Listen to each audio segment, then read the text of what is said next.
Hey, what's going on? It's Inventor here, running Torment 1 to 4 with my Thorns Barbarian on Diablo 4 Season 8. When I last left off, I had just finished Pit 10 to unlock Torment 1, and now it's time to start preparing this character for the higher Torment tiers.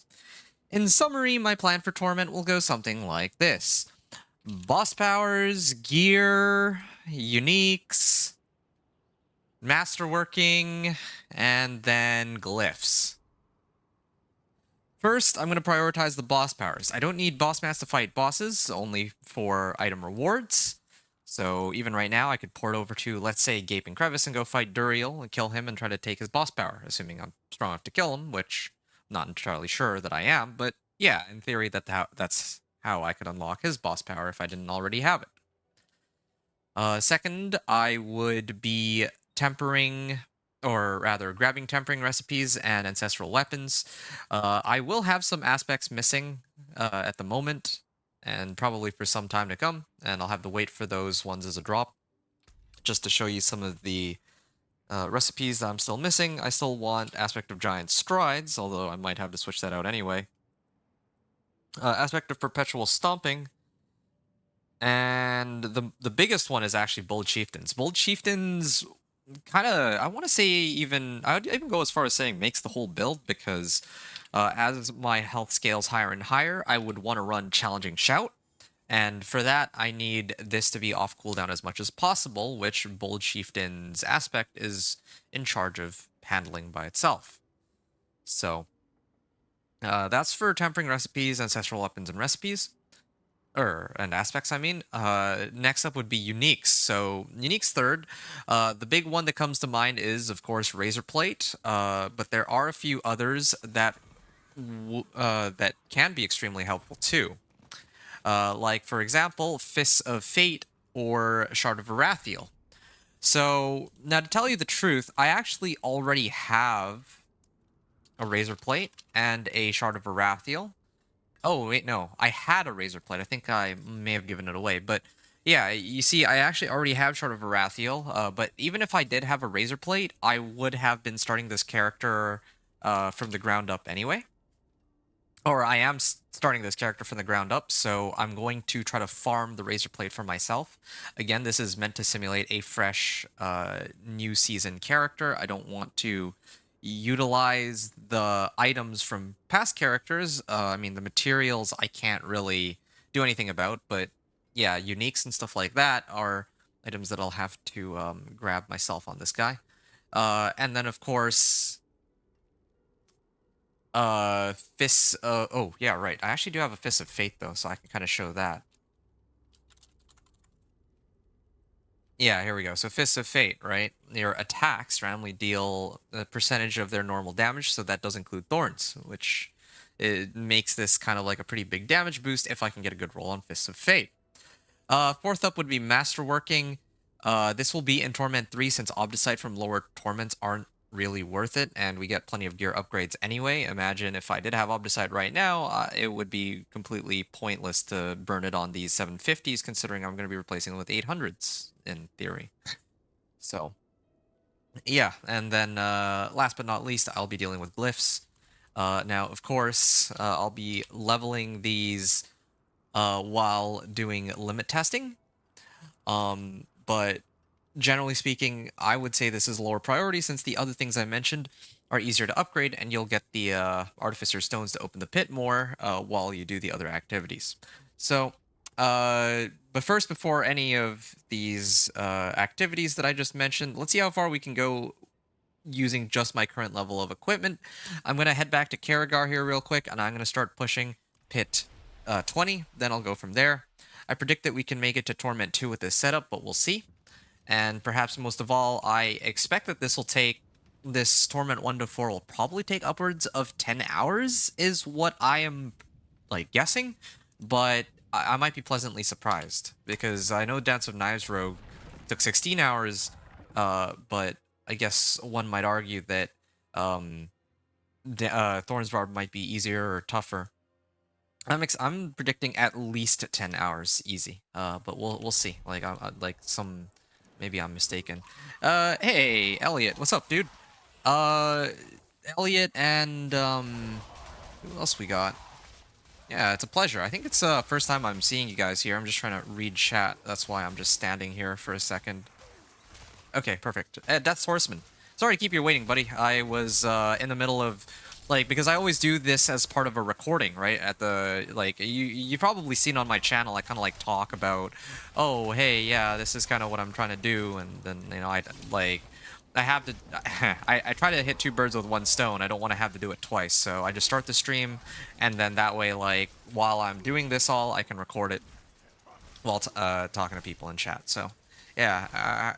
Hopefully, you guys are your season's going well. How are you folks doing?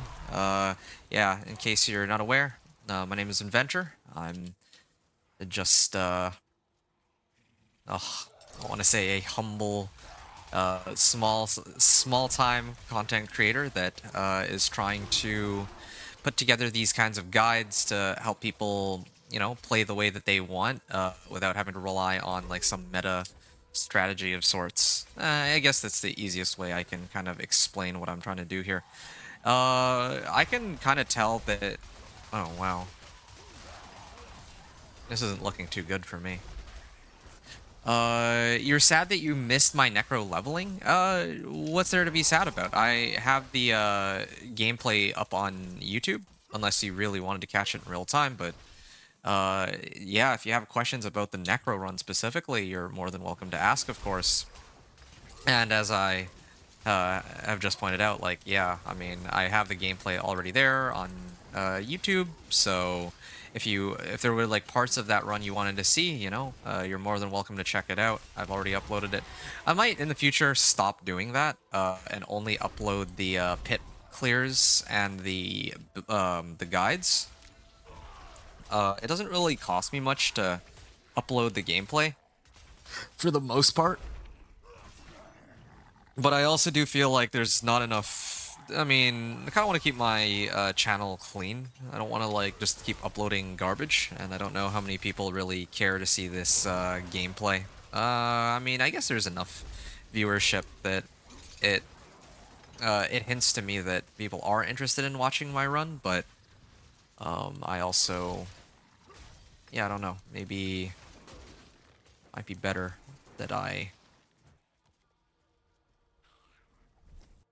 Well, yeah. It might be better organized, like my channel, if I actually only upload like build guides and uh, the pit clears. So yeah. Did you have any questions about Necro specifically, Elliot? Necro leveling was quite some time ago. Ice Shards. Oh yeah, it was Ice Shards, Minion Necro, and then Dance of Knives. No, that was like a while ago. It wasn't even. It's not even like. It's not even like a day or two ago that you missed it. Like that was like my third character. This is my fifth character now, so I even had a chance to do Dance of Knives Rogue, and Dance of Knives Rogue took like 8 hours, at least. No, it actually took like almost 16 hours. I remember now. Yeah, I'm kind of getting back into the thick of things because I did as I think I talked about, I was doing hardcore mode with Cam and some others from my channel. Big shout out to those guys. It was a lot of fun, but I also think that, yeah, it's not really my cup of tea. I mean, like, maybe, who knows, maybe I try it again. But generally speaking, I'm not really too enthused about hardcore. If I'm being honest, like, a lot of people love hardcore. I totally respect it. And I think the issue for me, yeah, I grabbed a protection shrine, but a protection shrine isn't really a problem. You can still get hit. You can still get hit when, or you'll get hit, but you don't take any damage. But going back to what I was discussing about hardcore, like, I'm not the biggest fan of hardcore. Now, I didn't play particularly well in hardcore. Like, me not being very good at hardcore is part of the issue. But I think for me, like, playing it kind of confirmed a few things that I already was aware of. I think that one of the biggest issues for me with hardcore is that it doesn't really suit the kind of gameplay that that I enjoy the most. I realize. I enjoy trying to like pump out my numbers as high as they can go and not have to worry so much about like survivability, and then like when I die, like I lose a lot of stuff. Like I had like a bunch of aspects, right? Like I didn't bother to salvage them, so I never unlocked them. So now if I want to make another character from scratch, I have to go and find them all over again, which is pretty annoying. And honestly, it feels kind of like a waste of time. It actually does kind of feel like a waste of time. Uh, and yeah, playing with others is nice. That part was fun, but if I'm being honest, I actually really enjoy doing these 1 to 60. Well, what should I call them? 0 to hero. Level 1 to Torment 4 is what I would call them. That is quite a. It feels like a very too long of a name, but I actually really like these gameplays because I do know that people can use the information that I try to provide on them. So that brings me a lot of joy when I do these. Believe it or not, I don't know if that sounds weird at all, but you know, it's my thoughts regarding hardcore. It's just there's not. Oh, yeah, this is troublesome.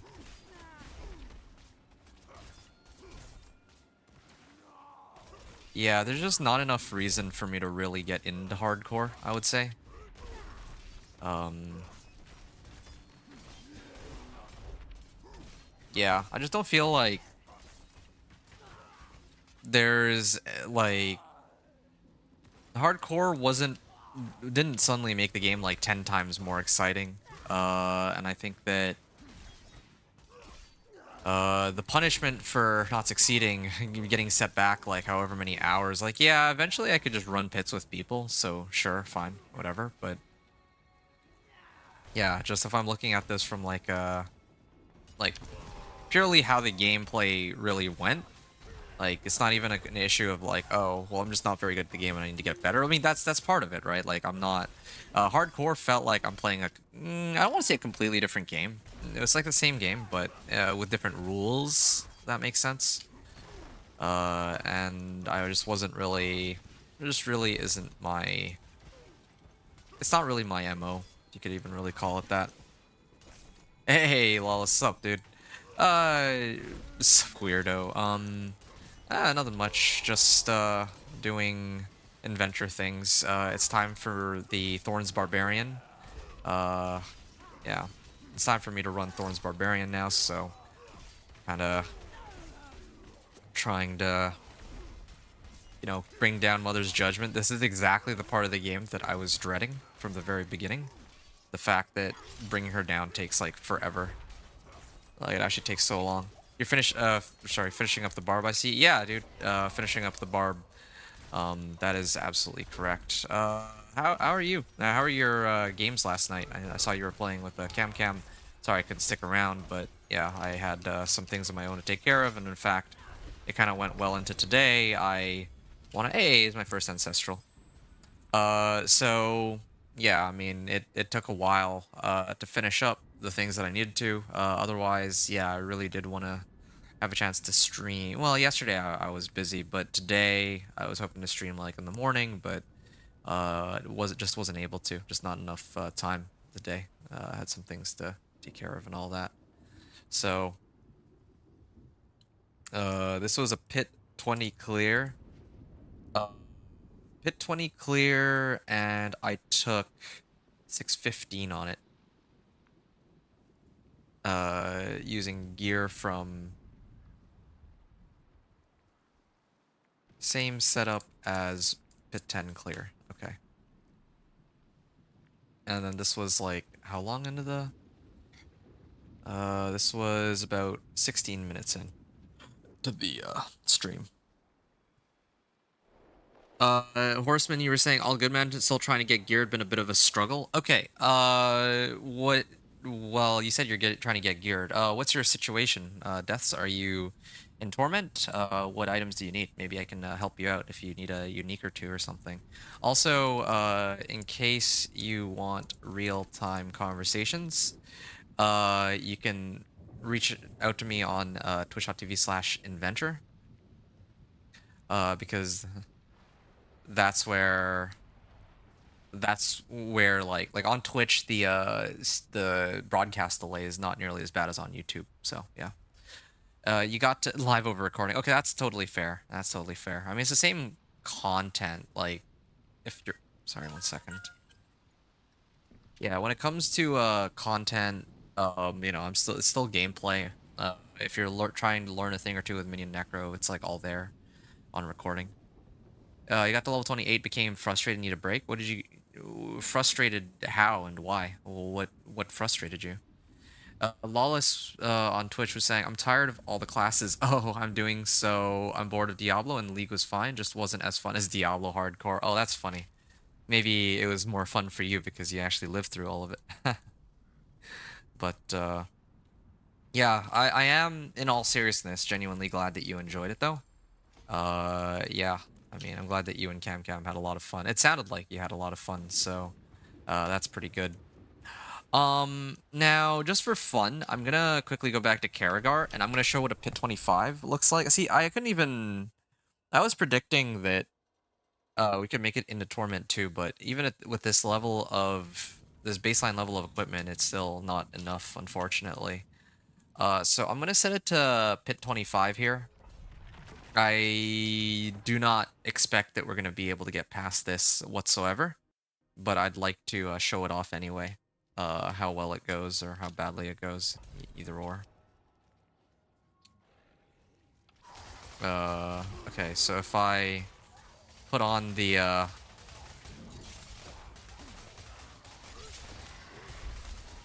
yeah, there, see?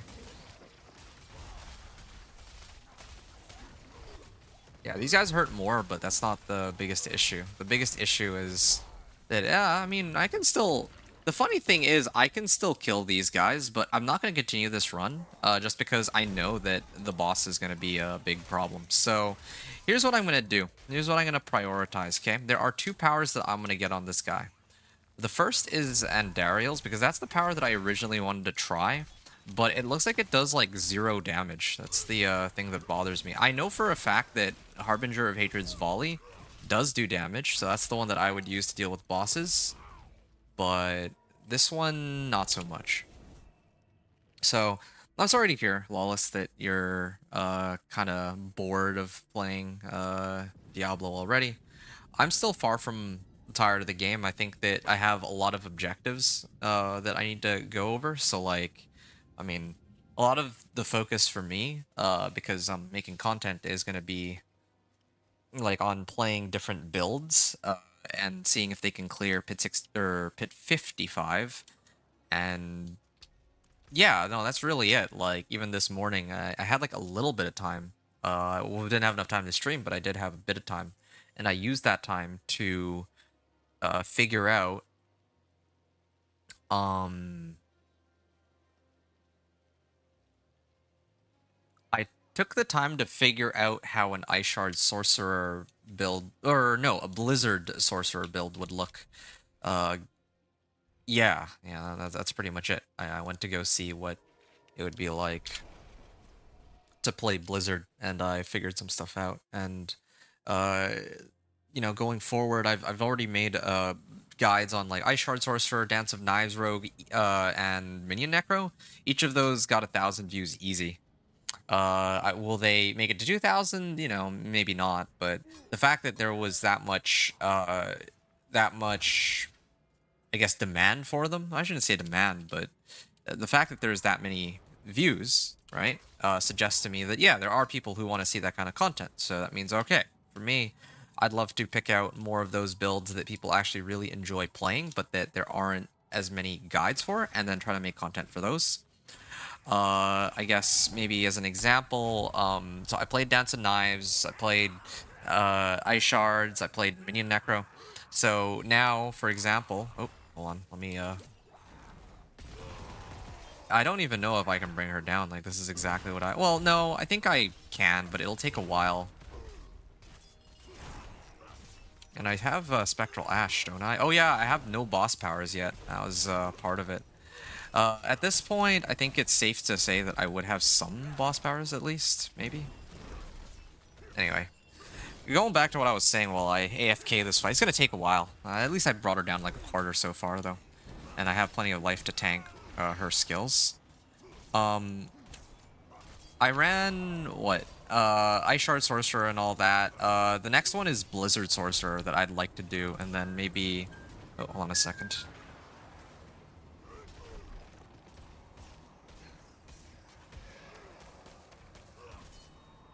Sorry. So there's like Ice Shards Sorcerer, you know, I've done Ice Shard Sorcerer now. Like, I know there seems to be a lot of people who want to see more content on Blizzard specifically, but I mean, maybe some people might ask for like another build on Necro, but I find that Sorcerer tends to be the one that gets the most asked for. I don't know. That's just a hunch I get, and it's also the class that I enjoy playing the most number of different builds for. Because yeah, Druid is my favorite class, but I only really enjoy playing Companion Druid on a Druid. But meanwhile,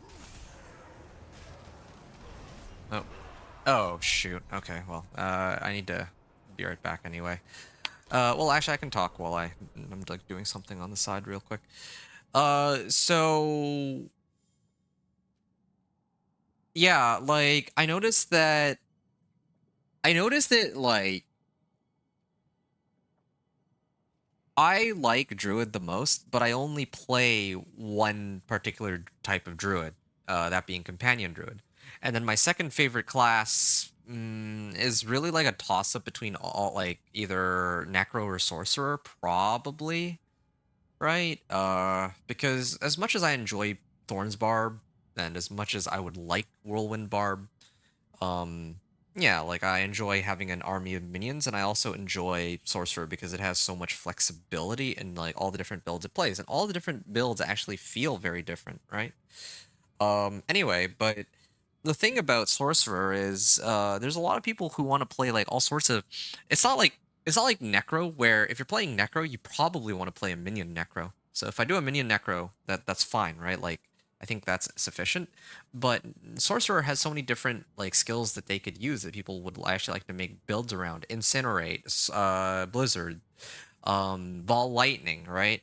Fireball, Meteor, right? I've seen people this season, each of those builds that I had mentioned, uh, they wanted, they've been asking for a build that actually gets them through the game, at least up to Tournament 4 with each of those classes, right? Like, Ball Lightning has been neglected ever since, like, Season 3, and yeah, 2 uniques got rolled out, like, last season, but still, like, no one was playing it, right?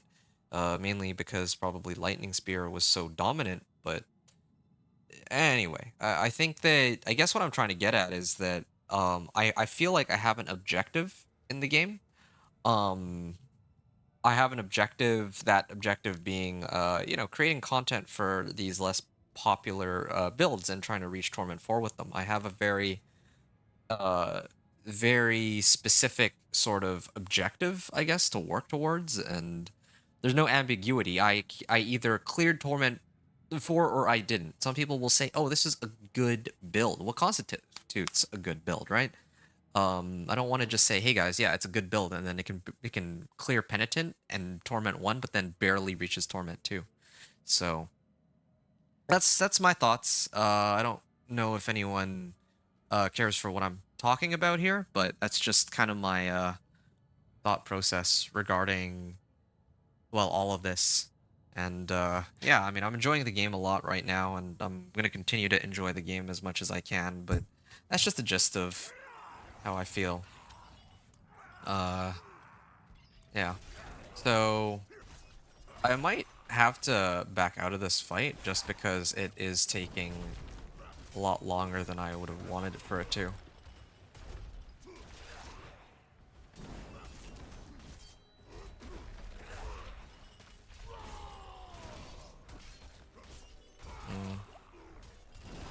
Yeah, I definitely need like a proper resource spender. This is why I need Shard of Varathiel. Shard of Varathiel would assist with this big time.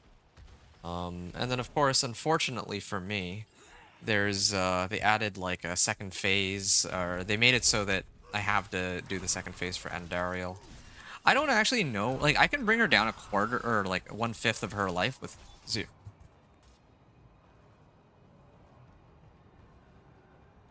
I can bring her down 1/5 of her life with zero issues. Because, well, yeah, I mean, 1/5 of her life is just 1/5 of her life. But after that, where things get complicated is where I have to do all these like mechanics.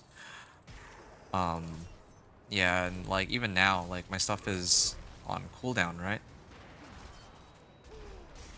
Like I actually don't do any damage with my thorns unless I'm actively using my cooldowns and all that. So I'm using my thorns just to like hit these.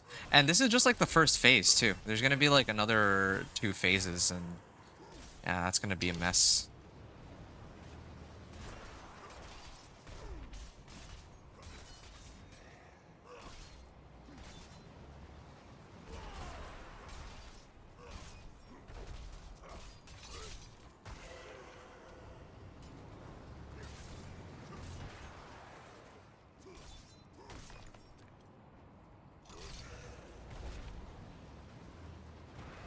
Mm. Oh. I mean with these souls maybe might be a bit better. I don't know how much damage these do though. These, oh, ow. I have a lot of fortify, I have a decent chunk of DR, so that part's okay. Some of these mechanics will kill me, I just don't know which ones, so I know which ones to actively dodge.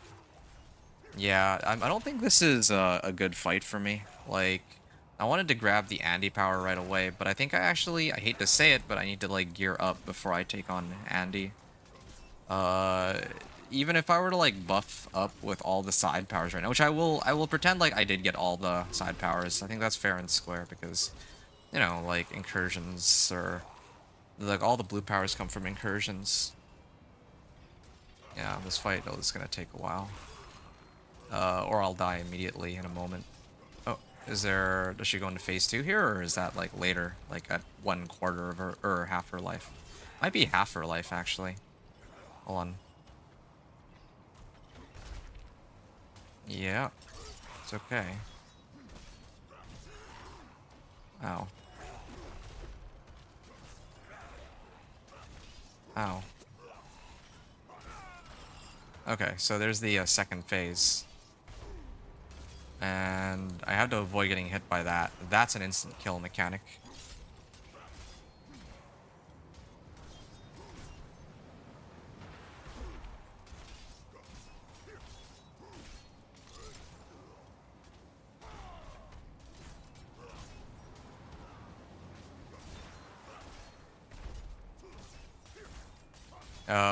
Yeah, I'm kind of wish more of these would spawn and hit me. That's where most of my damage comes from. If there's no ads, then it causes me problems with hitting these, taking these down. Of course. Oh, man, I would have been pretty upset if that had killed me. Oh shoot. Oh. Oh shoot. Okay.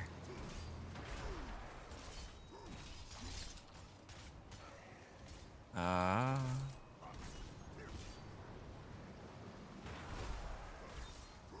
Okay, I'm almost got this one down, yeah.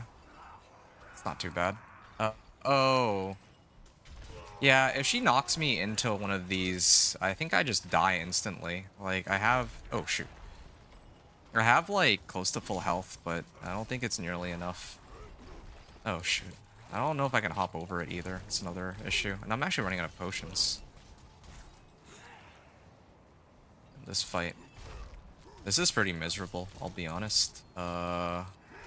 May have to reassess what I have here. I think really what it's gonna boil down to is just spamming incursions, though. At this point in the game, like now that I'm in Torment, I would actually just like non-stop run incursions if it came down to it.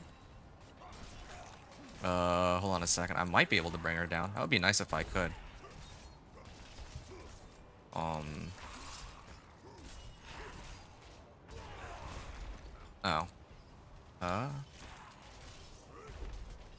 Is she gonna go into a third phase, or?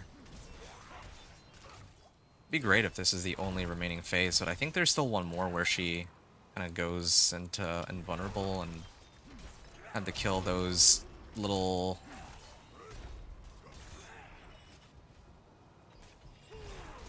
I'm expecting her to spawn more of those like little totems. There it is. I knew it.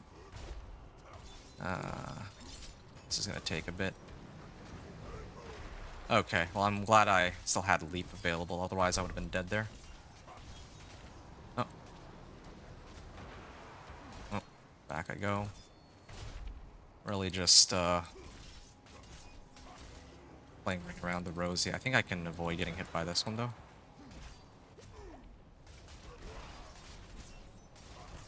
Oh. Please. Okay.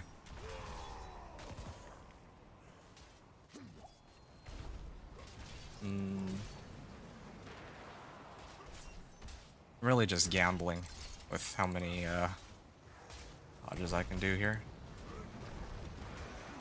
Okay, that's fine. Alright, I just got one more to take down. I have a bit of space here. I'm actually running pretty low.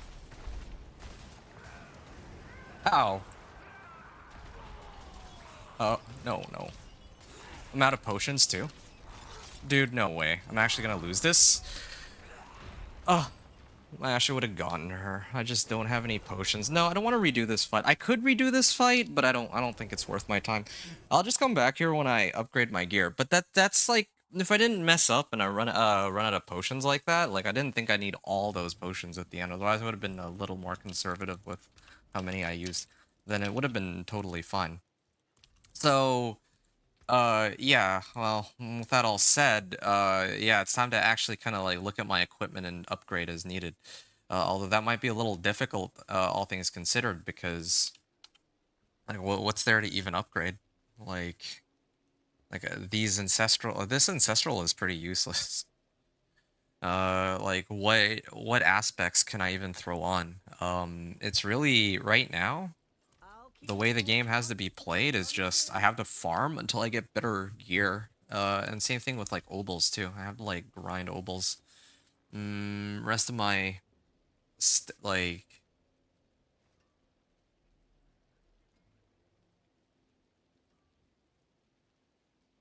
I have 1,093. Like I guess I could start. Well, you know what? I got a better idea. I can go over to. Do I have any pale marks?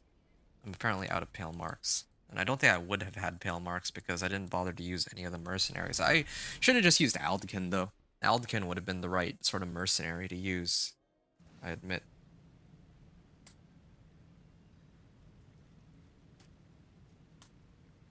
I don't think Subo likes me. I don't think Subo likes anyone. But don't fret. He's wary of anything new. While above 43 Fury or Berserk, but lose 2 Fury per second. Okay.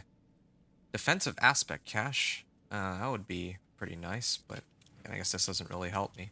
Okay, so here's... You know what? I remember. I think I was having a pretty hard time with the reputation caches, right? Like the reputation caches, if I recall correctly, gave me like nothing.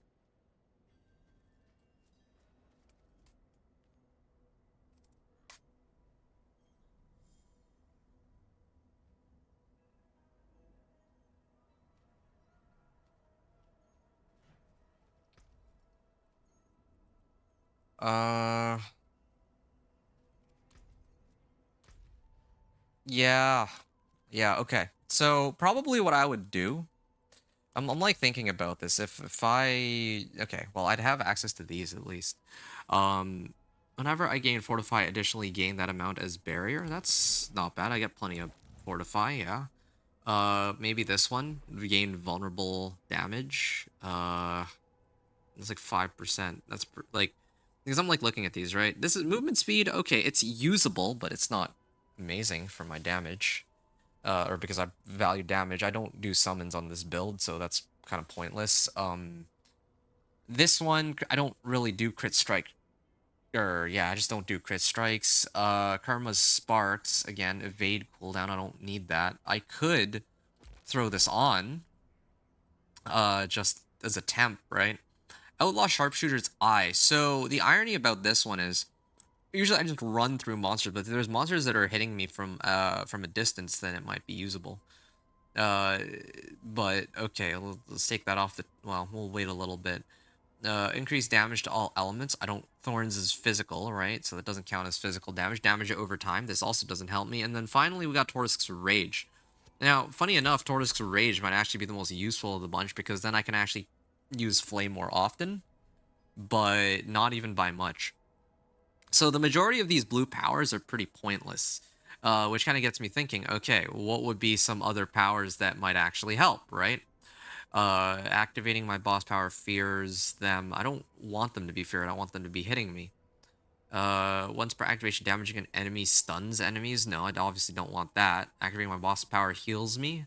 That's not bad, to tell you the truth. Actually, in fact, well, I mean, I would need to fight Lord Zir for it. All these yellow ones I need to fight Lord Zir for, except for the world boss powers. Whichever world boss power I probably would just run, except I don't think Ashava. Wait a second. You know, Avarice would not be a bad one because Avarice, with Avarice, I can always gain excess primary resource from Flay, so I could use Flay with Avarice power. That would actually be pretty feasible. This one not very useful because I need to be channeling a skill. So, yeah, that would be kind of the setup that I would be thinking to use. Um, yeah, like for which power I would use, like because right now I have a few options, right? For a boss power I want to use, Lilith's Wind of Hate would be kind of cool to try it on this build, but fighting Lilith is like this season. The Lilith fight is a huge pain. Like no one wants to do that fight, right? Yeah, maybe at some point I'll unlock it for myself and I'll try it out, maybe, but do I really want to do that right now? Uh, Debatable. Definitely debatable. As for like what else I have? Oh yeah, right. Andariel's Flaming Skull is the one I'd want to use, and I obviously have it available right now because I unlocked it on another character, right? But I'm trying to unlock it fair and square on this guy. That's my plan.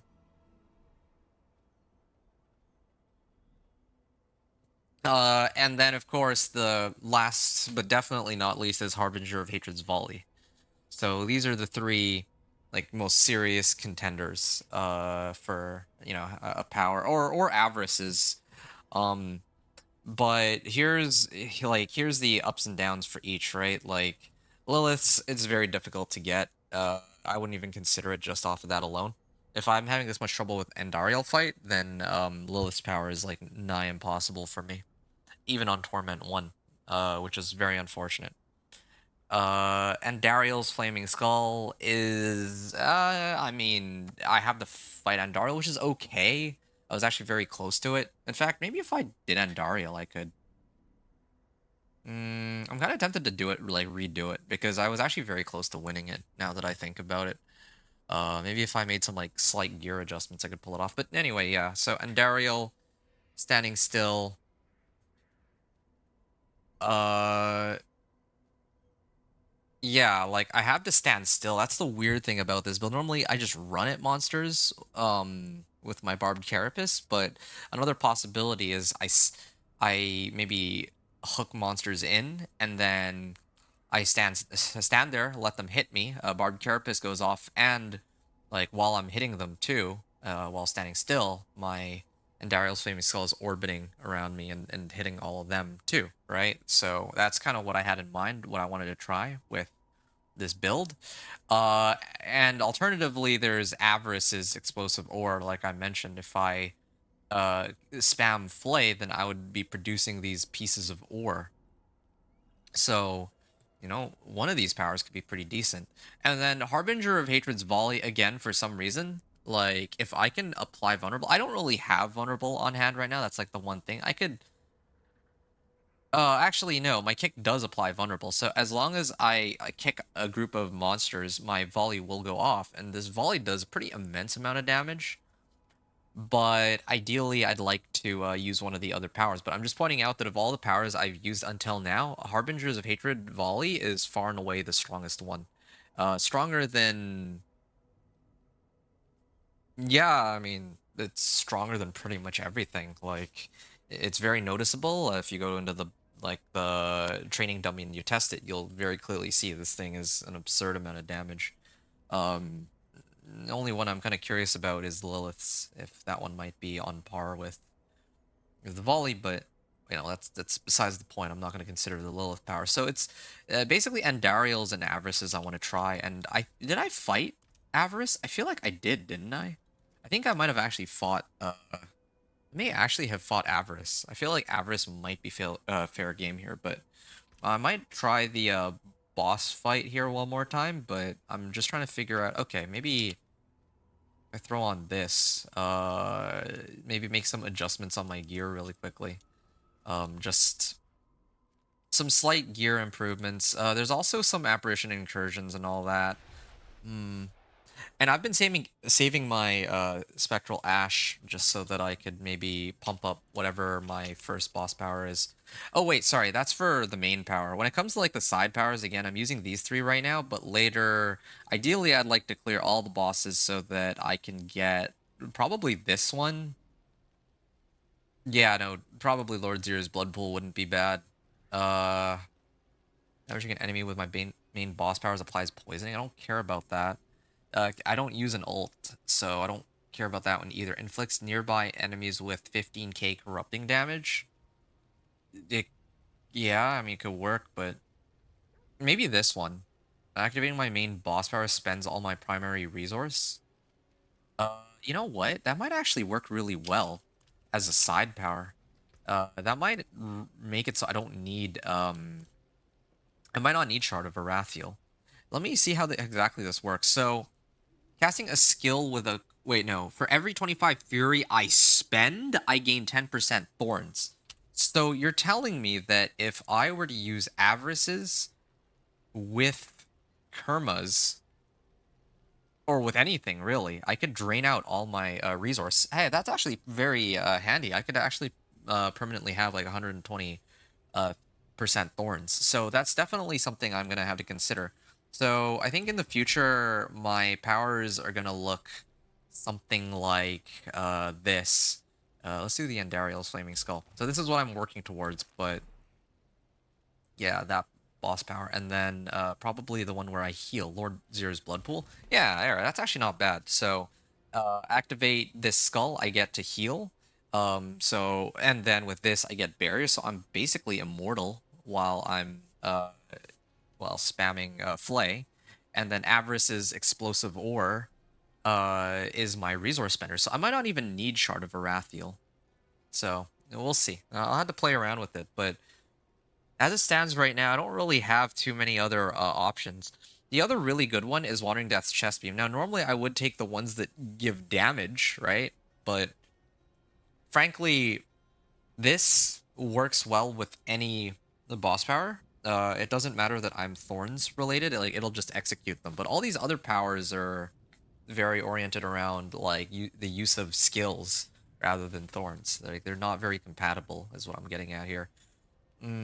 I could even alternatively use, instead of like Lord Zero's Blood Pool, I could use like Harbinger of Hatred's Volley for more vulnerable damage. There's a few options, but that's kind of where I'm at. So, yeah, that was a lot of talking, but I'll use Taurus's Rage for now. It's still like, wait a second, you have a 5% chance to be healed. use this against Andariel. Vulnerable damage and all that. Oh, you know what? Did I miss the, Oh no, I still have a bit of time to maybe catch the, incursion. I'm gonna do that. Maybe... Okay, so this is what I would do. Now that I'm in Torment, 1, like, probably the first thing I'd prioritize is getting, like, like a good ancestral. Well, no, I would want boss powers, of course. Like, if whenever world boss shows up, I have to hit world boss. But, oh, there we go. Yeah, I can run incursions, or other, well, I mean, like, other whispers, maybe, just to get... Hey, look at this. I can kill ads pretty easily. Like, these smaller packs are no problem.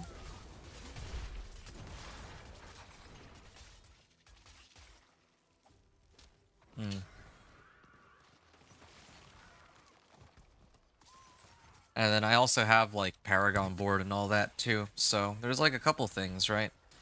Oh, there's another thing I forgot to point out, too. These boss powers scale with Paragon levels, so the fact that I'm Paragon 213 actually makes a pretty big difference on that, even if I don't have all of my Paragon points invested. With the other characters, I could confidently say that the majority of my damage was still coming from the character that I was playing itself, but in this case, you know, that's not always going to be the case. Oh, increased damage while I have barrier active? Yeah, I can salvage this and I can imprint it onto my rings here, potentially. Yeah, these guys can easily clear it. I'm debating whether or not... Well, I don't think I would be able to... I could probably clear it, but it would take me a lot of time. Let's just put it like that. Anyway, damage while berserking. This is really good. This is really important. Berserking finesse. That's something that I'm going to be taking or using a little bit later. So far, so good. I would say. Like, I can actually start to upgrade my equipment now. Ooh, what's this amulet? Strength, max life resistance to all elements. Same as my current one. I hate to say it, but like, even though this item has objectively better rolls, I think I'm satisfied with my current amulet right now. Oh, hold on. Yeah, I'm actually pretty satisfied with my current amulet. I don't need like another amulet at the moment. It's every other slot that's not 750 or greater that's a problem. By the time I'm done here, I want all of my gear to be like, you know, be pretty good. Yeah, maybe I might have to adjust my advice for people with regards to like the killing the bosses, because this guy struggles for sure. Dungeon keys. I mean, it's not really an upgrade on my equipment, but I'm gonna need dungeon keys sooner or later anyway. What do we get? Nice. Okay, 3 Infernal Horde compasses. That might be useful later. Yeah, when I make it into... Oh, cool, a wave 10. Pit... Like, Torment 3, I'm gonna need it then, right? So... In the meantime, I'm just gonna focus on trying to get as many clears of this as I can. Just try to, like, load up on 750s, maybe grab, like, an Ancestral or two. That might be better, even.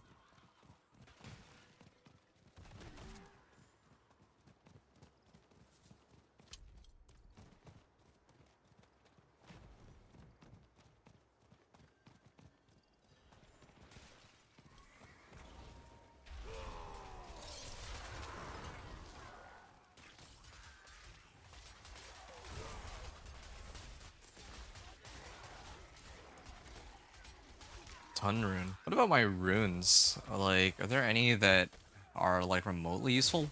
Restoring primary resource. That might be... If I had, like, a good trigger rune for it, that might be pretty decent. Oh, which begs the question. Need more resource spenders. I thought I fought Avarice, didn't I? I feel like Avarice would be pretty nice. I just want to get my first boss power without any of these, like, big ones, though. But anyway. Yeah, but later I'll have a little bit more fun. It's just, like, the first boss power. I'm, like, trying to figure out if it's even remotely possible. Like, I'm struggling with it. I'm not amazing as a player by any means. I struggle a lot with dodge, like with mechanics and like dodging and whatnot. Knowing how to like in the last fight, I did just fine with dodging. I actually managed to survive the entire fight until I just ran out of potions. So that one wasn't like a mechanics issue, but I think for me, when I try to advise people what to do when you make it into Torment, usually when I say like, okay, yeah, go get unlock whatever power, the assumption there is that the setup that you have going into Torment is strong enough to handle whatever boss is available. But in this case, that might not. Well, I think Incursions might actually be better than, yeah, just running Incursions and farming as much Ash as we can is probably just makes the most sense. And gear, of course, right? Like, getting as much gear as I can manage. Like, I still have... Well, I don't... I still need to adjust my boots and all that to get 750s or greater. And I think I'm also supposed to get obols too, huh?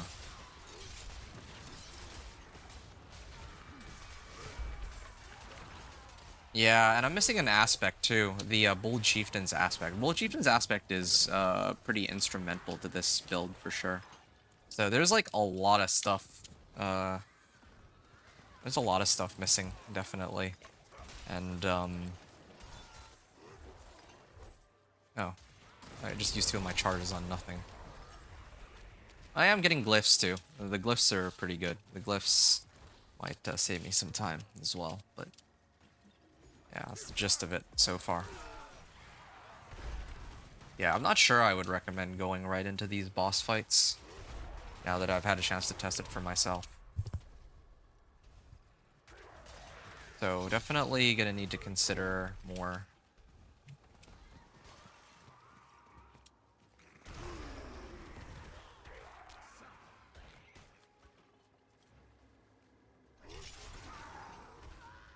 Okay, alright.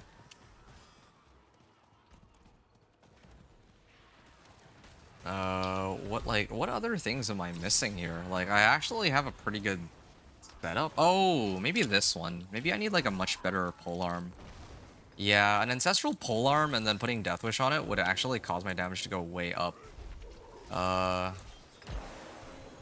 yeah, here's some more gloves. Strength max life lightning resistance. I'm getting a lot of 750s for items that I don't need more 750s for. Like, my gloves are good. Like, they're actually really solid. What do I have here? Oh, a unique ring. What's this? Ring of the Ravenous? Rend duration is increased by 7.6 seconds. Rend. Oh, this is Flay. Well done, thanks. Okay, so yeah, I get to farm some, materials. Maybe what I gotta do is I gotta go for Lord's Ear. Yeah, that might actually be okay. This is for when I damage an enemy. Lord's Ear might actually be okay too. Maybe that's where I gotta get started. Cut to the bone. Chance for Rend. Yeah, because I think that casting 5 basic skills reduce one of my active cooldowns. That could be helpful too, but yeah, see, I have all 750s except for this one. This one I may have to I may actually have to go back to town and switch over to it. I know there's another incursion, but I'm gonna take a pause and see. Um yeah, I'm gonna actually sort out my gear here. I got Thorns, I got Steel Grasp. Don't really know if I care. What happens if I throw on Steel Grasp? 9.46 seconds is not bad for cooldown. Oh, this only has 2 modifiers? Oh, okay. Well, yeah. Let's adjust everything real quick. Not this one. I'm gonna replace, let's say, poison resistance. Because I'm already, like, over the cap, right? I don't need this much poison resistance. And even if I did, I can always switch it. Or I can always find more ways to get resistances. Armor? 96 strength, okay, yeah. So strength, max life, and steel grasp. So now my steel grasp cooldown does go down a little bit. It makes it easier to pull some monsters in, make vulnerable, all that. And I can now throw on Steadfast Berserkers, and Steadfast Berserker should give me a little bit more value than my previous helm, because this is 750 rather than 725, so it's a slight upgrade over my previous one, but to be frank, it's definitely not groundbreaking. What other, do I not have the, oh, here we go, I do have Current. Oh, this is for movement speed. Oh, Cast Evade. Yeah, I'll do the one for primary resource. Use 5 skills and then generate all my primary resource back.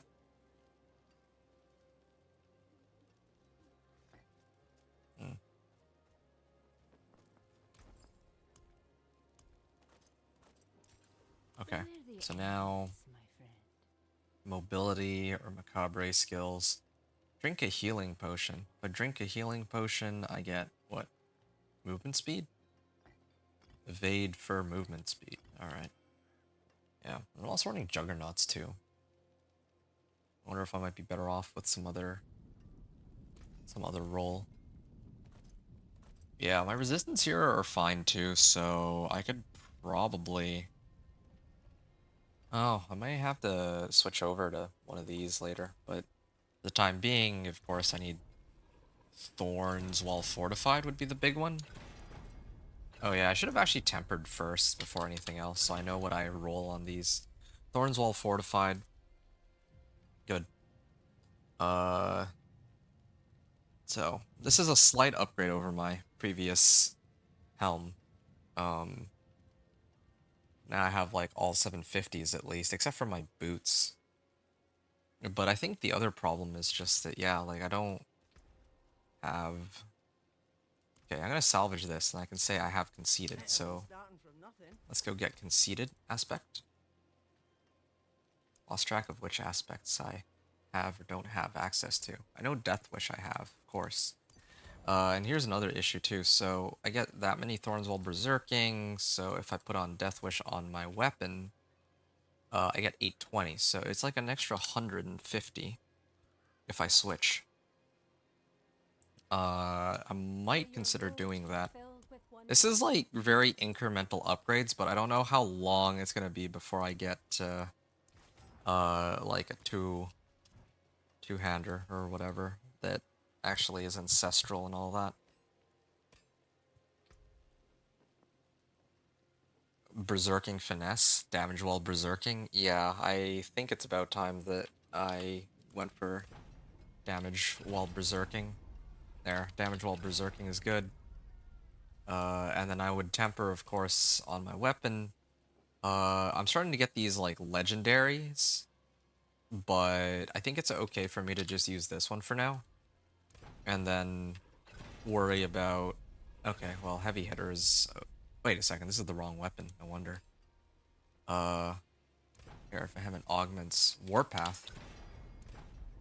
Heavy hitter, I need belligerence specifically. Please give me belligerence. Okay, good. Yeah, this is perfect now. So, for the time being, I can replace Death Wish. Normally, I don't care about item power as much, but in this particular case, I sorta do. So, I'm gonna put Death Wish on here, because then I gain an extra 150 thorns, and on my other weapon, I'll throw on the Needle Flare. So, yeah, usually I prefer it the other way around because maces, two-handed maces tend to be tougher to find, but in this particular case, I'm going to do it in this order. And then I'm going to unsocket these, and then put these sapphires in. So, at least my weapon's looking pretty solid. My weapons are 750s, not the perfect rolls, but still pretty decent. My weapon also, like, I could score a bit more life on it if I wanted, but still, it's acceptable. Casting an ultimate skill increases damage. Oh, yeah, I think I threw on conceded, right? Yeah, I threw on conceded. Enemies are pulled into me and take increased damage. Okay, so this one, I think it's worth it for me to switch over to this one. Just for I do lose out on movement speed, but if I can get a bit more life, I guess, then I don't have to like look at my equipment for a little while. So I throw on the mobility temper first. It's the only uh yeah, because now I'm gonna try to roll like for Thorns while fortified. Okay, and then I get one more ability aspect. I'm hoping for like leap cooldown reduction, lunging strike range. Well, that's useless. But I think that in comparison to my old one, actually these boots are still worse than my old ones. But that's okay because I have another thing I'm gonna do. Because I know that this set of boots isn't very good, I'm gonna salvage these instead, and then I'm gonna use Wild Bolt aspect on my well, if I do that though, then I lose out on Steel Grasp. That's the other issue. Okay, well, fine. I think this is okay. My setup for now. I salvaged my old helm. My old helm was pretty garbage. So now I'm almost up to all 750s. Now it's just my rings that I need to sort out. This one maybe could uh be pretty decent. I'm not running Dust Devils or not planning to run Dust Devils, so I'll probably get rid of it. I could get like Strength Max Life, but the Strength or Max Life, but the rolls on it are not very. There's too many useless rolls. 750, no need for this one. It does give like a little bit of extra thorns, but I don't think it's worth it. These ones also, same situation. My gloves are actually pretty good right now. Casting an ultimate skill, I don't need that. And then becoming injured while crowd control grants me unstoppable. No, that doesn't help me. Grants me a barrier every 20 seconds. This thing gives me like a good chunk of life though compared to my old one. Even if it's not GA life, it is actually quite an upgrade over my old pants, but I would need to roll for Thorns while fortified, and that's pretty annoying. I'll salvage these for now, but hopefully you can kind of get behind all of my... Oh yeah, you can get behind everything I've done so far. Oh, here's another really good one. Wait, this thing is a max roll on Tusk Helm? I could actually totally replace my helm for this in a bit. Max life, attack speed while berserking, damage while berserking, and movement speed while berserking. But they gain berserking while I already berserk. I have a chance to become even more enraged. Uh, I mean, how long does that last for? Either way, like... Yeah, that could be very helpful by itself. It's really a freebie, more berserking. So what I can try to do here, for fun, I could go take down Lord Zir. Attempt to take down Lord Zir. I'm not entirely sure I can pull it off. Again, this probably isn't the most optimal way to go about playing the game. But I do kind of like having fun testing the, well, yeah, like different, well, how leveling works and all that. Because, like, right now I have access to so much stuff already that I could, like, throw on all of my Paragon points. I could throw in all of my, tempers, right? All the aspects. Use everything. Even the boss powers. Oh, nice. But I wanna, like, I wanna know, I wanna test certain things. So, yeah, that's kind of why I'm doing these things the way that I am. Also, I want to check out one other thing really quickly, before I keep going here. Nice, okay. I'm gonna keep, starting this up. This is Torment 1, again. Good old Lord Zir. I haven't, put in any extra points. Just want to see if it's even possible to bring this guy. Well, actually, no, I didn't put... I tanked that one on purpose to see if I could handle it, and Oh, I'm kind of doing the rotation wrong. Yeah, I can actually tank it with my current setup. That's what I was wondering about. So far, so good on the tanking. Yeah, no, this is a much easier fight than the other one. Like, it's easy to the point where I can even just take these hits to the face, and I'm like totally okay. And actually, he's offing himself. Like, what is he doing? Okay, well, yeah. I'm gonna write that in for myself. And you can start with Lord Zier's power as a starting point. Especially because later on, I'm gonna throw that into, like, I'm replacing this with Lord Zier's pool. This is a pretty crazy, like, rank 18, but, well, I mean, I'm gonna use what I have here. So Lord Zier's power, 108. This was,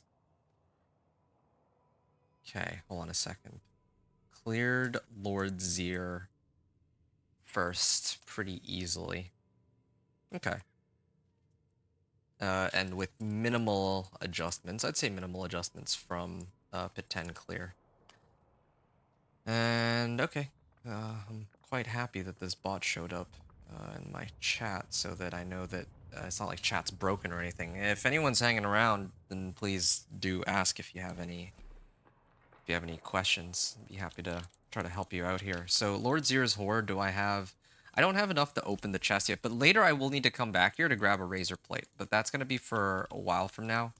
Undercity, I could do Undercity for legendary items, but I want Ancestral specifically. Slay Belial. Alright, I'm going to try again with Andariel. And, I mean, I did an okay job handling her mechanics the first time, so... I'm hoping this time, like, I have Lord Zier's pool too, and it's, like, pumped up to the moon. I wouldn't pump it up to the moon if it were my first power, but you know what? I'm actually curious. Let's take this off for the first fight and see if I can actually clear her myself now that I made some adjustments. Like, I'm trying to think like which. Yeah, I really need to test this Flaming Skull and see if it's any good. If it's not worth it, then yeah, like really just do the Harbinger of Hatred fight. I think that one might actually be easier because the majority of your damage can come from when Akarat, like the little lion thing, shows up and like, yeah, sometimes the lion shows up and, you know, gives you these little orbs that you can use, right? So, okay.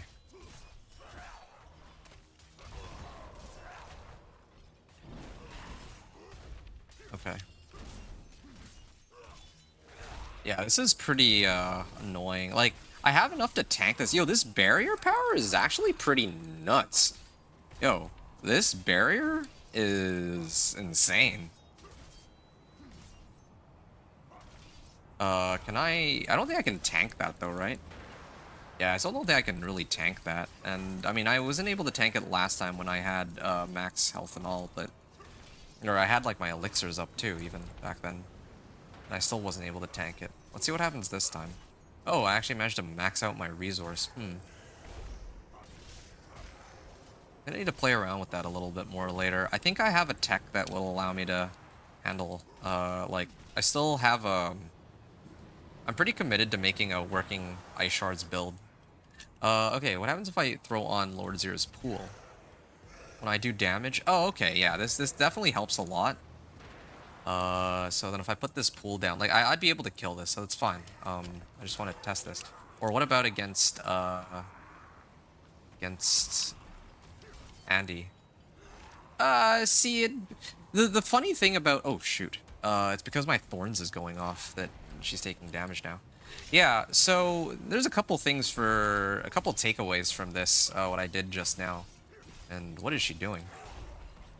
So there's a couple takeaways from this fight so far. The first takeaway is that this power that gives me the barrier is kind of nuts. Like, barrier, whenever I have Fortify. Like, that's first thing. That's a must-have, for sure. Orsk's Rage. Black Mailer Sabotage. Like, I know that it's not...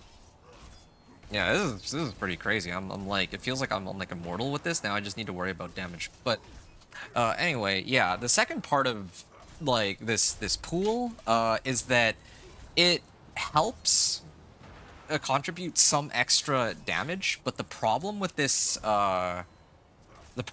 boss power is that against like it's rank 18, right? Even though it's rank 18, I still didn't even whoa, what was that? It just disappeared for a second. Even though it's rank 18, it still barely did any damage to her. It wasn't like it was slowly bringing her down, but keep in mind this is Torment 1, and the monsters are just gonna scale like higher and higher. I really am not uh so far I am not impressed. I am not impressed by how oh finally. Yeah, I'm not impressed by this at all. This boss power. This Lord Zir's pool. Like, it might be nice, like, as a modifier power, though. I'd be okay throwing that as a modifier power once I activate, like, my main boss power and everything. Actually, you know what? I might be able to win this fight just off the fact that I have unlimited barrier. Like, the last fight that I did against these bosses, I had no barrier, right? Like, so I was just, like, chugging down potions. So this fight might actually be okay as long as you have this power. Uh, and steadfast. I don't know what other things generate me fortify too, though. Like, ow. Like, so what if I don't have this, what if I don't have this power? Then do I still generate fortify? I actually don't know. My barrier is definitely going down compared to before, so maybe it really is because of steadfast. Yeah. Yeah, okay. Oh, no. Maybe I need to just run through the fire next time. And I don't even... I should actually just run directly into it. I don't know why I'm playing so, like, cowardly and all that. But, okay. I've learned some things, though. I'm kind of getting the hang of it. I'm just debating, like, how... Like, whether or not I'd actually recommend... Wait, what? Where's my fortify? Oh, I didn't wear my helm. No wonder. Yeah, okay. So the thing that really has been carrying me this fight is this barrier. That's nice to know. In fact, the barrier... Yeah, the barrier caps out the amount of health I have, so... And while I have barrier up, I also get more damage, too. That's another thing to keep in mind.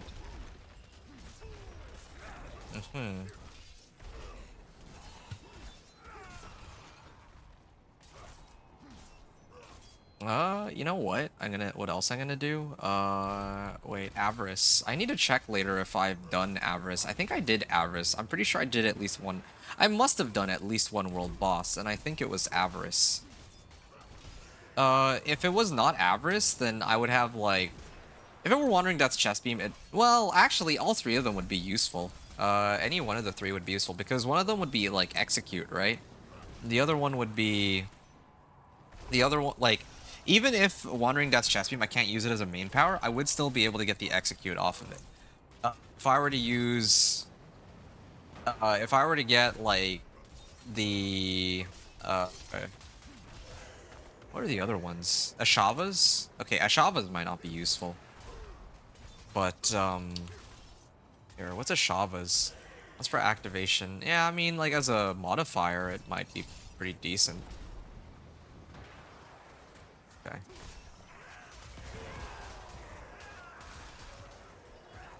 Oh, wow. Getting low on stuff here.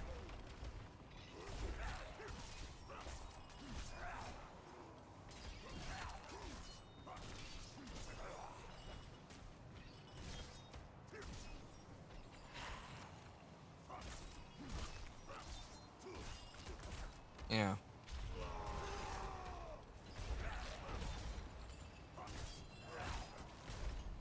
Alright.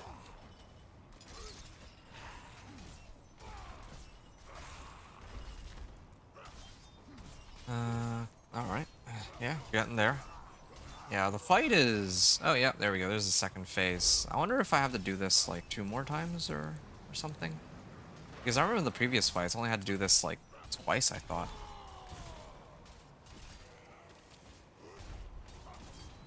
Uh, yeah, I definitely need more of a resource spender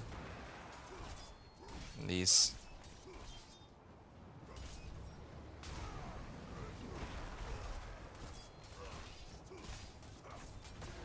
Yeah, this is a very slow process. There's gotta be some other way to go about it. I'll try the Harbinger of Hatred's volley fight. Like, I think I had to be more specific about which fight to take. I think that's what it's gonna boil down to. Harbinger of Hatred, like, with no existing power can be painful. Oh, man.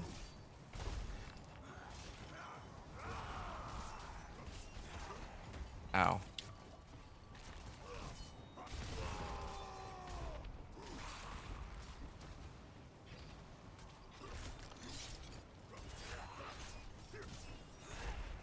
Ow. That hurts. Sending my guy into the abyss like that, but I mean, yeah, this barrier power is pretty handy. Like, it's actually insanely good. So I definitely need to throw that in there, and it's like a magic base, or it's like a magic grade power too. Like, you can get it even from uh, pre-Torment Incursions, so it's not like some of the other boss powers that are unlocked much later. Maybe that was the second phase that I did already, or is this it? Oh, nope, that's it right here. Okay, so this is the last part of it then. Now I just gotta make sure I don't mess this up. I gotta not be scared to walk into that. Oh wow, my kick actually overpowered. Okay, I can walk through this. I'm getting better at it. Oh, shoot. When they explode, they do a lot of, and... Okay, if I died there, I would have been so upset, man. The lag is insane. Oh, there we go. Yeah. Thorns by itself. Okay, this is one down at least. Then the next one, I'll whittle it down. Alright. Yeah, maybe that's the mistake I'm making. I should always run it in the direction of where the, this ray is spawning. And I did not know that she... Okay, that could have been a very costly mistake there, but... Oh. No, no, no, no, no. Yeah, I should always run, like, in the direction of where that black beam thing spawns. Why is it so choppy? Okay, good enough.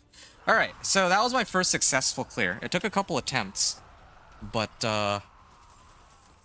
120, that was cleared Andariel.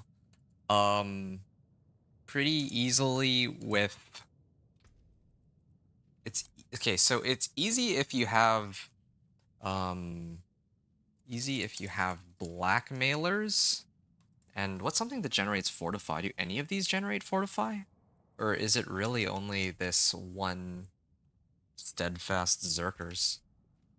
I'm using Flay too. Maybe Flay's not the right one to use. Do one of these generate Fortify for me? If one of these generate Fortify, then maybe that's the secret. Clobbering an enemy grants you 20%. Oh. Oh, maybe that's the way I should do it. Yeah, okay. Alright. A way to make this fight easy is to just go bash and then bash with here.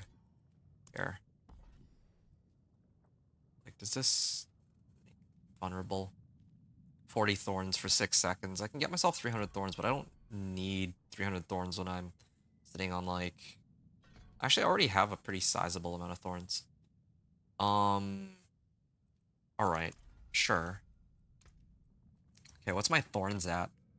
My thorns right now is at 1,073. So I actually do... That's a pretty substantial chunk of thorns, but this setup would make it possible to to bring down Andariel, I think, with minimal difficulty. So we run easy if you have Blackmailer's Sabotage with Bash for Fortify. Okay, yeah. And even easier if you get Lord Zir's power first.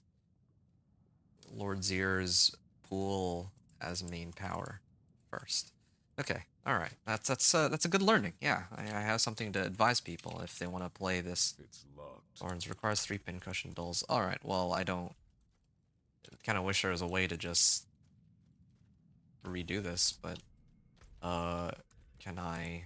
Oh, I guess I have to go back down and I'll come back and I'll try the fight again, but this time with Bash. And this might seem like a waste of time. I've already gotten the power, but yeah, I just want to, this is important. Like I'm gonna need to recommend this. Like if Andariel's Flaming Skull actually turns out to be good, then I would totally say that, yeah, I mean, come here and do this. And otherwise, if this is no good, then I have to try the Harbinger of Hatred's fight instead. Okay.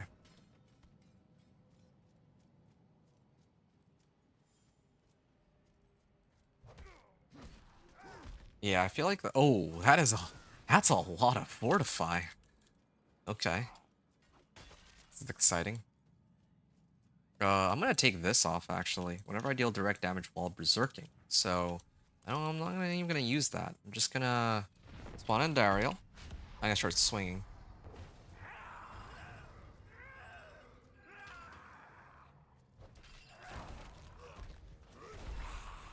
And whoa. Whoa. She actually hurts all of a sudden. Why does she hurt so much? In the previous fight. Is it because of Fortify? Maybe it's because of Fortify. Hold on. Did anything really change? Because suddenly she's like way tougher to brawl. And I have no idea. Like, maybe it is because of steadfasts or something. I'm like max armor, I'm like max resistances. Yeah, no, her hits hurt. Bash. Well, whatever. Maybe it's not even worth testing this if... Man, I'm not really not producing that much Fortify with this setup. There's gotta be some other way to, like, generate myself more barrier. Like, for these boss fights.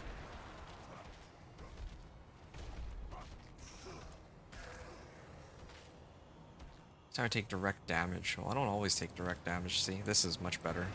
Going towards the hit. Starting to get more used to it now. There's gotta be... There's gotta be some other modifiers. I'll go this way this time. Let's take a look. Less damage. Grants life as Fortify. Does this give Fortify? No. There's gotta be other things. Iron Skin, maybe? Maybe Iron Skin. But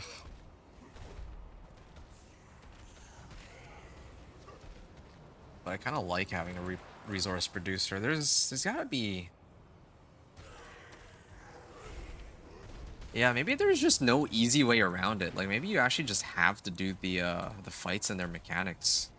Like, my barrier is... Well, okay, my barrier is pathetic, but that's probably because I've actually been using my skills to... Like, I've been tanking a lot of hits.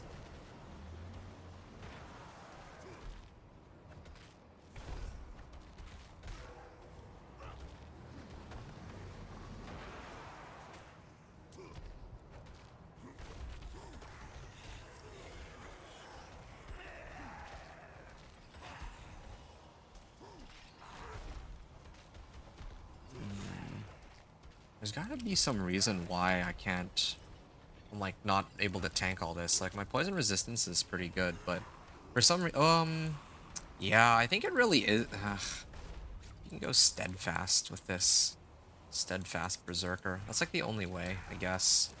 Fine. So never mind Bash with Fortify. I stick with, oh, maybe Flay was giving me, maybe it's because Flay was actually giving me damage reduction. That could be it. Because it stacks the DR. Let me check how much DR that is that I'm getting off of Flay. That wasn't trivial. It gives 4% damage reduction, so I could reduce damage by up to like 20%. 24%, I think, to be precise. So, especially if I have Blackmailer's Sabotage with, I think it would be this thing. Steadfast Berserker's Aspect?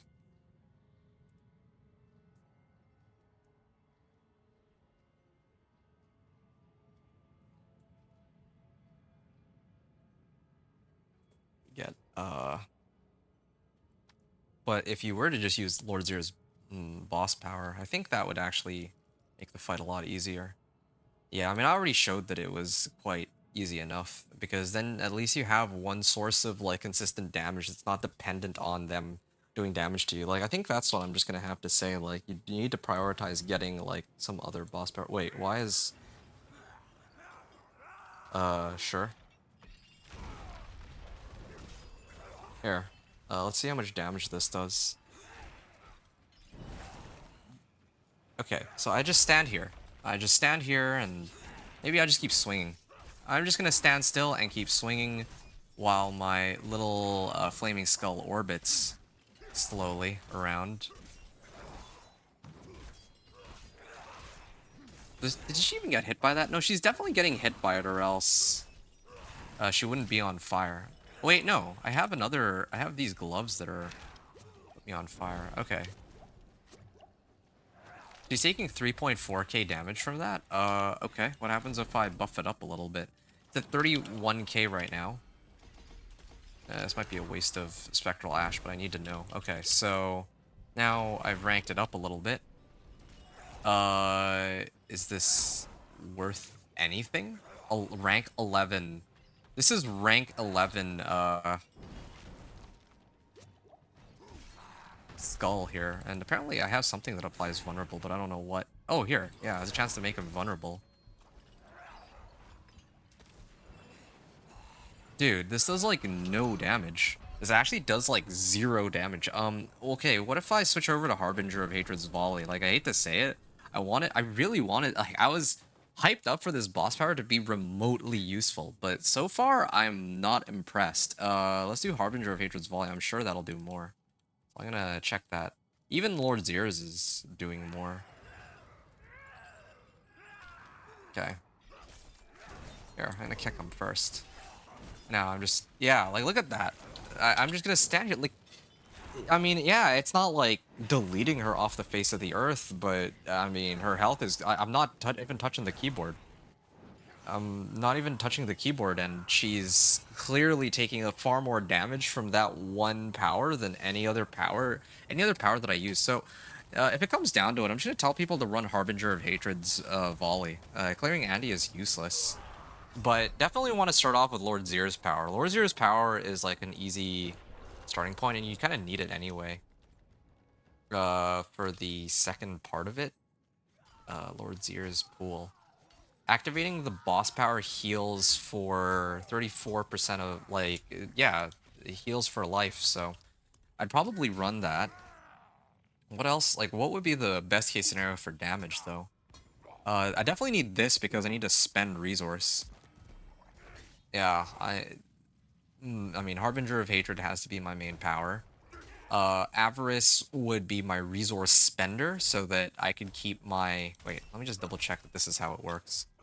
How do I have to activate my main boss power. So if I do that, is there one where if I use like a basic skill, it'll pop something? It'll activate. When I use a basic attack. I need one where it's when I use a basic attack. Casting a basic skill. So I would need to do this. And then suddenly,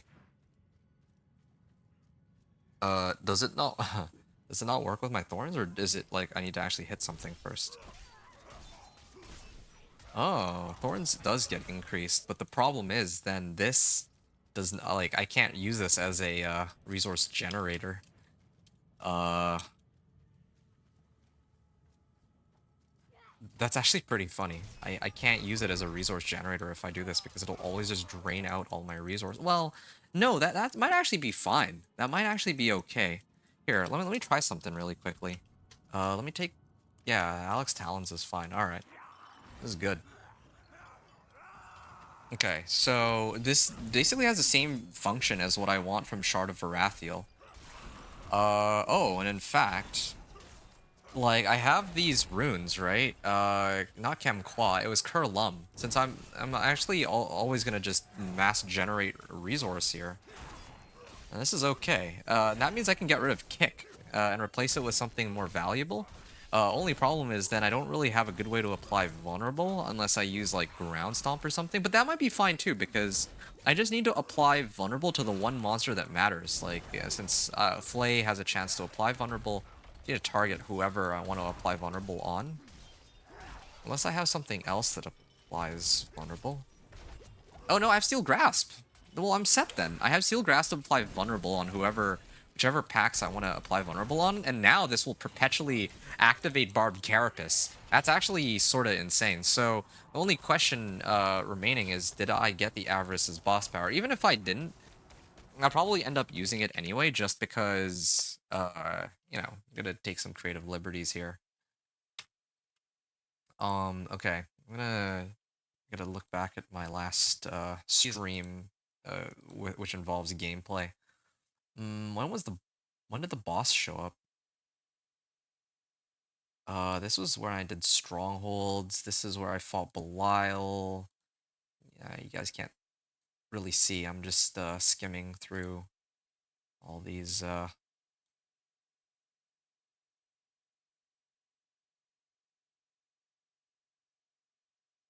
genuinely don't remember if I.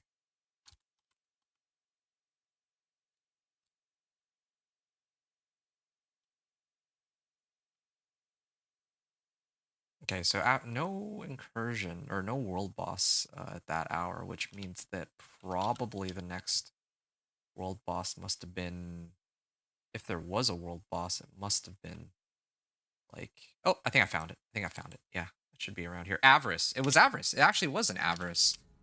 That's nuts. Yeah. So technically, or theoretically speaking, if this were my first character, then I would have actually had Avarice as my power. Well, this is perfect then. Yeah, this is exactly the setup I want because this just means I will always be able to keep Barbed Carapace up at max capacity. So that then negates the need of Shard of Varathiel. I don't need Shard of Varathiel. If I had Shard of Varathiel, I could use it regardless. And I just throw it in. Well, yeah, I could just run Shard of Varathiel so that uh I can free up this boss power for something else if I want, but alternatively, I could also use that one-handed item slot for something else, so I have a few options there. Alex Talons, no, I'm not going to use that for now. I want Harbinger of Hatred's Volley. What other ones can I use that would be quite useful? So, yeah, Wandering Death's Chest Beam would be pretty cool. I don't need a Shavas in this case. Killing an enemy reduces ultimate skill. Lord's Blood Pool. Yeah, I would definitely want this one, and I would also want the Blackmailer's Sabotage. So now, with this setup, I think I'm genuinely immortal. I don't have... this is going to be one of those weird setups where I don't get a ton of damage. Oh, yeah, no, that's not happening. Uh, I don't get a ton of damage from my boss powers. Like, you know, some of these modifiers actually grant, like, damage, or even Wandering Death's Chest Beam is great for execute.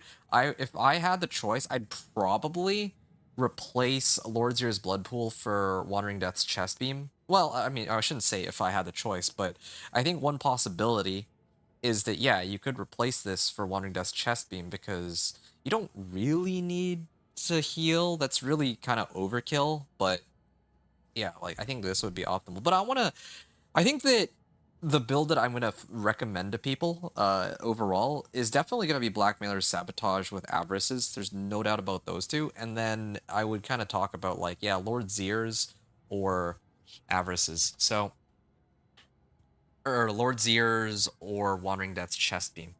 So let me write that down for myself real quick. For boss powers, yeah, we want Harbinger of Hatred's Volley as main power if possible, and then for the side powers, we would want Lord's Ears, Blood Pool, or well, I should do it like this actually. Avarice's as side powers, Avarice's to spend as a resource spender for Barbed Carapace. What is this one? Blackmailer's Sabotage. Sabotage for Fortify plus Barrier with definitely would need Sepa with Steadfast Berserker. And Lord Zero's Blood Pool. Or Wandering, well, Lord Zero's Blood Pool for plus heal.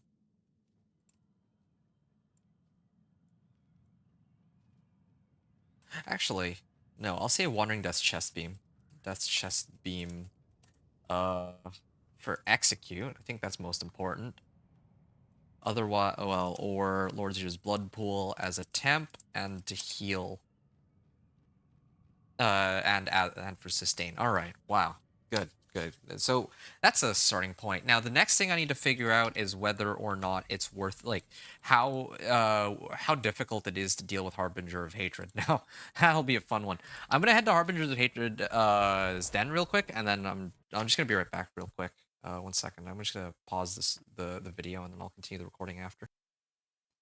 Okay. I'm gonna continue with this is Harbinger's Den.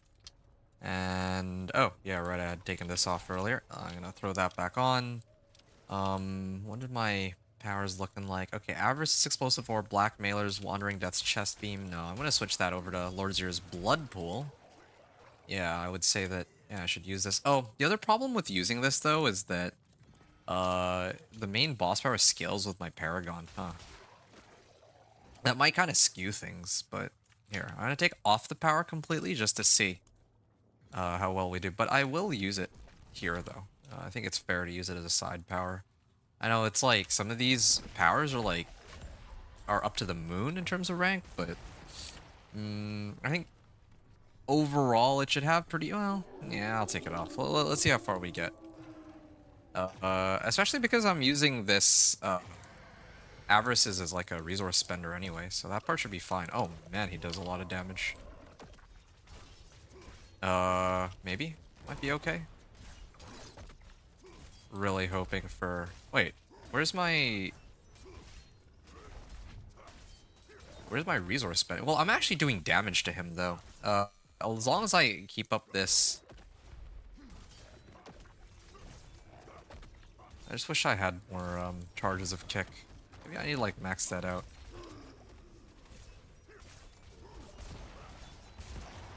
Oh, okay, there. So now, second phase. This is easy enough. So far... Oh! Whoa, almost died there. I don't really have evade for another couple seconds. Oh, nope. Oh, that's so unlucky. I actually had just started channeling the thing, and then he showed up to do the leap. That's like the one thing I hate about this boss fight, but I don't know if he always dashes to that position, though. So it takes a few tries, but again, it's trying to get better at all this.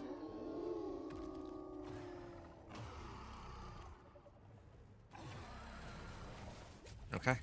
Ow.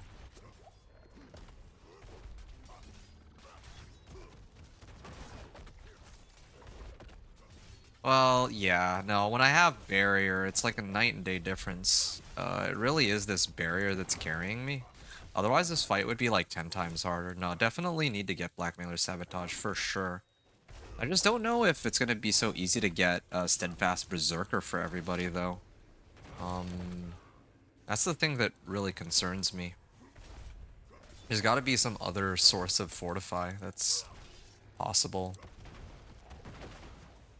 Is there some... Here, I'm gonna have to take a look at my skills later after this fight is done. Whoa. Oh. So he always comes out of one of these 3 gates. So I just need to be wary of... He'll jump out first. I'm gonna be... Yep, there it is. There's the... So once he jumps, then I can safely hit some of these. Right? Oh, there he is. Now I can...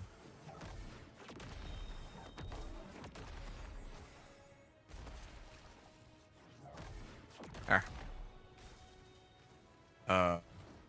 Is that... Do I... Oh, yeah, there. That's the thing about this fight. It's not... I don't need to have a ton of damage, do I? Oh, there we go.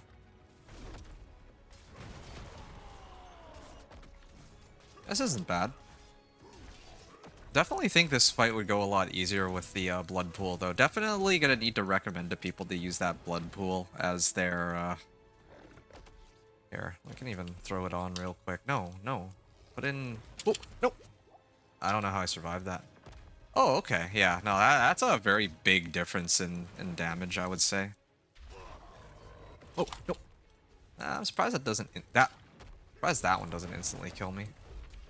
Not complaining, but... Yeah, that's okay with me. So no why am I not doing the like, why am I not doing resource spending? Where's my... I'm using avarices. Oh, it's because I don't have an actual boss power, that's why. Otherwise, yeah, I'm supposed to be spending resource. Okay, I'm gonna have to mention, like, when we walk out of normal, it should be blackmailers, kermas, and the resource spending one, avarices if we have it. Otherwise, well, otherwise I don't know what we'd use. Ow, ow. Oh, no. Dodge right into the wrong spot. This is what I mean when I say I'm not very good with these, like, mechanic oriented fights. Oh. Well, I managed to get that one at least. There.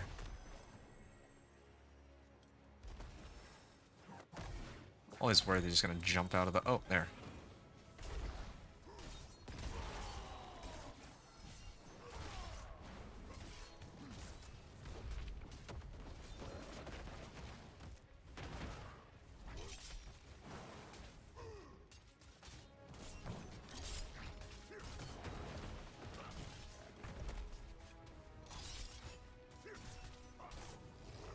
Oh. Yeah. So, I think this kind of proves that the fight is possible. The next phase will be one of the, I think, the toughest of the phases, though. This is with, like, still missing some of the powers, too. Oh. Like, isn't there a phase where Akarat is just, like, kind of, like, stuck in the ground and I need to, like, free him? Isn't that one of the phases? Or... He's, like, really low life now, this Harbinger, so I don't know if... Oh. Oh, there we go. That was way easier than I thought it would. To be honest, that was even easier than the Andariel fight. Actually, that's very relieving. Andariel is a horrible... Not just a horrible fight, but it's a horrible power, unless they buff it. There's supposed to be a patch in a couple days that buffs a lot of the boss powers, but this... Andariel is pretty pointless. Okay. Yeah, use his to clear Harbinger. Harbinger fight should be fine. Okay.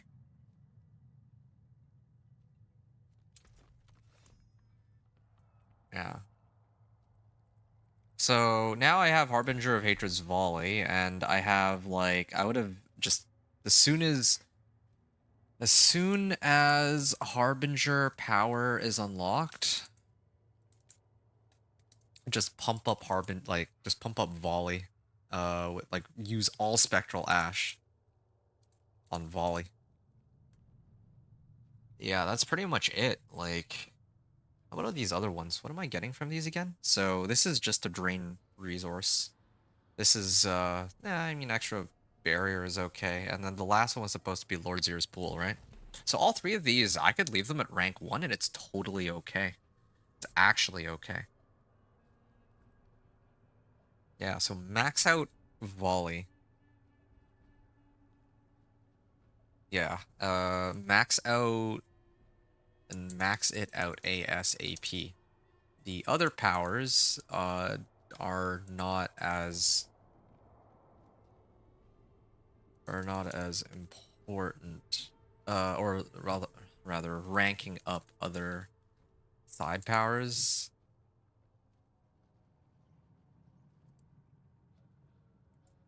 or isn't as important as getting your main source of damage against bosses. Okay, now I can actually play the game. That's pretty exciting.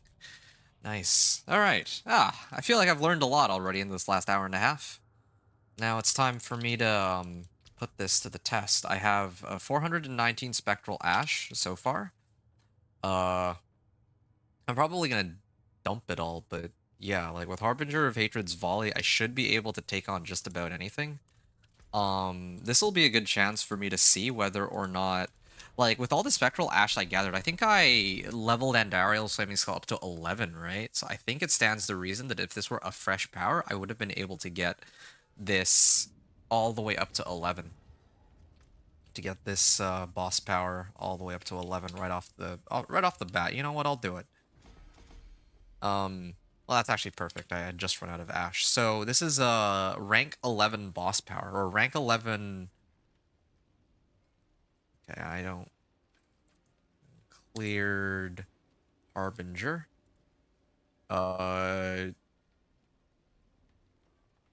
Yeah, okay. And then now this would be the Pit 25 clear. And this time it should be a lot easier. So, yeah, I'm gonna try it. So this is slight improvements to my gear. Like what exactly do I want to improve here?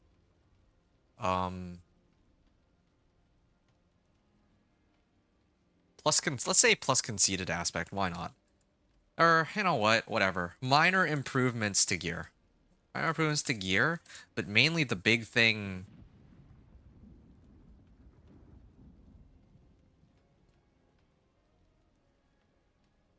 Uh Primary adjustment is rank 11 boss power. Otherwise, also got minor improvements to gear. All right. Yeah, I think that should cover it. All right. I'm gonna attempt the Pit 25 clear here. I'm gonna repair my gear too in the process. I should. Oh, yes, nice. I finally have plenty of all these that I can use. I think one of these is Thorns by 400, right? I may have to look into that a little bit more later, but it might be more worthwhile for me to use the plus 20% life elixir, because if I have like 10,000 life, right, and I have Challenging Shout perpetually up, Challenging Shout gives me, let me just check this real quick. It gives me 30%, Thorns equal to 30% of my max life. So if I were to reach 10,000 life right now, then suddenly I would be getting 3,000 Thorns every time I activate Challenging Shout. Now, the only problem is I don't have a way to, like, keep that up, but that's going to be significantly more Thorns than everything I have here. So, yeah, I'm going to attempt Pit 25. Actually, no, let me do Pit 20 first. This was the last time I ran Pit 20. Pit 25, I just could not clear, but Pit 20, I had 6 minutes and 15 seconds left on the clock. So I think that unlike the previous, and 3, well, and side powers.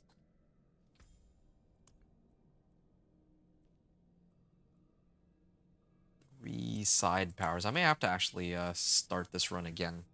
But just for well, actually, I already have all my power's active. Okay, well, then never mind then. Now I just need to make these guys vulnerable, and then suddenly they're gonna take absurd amounts of damage. The one thing I have to admit about what I'm doing here is that... Oh, there. Yeah, because I'm, like, I think I mentioned this earlier. Because I'm Paragon level, like, 200, my boss power goes through the moon. The Paragon powers used to scale all the way up to... Or, sorry, the boss powers used to scale all the way up to Paragon 300, but they toned it down to 200. Which means I'm getting the maximum amount of... like, the maximum amount of damage as it is from that bonus. But, yeah, I'm starting to get the hang of this. Really starting to get the hang of this. So... I'm gonna start leaping. Yeah, my Thorns bonus is up. I don't have to look at that or worry about it anymore. I can just focus on playing with this character. I'm just gonna start pushing. And then I activate this. And now, where's my boss power? My boss power should be active. There. Yeah, I see it now. Blast Wave Shrine? Yeah, why not? I'll use it. There. I think the more important thing is whether or not I can get into Torment 2.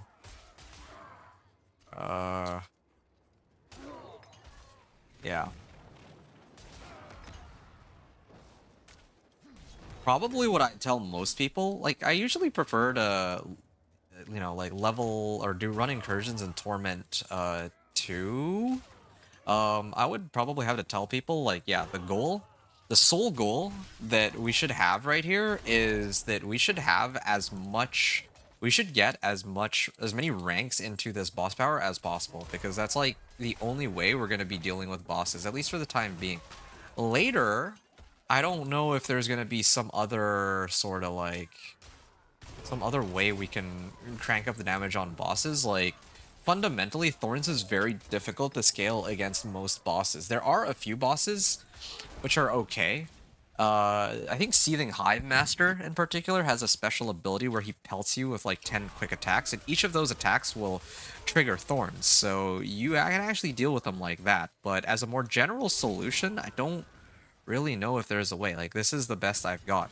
The only reason why I had some hope with this Thorns Barb that might actually be okay to play the game, beyond Torment 1, with all the adjustments they made to bosses, is the fact that we have access to boss powers.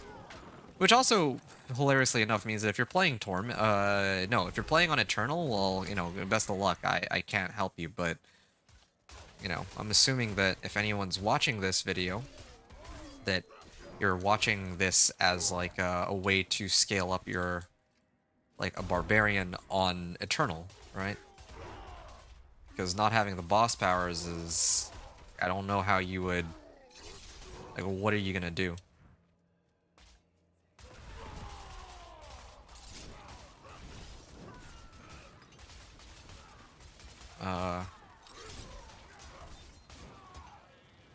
Yeah. Hopefully later I can scale my Thorns more in such a way that, like, I can actually see a lot of big damage numbers on it too. And it's not just this boss power. But the hilarious thing is, my boss power scales with a bunch... Thorns only really scales with generic damage modifiers, and, like, Thorns Wall Fortified, sure, but a lot of it is also, like, generic damage modifiers. Let's say, like, Inner Calm. Let's say, like, Conceited Aspect, like when I have Barrier and all that, right?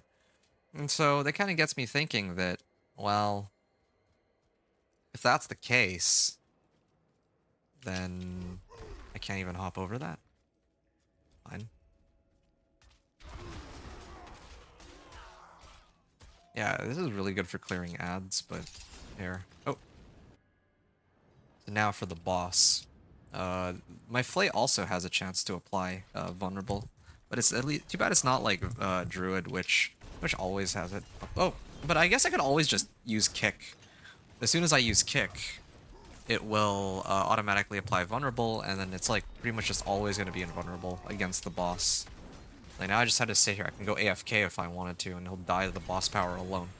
So Yeah, some people are going to be pretty mad at me. I can already tell that it's going to be some sort of uh it's going to be some sort of Thorns Barb, but not really a Thorns Barb.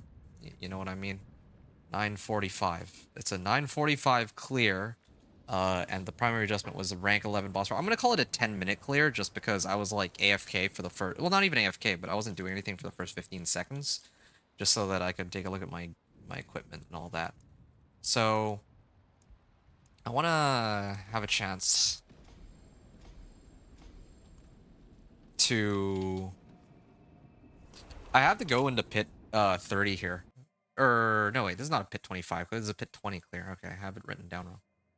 The next order of action is to do a pit 25 clear.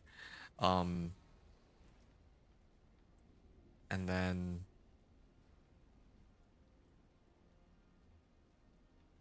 yeah, it's going to be a pit 25 clear.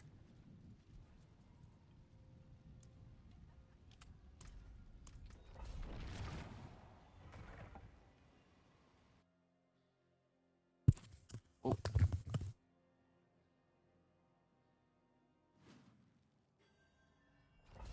All right, so this is going to be pit 25. My armor and resistances are still all scaled up pretty high, with the exception of poison resistance.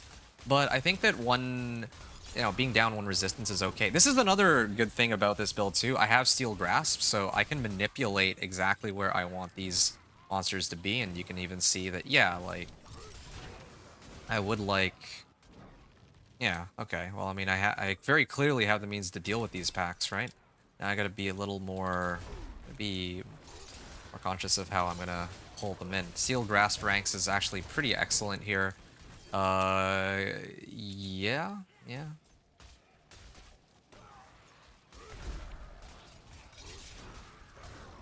Okay. Now as long as I keep spending like 25 resource or more, it's actually okay.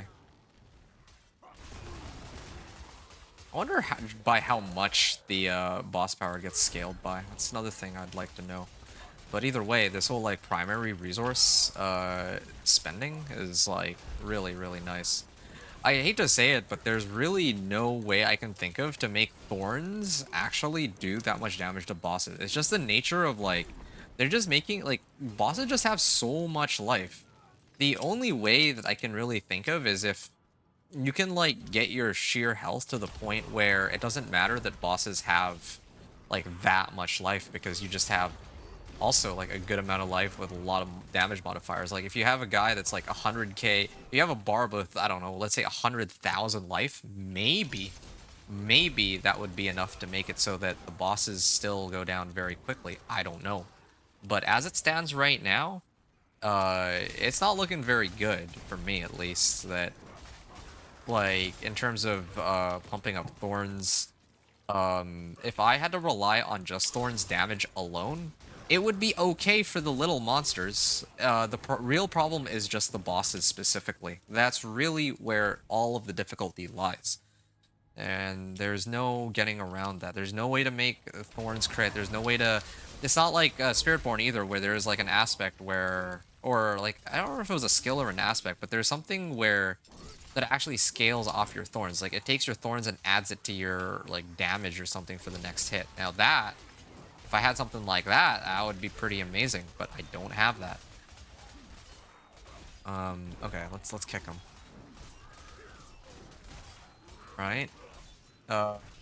Crit would be nice too. That's another thing. I could use crit for my boss power, even if I can't use it for anything else. But here's the thing though. No, this build actually does. That's not to say that Thorns is useless though. It's not like one of those builds where it's not like Earthquake Dust Devils where Whirlwind does absolutely nothing in terms of damage. My damage against mobs is actually pretty excellent. I would say it's excellent. But it's really just the only problem are like bosses specifically. I mean, this helps with elites too, but like even look at this, right? Like even my my volley has its limitations in terms of like there's only so much AoE that it has depending on my position, and if I can't like I don't always have like steel grasp charges either, so like okay, now I can buy myself a bit of time. Like here's a good example, right? Like I don't have vulnerable up and I was still able to kill most of these guys because of my thorns. So I don't even need to trigger burn a charge of steel grasp. I don't need to use kick to apply vulnerable because I need them to be vulnerable or else my boss power doesn't actually go off, right? So yeah, Thorns and Volley here are both very useful. They both do work hand in hand. It's not like, oh, one of these things is well, yeah, I mean, eventually I'm getting to the point where the Volley will carry the fights against bosses, but at least I have an offensive, like a source of offensive damage, and then I have damage for all the little monsters. Yeah, because all these little monsters are regularly hitting me too. And I don't really like the idea of, oh wow, look at that, 10 minutes.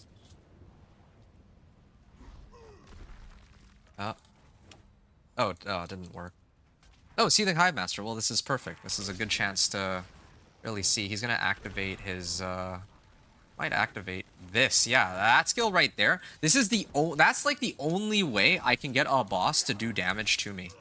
To actually do damage to a boss. If he hits me with that, then that is the sole ability that I know of that suddenly allows him to take a lot of damage off of my thorns alone. And because I have barrier, I can actually just tank it and then let him do that as many times as he likes. I can't even, can I just stand in these Dust Devils? I can't even really, I can stand in these Dust Devils, but he actually takes like 0 damage out of it too. So, really, yeah, there. I don't want to. So yeah, that's perfect. That's a perfect example of what I'm talking about. I don't want every every attempt at pushing the pit to devolve into whether or not I was able to roll Seething Hive Master. That's the only other possibility to like comfortably clear Torment 4 as far as I know on just this well yeah, just this alone, right? This attack will overpower, brawling skill damage. What? This? Increased damage to healthy enemies. Increased damage while wielding two-handed weapons. Well, I'm always wielding two-handed weapons, so this should be fine. I will probably be using this. So I'll start leveling this up. Okay. So that was Pit 25. That was Pit 25, and yeah, I cleared it in 9.5 minutes, which is hilarious. It's hilarious because my last clear was Pit 20 on 10 minutes clear time. I bumped it up 5 pit tiers, and I still only managed to, I shaved off 30 seconds. So, I mean, I evidently have enough damage against all the little ones. So, there we go. That's the journey from Torment 1 to Torment 2. We're going to continue with Torment 3 in a second after I well, just take a very short breather here, so 1 second.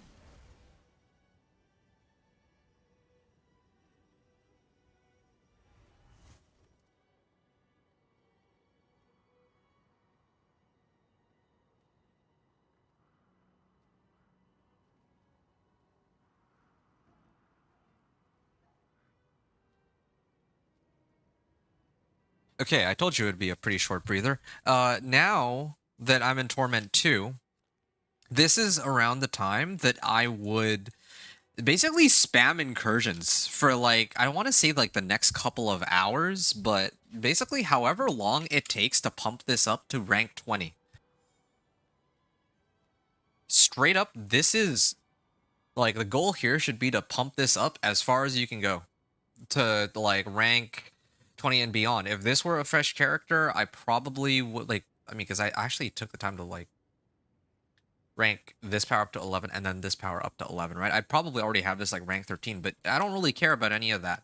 Just pump it up. It doesn't matter. Just go all the way up to rank 20. Like this is gonna be your main way of doing damage with your weapon, I guess, or your to bosses specifically. What about the rest of these? I don't need this. I don't need this. I don't really need any of these. Fury per second. See, I don't really think I need that at all. And like plus ranks of Warcry, that's not bad. I can get more damage out of that, but I don't think I'd use it. Yeah, I don't really need plus ranks of Flay either. Like I just need 1 point Flay here. So yeah, and how many boss mats do I have? Yeah, see, I need to farm as many exquisite bloods as possible, and how do I get that? It's going to be, of course, through running the incursions over and over to get more boss mats. As for my helm, well, my helm's pretty decent. But maybe I should get Tusk Helm. I'm still not even. I'm not entirely sure what I'd prefer because, like, right now I'm not like can't really guarantee myself Berserk. Speaking of Berserking, now that I'm in Torment 2, I think it's fair to start adding more points to the Paragon boards and all that, especially because like I wouldn't even attempt Torment 3. In fact, I'm not even gonna attempt Torment 3 here. Like normally I like to like push Pit and see what the limitations of the build are. I wouldn't do anything in Torment, like I wouldn't even attempt Torment or pushing Pit until I get a rank 20 of Volley. Because like there's no point. There's really no point in this case. Like I want to like pump that up as high as it can go, and I also need XP too, right? So this is a again we're hitting two birds with well three birds with a lot of birds with one stone because I would need boss mats to get my other equipment anyway. I get gear upgrades here. I get XP here. Obviously number one most important thing is the boss power, like Spectral Ash to upgrade the boss powers, right? For sure. But yeah, there's no getting around it. You need to run incursions, and at least with Torment 2 rather than Torment 1, you're getting like at least slightly more Spectral Ash, and it's not even like you can't even tell how much stronger these monsters are. Like these monsters are not. Wait, was that an ancestral that I heard drop? No, it wasn't. These monsters aren't even that much stronger. Like, look, there. I'm just gonna activate this, and then suddenly I just walk through them. I didn't even activate Vulnerable or anything. Like, I didn't activate my boss power whatsoever. None of that. None of that at all. Actually, speaking of applying Vulnerable, do one of these apply Vulnerable at all? It'd be great if I could get Vulnerable, but I don't. I guess maybe not. Yeah, I guess it's really only this one. Oh, yeah, this is a perfect, well, it doesn't even matter because these guys have it handled, right? But yeah, see, I can at least tickle him. If I were by myself but I had no one else to rely on, I could at least tickle him. Which, by the way, if it takes forever to run these incursions, then of course drop it back down to Torment 1, right? But I just know that here, like, I can handle, and I know, well, there's other people here too, evidently. I can at least try it. There's no harm in it, and evidently I'm doing pretty well. I might be getting carried by others, but if I wasn't, then I could always just scale it right back down, right? So yeah, Torment 1 and Torment 2 traditionally are pretty easy. This is one of those builds that definitely struggle with Torment 2 though, just because it doesn't like there's certain conditions, right? Like it definitely has enough damage for the little monsters, but the bosses are an issue, and then I think I'm a little concerned one of the characters I want to play next is Blizzard Sorcerer. I think they'll have the same problem, but yeah, I digress. Yeah, so this is what you're gonna be doing for the next however long. I don't even like I should count like just for fun, I should count how many Spectral Ash I have at the start of the run, and then I should count how much Spectral Ash I have at the end. That should be it's pretty important. And look at this. It takes forever for this guy to die. Anyway. Like my sole goal should be just hitting these little monsters. And in fact, here, I'm just gonna stand here and oh, it actually did knock me off my horse. Okay, so now I got Challenging Shout.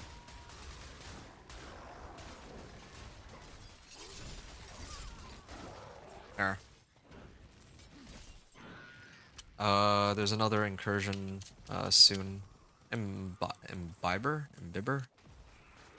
Okay, so then now another Greater Apparition will spawn. I started at about 100 Spectral Ash, right? So I'm hoping that this will give a lot of Spectral Ash, and if it doesn't, then, well, we have a problem on our hands.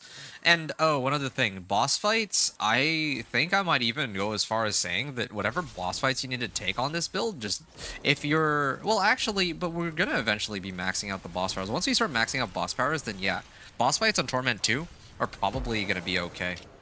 Oh, for Belial. And then I might even be able to make it to the next incursion, too. I'm gonna do it. Like, yeah, I might need to turn in, though, my stuff first. Oh, look, earthquakes. Iron skin.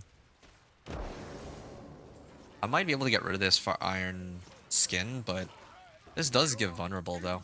And it gives me an easy way to like spend resource. So there's some stuff here. These guys are spamming Dust Devil and Whirlwind, I think. Yeah. Or Dust Devil and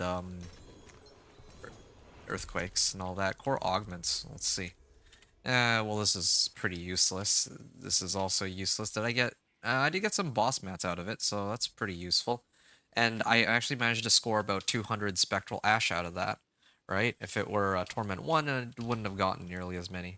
So, yeah, I'm probably going to be spending, like, at least the next hour running Incursions, but at the very least, I'm not going to need to run too many more Incursions after that, unless I, for some reason, need boss mats. I'm like really struggling to find them. But at that point, oh, greater collection of dungeon keys. Well, it's a greater collection. If the other ones were not greater collect, or if they were also greater collection, I would have taken boots or rings because I don't think I really need anything out of these. Like I don't get any materials. I just get a bunch of Infernal Horde compasses that I don't really have too much use for. Lair boss horde keys. That's another thing too. Another way to get more boss mats, tributed titans. And again, this might not really be much of a surprise, but I gotta say it anyway. You gotta prioritize if you're gonna be running the boss mats and all that. You would want to run Lord's Ear first, so you can pick up a Razorplate, ideally. Unless they changed that, but I don't think they did. Yeah, with Lord's Ear, you pick up Razorplate. It's like an extra like what 1,200 thorn or 1,600 thorns. Not factoring in GA and not factoring in the unique effect.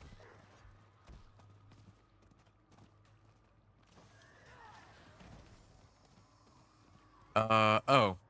Yeah, I mean, I can... Well, this would be a good chance to test what I myself am capable of doing in this region.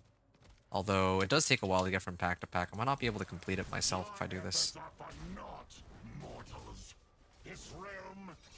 I don't know if it's worth... Well, I mean, even if I miss out on one, I mean, it's worth knowing, like, what my level of power is, I guess. Because I could still go to the other region right now. I'm sure I'll find people there, but... here is a nice chance to find out, like, how strong the setup that I have right now is. Like, and I can also decide whether or not I activate my boss power, too. Which is another reason why it's quite helpful, this build.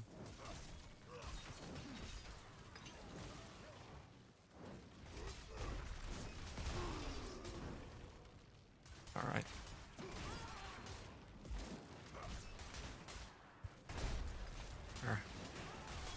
My kick actually does a considerable amount of damage too. I'm permanently barriered, so don't really need to worry about... If my health is starting to go down, then yeah, there's a problem and I need to actually pay close attention. But that gives me a lot of wiggle room, and it's like it acts like a very big buffer for me to figure out how to like react or respond to a situation. Like I don't have to be as like worried about, oh, well, they might instantly kill me. I mean, here in softcore it doesn't matter as much, but if I'm running Pit, then it could be a problem. Or a boss fight, I think is the more... Well, yeah, either of those.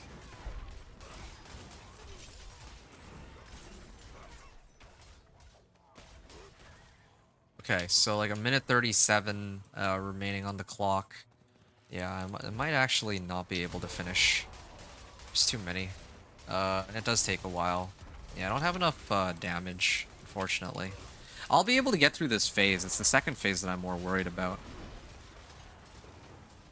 Yeah, I am worried about the second phase. At the very least, I'm getting plenty of Spectral Ash, though, so that's the one upside. Oh, wait, I got another... Oh, wow. I'm almost at the... Or did I... Oh, I didn't bother upgrading it, no wonder. That's why I still have a lot. Yeah, I tanked that one on purpose. I wanted to see if I could survive it. Yeah, I can tank and survive pretty much anything that they throw at me right now. I'm still also maxed out on resistances, and my armor is also pretty much at the cap. And there's plenty of ways that I can adjust my gear to get more resistances and more armor. So, yeah, Torment 3 is well within reach, I think. I just need to get my boss power maxed. That's like the main problem, I would say. Yeah.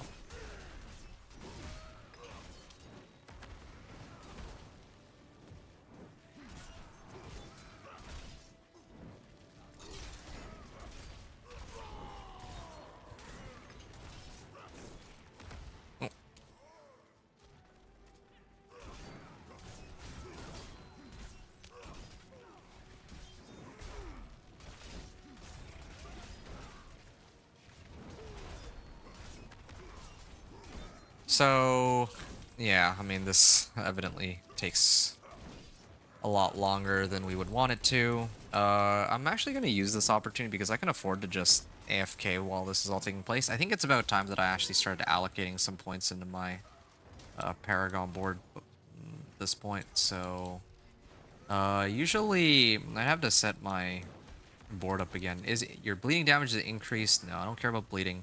Chance to okay, Blood Rage is like the really big one. I don't use Berserking, or I mean, I'm not going to use Carnage. That's not very helpful for me in this case. Critical strikes increase your attack speed. Yeah, each time you make an enemy vulnerable, your damage is increased by 20% for 5 seconds. Overpowering a vulnerable enemy. So I have 2 powers available. Or 2 boards. And then, oh yeah, there was Warbringer too. Warbringer is a pretty big one. It could help grant my life and fortify. That's actually kind of massive. I might be immortal with Warbringer, even without the right resistances. Increased damage. Oh, here's a really good one.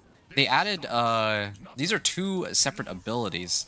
Swapping weapons grants you 8% of your maximum fury, and you deal 30% increased damage to injured and healthy enemies. So, yeah, I can do, like, for now, Warbringer, I can come back to Warbringer later, but if I want 4 boards, then I can pick up, like, Blood Rage and some of the other ones. Yeah, I know which ones I got. At least I have a lot of more like, generic damage modifiers now, so I can, like... It's not like before where, when I made the Thorns Barb, at some point I'd, like, run out of good boards to take. Yeah, like, here I got plenty. I should probably head over there, shouldn't I?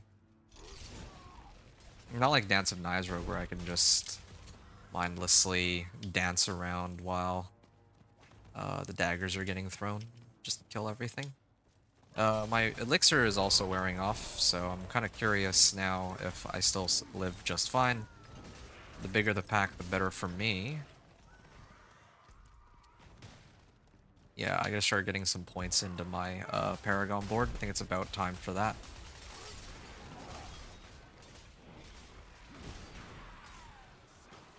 Yeah.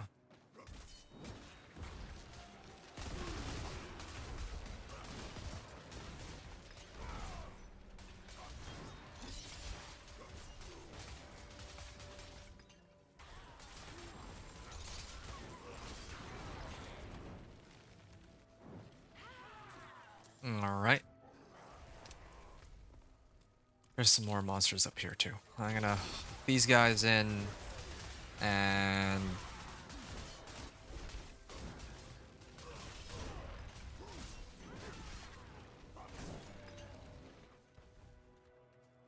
okay. And I'm gonna go around. Okay. I still don't know for sure if I'll be hitting the cap, but at the very least, I have enough to double upgrade this, so now I'm actually even higher than what I was before on this. I don't know the exact value that it can go up to. I think it's like 1400% or something. So I can get quite a bit out of it. Ooh, they actually keep spawning Betraying Eyes now. I wonder if they actually added that in as like a hot fix, because previously it was a problem. It definitely was a problem that I can't that like these eyes sometimes wouldn't spawn. So the fact that the eyes are spawning now might mean that I can potentially complete this incursion. I'm still gonna miss another incursion, but that's fine. Like, to learn the limitations of this build and perhaps more importantly, figure out what I need to do as far as Paragon boards are concerned to buff this guy up. Even one or two boards would be like, what, double the damage? 13.5% increased lucky hit chance. Don't I have, like, I have two-handed axe here.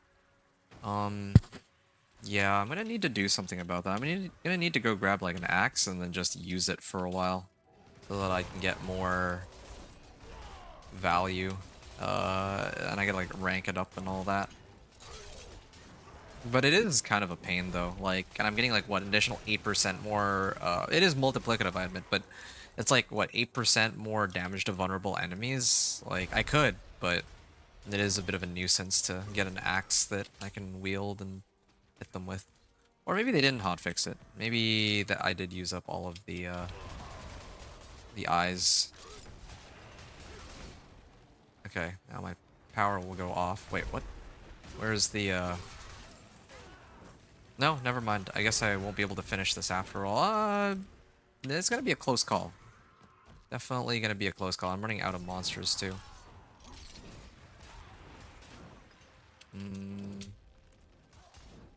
There's some monsters up there, perhaps? Okay. I'm gonna head up this way and maybe see if I can pull some of these guys in.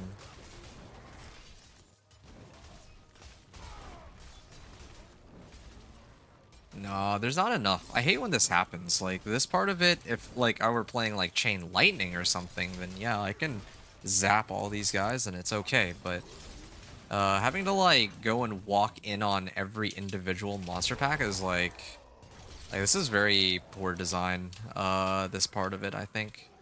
Like, I don't know, like, they should always just keep spawning the, eyes. That's silly, and now what, I lose out on 2 bosses?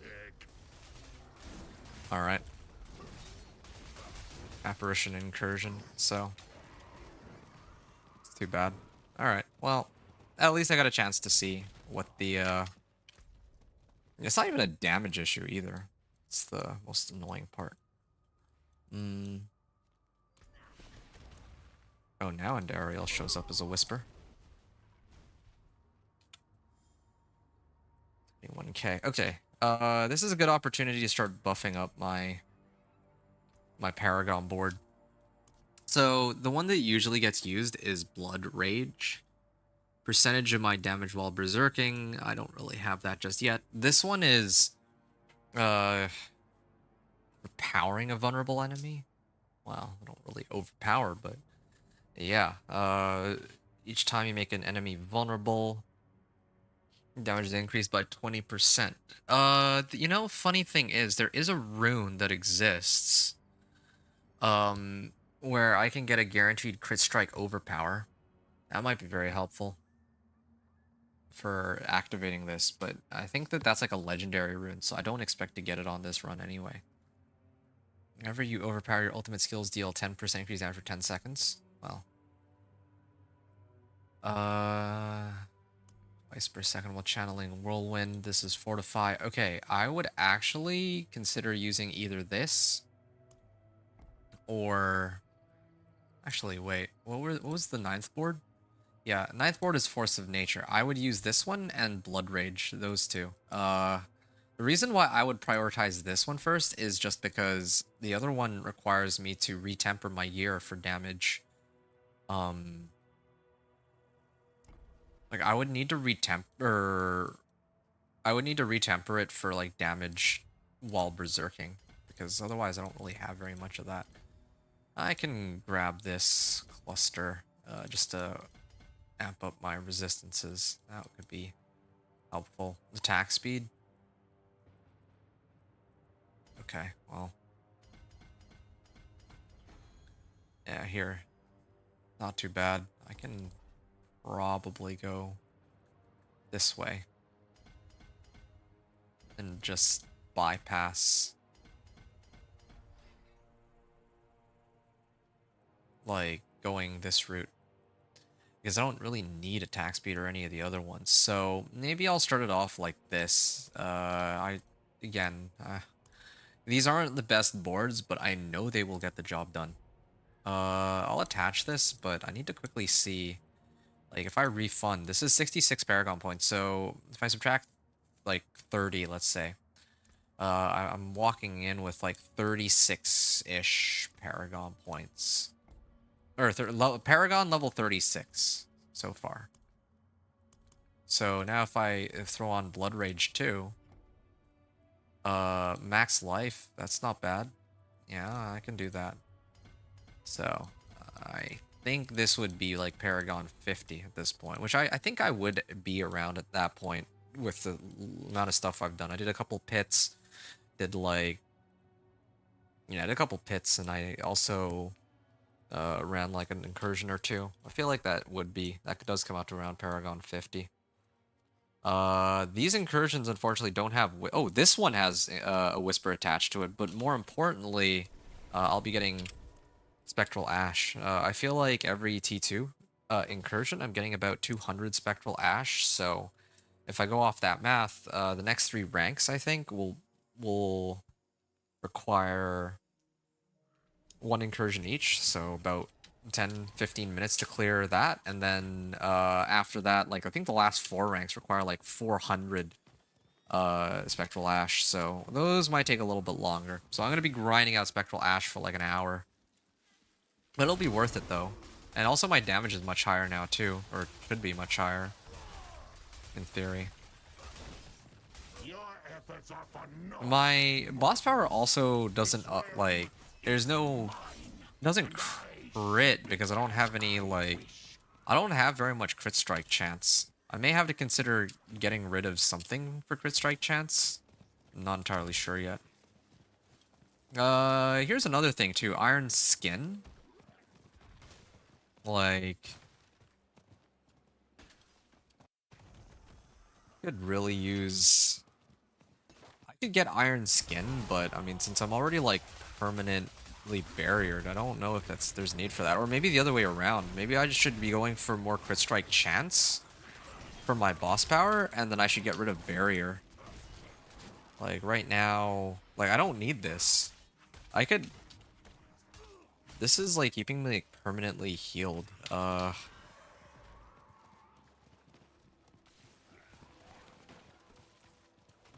Like, I can actually get rid of this, and I could replace it with Wandering Deaths.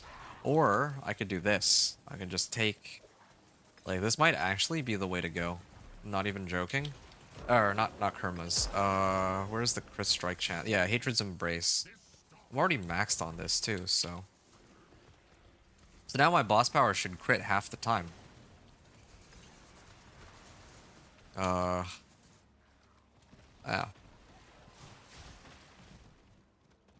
That's pretty important. That is a pretty big increase in damage, I think. It's like 50% more damage extra if I crit. Yeah, 310k on these hits so far. And that was just with 2 Paragon boards that I added. Haven't really added much else. No glyphs, no nothing. Still plenty of room for upgrading stuff. And yeah, there's a lot of people on this incursion for sure.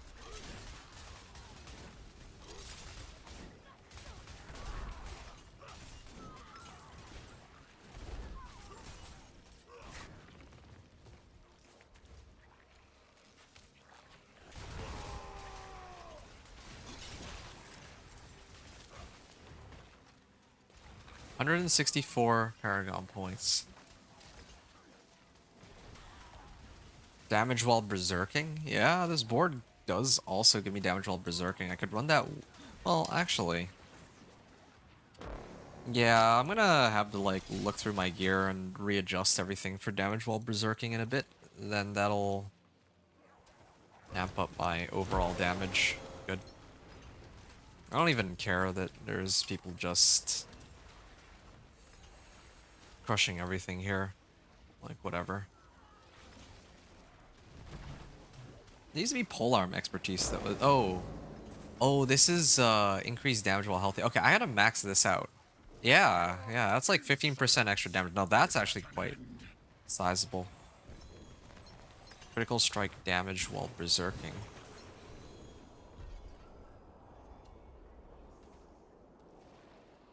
I don't really do the crit strike. This does CSC against vulnerable enemies. Well, whatever. Gonna take both of those later. Yeah, and then there's another incursion starting soon, but I got some whispers, which is perfect. A world boss is spawning that I have to do that one.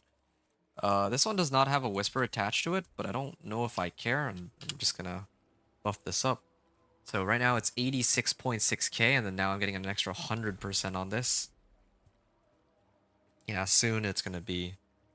Oh, it's gonna be great. This is Fury Max Life Armor. This thing is... this has a lot more damage than mine, but... oh, okay. Yeah, this one is, yeah, definitely switching over to that. I still don't have any Ancestrals, unfortunately, but... Gonna need to... change that in a second. Well, I might sort out my gear after the next incursion. I think it's like I said before, incursions are #1 most important thing right now for me to do. The only thing is it'd be nice to, I guess, have something else to... Oh. Yeah, wrong area. We want to brace dig.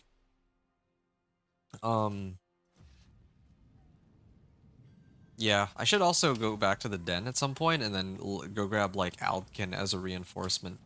I think even, like, early on in the game, like, when you're starting out, probably might be worth running Subo. A Subo Aldkin, I think, on this guy. That way you know where everything is, you can still grasp everything. I think I talked about this before, right? About mercenaries and how I don't like to really run mercenaries simply on the grounds that mercenaries are not... They draw aggro away from you, but a reinforcement... But the thing is, you lose out on renown, you lose out on potentially, like, getting pale marks. Aldkin as reinforcement, like, is kind of nice because he only really shows up to apply one skill. As a main, like, as like an actual, like, mercenary, it could be troublesome to run somebody like Rahir because he could draw aggro away from you, even if he does give you some resistances and armor, but Subo is a safe bet, since Subo is usually ranged anyway, is by my understanding. Okay. I think at this point I should run, doesn't really much matter, does it? Sure, Elixir of Iron Barbs. I'm gonna actually run Elixirs and Incense to get more Thorns too, if I really, really wanted to. It's, available option. Did I get my pet? Yeah, I do have my pet, so I don't know why it took so long for Angel Breath to get picked up. Wow, all these people running these really strong builds right now. Lightning Spear and all that.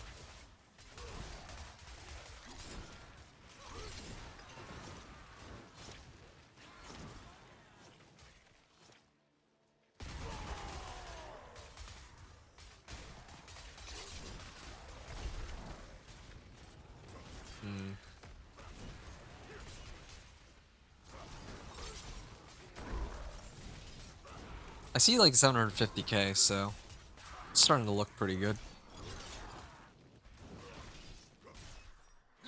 Yeah, with these incursions, I just can't run them solo. I can run them with, like, even one other player. One other player is okay, but just not solo.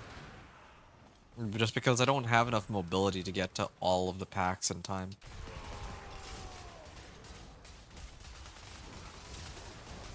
There. Oh, okay. Or this rogue can kill all of them on my behalf.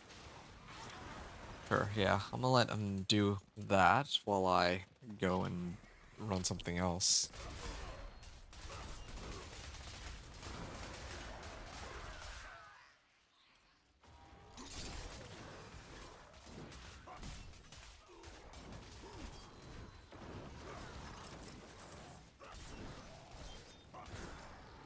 Alright.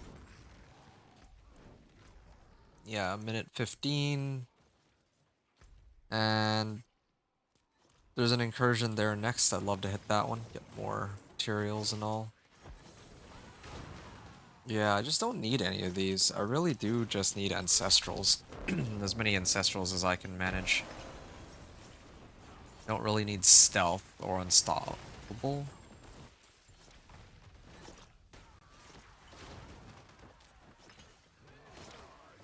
I could use crit strike chance. Has to evade one time. What other trigger runes do I have? So this is for restoring primary resource, but I don't need that much primary resource, do I? Drink a healing potion, cast an ultimate skill. I think right now it would, well, maybe I could do crit strike chance. Whenever I cast 5 skills, I get 25% crit strike chance. That works with my boss power. That's an option, but again, I don't think I need to do that just yet. So, yeah, that's for later. Okay, and then the next incursion is starting now. I'm gonna make sure I grab Slayer's Finesse. That helps. Oh, finally. Finally. Whenever I cast a shout skill, its active cooldown is reduced by 17% per nearby enemy.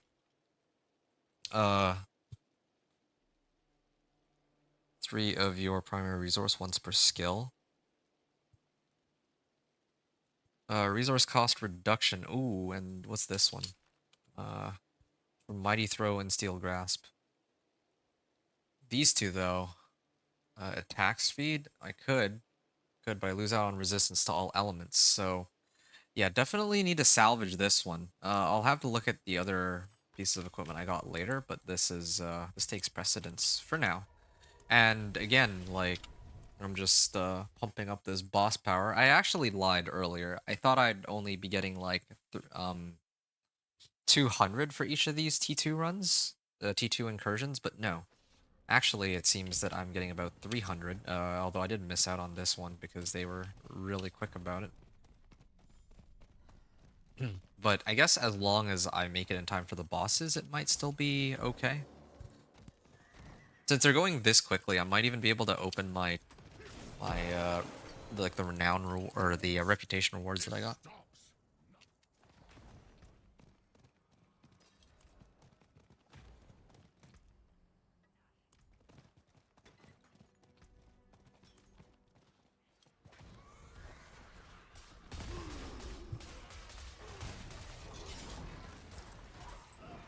What is this?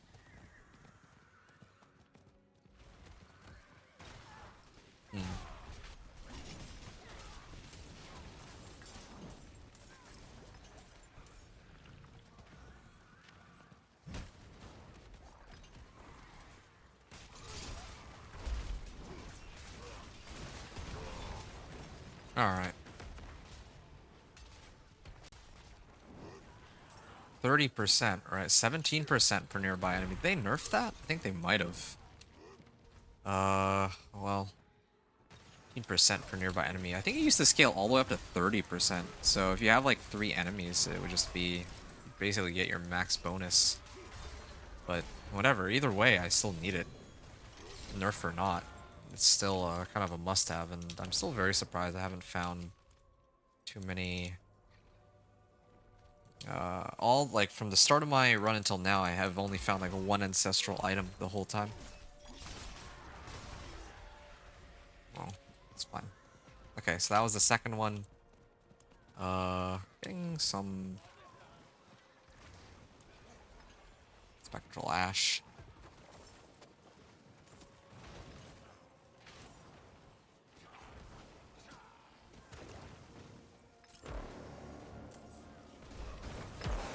Ooh.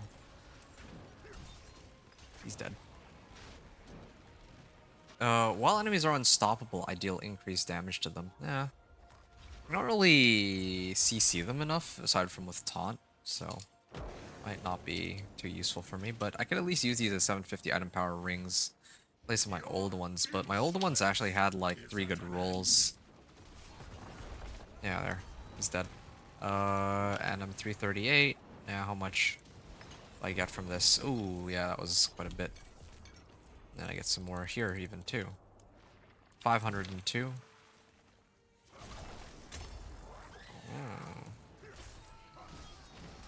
It's a lot of stuff I'm getting. And I'm picking up one more set of Spectral Ash, and then I can go and turn in my Whisper rewards, although I'm still... Yeah. I only got like 200 out of this one, even though I made it in time for both bosses. I also need to go to the Reputation cache too, so I'm gonna do all those. It is done. Collection of two-handed in hopes for an ancestral. I'm gonna need like 4 ancestrals there, so yeah, that might.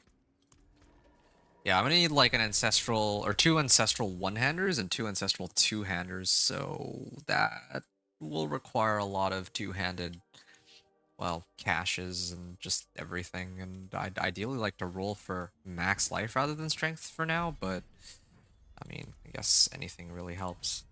Okay, this thing should drop me some. That's all I got? Well, I mean, at least I got herbs and some obols, but I was really expecting some boss powers. Harvest Venus motes, so I think I can go this way. I'm also starting to cap out on item slots. I'm almost maxed.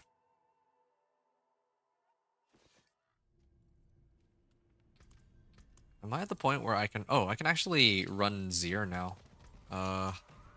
Yeah, if I run Zir, I can do 2 runs of Zir. I could try him on Torment too. I actually think I could probably handle him Torment too. Maybe try to grab my Razorplate. Razorplate is kind of important. Even if I don't get Razorplate, I'm sure like there's a chance I can get other potentially useful items as well. So there's no issue there. No.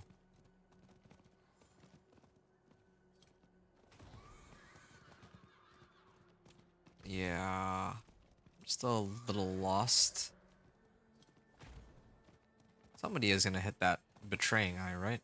Maybe I should have gone for it first, and I should just ignore these whispers, but I can't resist. I get whispers out of the, yeah, there it is. Mortals. This realm is mine, and I shape it as I wish.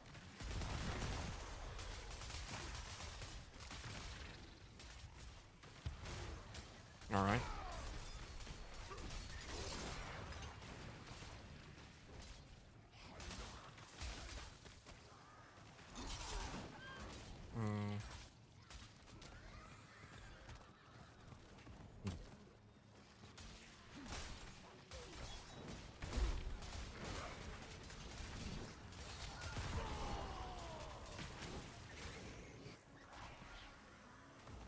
Harvest is also going strong.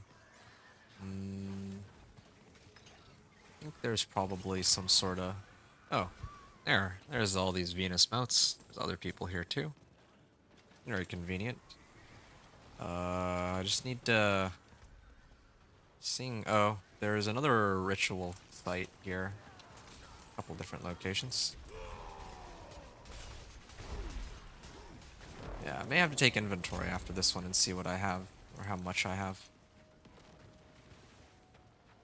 Well, I kind of want to drain out all the Whisper incursions first, though.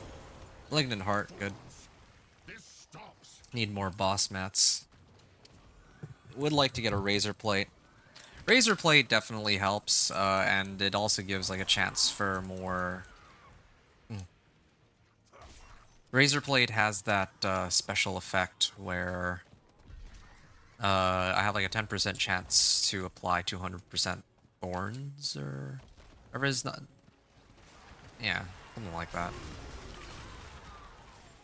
Or I think it ranges like 150 to 200 or something, but yeah, that's still a pretty big boost. It's like 1600 Thorns. I don't have that many Thorns right now, but who knows, maybe later there would be other... I don't know if there would be other items that would be better than Razorplate. Like, let's say, like, Shroud of False Death or something.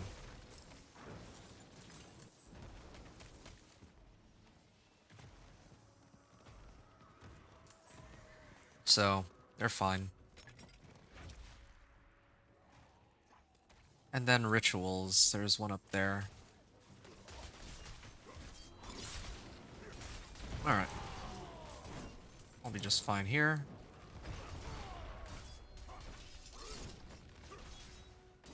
There. And that one's done, so now the boss will spawn. I think I made it just in time, right?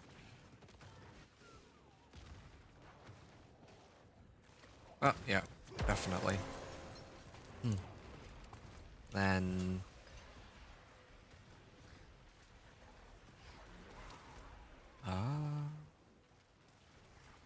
there's like a few here that I can clear.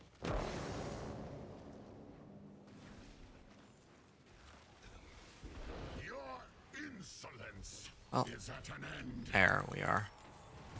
And there's a two-hander, Exquisite Blood. Oh, okay, that gives me more runs of Zir, a Fio rune. Which one's Fio? Is that when I get injured? I think it is, right? Yeah, when I come injured or CC'd as a trigger, then I can do something with it. Alright, weapon augments.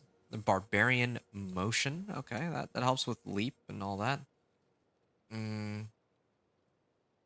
Next non-basic skill. Alright. Collection of two-handed weapons. I'll deal with that later. Two-handed sword. No, I don't need that. Gains an additional charge. Alright. I mean, there's a few good options here. But most of all, I have 810 Spectral Ash this time. Previous run, I only got like 200? 300? No, 200. The first one that I did, I got 300. And the second one, I got like 200. And now I got another 300. So, here. Now I'm pumping it up to 1200%. And then the next rank is worth 400. So, yeah. And then the last three ranks, like 125% each. So this will end off at like 1550. So, yeah. It's a pretty, like, when I first got this power, it was like 3k, 30k. Right? So it's going. Now I just need to find the body. If I don't find the... You know what? Yeah, fine. I'll come back for these. I mean, it should be easy enough. There's another incursion right now, isn't there? Yeah, this one was pretty quick. Oh, no, it's not tied to a whisper. Yeah, I'll use this opportunity to go do my own stuff for a little bit. And I also still need to grab the boss. Yeah, to grab the Tree of Whispers and Razorplate and all that. And I need to sort out the rest of my equipment too. Here, let's see how much damage this is doing. Yeah, look at that. It's hitting for like what, 500k so far. I need to go get some more. I need to get some more damage modifiers to pump it up. With 4 weapons, I think I can make it happen.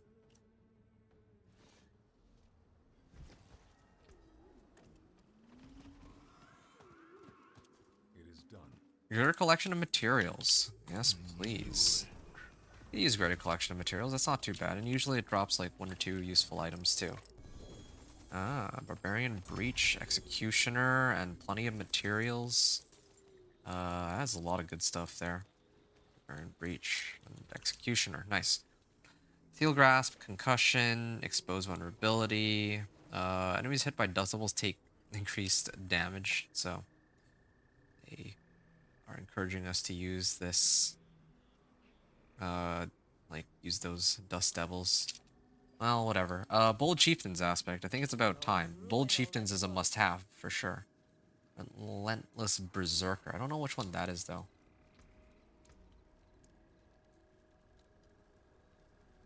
Oh. Okay, well, that does make sense. Bold Chieftain. No, that's offensive. Bold Chieftains aspect. Now I throw it on this ring and... Oh, it can actually still scale up to 30%. It's just that, that's for, like, ancestral rolls, mainly. So now, every time I use Challenging Shout into a group of monsters, then it will... the cooldown on it goes way down.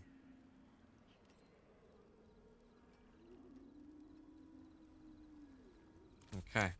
Incursions...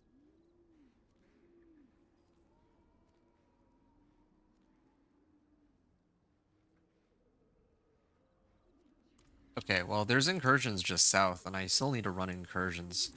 But I want to still... I might have to actually prioritize finishing my incursions first, now that I think about it. I don't think it really makes that much of a difference.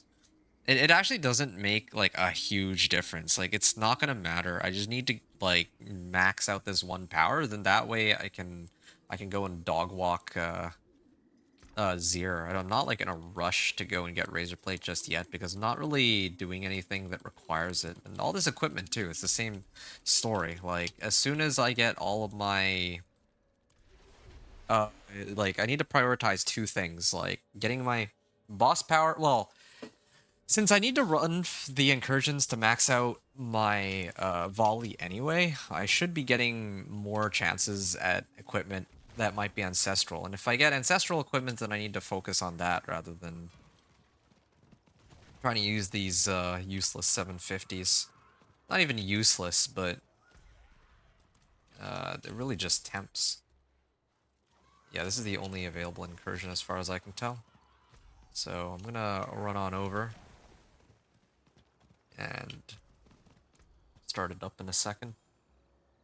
1236 on Thorns, alright. So now, like, look at this challenging shout. It's, yeah, the cooldown on it is ridiculously low.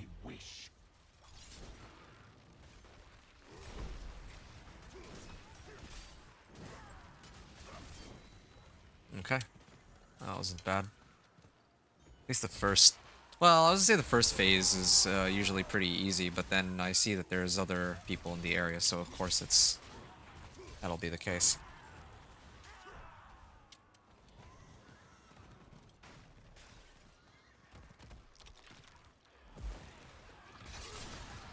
Alright, and I can activate my two shout skills.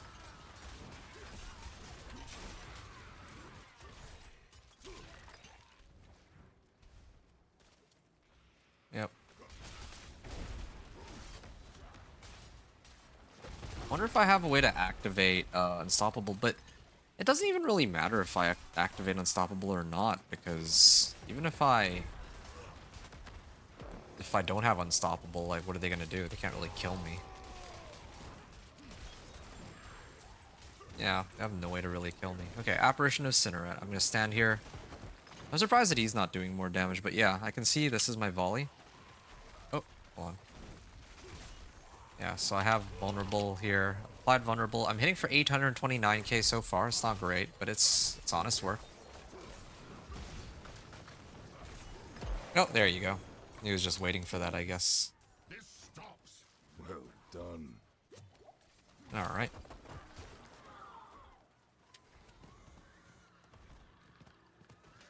Yeah, I'm hoping that I can boost this power up, but yeah, I like when I make it into Torment 3, that's where things get really dicey. Like I don't know. Yeah, I'm probably just gonna use every available aspect to me at this point. Just like I lost track of which ones I have access to and which ones I don't. If I don't have Inner Calm by that point, it would be a little ridiculous in some of the other ones, but I have to. I got conceded already, so that's fine. I'd really just throw on whatever placeholders. Yeah, I'll have to take a look. Then I'll also have to see which uniques I can get from the bosses too. Need to get like Fists of Fate, or well, Fists of Fate would be nice, and some of the other ones too, of course.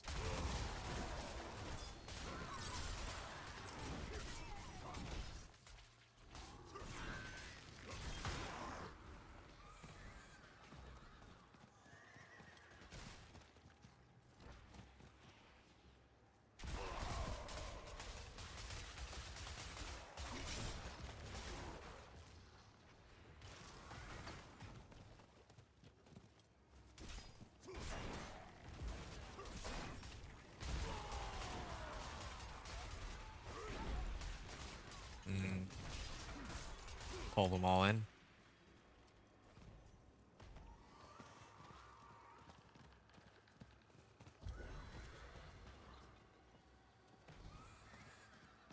Lethal Shrine, here we come. And So far, so good. I mean, Bloodwave will pretty much clear it. Another 2 more. No, I'll probably be like another 4. 4 runs, 4 incursions, and then a world boss, maybe? 4 of these and an 4 of these and a world boss, and Razorplate. There, done. Should be dropping me some Spectral Ash, right? There. 254. It's not the worst, I guess. Plate Duration. Damage reduction for each bleeding enemy. Well, that would be pretty nice, wouldn't it? Ah. This is not bad either. A lot of 350s, or 750s, but... I guess I would need to hit the incursion, wouldn't I? Yeah, I'm gonna hit I'll hit the incursion after I do the reputation board. And how much longer is my elixir lasting for? I should probably drink another one, just because I know that I might forget. Player cache. Oh! Summoning materials and an axe? What is this? Ah, Butcher's Cleaver. It's not a bad one. Get movement speed, physical damage. That works with Thorns, but... I guess... In the end, of course, there are better options. One stick that has strength max life and damage is, of course, better. However, when you're starting out as like a level 1, if you happen to come across a Butcher and you kill Butcher, then he drops that, and it's a huge damage boost as a Barbarian for any skill, really, because you just throw it on your one-hander or whatever, and then suddenly you're doing, like, a very big chunk of damage.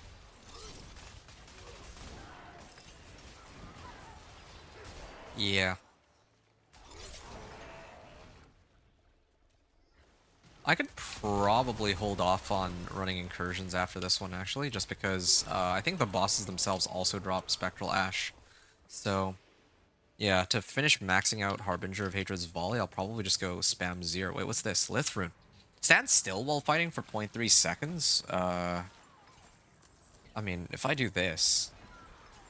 So I just need to stand still and then... while fighting? Okay, so if I activate this... Suddenly, I can actually regenerate my Fury. Okay. Cast Evade 1 time. So, what did I get out in exchange? Cast 5 skills, maybe get crit? Or... Oh, there's a few ways I could do this. Stand still, gain crit? That could actually work. That actually makes more sense. Let me do that. Hold on. Let me activate this just real quick. Get crit. Cast 5 skills, then become exhausted. Then I gain resource.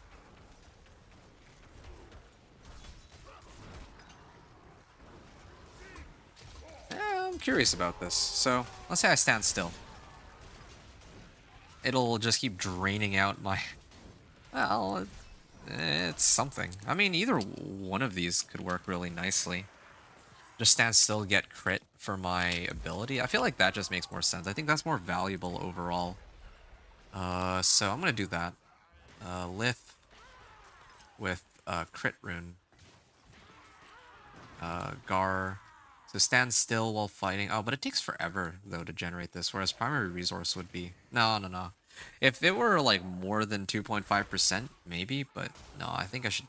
I know I keep like changing back and forth, but I'm like testing it, right? Greater Apparition encroaches. Cast 5 skills, then become...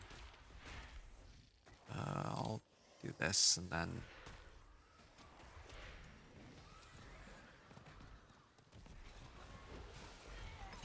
I just need to be here for it.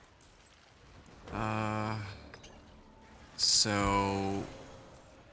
This is for crit. I want primary resource. That way... I can get crit up here. Oh, nice.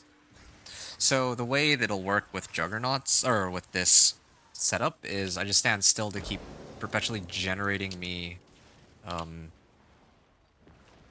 keep generating myself Fury so that I can spam my boss power.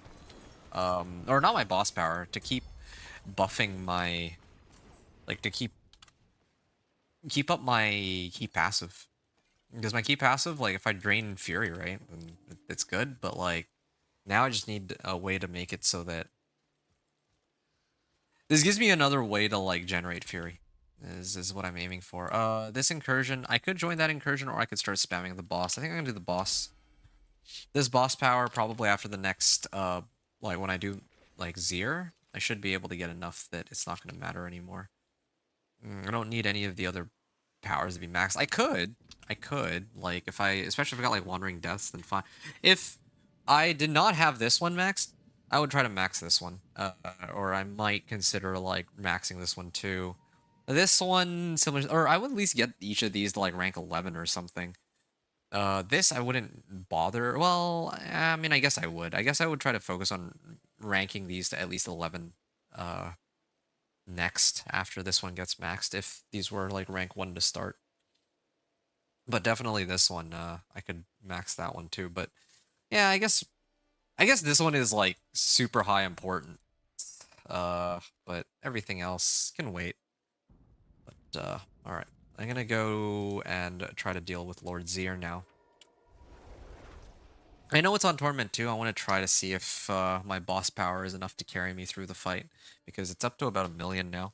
I think a 1,000,000 is pretty decent. And keep in mind, like, I can adjust my equipment too to add more, like, damage while berserking. I think that would just be better. But yeah, for now, I'm just gonna stick with what I have.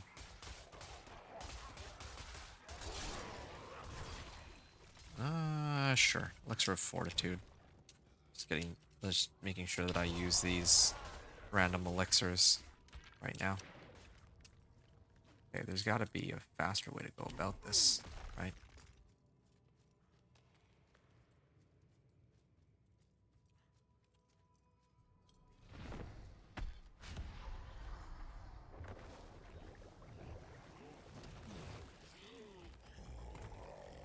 Okay, but you could probably one-shot me with some of those mechanics. Here, let me try tanking and seeing.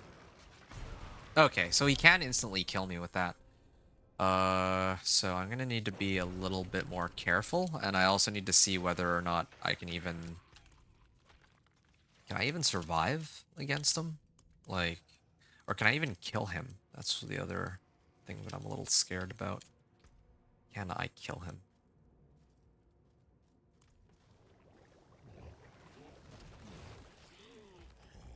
I can definitely kill him Torment 1 in the worst case scenario, but his health bar is moving. Yeah, I just need to wait. I just need to focus on dodging. That's it. Oh. Yeah. My boss power will kill him. I just need to wait a little while. And, oh, no. No. So I just need to wait a little bit.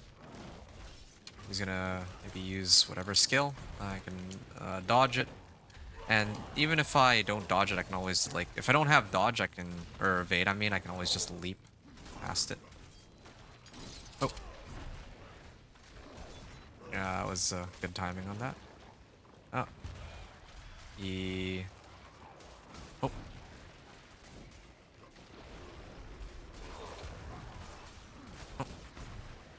I can't send the pool, unfortunately, to proc Thorns super quickly.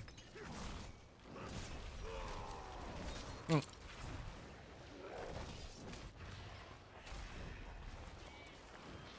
Oh, no. What? How did I survive that? What? I have no idea. Maybe it's only, like, if I get hit by the ones in the middle or something. Not sure. I'm actually not entirely sure how that all works, but I'm still maxed. Yeah, this is fine. This is fine.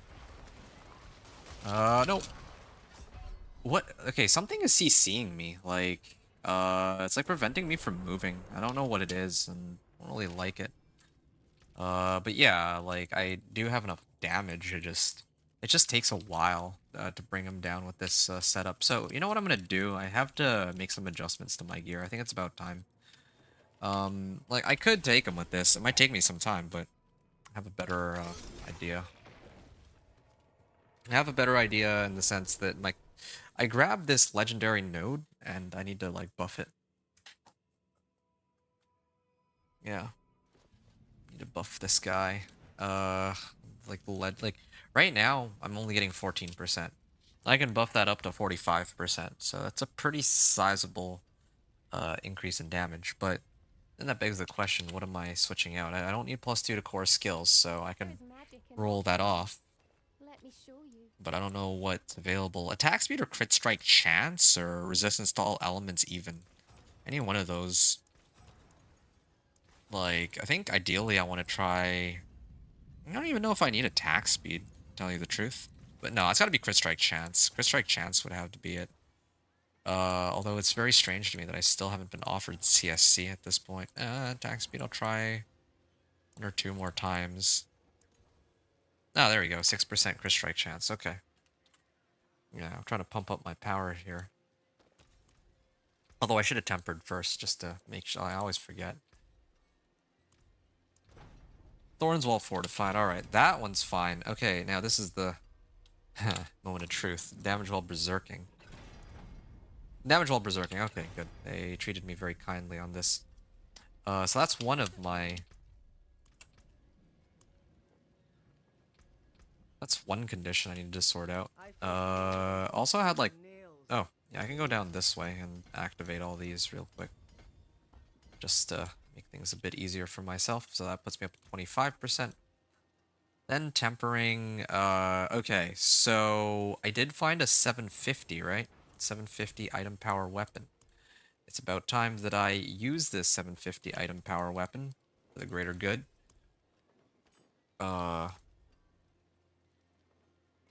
Yeah, it's kind of sad that this is still a magic recipe, but I mean it's acceptable because this is still 750.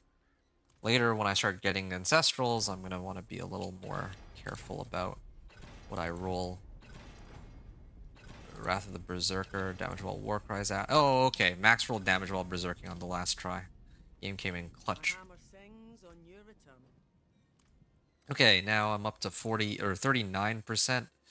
And then let me just roll off Fury on kill here for... No, I mean, actually, vulnerable damage is probably better, but regular damage is fine too. Sure. Okay, and then I want to have Death Wish aspect on this now. I want to... I mean, maybe having Needle Flare on it would have made more sense. Because I already had this tempered... Death Wish tempered on the other one, but I want to keep it like in this order so that it's easier for me to mess around with. Okay, I'm gonna do this.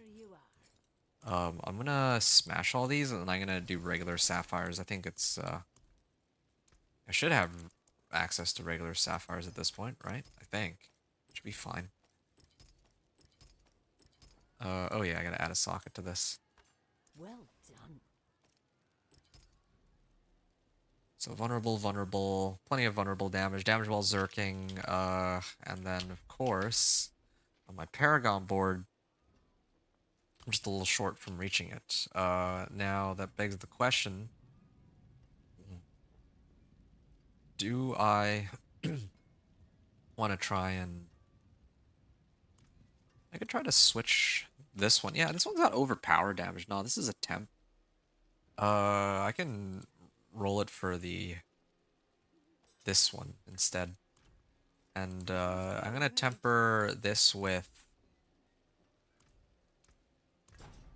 Attempt to do belligerence, but this one is, I think, more important right now. I have a few one-handers, right? Okay, I bricked it. I'm gonna go throw in the next one, maybe. I'm glad that I kept a couple of these. Okay, well, let's do the tempering before anything else. This time I remember. Belligerence is good, yes. Berserking is also... would be very nice. Damage while berserking, okay, good. So the search is done for the role we're looking for. This was this a sword? No, they're both maces. These should really be like Yeah, these should be swords because then I also get additive vulnerable, or I think for swords it's crit strike damage, right? But definitely I can at least get rid of this and roll for strength just for the time being. And this also caps out my Paragon board. So this should make the Zir fight a little bit more bearable for myself. I'll grab a couple of these just to be on the safe side. Critical strikes with core skills increase your attack speed. The wonders of Don't I have How may I help you? accelerating aspect? No, that's for... No, it's not accelerating aspect. I think it's rapid aspect, right? Earthquakes. Next brawling skill deals more damage. Limitless rage. I don't need core skill. I need battle mad. Increase damage in berserking if I swap weapons 8 times. Wow. Skills deal more damage. Enemies that are unstoppable. Yeah, maybe. I could do this one on my one-hander at least. I don't really think I have too many good options right now. I'll have to double check again later. And I'm also supposed to run like Inner Calm or something, but enemies afflicted with Vampiric Crush are also vulnerable. Yeah, okay. Oh, yeah, let me throw on Inner Calm. It's about time that I use that. Okay, so essentially for this Zir fight, I'm running in comparison to the last time I was in there, I'm running an extra like 40% more damage from the addition of Inner Calm and from damage while berserking and Blood Rage, right? Like in conjunction with each other. All right. Oh, wait. How come I'm not doing any damage now all of a sudden? Oh, that's why. There. Yeah. Now the boss power is doing what it's supposed to. There. I don't even think I need kick anymore. Yeah, I actually don't even think I need kick. I could probably replace it for... Oh, no!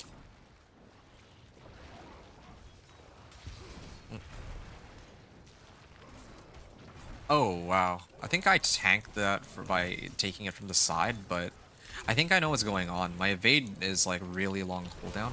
That's also causing me some problems. Alright. Oh, no, no. Yeah, like... I can also try to keep my distance on him. Oh. Nice to see that my fury is draining out, though, without me having to do anything. That's kind of what I wanted from the beginning, right? Ground Stomp. Oh! I actually totally could have dodged that. I thought that because it's on the side that I'd be okay. Because I actually managed to tank it at least once, but okay. So now I know I can't tank it from the side. I have to actually fight normally. Oh, finally, I got a Tribute of Radiance. I have to be careful which Torment tier I run that on, though. Because if... Yeah, I only have one of those, and I don't want to time out on it. But I do need those Ancestral Legendaries. I need all of the Ancestral Legendaries. All of them are actually quite helpful. Okay, so I just have to keep running in circles. It's okay. Yeah, I still do need some sort of resource producer, though. What if I just stand still? Standing still produces me resource too, right? Oh, I get frozen. Oh, that's what's happening. I'm dying because I get frozen. I just can't see because there's so much going on my screen, but oh. Alright. Interesting. Sometimes I can survive it. There needs to be a way to break myself out of CC. Because that's a problem right now. Oh, and I'm frozen. And if he casts his thing on me again, then I'm dead. I don't know how I lived through that one.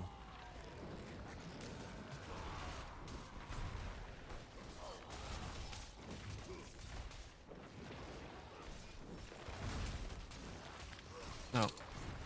I could do the Iron Warrior aspect. Maybe that could do me some good. And also, maybe I should go through the rest of the storyline just so that I can actually see the Belial fight. That could help a lot too with trying to get the items I'm like looking for. So there's a oh yeah, let's not get hit by that, shall we? So at least he's not using the skill from earlier. Oh, oh no! There, dead. Okay, that's fine. I'm hoping I get Razorplate out of this from the beginning, but now that I'm looking for it, maybe they won't give it to me. That wasn't bad. Raid Leader, Invigorating Fury. The End's Blessing. Chance to cast a skill that's on cooldown. Resource Generation. No, let's hold off on that for now. I don't need this. Unless I want to trigger something with this, right? Like... Because if I run Temerity with healing potions, then that might be a good trigger for a rune, but I don't know what rune I would even trigger on it. Increase damage per point of fury you have, or skills using this weapon. Well, I don't need that, right? Melodny's, Magnum Opus. Overkill. Well, it's great and all, but it doesn't help me, unfortunately. Yeah, I could keep running these, but I think I gotta start trying to go through the seasonal quest line. Oh, that was another thing too. How much? I only got like 160 or 170 Spectral Ash out of that. So it's definitely not as good as running the bosses or like running the incursions. And this is like much tougher. This takes a lot more time. What I wanted, I don't know if it's worth it for Belial fight. And then nah, I should do the Belial fight. Should do the Belial fight, but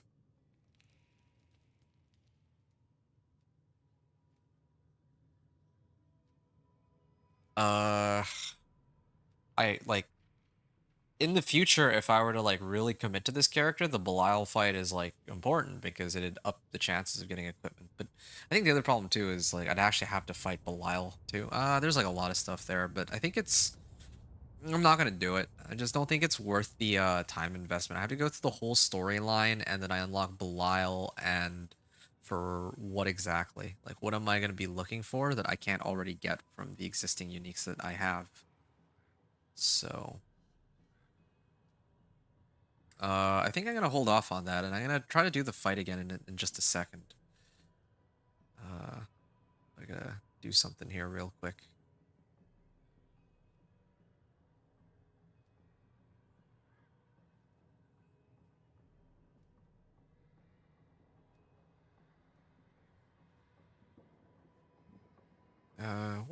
One moment here. I'm gonna actually be right back for like a minute or two.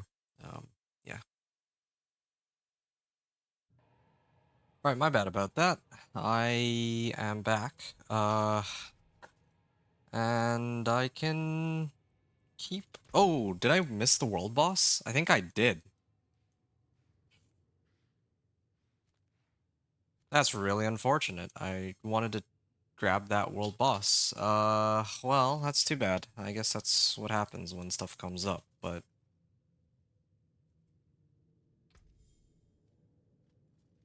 When did I get these elixirs, though? I don't... Maybe somebody else popped them or something while I wasn't paying attention while I was in town? Yeah, maybe? Didn't know I had that. Oh, okay. Yeah, I'll run more Zir. Yeah, as long as I stand still. Oh. Yeah, as long as I just stand still, I can... like this.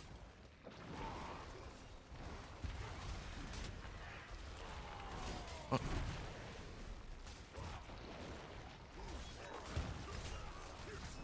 Okay, well... Oh. I think the problem here, or part of the issue, is this aspect right here. I think I need to get rid of Juggernauts in favor of Disobedience, because that's getting me killed. That's gotten me killed multiple times already. The fact that I don't have any evade charges and the cooldown takes forever. Like instinctively, I just evade out, but in this case, not so much.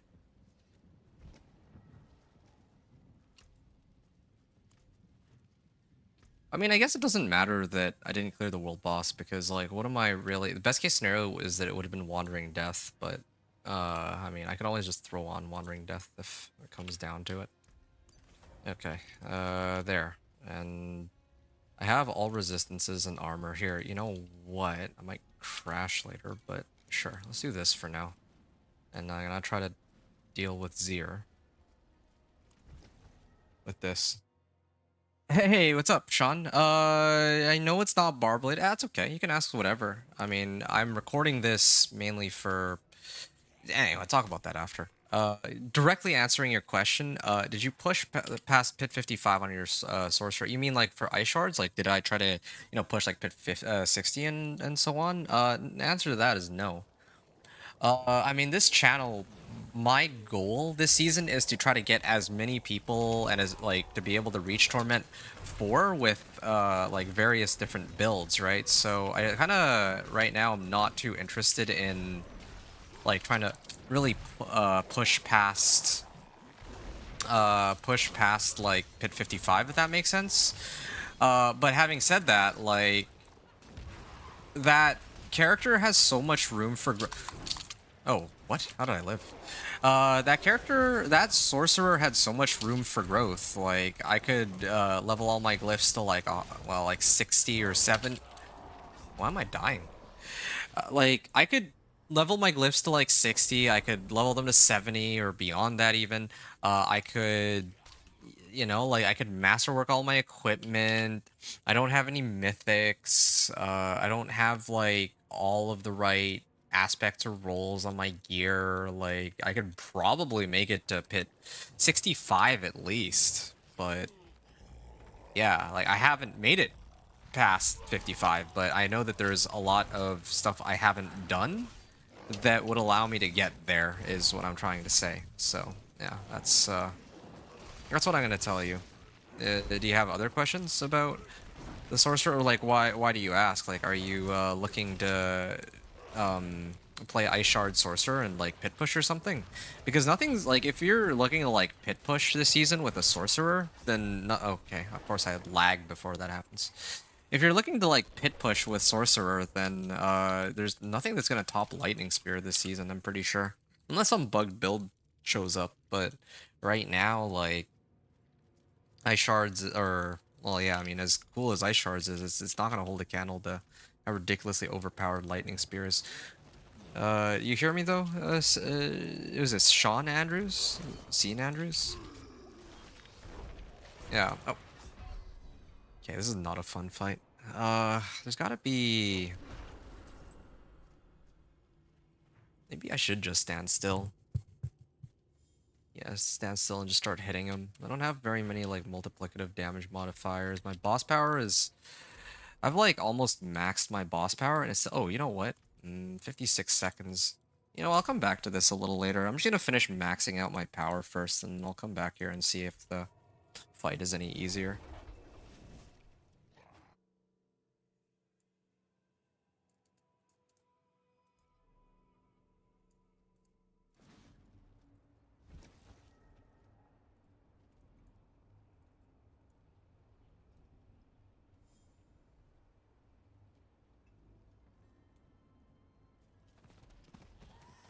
Okay.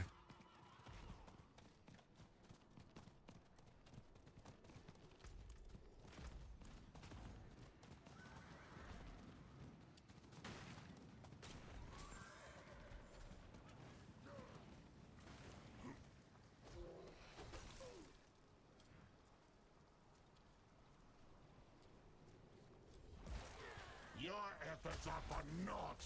Alright. 35Ks, and then for like the little ones, and then of course the big monsters. Every time I see that lag spike, it actually annoys the heck out of me. Like, just trying to play off meta and see how far. Yeah, yeah. I respect and understand that. Yeah, that's the whole purpose of my content. Hey, really quickly, if you want to talk to me in real time, because I'm guessing there's like a 4 minute delay on YouTube. It seems. You know, to you hear me in real time. Yeah, so yeah, I just wanted to mention that if you're looking to like chat with me, if you're still hearing me at this point, that you can actually talk to me in real time if you go on Twitch, because yeah, otherwise right now you can't really hear me in real time. It sounds like you're waiting like 5 minutes before you get a response from me, which I replied like pretty much immediately as soon as I saw your message. There's like no one else saying anything, so yeah. I would normally just respond immediately in that case. Wait, why am I hitting these regular monsters? I should be hitting like all the ones up here.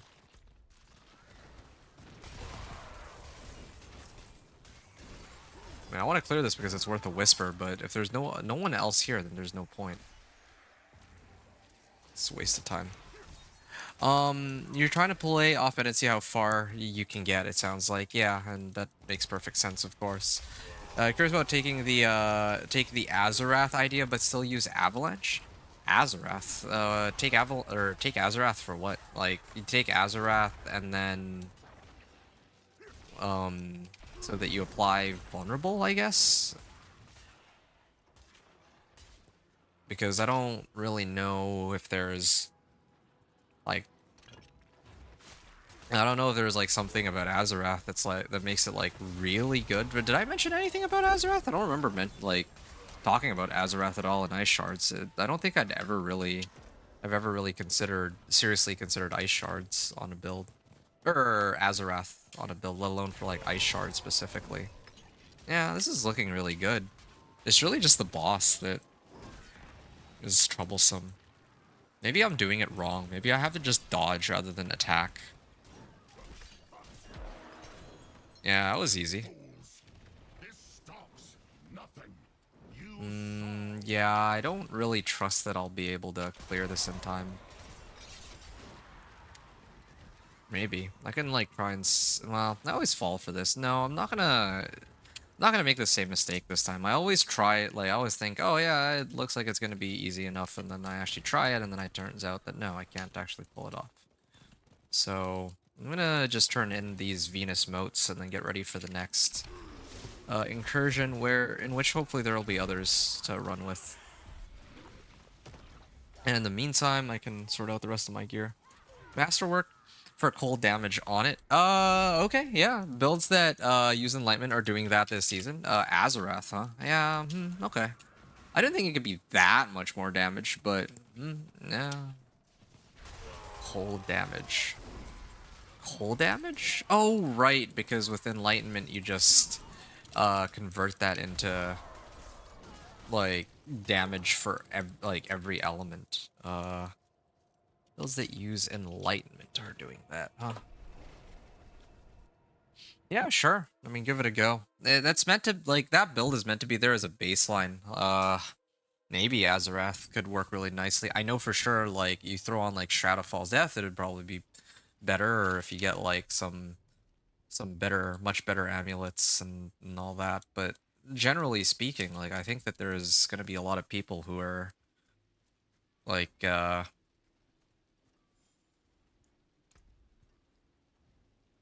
that's just a starting point. Like, there's definitely a lot of room for that build to grow, and I really just hacked it together so that people can get into Torment 4 because that's what's most important. But you know, absolutely, if you have other methods in mind of boosting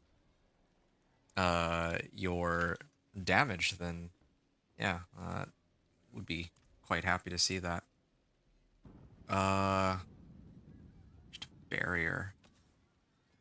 Kind of want to run conceited on my amulet rather than on my ring, because I'm always permanently on barrier given the nature of my build. So, given the nature of the boss powers here.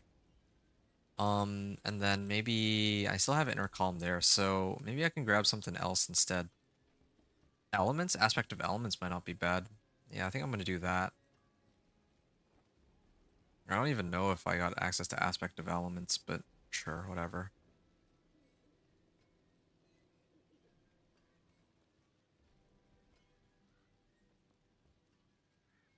Uh, yeah. You let me know if you have other questions though, but that's cool. That's good to know.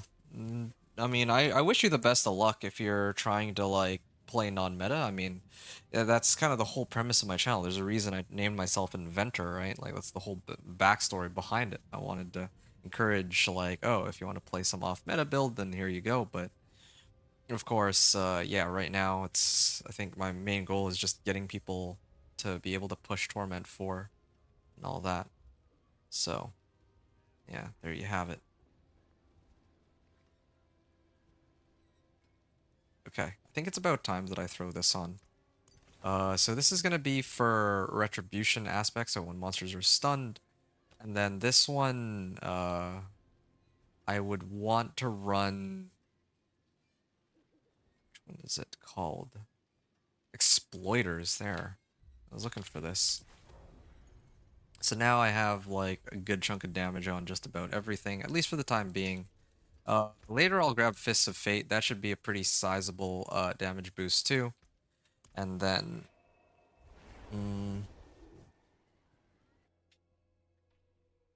well, aside from Fists of Fate, well, I definitely need Razorplate, of course. You appreciate it? Yeah, no worries, dude. Yeah, I mean, if ever... Oh, hey, do you have an Azarath? I might actually be able to hook you up with one if you are looking for one, because I remember holding on to this. If okay, well, if I miss this incursion, then I'll go back to town and I'll show it over to you. But oh yeah, okay, I made it. I made it just in time for this Maze Legacy. Oh wow,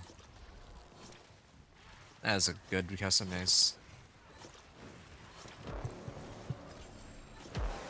Orgy max roll talisman, like lock runs. I also love how I still have yet to come across any ancestrals. Well, I mean, I have this tribute I could run.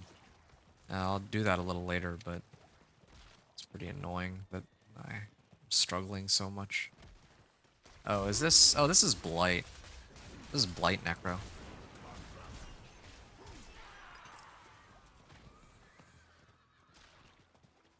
Okay, let's see what else we can find here. Okay, I'm gonna hook these guys all in.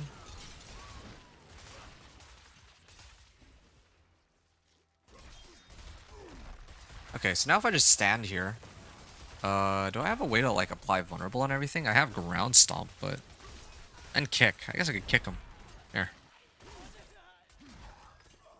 Oh, it's not draining out any resource because I'm not actually applying vulnerable to anything. There. There. Okay. There's a delay on this boss power, but I don't think it... Generally speaking, it doesn't matter much. I can go down this to this pack. I can pull them all in with Challenging Shout, maybe.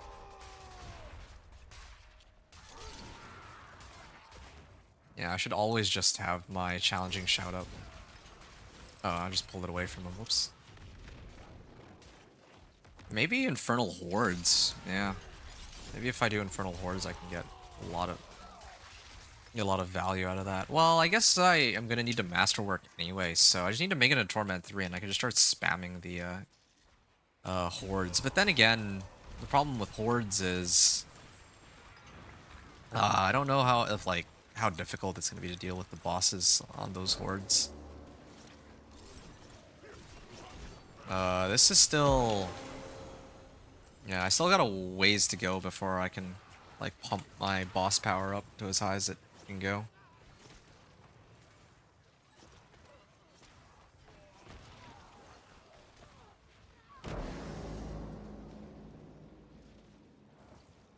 Alright. Your insolence Nope, is dead. at an end. I appreciate that. Well done. Cool. Got some obols out of that too. Okay, so now I just need one more. One more incursion. Oh, okay. Yeah, this one's got a whisper attached to it too. I want to run all the incursion or incursion whispers before the like end of the day, and the pit also. I'm gonna need to do one run of that. Actually, it would be good to run one pit, run a pit anyway, just because then I can get my headhunter up to rank 15. Uh, Actually, my headhunter's like bonus is already active, isn't it? Yeah, I think my headhunter has already got the its additional effect active, which is a little unfortunate actually. I was hoping to rely on that, but guess no such luck there. Am I the only one here? There's got to be another. Okay, if it comes down to it, then I'll just go to the other incursion. If no one else is gonna be around here, like it's really not worth it. Your efforts are for naught, mortals. Mm, This realm yeah, I'm the only one here. I have to go to the other one. as I wish. It's actually pretty annoying that, like, I don't like going into an incursion and there's no one here. Just, like, throw me into an incursion with other people. Like, I don't like the way they divvy up these instances. It's actually a huge waste of time sometimes, the way they operate here. Like, what is this? Why can't I... Okay, fine. Did I just pull more monsters in? Wow. Right, I can't even port in peace. Finally.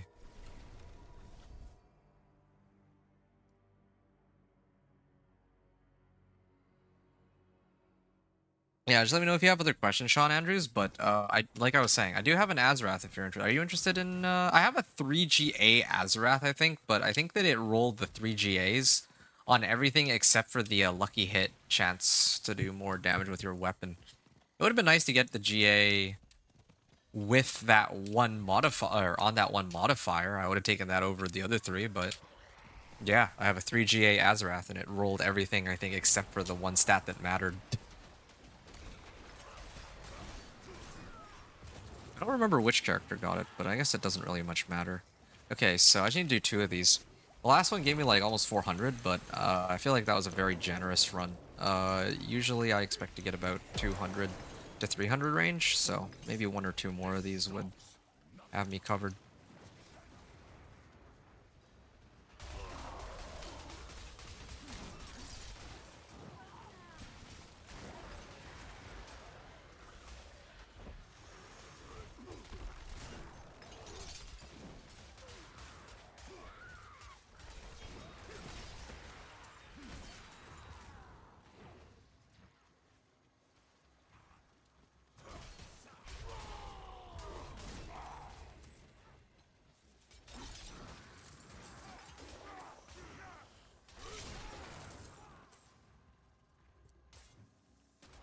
Whoa, game freezing on me. Well, my incense and elixir is gonna wear off. Once they do wear off, I might just restart the game. Oh, there you go. Reached rank 15. I deal 15% increased damage while healthy. And let me there. Wait. Oh, am I not able to? Oh yeah, there we go. Slashing. Okay, so all my skills should be slashing right now. Oh, this is amazing. This is actually so good. So I get an additional 15% more damage while healthy? Sweet. That's a pretty big boost.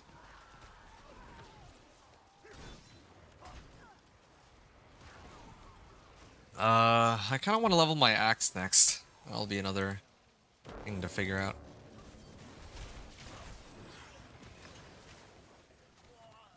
Rank 10 bonus, increased damage while healthy.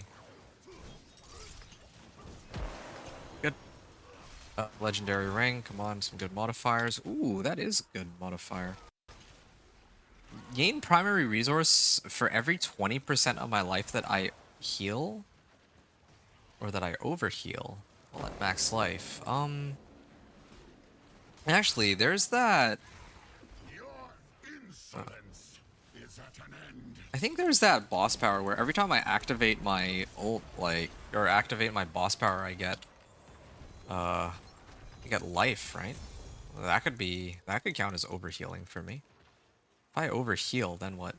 I get more resource? Don't think that really helps me. But maybe I could do something with that, can't I?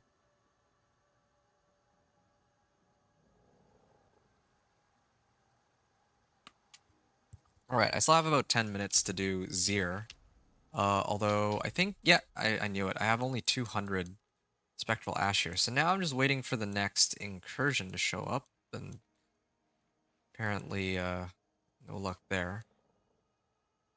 I might go to the Reputation board next. Oh, did the... I guess the Pit Whisper timed out too. Oh, that's unfortunate. There's way too much stuff to do.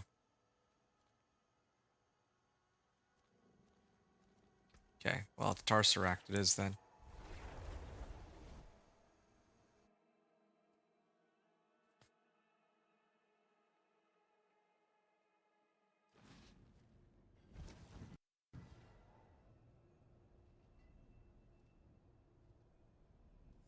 Alright. When's the next gonna show up? Oh, here we go. A Masterwork cache. Okay. Well, not that I have anything really worth... I got 690 Obdicite out of that. Oh, what's my Obdicite count? Okay, I'll just... Yeah, I think it's fine to just use whatever I have. I'm not gonna be so stingy about... Oh, I had 700 Obdicite before. Like, whatever.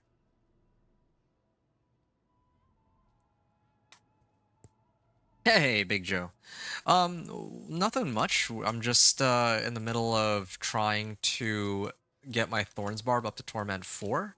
My number one biggest priority right now is to level up my boss power as high as it can go. That's like the very first thing I'm aiming to do. And then the next thing I would do is to try to grab all of the relevant uniques. Given whatever boss mats I'm able to get my hands on. So, so as an example, like, I've already done one run of Zir. I still have, like, probably by the time I'm done this next incursion, I imagine I'll have maybe another I'll probably end up getting another 4 Exquisite Blood. So that brings me up to about, like, 5 attempts at getting Razorplate. And I don't know what other... I mean, like, there's a number of uniques I could get. Like, I could try to run Tusk Helm.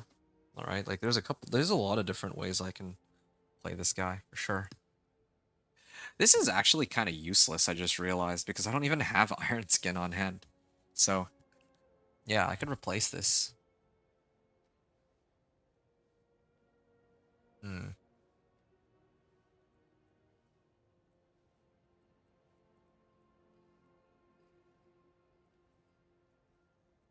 Yeah, a lot of good options here. And then Fist of Fate too. What are you up to, Big Joe? How are you doing? Are you playing too, or right now, or what's the situation for you? There's Varshan too. I like running these whispers, but okay. This will be my last. Well, do I need to hit this one? Fine. I mean, I've already waited long enough. Fine. I'll do the I'll run this last incursion. Your next character is Spiritborn. Apparently got some stuff buffed in the latest patch on the 14th. Yeah, I saw that they were doing some buffs for Spiritborn. They were buffing a few different things, but I think it's far from enough. Like, they didn't even bother touching, like, Blizzard. I noticed that Blizzard only really functions with ice spikes. They love doing that, huh?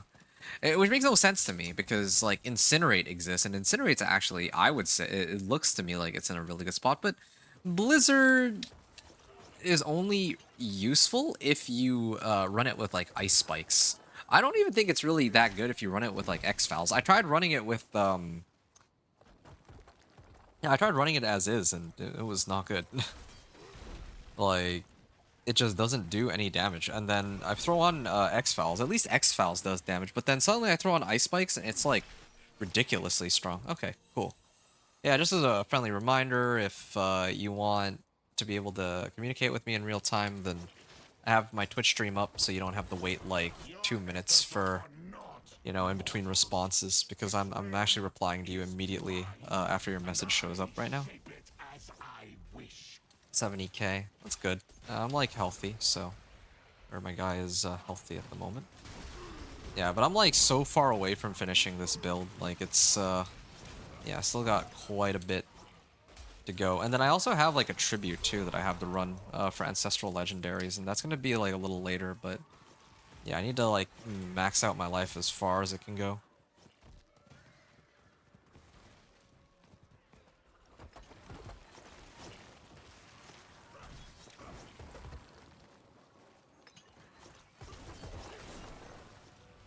What is this?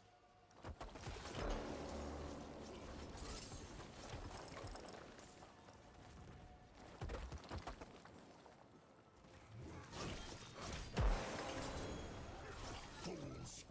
This stops.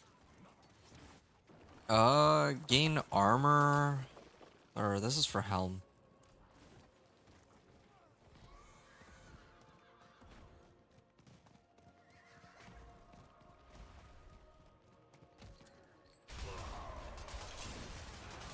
Okay. Oh, a two-handed mace. There's others here with me. Nice. Yeah, I could keep running Iron Warrior aspect just so I have a source of like unstoppable, but so what build do you plan to play with your Spiritborn, Big Joe?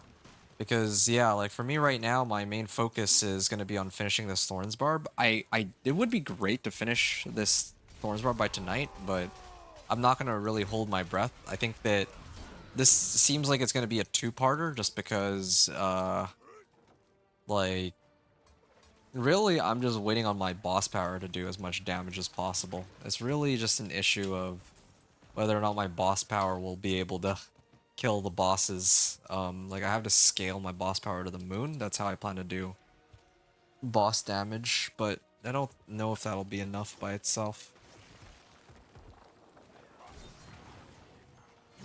Kind of frustrating actually, because the rest, like the build itself, as long as it can get into a Torment tier, it can kill pretty much all like the little monsters. It can even probably hold its own pretty nicely against elites. It's just against bosses specifically that's a big problem.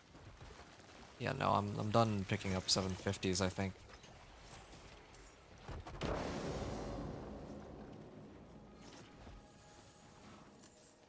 Your insolence is at an end. Okay, well, I'm surprised that he lived this long, to be frank, but okay, so 3 minutes, okay, it's about time. I got Exquisite Blood, I called it, I actually got exactly 4. So I can run more of, Zir. And this maxes it out at, at 1,750% damage, so yeah, I don't know how much it was when I originally went in here, but I'm gonna try it again, the fight against Zir, and hopefully it'll go better than the last time. So with Spiritborn, yeah, like which build for Spiritborn are you gonna be going with this time around? If you don't mind me asking. Aspect of Elements? Did I not put on Aspect of Elements? Huh, I didn't put on Aspect of Elements. It's pretty funny. I have most of my generic damage modifiers now. I could probably even break into T3. Ideally, I'd like to get a Razorplate first before I attempt T3, but T4 is going to be a nightmare. I don't... I also need to grab, like, Ancestral Legendaries and all that, too. This is a sword, actually. I should hold on to that. Increases my damage. Okay, so... Oh.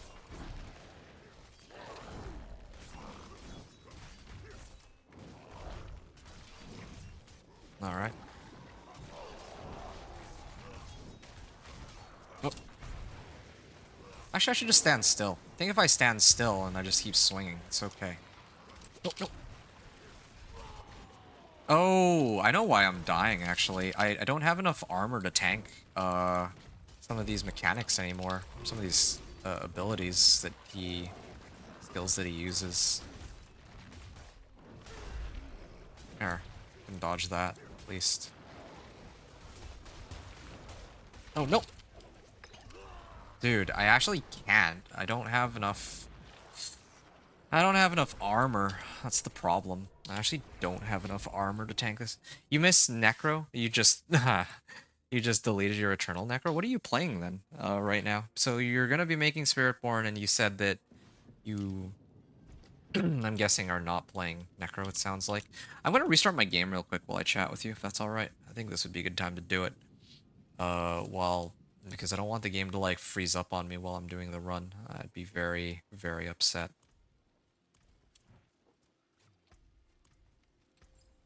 Might actually bawl my eyes out if I died like that. Okay. I think it's fine to use this, and then maybe 2 skulls would be okay too.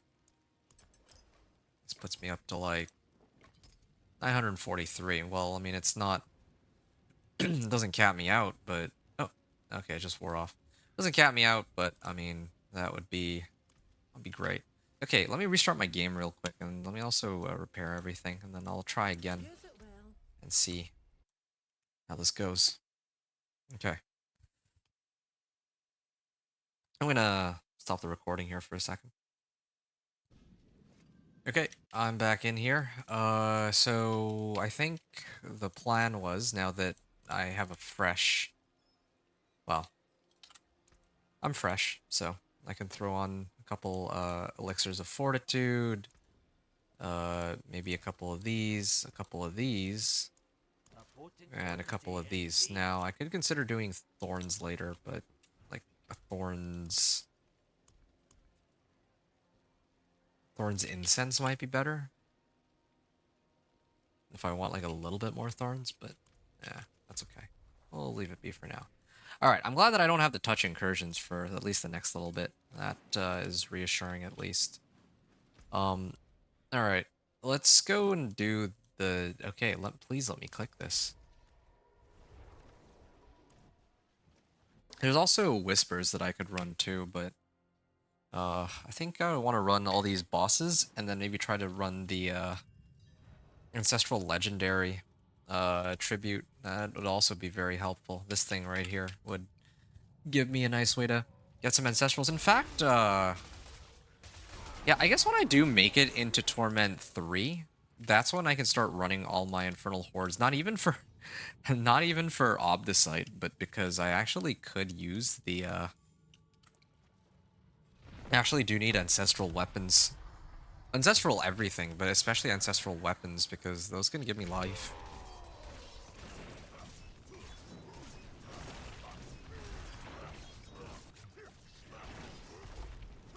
Oh, wow.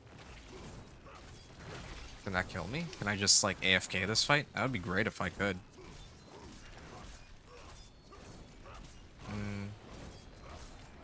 Can these kill me? I mean, I don't even really need to interact with him. I don't need to hit him.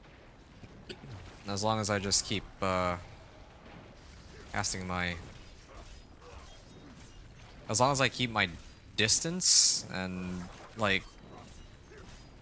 Vulnerable is already on him, so then I'm just waiting for my boss power to kill him. But I'm actually a little concerned because it's not scaling as high as I would have originally thought that it would.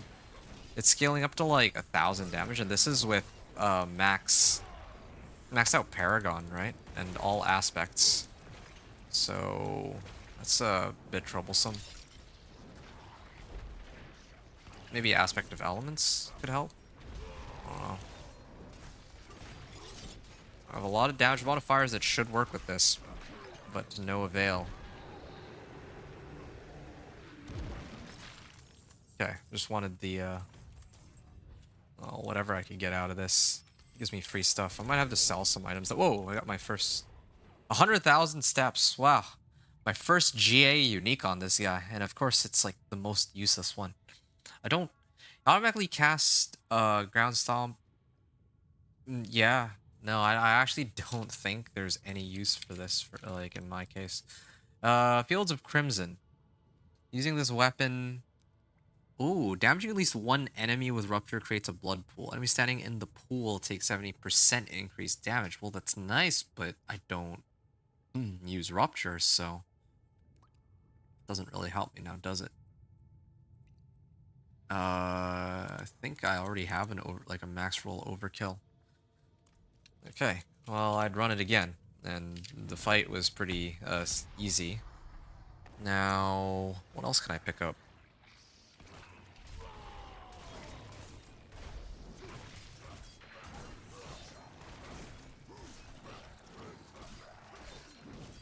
Huh.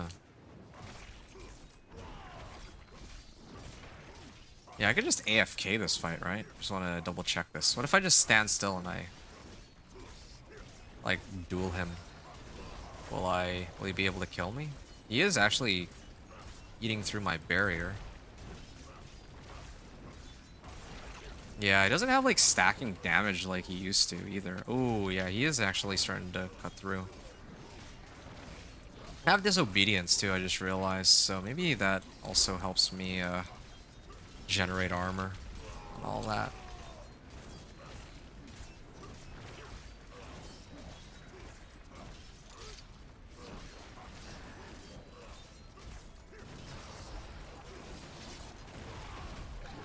Okay, there we go.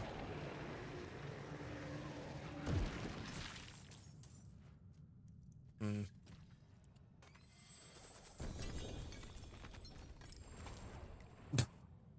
Why, man? Why? Is this really the only one that I can get from? It feels like these are like among some of the only uh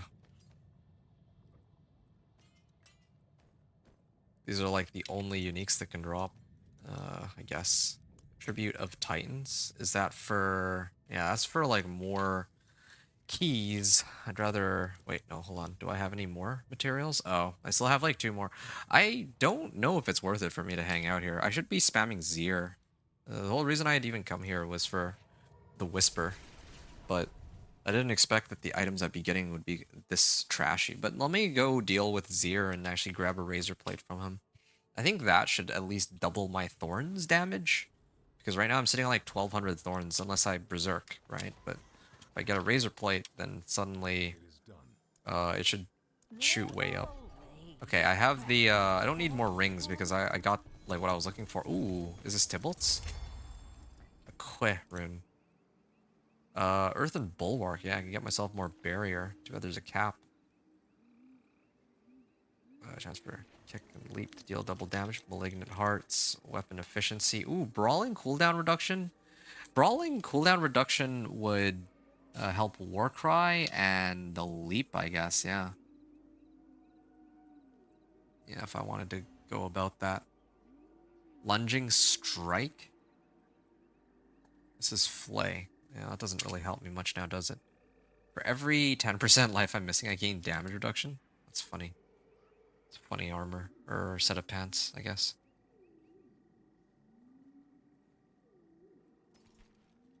Frenzy.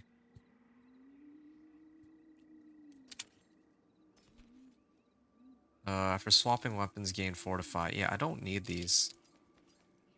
I'll salvage all of these, I'll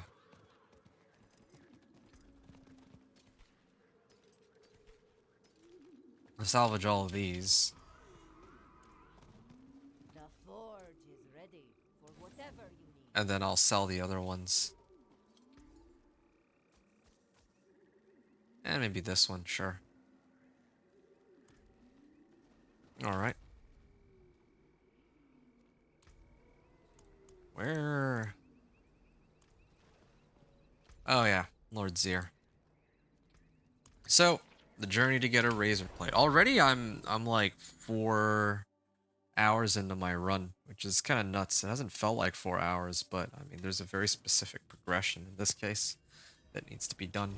Oh, I can actually leap over that. That's cool.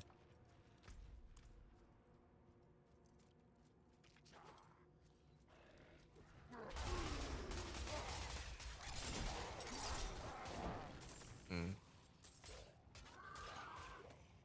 Okay, so this already came back. 7.4 seconds.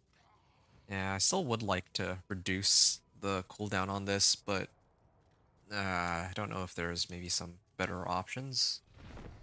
Or if there's some, like, how I'm... I think for... This is defensive, right? So I would need to temper cooldown reduction on my gear. Really, that would be it.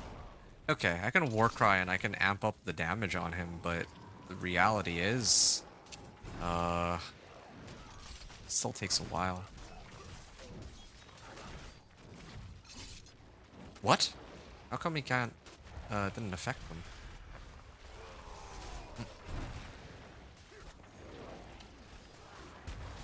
Can I survive getting hit by the blood pool now? Like, because I have like a whole bunch of armor, don't I?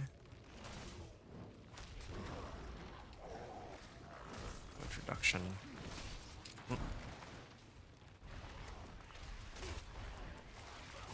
Oh, no.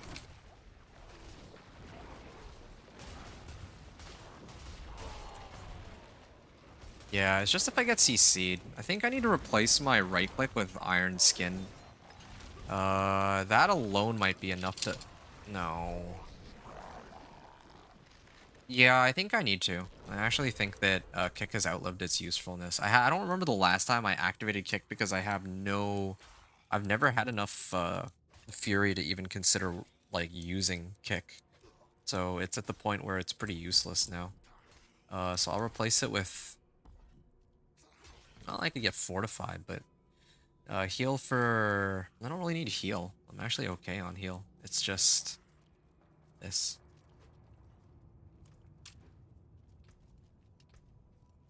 Okay. So now I'm using Iron Skin. I only pop Iron Skin if I'm like CC'd. Is not supposed to go. This thing gives a... unhindered... Well, that's actually should be unstoppable for 5 seconds. So... yeah, at least I always have a way to give myself unstoppable.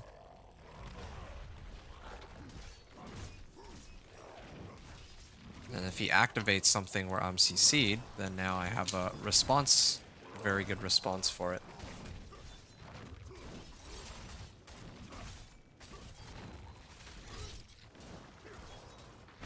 Wait. Oh, I don't have any I hadn't lost any life, so I can't even Iron Skin. This is pretty bad. I can't I have no way to break myself out of any CC or what, because I'm like always full health due to my barrier. Well, that's it's pretty awkward. And the boss fight takes forever. Or at least on Torment too. Like I actually do want to kill him on Torment too, but I'm like horrible with these mechanics. I want to like load up on more damage and whatnot, but it's kind of hard. Oh. Okay, maybe if like this is all of my damage modifiers put together, I think. So I just stand here, Inner Calm should take effect too. Yeah, I think I'm getting the hang of this part. That's good at least. Oh. Why am I taking so much damage? Is it the pools? Nope. I could try to keep my distance on him.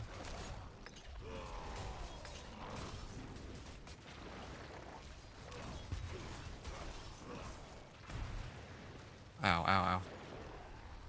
Okay, so now... oh, that's a problem. I have, like, my Iron Skin, so if I actually start losing life, I can just activate that. Whoop.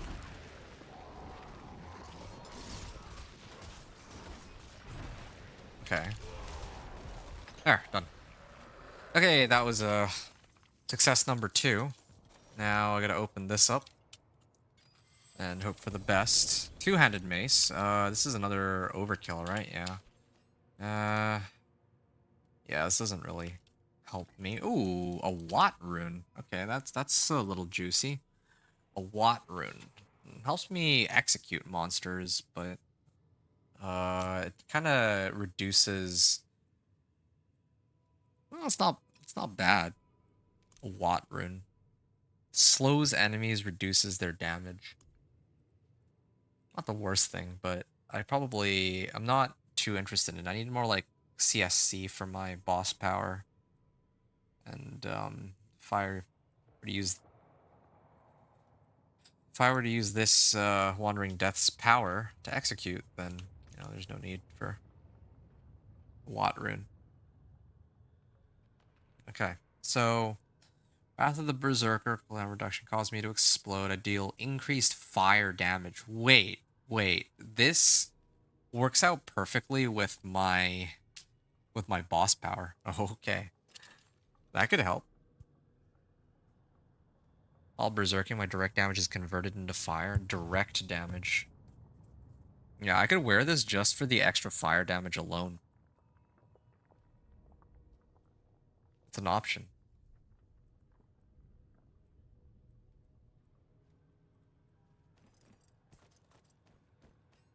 I might have to sell this, actually. Well, no, it's okay. Can't bring myself to. I'll sell that one, though. Fields of Crimson and all that. Yeah, I have to sort out the rest of my gear later, but, yeah, I'm only here for one thing, and that's Razorplate.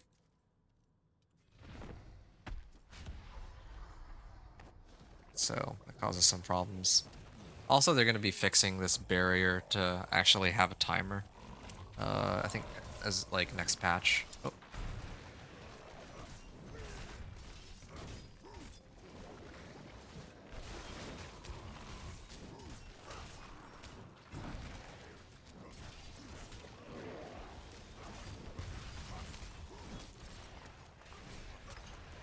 Okay. Oh.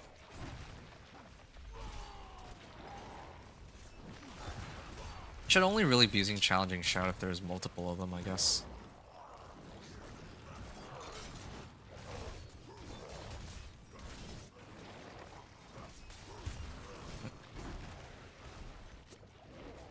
Oh, that's a perfect time for me to break myself out.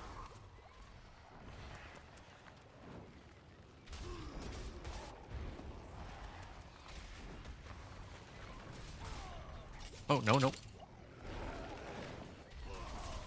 I have no way to hit him. These pulls are so unfair.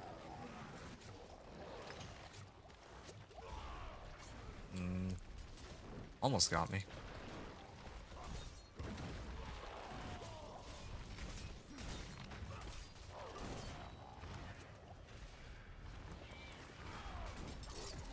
There, good. Okay, let's open this up. I need chest armor. Oh, 2GA chest armor? Is that what I think it is? Okay, here we go. Fingers crossed. Please tell me it's what I'm looking for. Yes! Yes, it's a 2GA Razorplate. 2GA Razorplate, guys.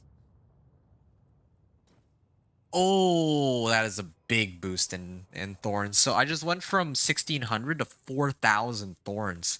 That's like a 2,500 increase. And when I had originally, like, if I use, like, I need to go berserking, right? So which one activates berserk? Maybe this one?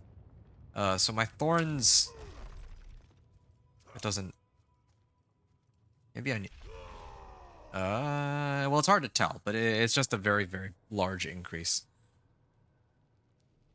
Big Joe, yeah. They need to remove the remnants and the pit bosses or nerf them. You're sick of them one-shotting you. You're referring to the like the little like red spirits that hit you with stuff while you're fighting the main boss, right? Yeah, those do get kind of annoying. I get the point of them, but I don't know. Usually I do a decent job dodging them, but I can understand why they might be annoying to deal with. I do sort of agree. Actually, do I want to keep spamming Zir? I'm fine, right? I got what I came for. Plus Frenzy plus Duelist. While at maximum stacks, I deal increased damage. Like, would that could work with Flay? Oh, you know where I should go? Next, I should attempt to get Fists of Fate from Beast in the Ice, my favorite boss.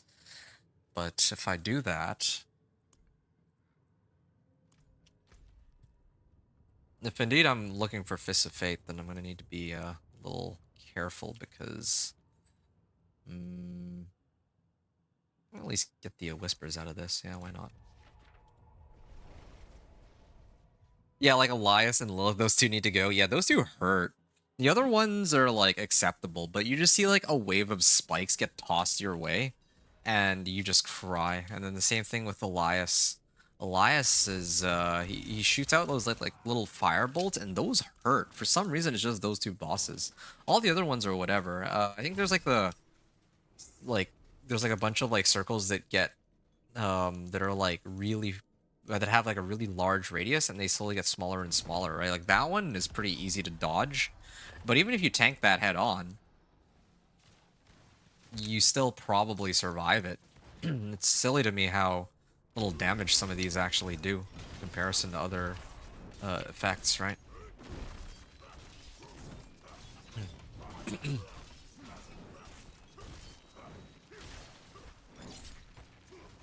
Yeah. Can this guy even come close to killing me?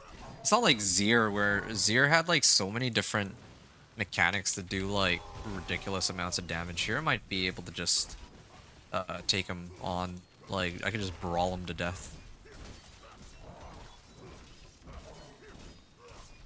You have a Razorplate, but I don't think that really does that much in this case.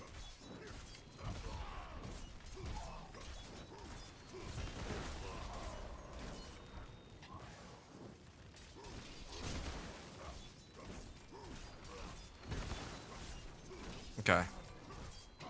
There. So Grigor is down. Got some whispers out of him, and maybe I can even open this chest really quickly. I think maybe he drops Fists of Fate, come to think of it, doesn't he?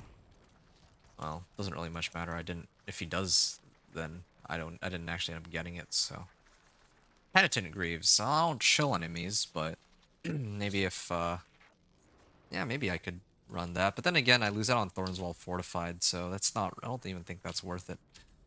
All right. Beast in the Ice. Oh.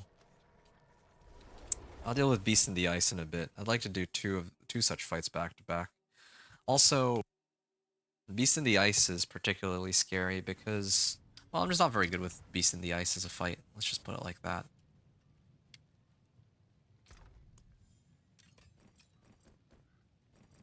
Yeah? Yeah, sure. And this has served me very well, but I do need to, Finest jewels inside. I mean, Razorplate's kind of a no-brainer for this build, right? I mean, I have to use Razorplate. Just wouldn't make much sense not to. Well, given that it's supposed to be a Thorns Barb and all. I have 1700 Obols. I'll have to burn those later, too. But I don't know what I need just yet.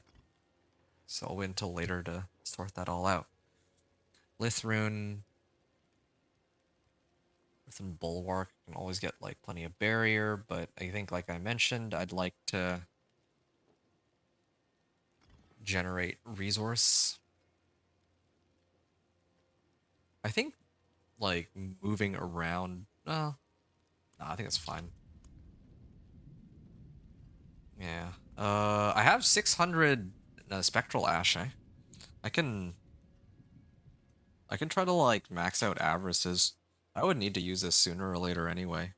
Activating my main boss power spends all my primary resource, and then can amp it up. But it's by, like, up to, like, 20% at best. It's not by very much. Nag you for 6 eoms?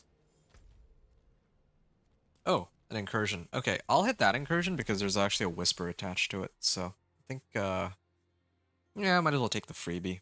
And then after that, if it'd be nice to get some ancestrals out of it, but if I don't, then whatever. I'll just go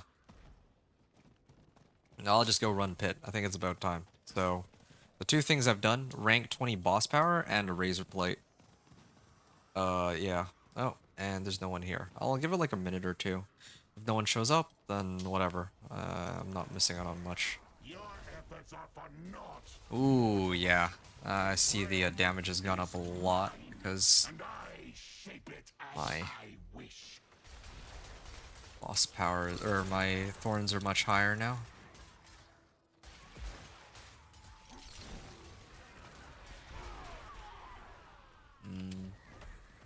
I don't really have anything else that I really want to scale.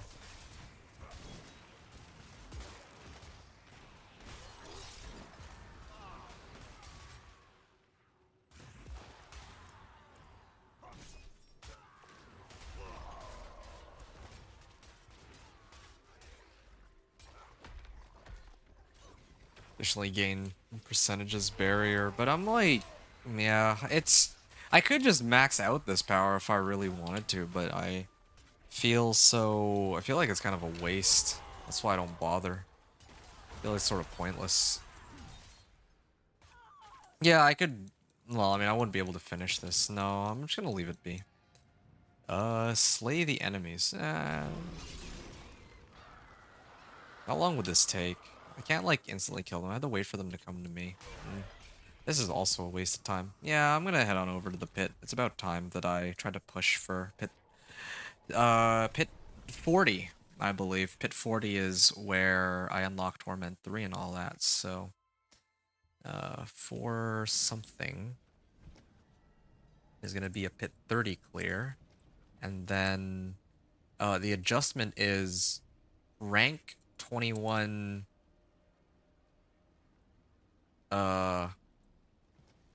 rank 21 hatred, well, Harbinger's Volley, and 2 GA Thorn Mail. Okay, there. Those are the two adjustments I've made. Now, I'm gonna go through these in fives, but I'm pretty sure I dog walk pit 30 now.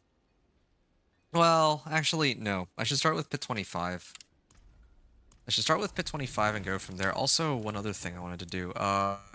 87 Paragon points spent. 87 Paragon points spent. And then, oh yeah, right. I also found Bold Chieftains. So I think those are the big adjustments. Oh yeah, and then of course, correct or more damage aspects. All right. 87 Paragon points spent, so that's like 2 legendary nodes, right? 2 legendary nodes. I might have to redo this run. Yeah, I might have to just redo this run. Let's see. So it's legendary blood. Is it Blood Rage? What's the name of this one? It is Blood Rage. So Blood Rage and Weapons Master. Ooh, legendary nodes, Weapons Master and Blood Rage. Okay, so there were a number of adjustments that were made in this case. It's fine. Okay.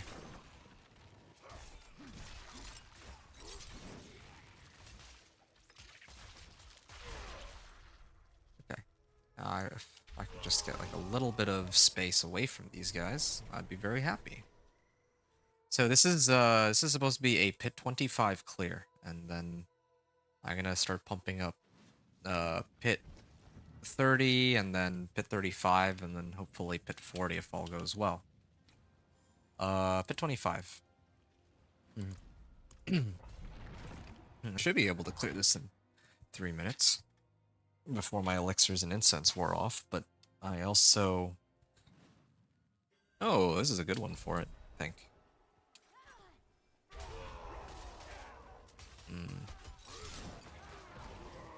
Yeah, I mean, my boss powers are starting to become pretty crazy. Oh, didn't apply my vulnerable in time.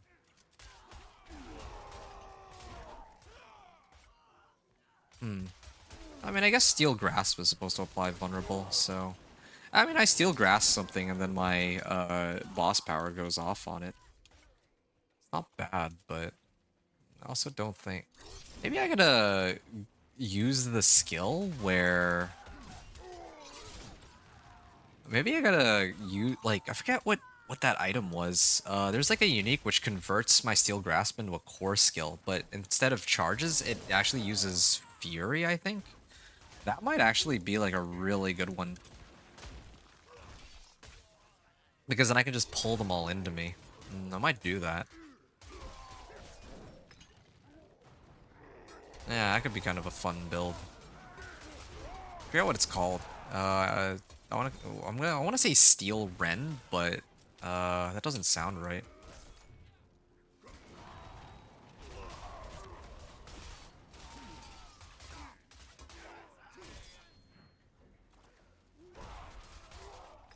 Yeah, I mean, I still haven't even started scaling up my life. When I start scaling up my life, these damage numbers are gonna go way up.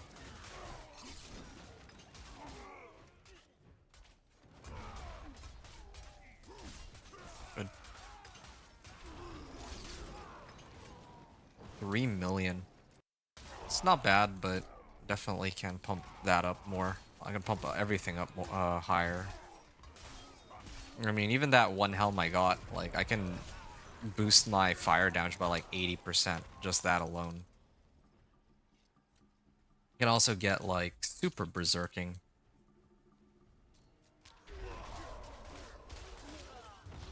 With the Tusk Helm. If I want, like, there's a lot of different ways I can build this guy. I'm kind of leaning towards the 80% more fire damage though, because it's like almost double the damage on my boss power. But I'll have to think about it.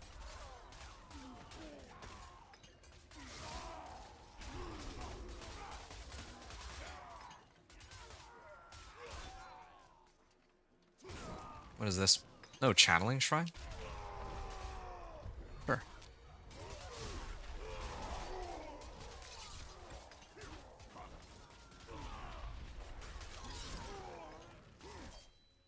The cooldown on this 3-second cooldown on the charges. Well, that's everything. Might as well start leaping.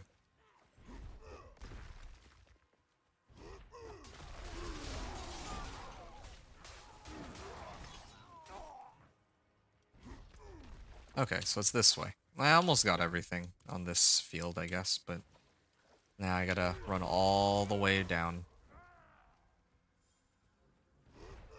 But yeah, this build is clearly more than capable of handling all these monsters.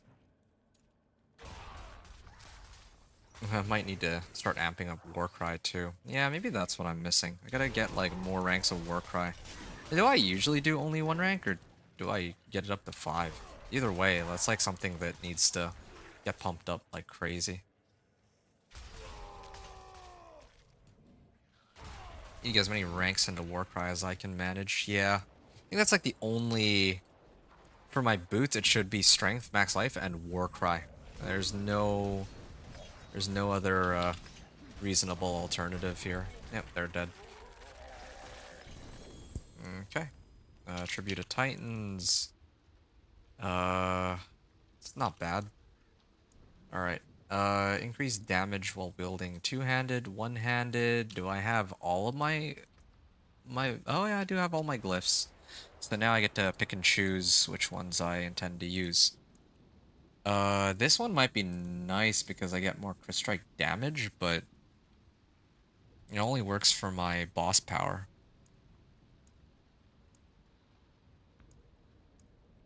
Dealing Thorns damage increases all damage it takes. Well, that's a no-brainer. Yeah, definitely gonna be using that. Zerking. Oh, while wielding a polearm, you deal 15% increased damage. Well, I'll be.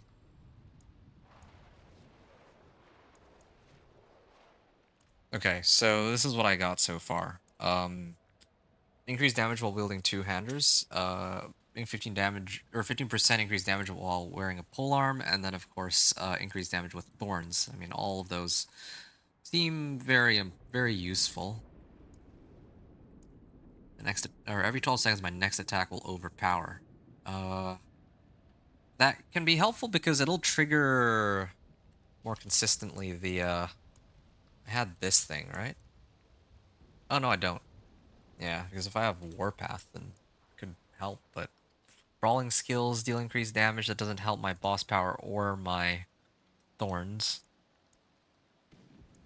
Increased potion healing, reduced damage from elites. I don't really care for cooldowns. Earthquake, sword, increased damage while Dust Devil. Uh,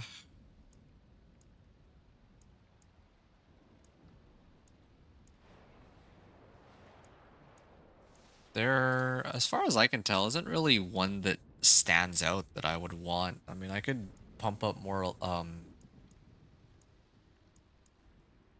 earthquakes and dust devils, but I hate doing that. like don't like really messing around with Dust Devils. I could just run these 4 Glyphs for now. I guess there's an argument to be made that I um could always use the. Oh wait. But this is while wielding an axe. No. Deal increased overpowered damage. My boss power never overpowers. Uh.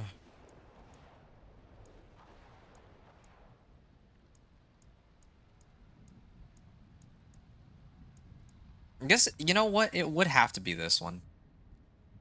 It would have to be this one just on the grounds that this would help my boss power. So, yeah, I think it would have to be... It would have to be that one. I'm just gonna double check that, like, for the 4th time.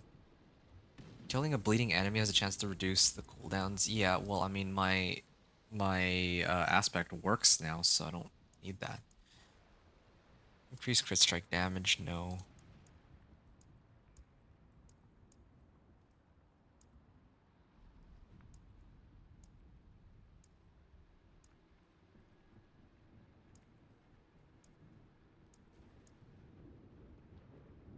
Yeah, it has to be this one, I think. It has to be Wrath. I just don't see any better one at all.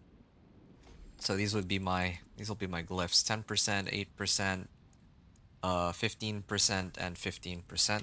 Those are gonna be my glyphs, like the boosts I get from them. I am already very close to the next glyph, so I can throw that in really soon, but yeah. I'll work my way up there. Let's see what we can pull off on pit 30, but on the pit 25 clear. Hold on a second.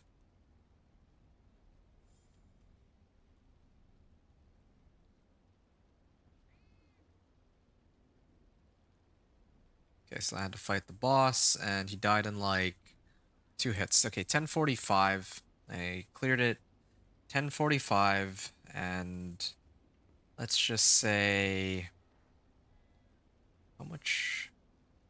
This was maybe about 3 minutes ago. Let's just say, well, I'll say 5 minutes ago. 4:35.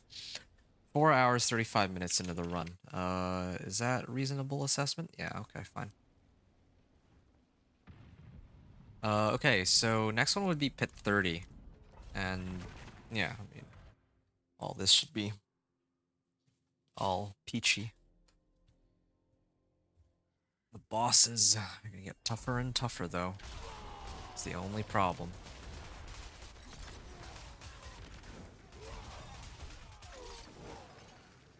Okay.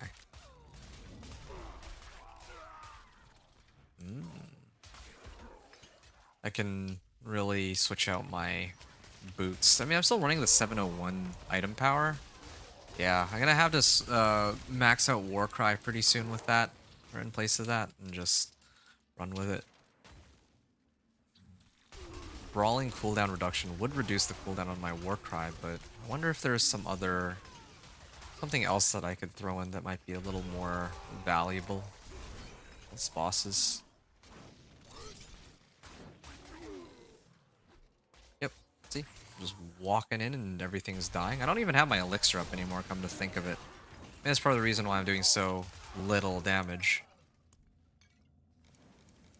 Okay, now let's see how much better these runs go. Or this run goes. Yeah. Hitting for like, I see like 262 and like 404k rather than earlier I was doing like 207, so it kind of tracks. Like I have like an additional 3,000 life now. And when I challenging shout, my Thorns is kind of dependent on my life, so in fact, I could even test this right now. I'll activate challenging shout and suddenly my Thorns go shoots up to like 10.3k. Yeah, it's starting to ramp up for sure, but I still have a long way to go before I can really say that this build is done. I have so many more damage modifiers to pick up. I mean, I have the aspects, which is nice, but even something like... Even something like the Fists of Fate, that's still... Well, yeah, that's still something that remains for me to go and pick up. But I don't know if that would be my highest priority though. When I make it into Torment 3, if I can make it into Torment 3, I'd probably be spamming. I'll probably do a whole bunch of Infernal Hordes.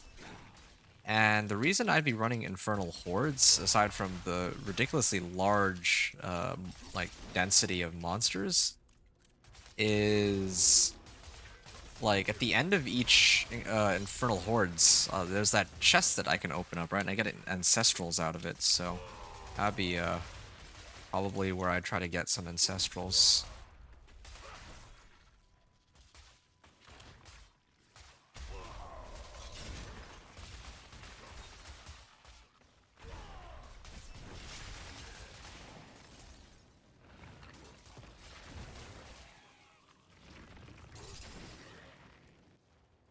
Okay.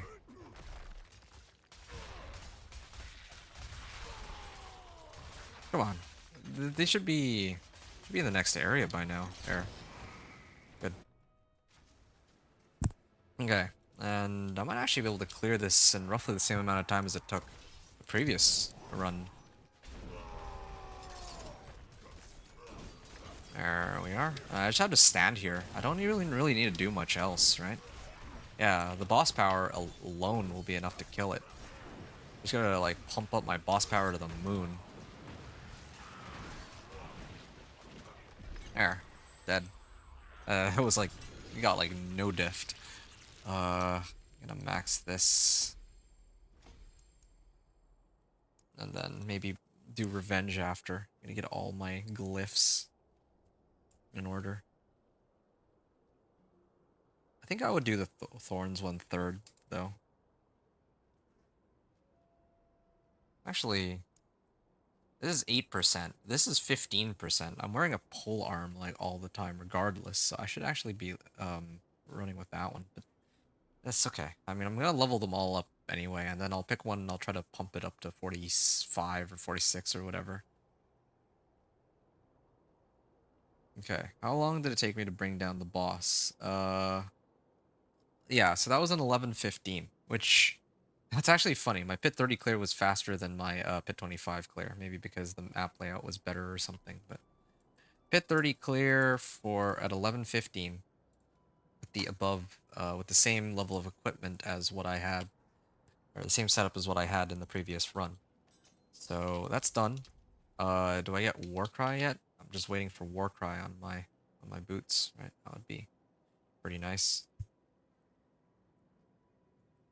Yeah, I really do think it would be great if I could just have Steel Grasp as a core skill and I could just keep raking monsters in to combo that with Thorns and all that. Yeah, that could work quite nicely. So, Pit 35 now. I expect that I'll be able to clear this with maybe 9 minutes left on the clock. And then I'll barely be able to clear T3. As long as I make it into T3, it's okay. I can sort out the rest after. Although I still am missing Ancestrals. I would need to go grab Ancestrals.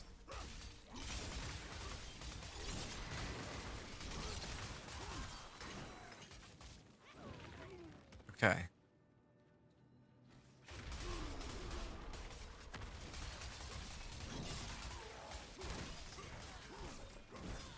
Okay.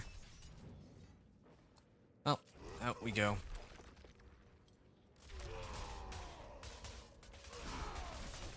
Oh. Gonna pull these guys in. There's my boss power, and there. Where's the? Oh, here's the packs.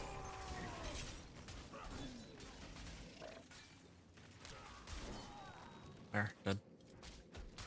Wish I had maybe some more consistent ways to apply my vulnerable, but this is pretty good. I'm liking the way this is going so far. It does feel very smooth, these runs. At least so far. Ads are never a problem with this build. Like, and yeah, I'm like far from even reaching like, let's say like Ancestral gear and all that, so.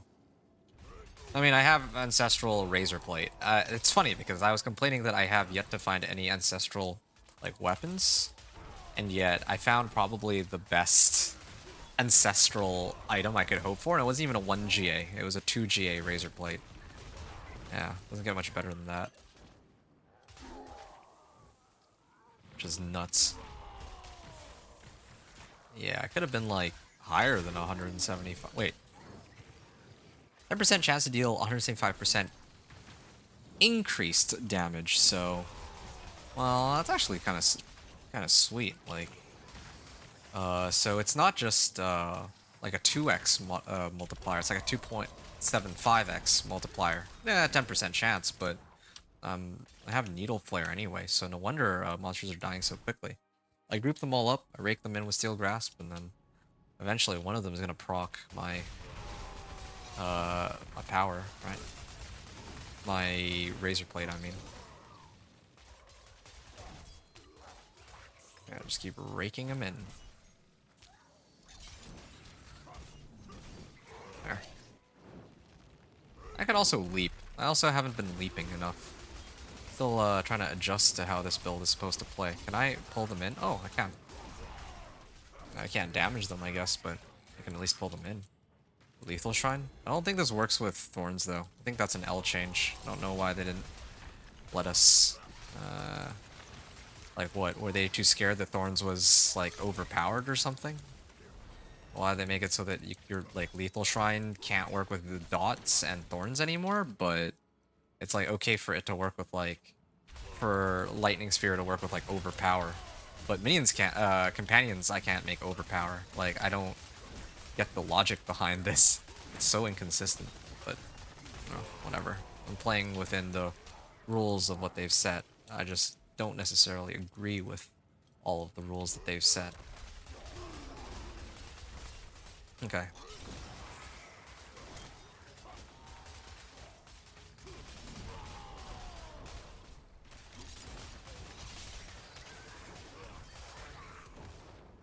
Oh, and I gotta leap to the next group. Oh, nice. Now for the boss. 11 minutes left on the clock.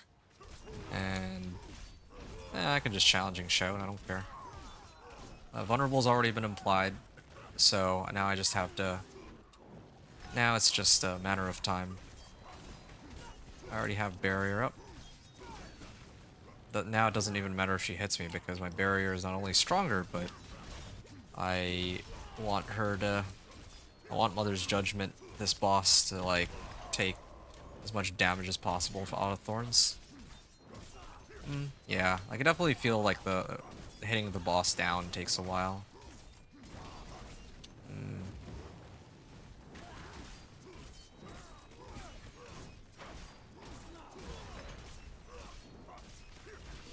Yep.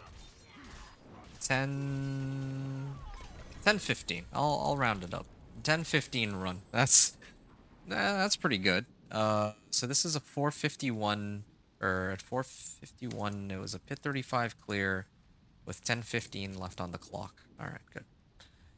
You wonder how much gold backrunes are going for? You need some? I wouldn't be able to tell you. I don't really pay much attention to trade prices, and well, yeah, I just don't really pay much attention to trade prices. It's the simple reality. All right. So, just gonna get all three of these up. And now back to Karagar. Yeah, this boss power is going crazy.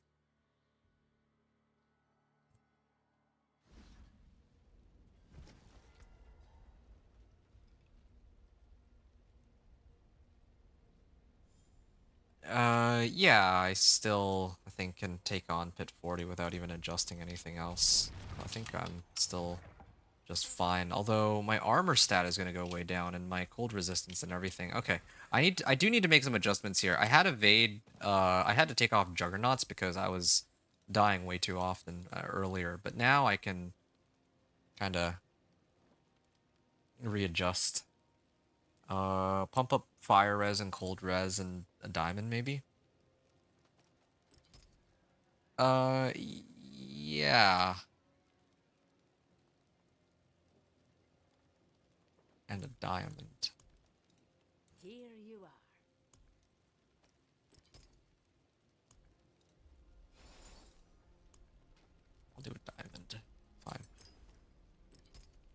My resistances are not exactly capped, but it'll do for now. What about my Iron Skin? Definitely don't want to lose Steadfast Berserkers. If I choose one modifier, it has to be Steadfast Berserkers. Like, I have to keep that. But this... like, how often do I really get to activate this anyway to, like, break myself out of Unstoppable? It, like, never happens because it takes a lot for them to break through my barrier. So, at this point, I have to throw this in. Just put on Juggernaut's 1200 armor, and then I'm gonna go in, and that'll bring me down under 1,000, just like a little under 1,000. All of these, I mean, I can't really do much. I can't really do much for the rest of my gear, or the rest of my like resistances. 50%. Resistances will be only 15%, 50%. So.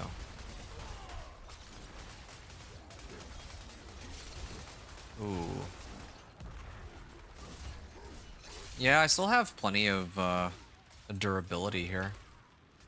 I'm pretty durable. There, and my boss power will kill that monster, and I'm gonna leap to the next pack. So I'm gonna pull these ones in, bring these ones over here, maybe try to find some more. And then now with Warcry and Challenging Shout, yeah, just gonna keep pulling more and more monsters in, of course. Increase damage to monsters that are unstoppable. So even if they manage to go unstoppable, I still do plenty of damage to them. I mean, and I don't even really CC them. It's really just my taunt that does a lot. Yeah, you're more than welcome to whack me there, buddy. I could probably pop Challenging Shout. I should really always just have Challenging Shout active. What about Berserking? Do I always have Berserking active? Well, if I use Warcry, then it gives me Berserking, but...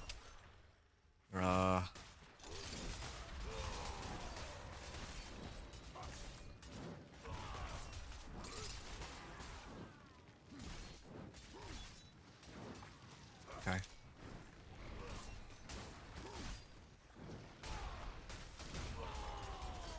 There we are. Yeah, my Steel Grasp, it's not bad, but I'm really tempted to get the unique that turns it into a core skill so that I can actively just pull everything to me.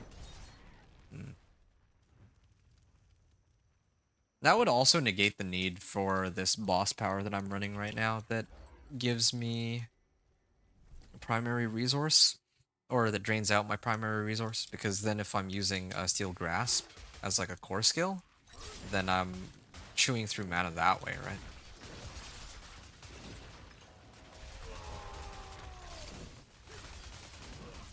Oh.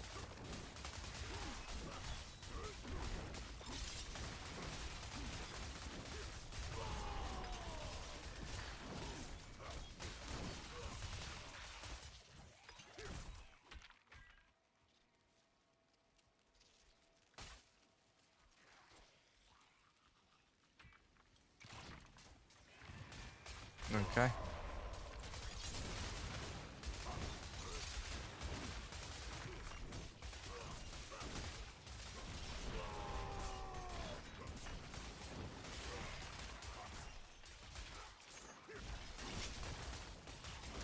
Okay.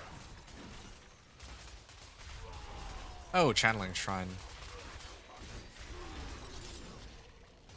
And I could probably start leaping my way up here.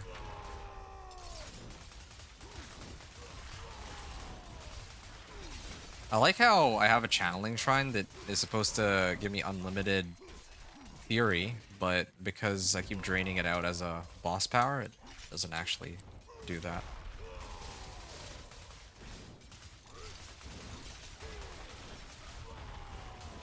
There we are. Yeah. I really do wonder, a back rune. A back rune is a legendary rune? I just don't remember which one back rune is. Like, I don't have the effects of runes memorized. Oh, like, let's That's a kind of a tough ask.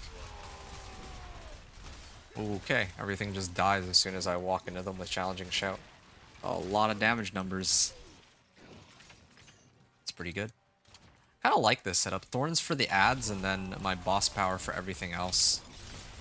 Especially these elites. These elites are trouble. Some of these elites can be kind of troublesome. Well, I guess the boss specifically, but yeah, I actually have a response for everything with this setup. This boss power is putting in some work.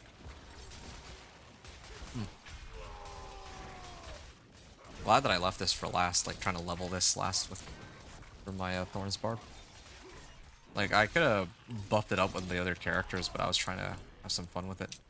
My next character, my next 1 to 60 is of course going to be Spiritborn, but maybe after that I might do Blizzard. There I'll use like Beast in the Ice's Sleet and see what happens. Thank you. Till our roads cross again. Alright.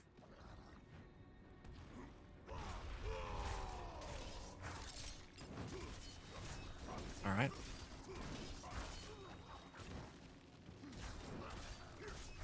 So now I just have to stand here, and then I have barrier up. Just gonna keep generating myself some fortify. Oh! Was that Elias? I think that was Elias that killed me. Oh yeah, it's Elias. I can't just AFK and face tank Elias. I can face tank the boss. I just can't deal with Elias, of course. That's stupid. I may need to generate some fortify here. There. Oh, there's Elias. Gotta pay attention. Gotta hold this down for a bit. Oh. Okay. He spawned, like, this Elias spawned, like, inside, like, the same spot that Den Mother was, so I couldn't actually see it. Why Elias, man? Yo, these are actually, like, these apparitions are actually pretty annoying. Wait, is it always gonna be Elias? Is that how it works? Okay, well, it's stupid. 2 deaths.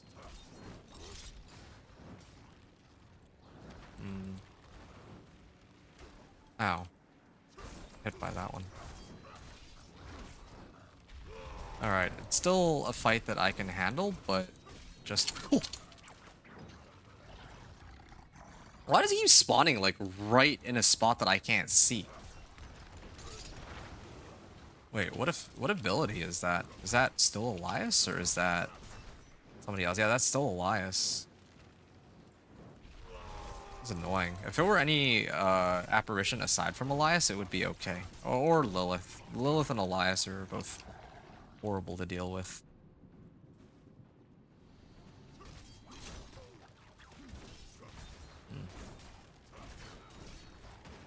Oh, it's the that's Varshan. And he's gonna get staggered in a second. Ooh. He should get staggered in a second. He should. Why is he not staggered yet? Oh, is it only Challenging Shout that staggers him? Might be. So I just stand here and I wait. Does he still spawn the like the little ghosts, or is that it?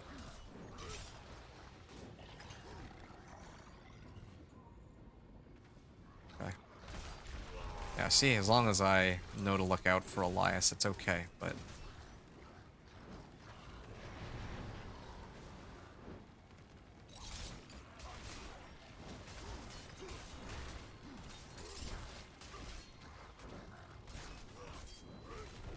Okay. There. Ah, Torment 3 unlocked. 515 remaining, but 2 deaths. So 502. I'll just put 5023. Pit 40 clear. 515 remaining. Above, but with 2 deaths. So if I count the 2 deaths, that's like 90 seconds. It would have been like a 7-minute clear. Something like a 7-minute clear. So this is actually sort of promising, the fact that there's a lot of room for growth, I would say, in this case. Yeah. Yeah. All right. Oh, yeah. as is tradition, I gotta set it to Torment 3, and then I gotta decide where I want to go from there. Maybe I'll actually try to do some Infernal Hordes now that I'm in Torment 3. Okay, break time. Yeah. Here we go. So, that was my run. Torment 1 to Torment 2, and then I just finished Torment 2 to Torment 3. Cleared Pit 50, and now begins the final push for Torment 4. So, yeah. Time for a short break. 1 second.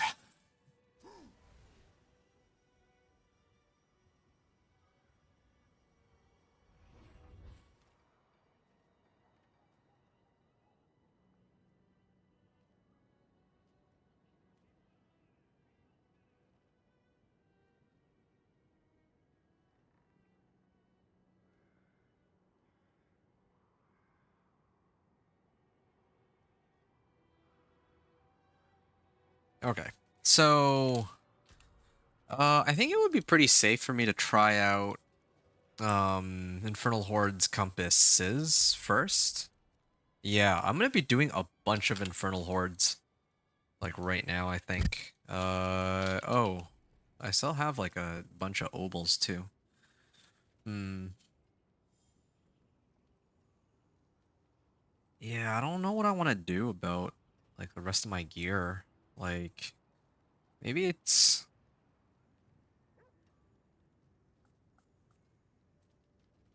to the bone. Yeah, these are maces. Maybe I'll get rid of those at least. Get rid of that. Get rid of that.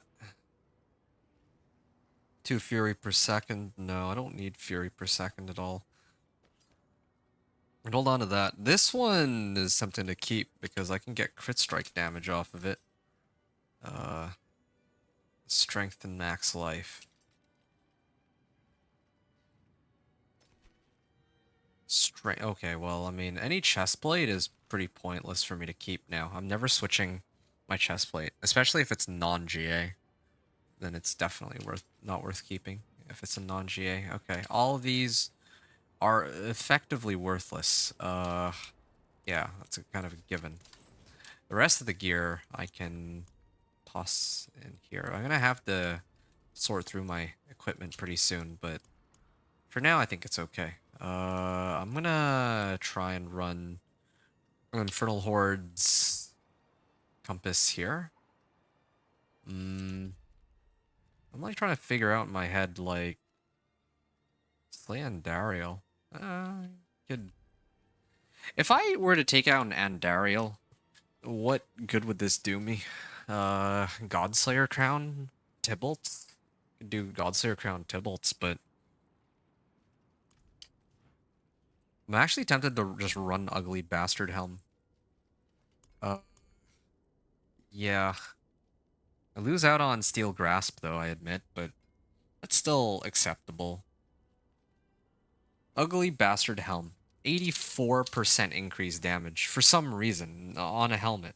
Like they removed a bunch of like they got rid of exploiters from boots and all that, but no, unique helm with 84% more damage seems perfectly reasonable. You know, overkill like this stick could be a lot better than the one I well, no, I think mine's still better, but 155% vulnerable damage and 366% physical damage is kind of nuts.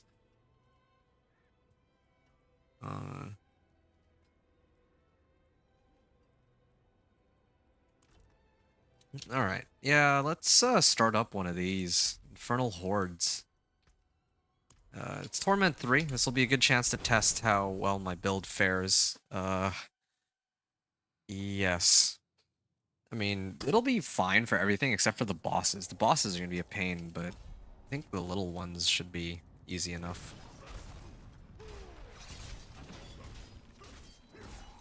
Oh yeah, this guy takes a while to bring down.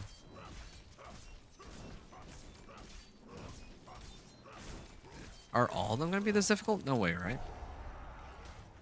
If it is, that just means that I'm in the wrong place. Why am I not doing that much damage? Maybe it's because that guy was like a lone target or something. Now, if I get more monsters, it might be a little easier to hit them all. Alright.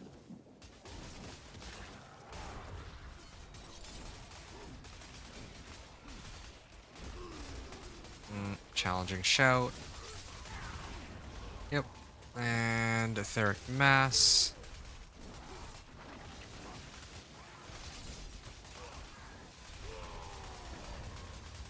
Yeah, this is not bad. I'm able to stay alive at a minimum. That's good. But I do still think I think I need to start tossing some points into my Paragon board after this. I think it's about time that I start really amping up my damage. You know, holding off on Paragon points, but yeah, I gotta maybe get like another 50 in here and kind of start scaling my way up. Oh, what are you doing? How do I apply vulnerable on these guys? What about this leap? Do I need this at all? Is there something I could use that's more useful than this? Like, why do I have this? Is it to apply Zerking? It might be to apply Zerking. There's gotta be some other way. Maybe I should switch out leap for kick. I'll be slow, but I mean, nothing I do really requires me to be fast anyway. Ground stomp. It stuns. Applies vulnerable. Tempted to run kick just so that I can get Zerking. It's not like I can get like charges.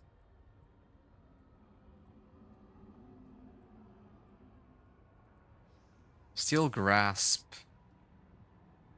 Gain Berserking for 2 seconds. What else is available? Fortifies me.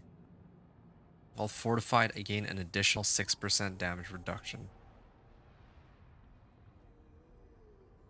Heal for a percentage of my life for each 100 in Fury spent. Well, that's pretty handy too. While Berserking Fury generation is increased by 18%, all of these do seem pretty handy now. I'm sure there was something that I'm just thinking like, yeah, I kind of want to get some points in the Warcry. Can boost this up like crazy too at some point. But okay, fine, whatever.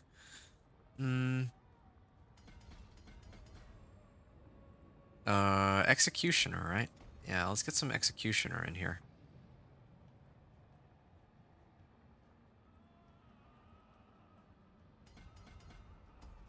There, that's looking pretty good.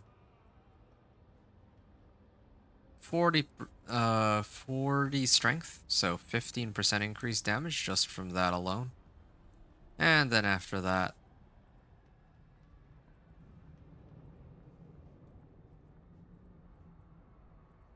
now I can start working my way up towards the other Fury on kill. Yeah, I could.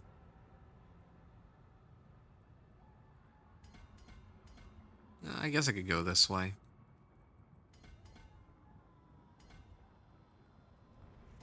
What is this? Maximum Fury and Strength? Nah.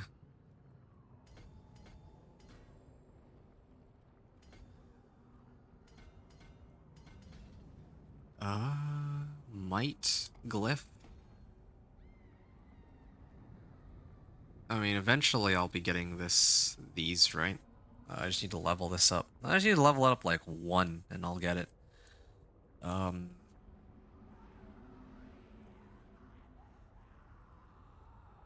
This is 6. This is 6 this way. It's like the same distance. This will get me my next board attachment gate. Okay, 122 points to refund. So previously I had 87 Paragon points spent. I'm gonna have a lot more. This is fine. 15% more damage while wielding. Wait a second. What other ones was I supposed to use? Oh yeah, Decimator. I was gonna use Decimator. Rotate board. Damage reduction. Oh, max life. Yes, please.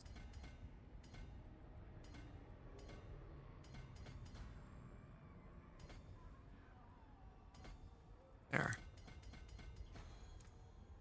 Okay. Yeah, it's not bad. This is like Paragon 110. So this is a good boost. This is 3 glyphs, 3 legendary nodes. Oh, okay.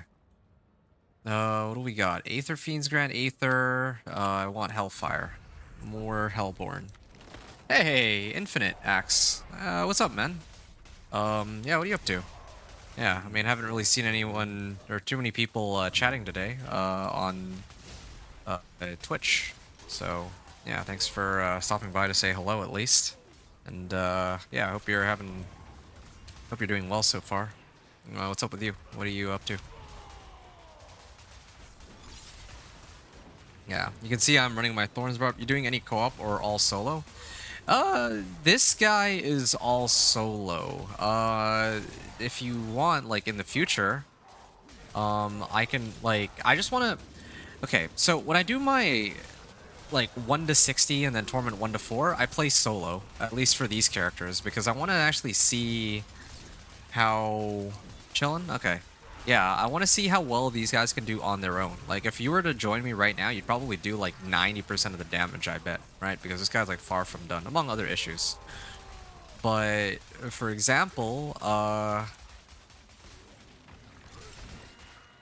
but if you want, like, in the future, like, I would love to play more of my sorcerer. I need to level a lot of my glyphs, and I need to, like, get my equipment up and running. I might try and use the armory to, like, play around with, like, different sorcerer builds. When that happens, I'll be gladly playing with other people for sure. Why is that? Did you were you, like, looking to play together tonight or something? Yeah, I don't want to... Oh, Hellfire spawns Hellborn. It's exactly what I was looking for. That's wave 3 now, right? Nice. Yeah, yeah. It does take a while to bring these guys down.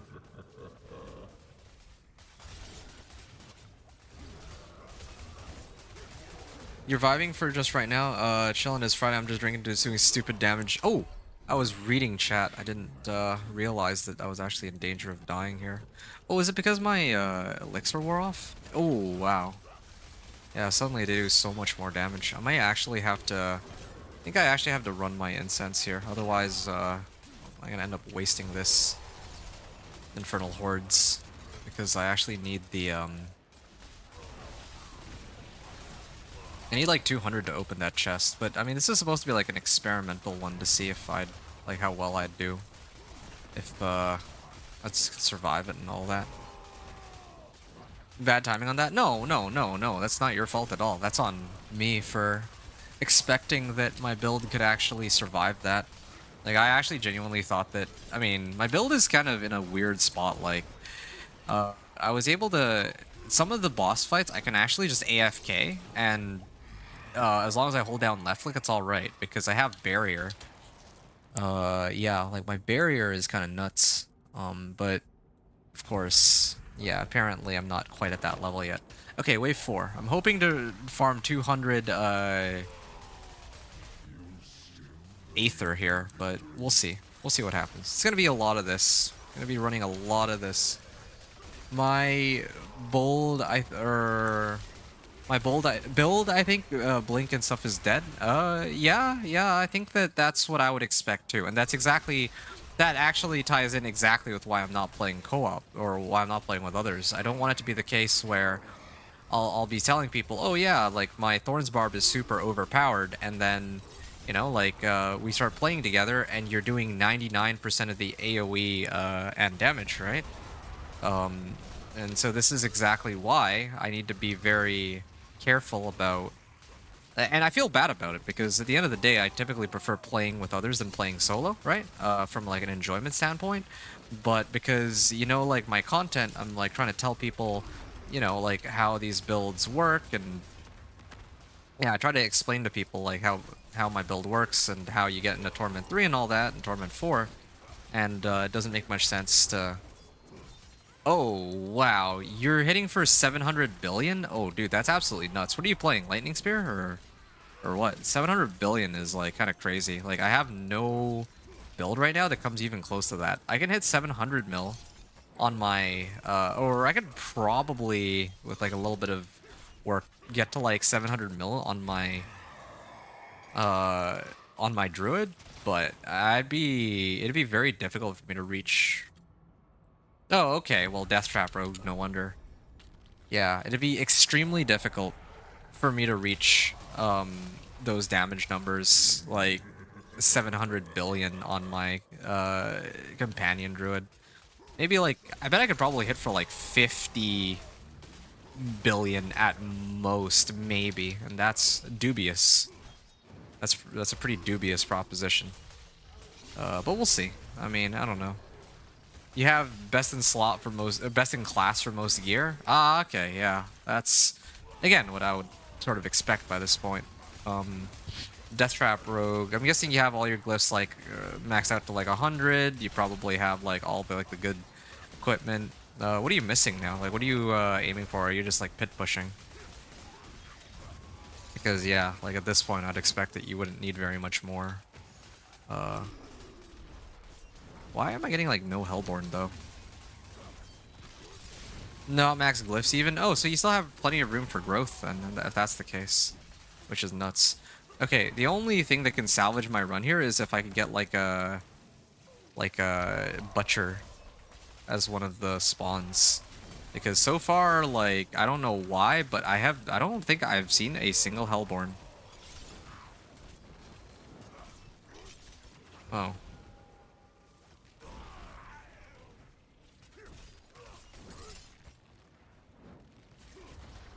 I just need to crit on him and he dies. You have one 100, then two 88s and two 86s. Wow, that is, oh, here it is. This is the only way I can get the remaining ether. If I can kill this butcher. Yep. Hey, there's a Hellborn. Yeah, truly though, that's impressive. I like Death Trap Rogue is like supposedly really strong this season, although I think that Lightning Spear Sorcerer is like still top dog, is my understanding. Like Lightning Spear is just broken again, or not broken again, but like yeah, like last season it was also I would say like I would call it like S tier. S plus tier. I know it's my own tier list, so I'll call it whatever I want. S plus tier would have been like Earthquake, Cataclysm, and Bloodwave. But yeah, Lightning Spear comes in at a pretty close second. At least the last season, right? Like S tier. And then now this season, it's probably the only build that can start pushing beyond like 110. At least so far. So. Yeah, Lightning Spear is still crazy as always. Yeah, that's cool though. Well, I'm glad you're having fun with your Death Trap Rogue. That's pretty awesome. Oh, this is actually concerning. This is very concerning. The fact that my boss power is not doing enough to him. Oh, shoot. Yo, that barrier is like impossible to take down. I think I'll actually be fighting him all night if I don't. Like, can I even kill him? No, I think I can. Maybe. I mean, unless he gets another barrier again. Oh, shoot. Yeah, I'm bringing him down slowly. Slowly but surely. I hope that Butcher is easier to deal with than the Council. Yeah, well, this is a perfect representation of what... I don't understand. He just three-shot me. First he's doing like 100 damage a hit, and then suddenly he just like one-shots me. I don't even get a chance to react. I don't even get a chance to avoid it. It's just instant death. Ugh. Okay, well.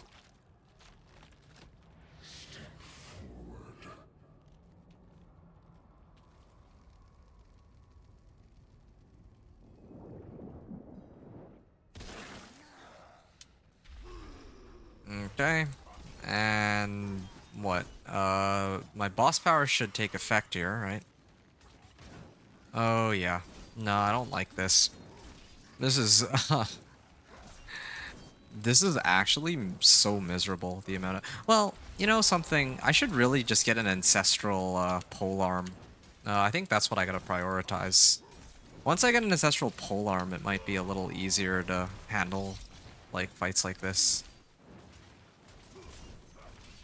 Yeah, at least I know the limit of this build. I mean, I can't get the chest at the end, but I can at least pick up Obdicite, if nothing else. So that's fine at least.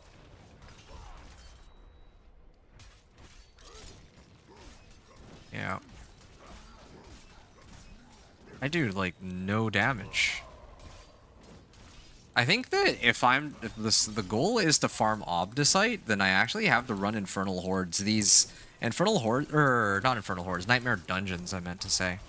Nightmare Dungeons and the Tribute of Refinement, I think it's called.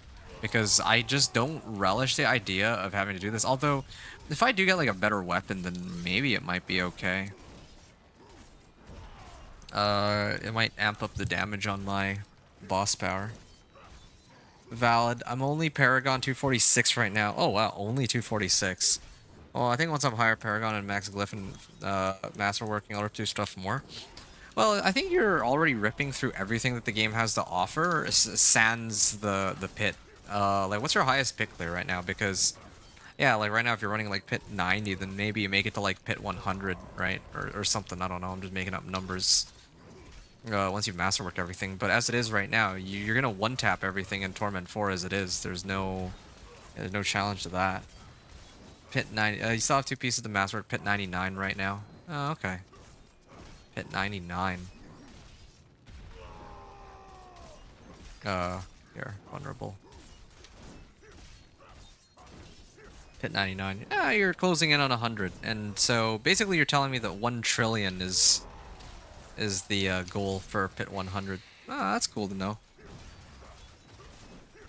Yeah, masterworking. Once you hire Paragon Max Glyph, do you have anything else you can upgrade on your guy, or is that really it?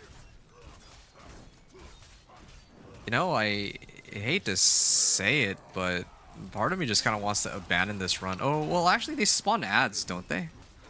Yeah, they spawn more of these. Hold on.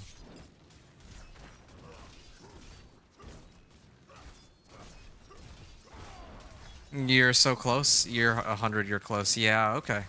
1 trillion damage to reach pit 100. I'll keep that in mind because that gets me thinking for like what my druid, like I don't know what my druid's damage numbers are because I haven't actually, you know, ever made it that far with the companion druid. Never gotten his glyphs to like 100 or whatever, but who knows, maybe I can push for... It'd be nice to be able to say I cleared a pit 100 on a companion druid, but, you know, I just don't see it happening. Not just because I don't think that... I think it would... If I could do it, it would take a very long time to get all the right rolls for every single item. But I think the other problem is also, too, with the companion druid, I would need to sink all my time into playing companion druid and nothing else for the rest of the season. Yeah, and I don't want to do that. I have more fun like doing the 1 to 60s and showing people how to reach Torment 4 with each of these different fun builds, right? So next most gear is 1 GA summer multi. Ooh, yeah. A couple of GAs to get still. Yeah, I mean, definitely having like multi GA, and I think that if you're running like 1 GA and it's like dexterity, let's say, right? But then you can get like dexterity max life instead, then yeah, that definitely helps with like the overpower, because overpower is like dependent on life, and if you're playing Death Trap, you're probably spamming overpower. So yeah, I imagine that there's something there going on. Okay, well, after all this effort, I mean, this, I will admit, is taking less time than I thought. Unless I die. If I die, I'm just gonna either upgrade my equipment or chalk the run. Yeah, like, they can't kill me and I can not kill them, I think. Why don't they spawn like monsters that actually hit me? That would be nice. The other thing too, I will say, is that luckily the boss power is pretty strong. If I check your profile, you see how cracked you are. Sure, I can do that. I would just prefer to do it when I'm not in the middle of a fight. So give me a little bit here, and remind me, like, hold me to it, because I'd like to check out your setup and all that, but I need a bit of time here.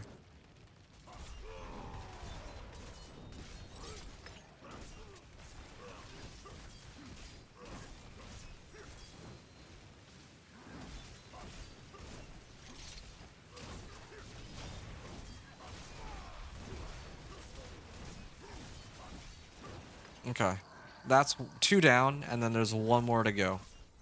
So, here. Now I can just focus on the one guy, and hopefully I can take him down. Activating everything at my disposal. 5.8k. Still want to figure out, like, I can amp those damage numbers up by like a lot, so I'm gonna have to really sort that all out. Harbinger of Hatred's Volley. That's kind of nuts. Too bad I have no way to convert my Thorns over into fire damage. That would be very helpful. No rush, dude. Is Friday so drink day? Oh, you're in the right place if you're here for a drink, because I'm gonna be at this for a while. Probably, I want to say I'll be at this all night, but nah, I do have to reach a stopping point. Yeah. I mean, unless I can miraculously figure out a way to make it a Torment 4 in the next like 4 hours, yeah, this is gonna be like a 2-parter at least. Yeah, and I mean, I'm at 127. If I had enough, I would have done Disposal of Greater Equipment, but at least now I know that, yeah, like, I don't... It takes, like, way too long. I don't think it's worth it for me to hang around here. What I might opt to do is, I might set it back down to Torment 2 and run the, Ancestral, tribute I have. I think that's highest priority right now. So I'm gonna do that. I'm gonna do that before or I'm gonna set the difficulty before I forget. But I will take a break. Oh, no, hold on a second. I messed up. Before I forget, so Tree of Whispers, turn in my stuff, and then I can go Torment 2. Maybe I should have gone for the second round of Dungeon Keys. Oh, Ancestral Collection of Boots. Not every day we get to see this. Ancestral Collection of One-Handers also might have been nice, but... Ooh. Oh, not bad. Not bad. I had to think about that one. Alright, that was a good chunk of XP.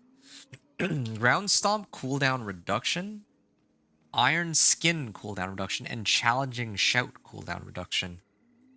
Definitely would want Challenging Shout cooldown reduction. And I also get Vehement Augments, so I can get like up to 4 ranks of Belligerence in all my gear now. So that's a pretty big boost to my damage, if it comes down to it. But again, I still need to go get Ancestrals. Right now, it's like I'm aiming for Ancestrals. Ancestrals are quite challenging, of course. Okay, let's take a look at your gear before I go any further. Okay, yeah, oh wow. Yeah, of everybody who's online on my friends list right now, you're actually like the highest level person. I'm like 216. I want to say that if...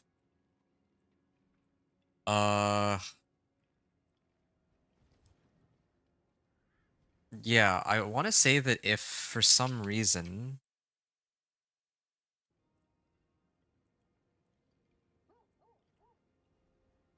if, like, I didn't have to do all these 1 to 60s, I bet that I could be higher level than most other people. I mean, I just saw the sheer number. Oh, whoa. How do I cancel that?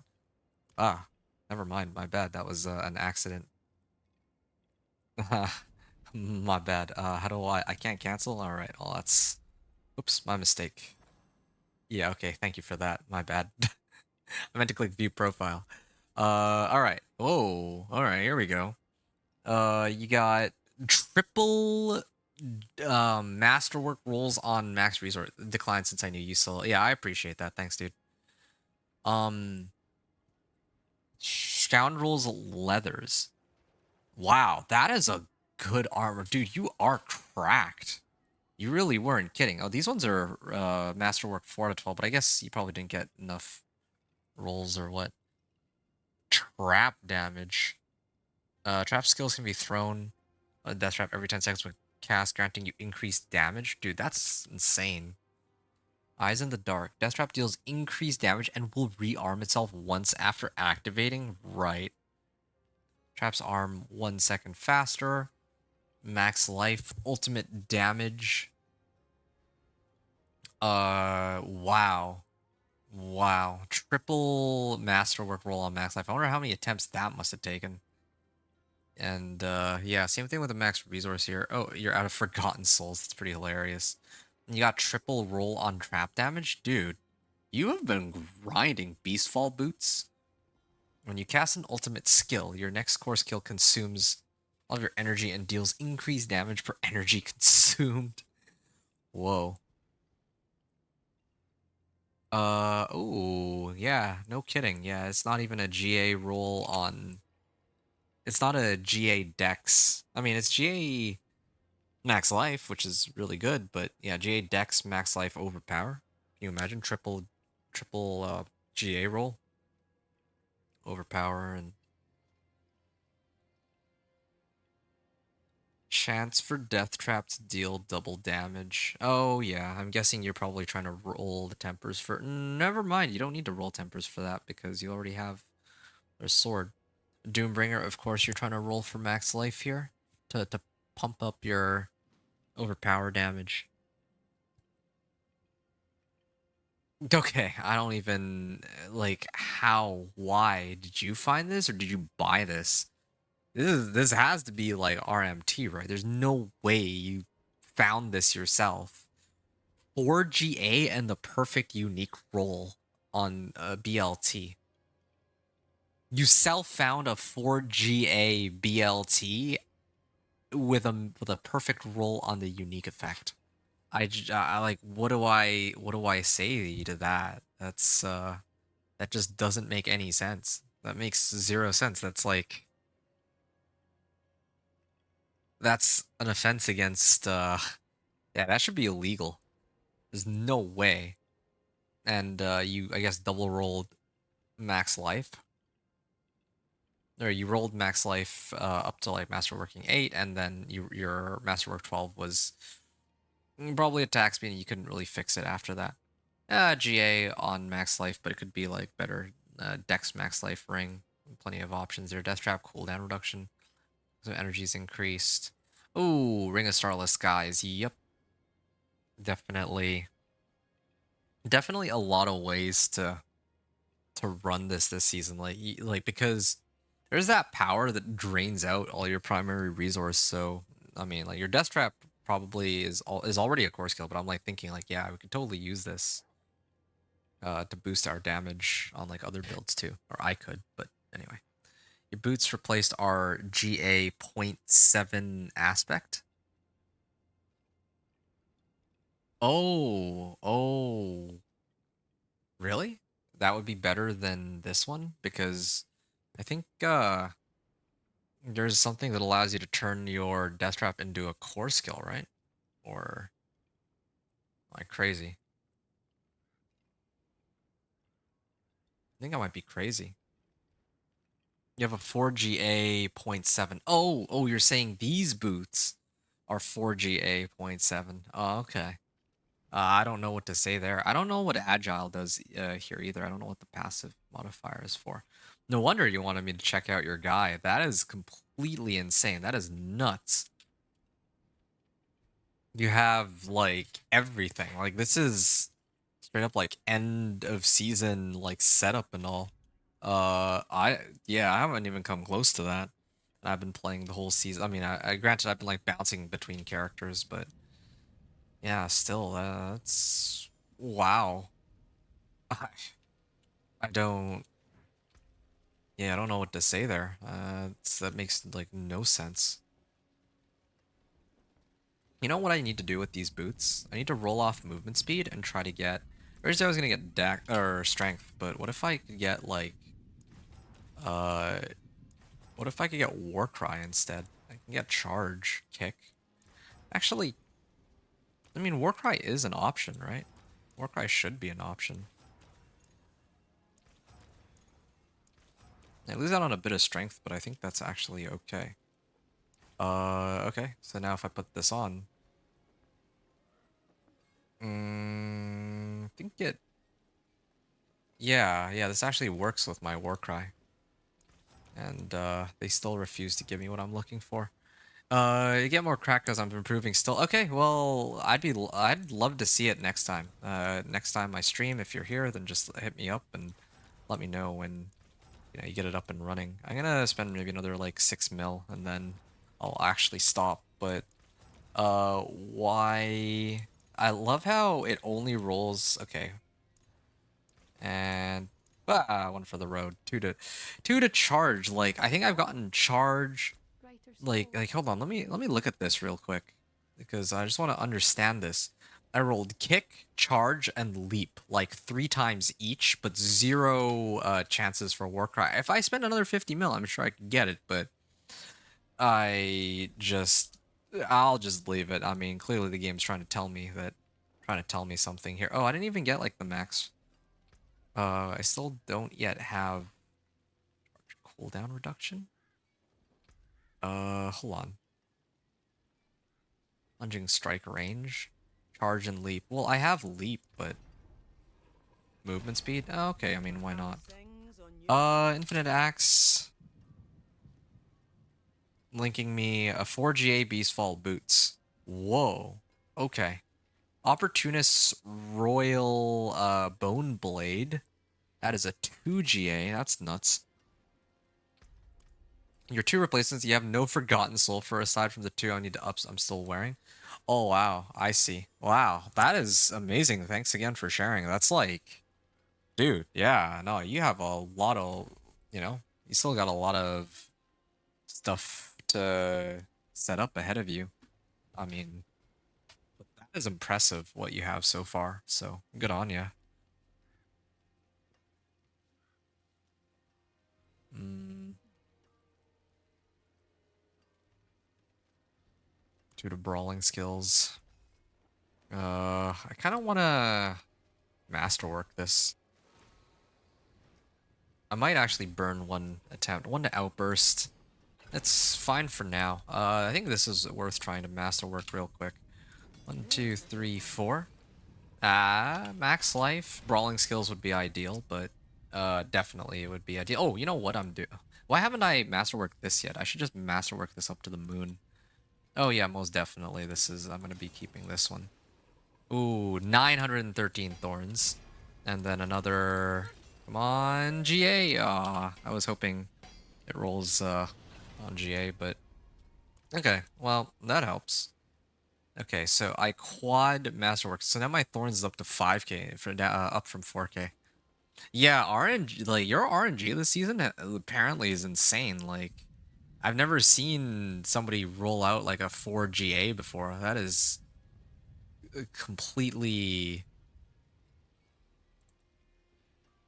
well, yeah, that's busted. Like that's just unfair.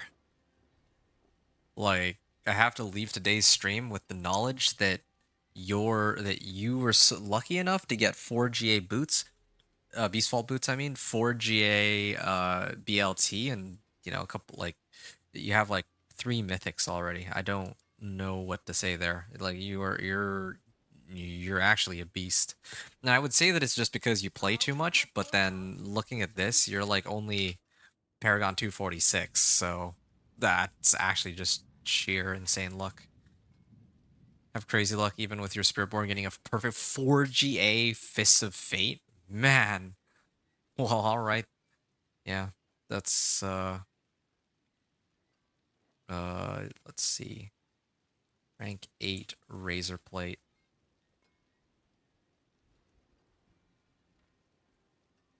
And then Ancestral Boots. Let's say that. Those are my adjustments on this build so far. And what can I put on my boots that could be helpful for me? Makes them vulnerable. I already apply vulnerable. Increased lucky hit chance. Oh, gain thorns while channeling in for 3 seconds afterwards. Well, I mean, I only have one thing that channels. That's whirlwind. Yeah, I don't really plan to use that very much, so maybe wild bolt aspect.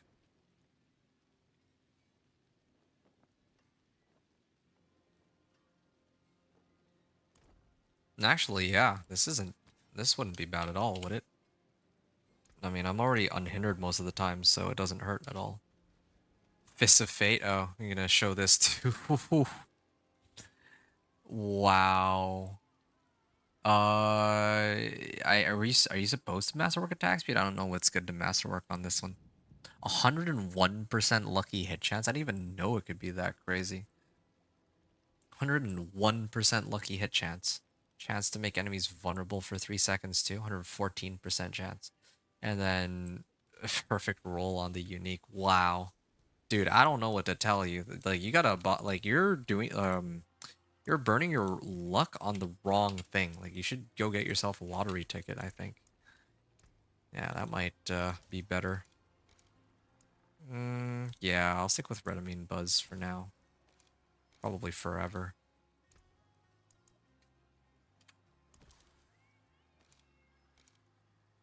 Okay.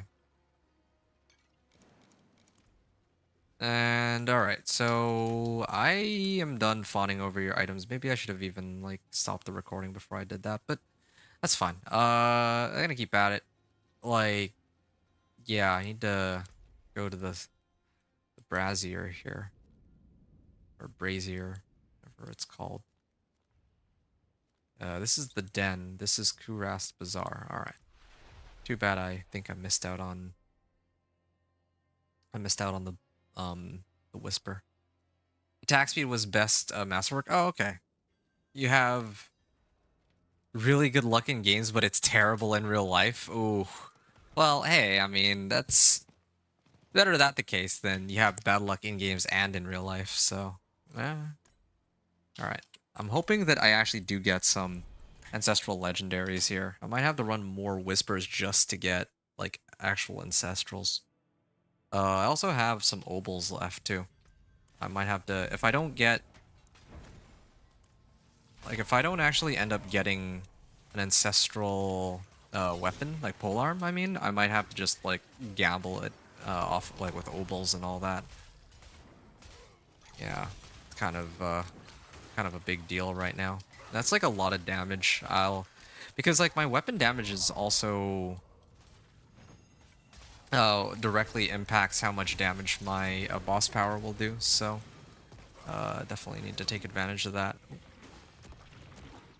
Oh shoot, I should be leaping.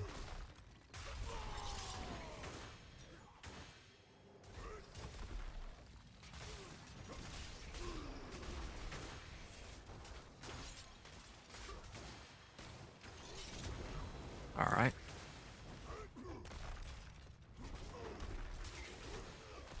Wow, this is pretty handy. I didn't even know I could infinite leap like that. 4-second leap. Is there something that allows me to keep resetting my leap? I'm gonna have to take a look at that and see. I could have sworn that there was a mechanic that allowed us to perma leap last season. I just don't remember how it worked. Oh, whatever. Alright, which way? Up here? You're mad? You got a 3GA Glaive Mythic on Spiritborn and it's not a usable one? Yeah. Yeah, I'm surprised they still have done nothing about that Glaive because like a Mythic Unique, it makes sense that people would want to use that as their endgame item. But no, like pretty much no build uses that Glaive. Similar situation with the, I think the unique polearm. I don't remember what it does. I just know that it's not usable whatsoever, right? Okay.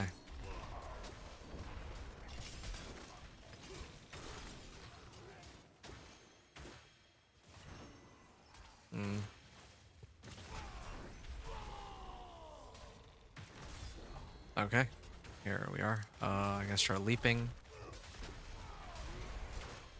This leap is actually pretty handy. Maybe I'm like prioritizing the wrong thing. Like I need to reduce the cooldown on it, and then that way I can just perma leap. But I don't know how I'm supposed to do that. There's got to be some way. You would think it'd be a usable alt, but no, it's a total trash. No, it's completely worthless. I don't think there's any one single thing about it where you look at it and it's like, oh, this is like actually good, you know? It's like a pretty worthless item. Worthless through and through. Like I don't even know. It's so ridiculous how worthless it is. Wait, I thought I already hit this. I was wondering why the monsters weren't spawning. Ouch. Oh, that's fine.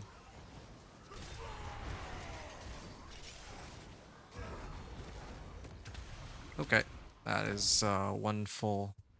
Or absolutely nothing about it works for any build, and it's sad. What is? Okay, hold on a second. Like, I know what Avarian does. Wait, is Avarian the polearm? No, Avarian is the staff. Now that thing is complete hunk of junk. But what's so I forget what like the pole arm does though. Like here, you know, I'm just gonna look it up. I'm just gonna look it up and see what it does real quick. I have a bit of time, so. Let's see here. Unique pole arm D4. Shattered Vow. Be equipped by Barbarian, Druid, and Spiritborn. Okay, yeah, it gives you chance to become Berserking. You get attack speed while Berserking. You get damage over time. Yeah, all right. And then, like, if enemies afflicted by more damage over time than remaining life are executed. Yeah, why is that even a unique? I don't really get it. Like, there's nothing about it that, like, why would people need that? What? Maybe like Spiritborn has some sort of like poison something, but I think that I'm sure that there's other better alternatives even for Spiritborn, right? Knowing how that class works, I'm sure there's something better. Maybe I should have done this on Torment 3, but I didn't want to take chances. I'd be so upset if this failed. Like, I'm okay losing one Ancestral Legendary as long as I clear. Oh, no, I should have done it on Torment 3. That wasn't really a fight at all. Ah, ancestral polearm. Good. Called it glaive, but polearm. Oh yeah, right. I thought there was ancestral glaive, but maybe I'm mixing it up. Oh, whatever. I mean, either way, both are completely worthless, so no wonder you don't keep track of that. All right. Yeah. Yeah, this is good. Yep, definitely gonna be running that. Armor, fire resistance, that's whatever. Oh, that's too bad. I only got, well, I actually got two useful items here. That's your next core skill. Nope, that's pointless. This is also pointless. Thought was glaive. Hmm, I see. Two-handed axe. Right. I was supposed to use that to level my items, but air. Oh, wow. That's pretty good. I mean, at least it's an ancestral legendary pole arm, if nothing else. Okay. Well, that's a no-brainer. I'm gonna have to throw that on. And I'm gonna have to like temper it with like belligerence and all that, but before I do that, maybe I should start leveling my axe. I think I need to start spamming the pit right now, just so that I can get my weapon mastery up to like a pretty good. I need to get this up to rank 10. Right now, I'm already outputting as much damage as I am on a 750 item power, so now it's time that I start buffing up my axe. So I'm gonna get not cut to the bone. Where's, yeah, here, vehement augments, right? Heavy hitter, no. Belligerence, it's decent. Damage while berserking. Come on, please. Damage while Wrath of the Berserker is active? Well, that's useless. Okay, well, what about the board if I switch this? Well, but I mean, I have my weapons and one of them is damage while berserking. So if I put this on right now, the roll on it is useless, but what's on my, nope, this is the wrong one. What's this? This no, over here, 32%. Uh, damage while berserking, damage while berserking, damage while berserking. I could replace one of my rings, maybe. Well, buffing axe. I have no choice because axes increase damage to vulnerable enemies, right?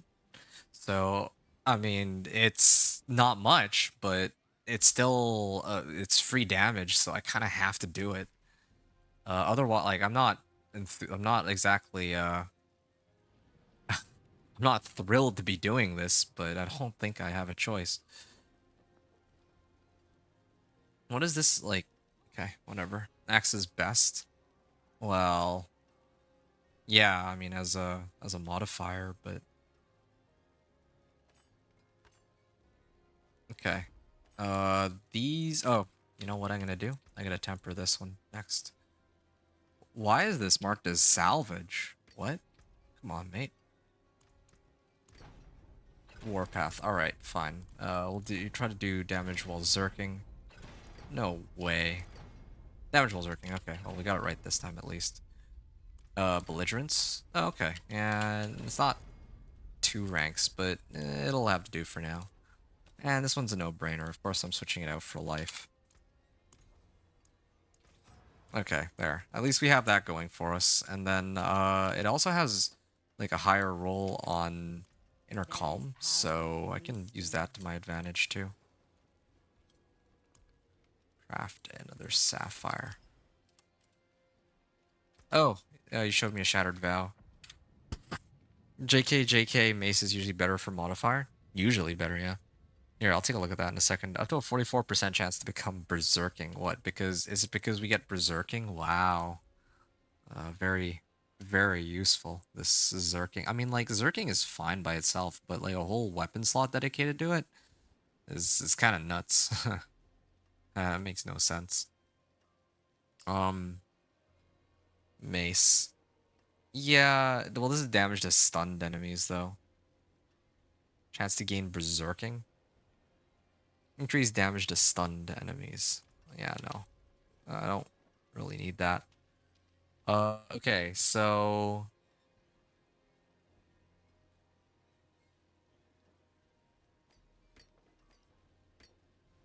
definitely gotta mark this as favorite. Um, put this in too while I'm at it. And then my old weapon used to have basic skills gain attack speed. Well, that's pretty pointless, but sure, I'll hold on to it. Yeah. Well, I'm good. Damage while berserking. Did I max this out? Please tell me I have this maxed out again. 37%? Really? Really now? Um, there's gotta be one. Okay, this revenge should be on this board. I realize because uh, I need more damage while berserking, and this is the only way to do it. In fact, maybe I have this backwards. Maybe this should be my first board, just because, well, kind of need all this damage while berserking.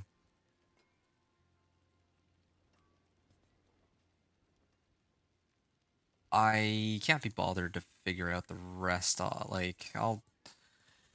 You know what? Uh, yeah, I'm just gonna leave it for now. I'm gonna do something else, but it's okay. Oh, aspect of elements. That's what I'm missing. I still don't think I found aspect of elements, but really, I don't care anymore. Let's just see if we can get it done. Knocking back an enemy, strength, max life, cold resistance, leap, charge.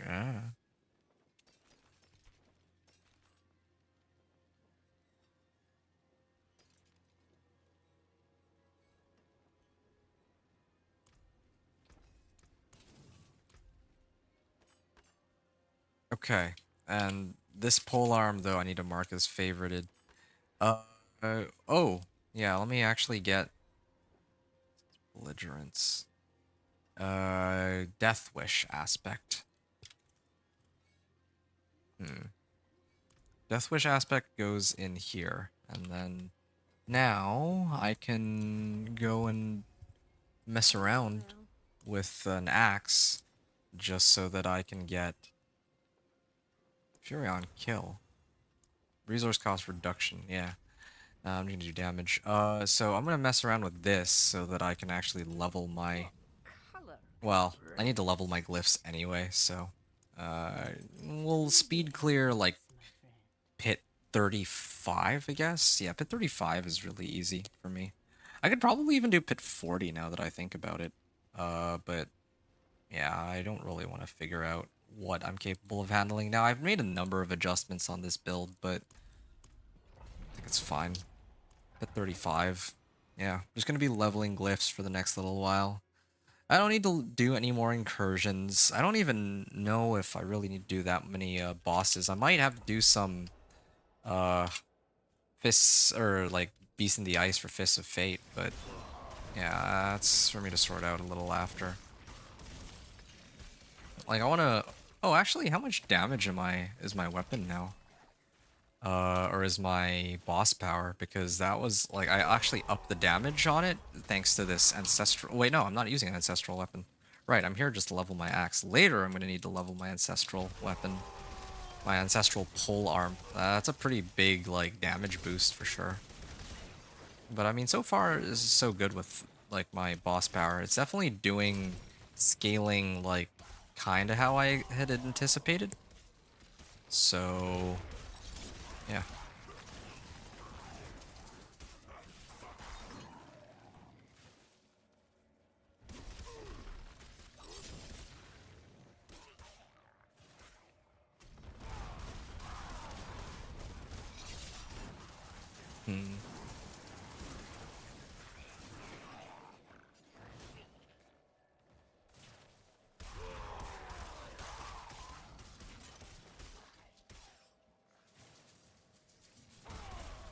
Okay. Just gonna walk through these mobs and they go down real fast.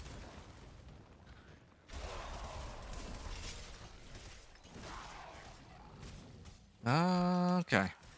Nice and easy. Yeah, I need to figure out how to keep leaping.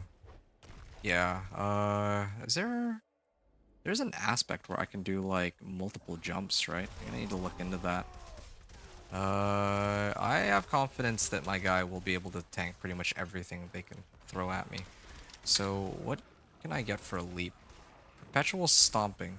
Oh, giant strides! I still have... yeah, oh, whoa, I'm actually coming close to dying.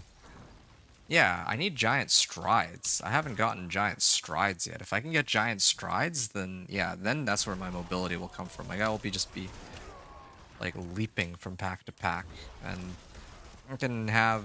well, actually, I should have that regardless. Yeah, I definitely should have that aspect, because that's like the main way I would end up triggering my berserking. Because right now I don't really have a way to trigger berserking. Actually, why do I even bother having iron skin on hand? Now that I really think about it. It's not like I ever really use it for anything anymore. Flay does still make sense for me to have, but maybe not so much the other one. Yeah, I can... I can't wait to get Frost, like the strides. Yeah, that could be very helpful. Put it on right click too, and I can just leap wherever I feel like.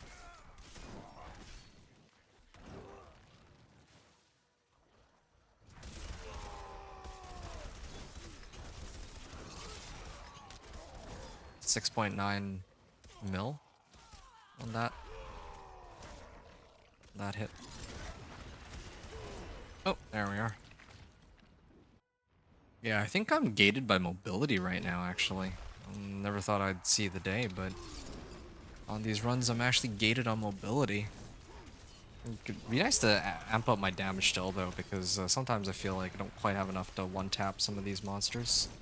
The last time I was here at pit 35, I cleared it in 10:15. Yeah. Now this time... think I clear it in 10.5. Oh, okay. Elias can't really kill me, I don't think. Alright. Yeah, I'm not gonna chart that one down because I think I need to focus on buffing everything else instead. Well, let me get this one up first, and then I'm gonna max out Thorns. I need to max out Thorns to boost my damage. Like, I need to have that glyph active, it seems. And, alright, yeah. 108, Karagar. I need to get Strides aspect. Oh, right, I still have a lot of obols. What can I burn my obols on? It's kind of tempting to... Maybe I'll do... pants? Like, I don't know. Oh, you know what? No, jewelry. I need to get a better amulet or rings. I'll do rings. Hello, shining view. Shame that. I want my ancestral... Wait. Oh, that was my old one. That's too bad. I'll keep my forge hot. Return soon. I'll sort out the rest later. I'm too tired to bother with that. I just want to like level my glyphs at least up to rank 15. Then I can decide from there how I want to like play my board. Yeah.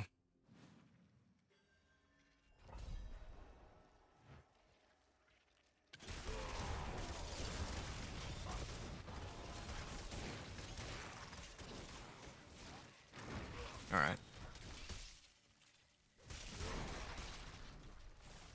Oh yeah, I'm also supposed to be leveling this, right? Why? Wait, is it because... Oh, wait, no. I am using my weapon. I'm actually leveling, or I'm supposed to be leveling my axe here. Yeah, I actually have my axe. I don't understand what's happening. Like, I am using my axe, and it's still taking forever to level this. I think last time it was like so much faster.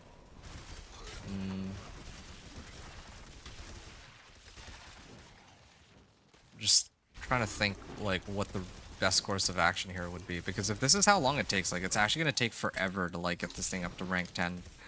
I might actually be better off just playing the game and focusing on masterworking instead. I might just do that. Or... Yeah, there we go, finally.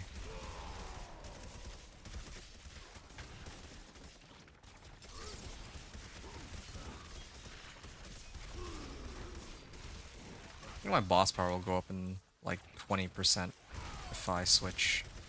Supposed to be something along those lines. Maybe gotta look for like an ancestral two-handed axe.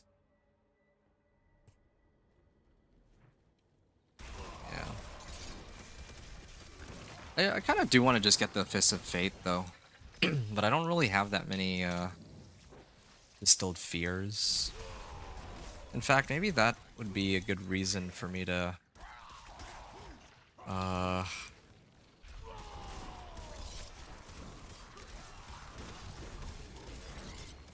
maybe that I should be running Nightmare Dungeons on Torment 3. Maybe I might be able to get distilled fears that way.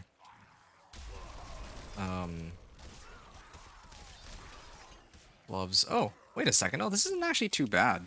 Yeah, no. Hold on. I take back what I said. Wait, what? Two-handed axe reached rank 5? Why is it skyrocketing the amount of XP I'm getting on this? I'm so confused. I went from rank, like, it was slowly going from 2 to 3. Then it just sped up for 4, and then it went straight up to 5. Well, I might be done earlier than I had originally anticipated then, if that's the case here. I'm already pretty close to 6. I wonder if they have it backwards, where like rank 9 to 10 is going to be like instant, because it would have been the difference between like rank 1 to 2, right? Like maybe rank 9 to 10 is like the gap between that is what rank 1 and 2's gap is supposed to be. Because it takes like forever to get from like rank 1 to 2 right now. And it makes no sense progression-wise.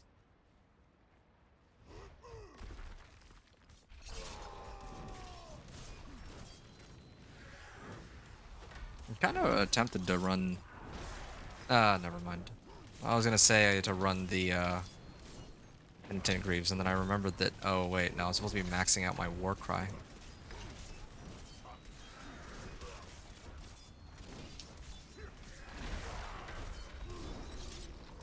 $5 million, $7 million. There. Yep, gonna keep amping it up. Just gonna keep amping up my damage. Alright, here we go.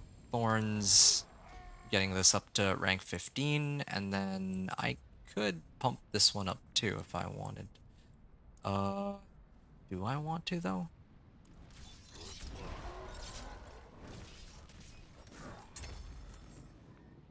I think that there's no point. I should prioritize damage while like increase damage while wielding a polearm. Increase damage to elites. Okay, so this one definitely not gonna be maxing that one out. I either max out this one or I max out this one. That's just basically it. If I max this one out, then I don't need to do damage while berserking, but I'm usually berserking anyway. Or I should always be berserking.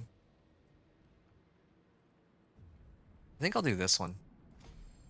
Since I should be wielding a polearm all the time, in theory. Yeah. Attack speed, lightning resistance. Ooh, overpower damage. Max life, crit strike damage. Ah, finally, I found a ring worth using. I'm probably going to end up needing to switch this out soon anyway, but do with what we have. Where's Frost, or where's that power for, yeah, giant strides. I have that marked. Yeah, definitely want Aztec to giant strides. Reduces the cooldown per enemy hit up to a maximum of 7 seconds. Okay. Hold on. So I've gotten everything up to like rank 15 now so far. Yeah, I'm trying to level my axe. Trying to level my axe. That's the main goal here. So yeah. Also trying to figure out whether or not it might be a good idea to do Infernal Hordes, like maybe on like T2 or something. That might be another feasible way to get the things I'm looking for. But I don't want to run Infernal Hordes on T2. I'd rather like pump it up to be able to like run it on T3. Alright. Too bad my boss power can't crit like overpower. If it could, then it would actually go hand in hand with the amount of life I have.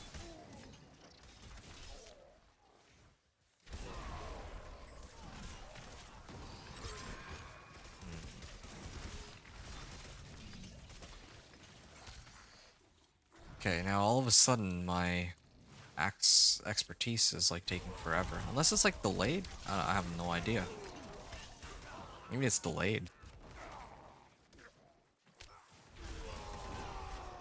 Yeah, I mean if this bar doesn't move very much this run, I might actually hold off and go do something else. It's just because I thought that it would be like relatively quick. I know that in the past I've had to level this before. Had to level this mastery, and usually pretty quick. Usually it's just like a free like 10% bonus damage to vulnerable. And then expertise, increased damage while healthy, 15%. I'm usually healthy.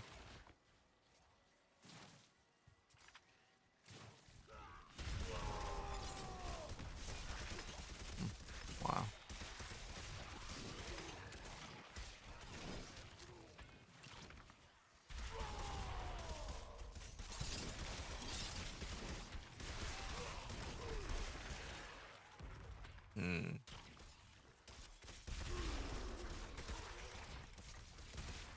Yeah, I think it might be on a delay. Maybe that's it, because definitely should be well beyond that now.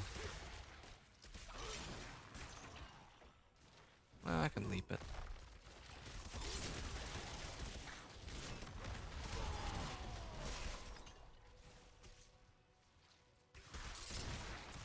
Oh, there we go.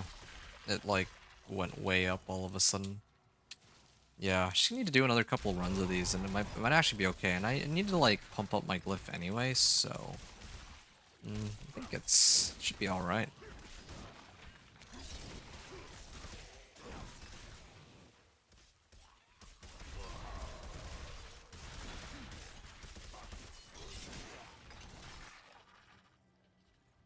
All right.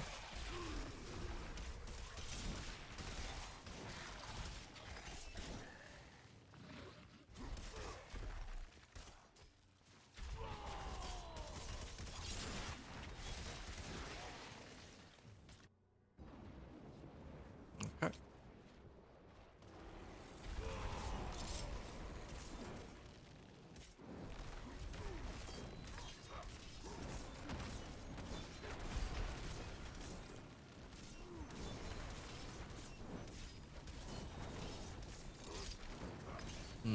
Yeah, just waiting for that boss power to do its thing.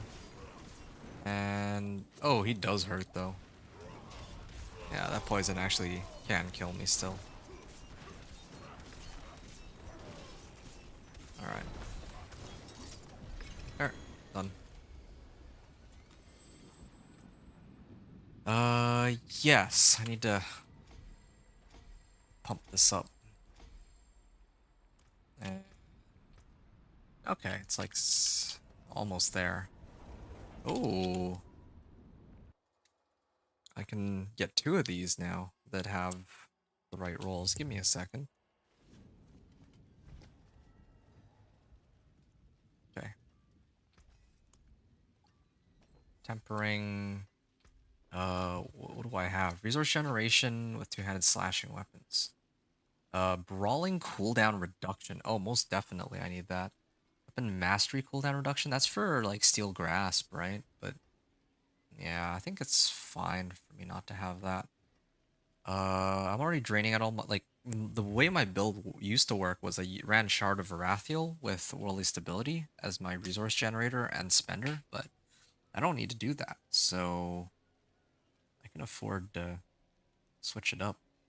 Weapon mastery cooldown reduction, death blow, rupture, steel grasp. Steel grasp might not be bad, but I think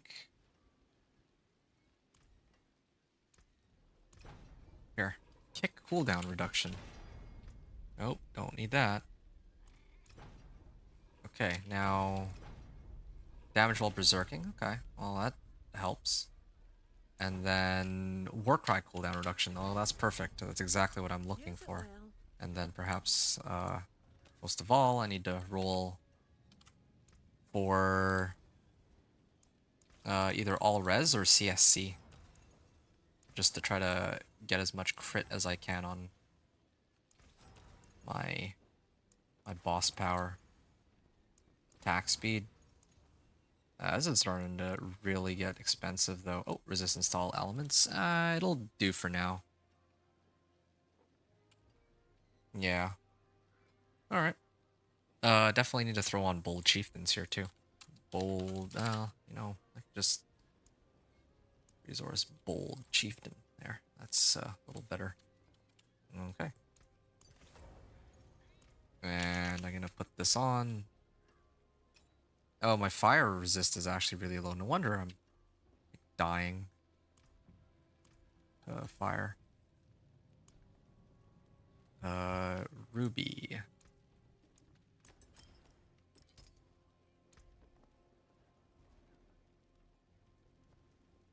Wait, confused. My resistances didn't move at all, did they? Yeah, no, they definitely did. Okay, now I need one for poison resistance. Emerald. Okay, now cold resistance is kind of lacking. Well, I'm gonna Stars guide. grab my other ring here. Resistance to all elements and all that. Where? Oh yeah, here it is. This is my other ring that I got. CSC crit strike or max life crit strike damage. This one I want to roll CSC later. CSC is in crit strike chance, right? And tick cooldown reduction. Alright, well, I'll come back to that in a bit. Damage while berserking. Okay, well, that makes things easy for me. I mean, it's a 1 in 3 chance, right? It's gotta... Okay, yeah, eventually it gives me Warcry.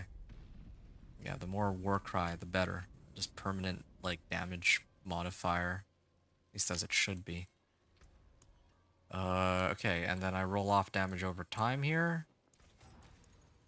Crit strike chance. Okay, so now I'm sitting on... Well, for my boss powers, right? Plus 50% chance. And this thing also gives me about up to a 25% chance. So if I combine these two together, I'm also low on shadow resist. No, apparently I still have pretty good shadow resist. So if I put these two together, I'm sitting at 22 plus 50. That brings me to 3% chance, and then plus initial 25, puts me up to like 98. And this is like pre-masterworking too. As soon as I start masterworking everything, I think it'll be much easier. In fact, I have I have enough masterworking materials that I don't usually do this, but I might be stuck with these items for a while, so I'm actually gonna... Oh, okay. Maybe I can max out my CSC like that. The Warcry cooldown reduction, yeah, because I'm like... I think rank 4 is okay. That just means that I'll have to do another... Like an extra... Okay, strength.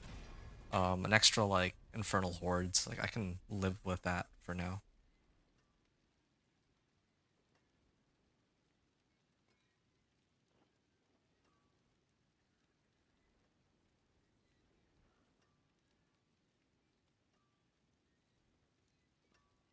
Damage over time. Attack speed. Wait. This is another ring I had? Yeah, okay, fine. A lot of good rings, but I gotta start getting rid of the rings that are useless, though. This one... This is my old one. This is my old one. Salvage this one. This one I would also salvage. And then I think I had like a pretty decent ring, right? Somewhere. Yeah, this one's actually pretty good as a base. Oh! Oh, yes! I got Giant Strides aspect. Reduce the cooldown of leap by 1.8 seconds per enemy hit. Is this, I guess this is... How this is a utility or a mobility aspect? Is this a resource aspect if it's on a ring? I'm guessing it has to be, right? That's so stupid if it is. Like, why would they do that? It's a resource aspect. Well, that makes no sense. But I mean, I can still fix that. No, not that's the wrong one. Over here is Ring of Retribution. I take Retribution, I'll throw it into here.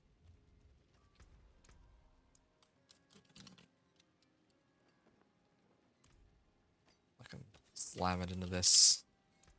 And then later, Fists of Fate. Yeah, this'll do for now. I mean, it's like my mobility, so... I think at this point I shouldn't even bother looking at those. Nor these, nor this. Salvage all. How shall I guide my hammer? Rakanoths. I mean, like...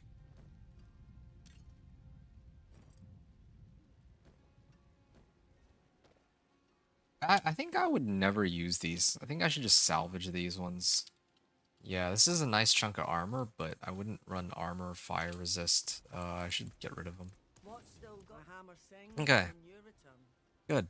That was a little messy, but I mean, it got the job done here. Gonna grab a sapphire, throw that in here, and I'm ready to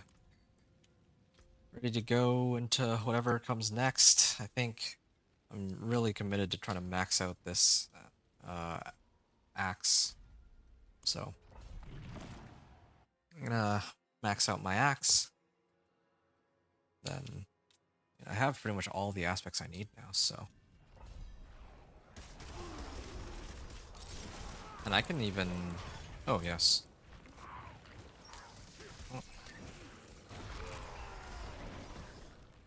Maybe not. I could use some more cooldown on leap, but I guess that's mainly just for speed farming.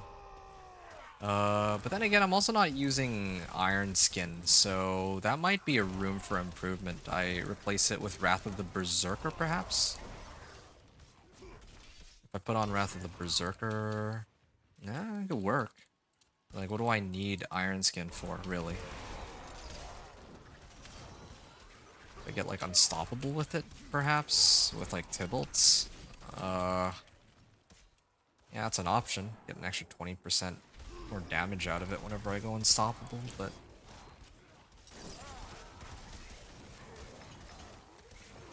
Yeah, I guess it's just, like, I was considering using Iron Skin for, like, early on, when you're playing through the game. You just want to make sure that you have enough, like, survivability, but at this point I think I'm actually okay. It's not a survivability issue anymore, it's just like a health issue.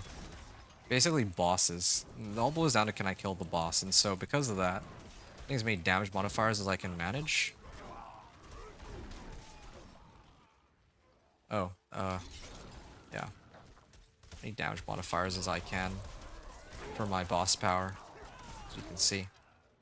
Like, when I just walk into them normally, like, I'm actually almost instantly killing them, right? I know it's still, like, not even Torment 3 yet, but this is fine. I'm hitting for, like, 1,000,000, maybe more. That part's fine.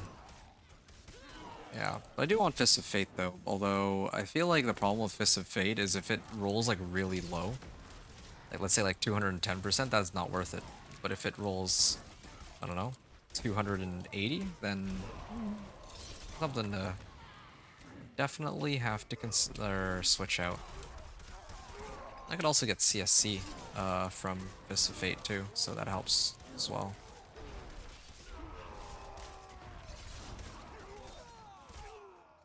Paneling Shrine?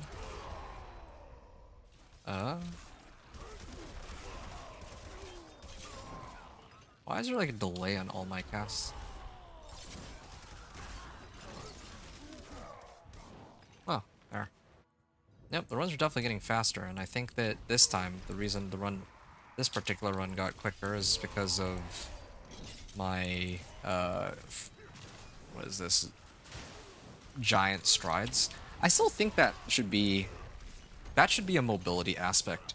Makes no sense that it's resort. Again, like, they're just randomly putting stuff like here and there just to switch things up, and I don't know. I think that as a mobility aspect, that would just make way more sense. Mobility. Alright. Oh, 2 to leap. Damaging, hey, perpetual stomping. Damaging an enemy with kick or ground stomp resets leap's cooldown. Well, not bad, but I should just do that, honestly. Just keep my thing going. This is not a bad set of gloves. Everything else I can get rid of. I don't need any of the other ones. Did I? Oh, I didn't max it out. I don't really understand the conditions necessary for upgrading them or whatever.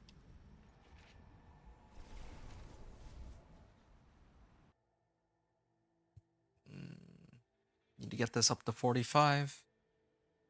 45 is the magic number. Oh, you know what? There is another problem here. I don't have the right rune equipped. Hold on a second. I should be running a Revenge Glyph here. And then I'm supposed to use these two. Damage while berserking. I need more willpower, of course. Although I think this is my third board, right? May have to readjust everything just It actually does make a difference here. Yeah, it actually does make a pretty big difference because, like, if I get more damage while berserking, then I can actually reach the cap without having to have all of my equipment done. Damage to while berserking, but I should be berserking anyway. Yeah, I should actually be berserking. In fact, because I'm supposed to be berserking, I'm gonna put on. Oh, strategic ground stomp.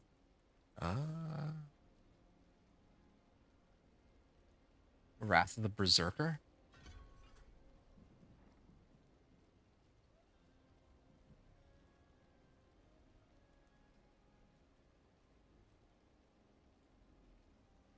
Dealing damage, direct damage with basic skills grants berserking for 5 seconds. Well,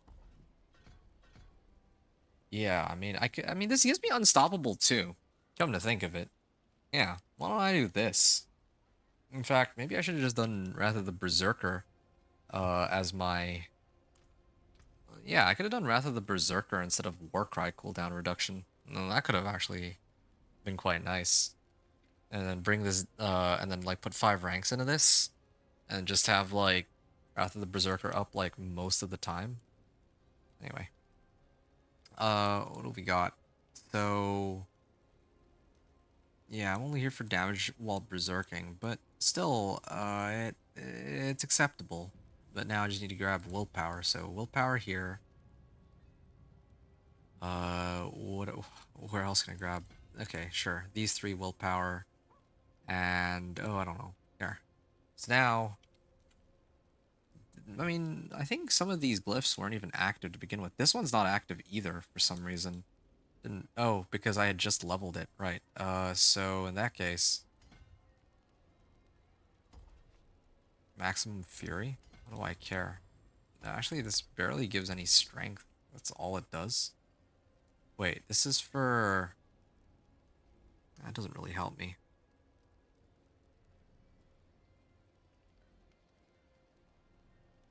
Okay, well. Hey! Cam, thanks for the raid, dude. Says with a party of 1, but all the same, really appreciate it. He said welcome in raiders, so I don't know if there's anyone else, but either way, I really appreciate you. What's up, Cam? How you doing? And yeah, what did you end up streaming today?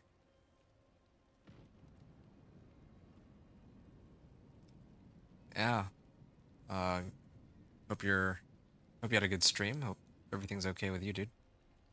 Executioner. Yeah, let me go get Executioner Glyph. Here's a good. It sounds like strength and overpower damage. Just figured you'd pop in and say hi, and this is the easiest way to do it. Ha. All right. Well, you got me. Yeah, you have caught my attention. Yes. Refund. Okay. There. And maybe like one more. Okay, there we go. So now I have all my glyphs available. I'm gonna refund this. I'm at Paragon 125 now. It's a decent. It's all right. I'll salvage all. Yeah. I mean, since I'm already in Torment 3, it really is just a question of how far I get, I guess. Like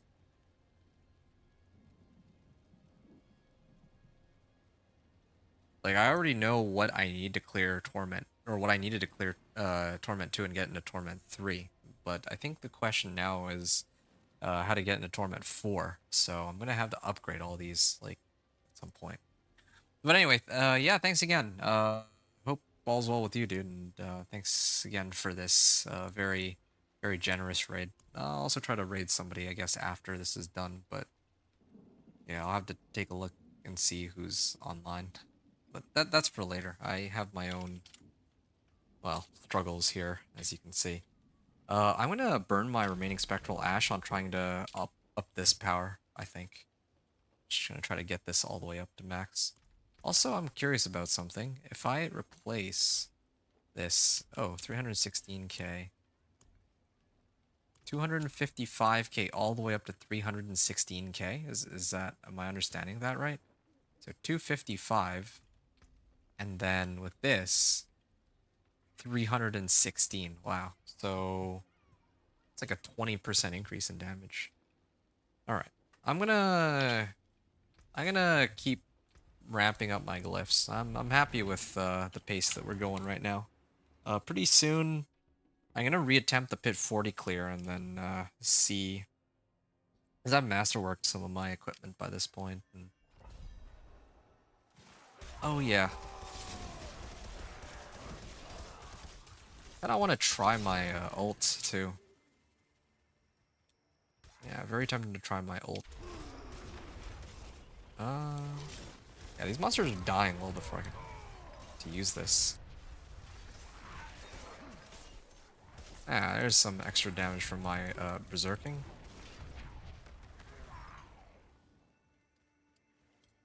Okay. There we are. Not bad. Maybe I should just use my ult as my way to like break out of unstoppable. That could work.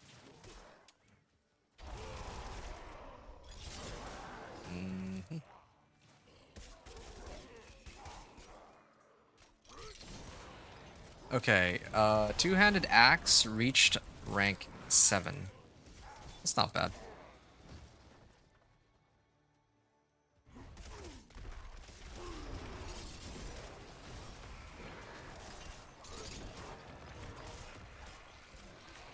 Alright. This is apparently is a dead end, but who knows, maybe there's more stuff up here? Yeah, there's still some more paths. 300k damage on each of these though. That's kind of cool. Nope. Come back here. Get over here. Okay. And I'm gonna leap back over this way and go to the next area. Definitely would want leap cooldown reduction on this though, if I was given the option. Although I think Thorns Fortified is most important. Yeah.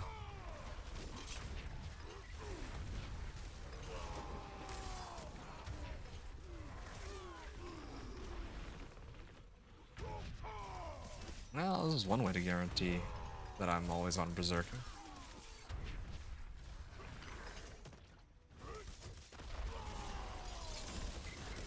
How much damage do I do just running through them with this?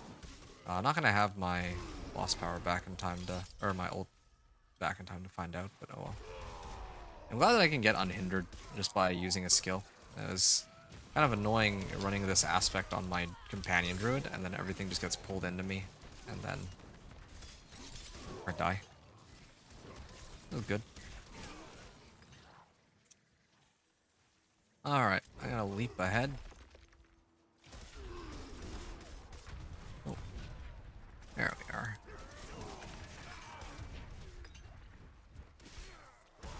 Oh, there's the boss. I don't have my ultimate up, but that's okay. Ground Sea Hag.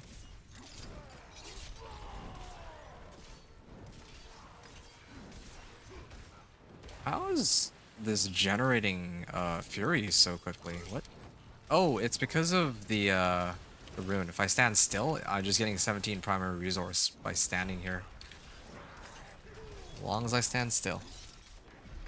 There, dead. Kind of a shame that none of the other powers could, you know, match up to this level of damage. Yeah, this is 90% now. Okay.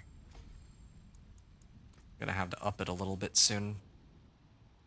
After casting 5 basic skills when your active cooldowns are reduced. Don't really think I need that. Okay. Good stuff, good stuff. And what's my axe mastery at? I'd like this to be rank,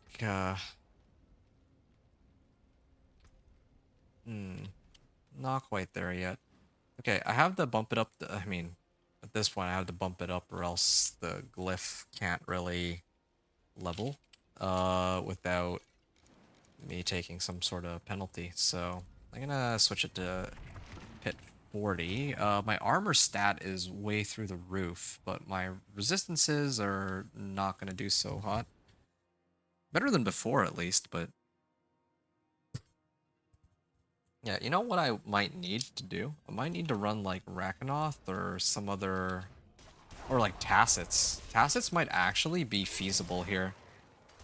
Just, even as a temp, just to get more resistances, but, I might not need it either. I might not actually have enough just raw survivability off of all my existing methods of survival. Yep, just gonna leap onto these guys. Yep, this applies berserking.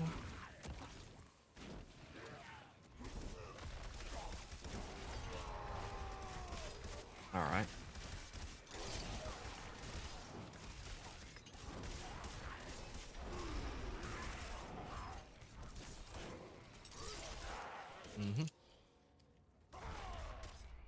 Keep going. I'm gonna pull.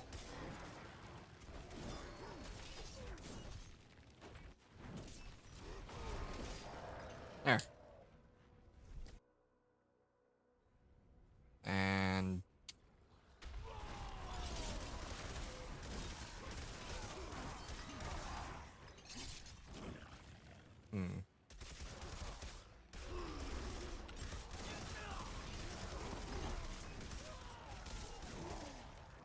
Okay. Not bad.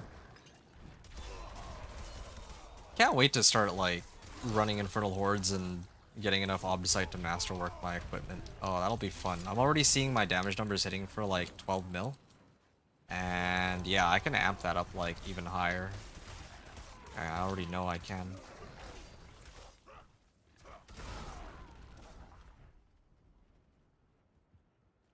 Okay. I'm in 12 berserking. I could do like damage while Wrath of the Berserker is active, and if only there was some way that I could really reduce the cooldown of Wrath of the Berserker, or maybe I run like Flicker Step or something. Yeah, I guess it's like 100% damage boost, right? If I keep this going. That'd be kind of nuts. Man, now I want to do Wrath of the Berserker with Thorns. I don't want to have to use like another, or I don't want to do like another Flicker Step oriented build, but I hate to say it, but Wrath of the Berserker is actually kind of nuts with Thorns right now. Yeah, okay, I'll put that on the back burner. Oh wait, oh, but the problem is then I wouldn't be able to get like Warcry boots, so that could be an issue. Maybe there's some other way, or maybe I don't even need Flicker Step. Maybe I don't need like to have Wrath of the Berserker permanently up. I just have it up just for the boss specifically. And just have this 5 ranks into this, and then a bunch of cooldown reduction, and then just have it up most of the time for the boss, but not all the time. Might be okay. Wow, that was absurdly easy.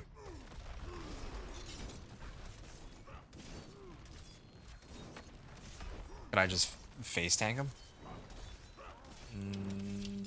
What's my resistances even at? They're not maxed out, but I might actually be able to.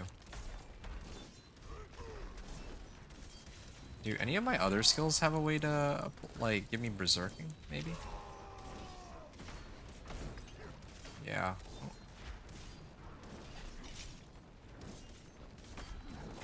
Okay, I'll activate this. 10.5 million. No, I'm liking those damage numbers. 14 million, 12.5 million. Oh, and he's dead. Oh, an ancestral sword, the first one. Okay, I do have to mark this one down because that was a really easy run. So that was 6 hours and 43 minutes in. So this was a pit 40 clear on, I think, like, what, 10 minutes remaining? Yeah, that was pretty insane.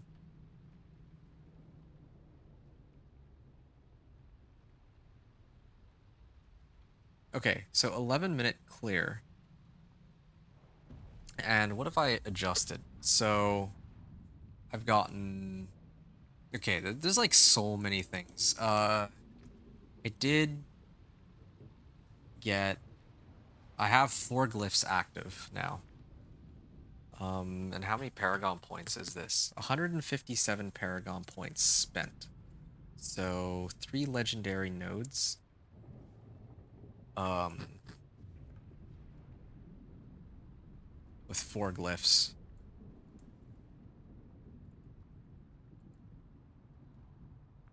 Okay. Found bold chieftains. I used giant strides, but I don't care about that one.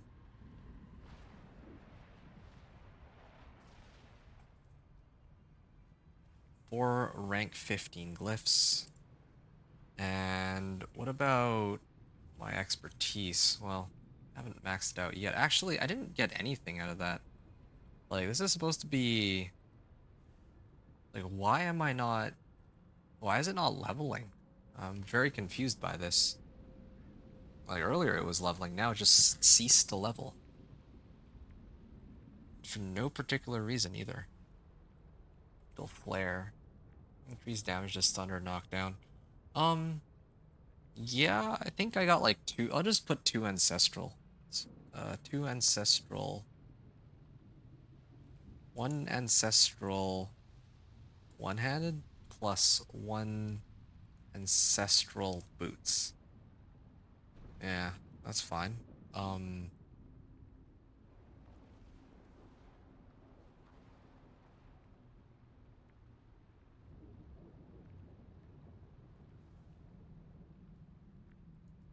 Four rings plus boots plus one-handed ancestral one-handed. Or ancestral one-handed. Alright. Wow, that was a really easy run.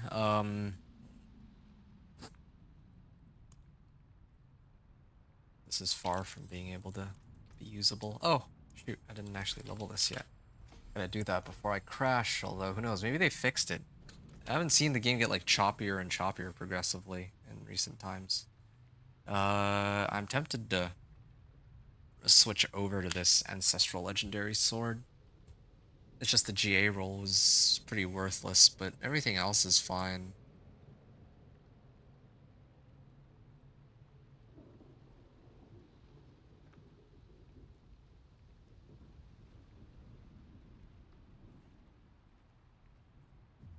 Okay.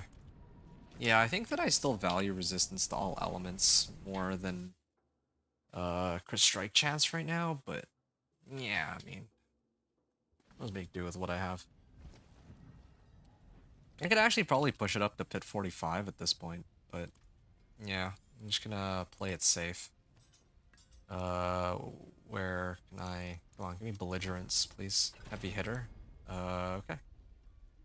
Damage roll Wrath of the Berserkers active. That's actually a lot of damage. There's like nothing else that gives that amount of damage. I had a way to like pump this all the way up. Speaking of pumping stuff up, Warcry needs to get maxed out. I might even get rid of Swiftness.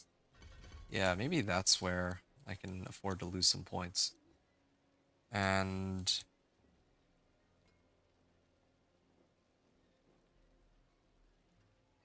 that'd be something I could take a point out of.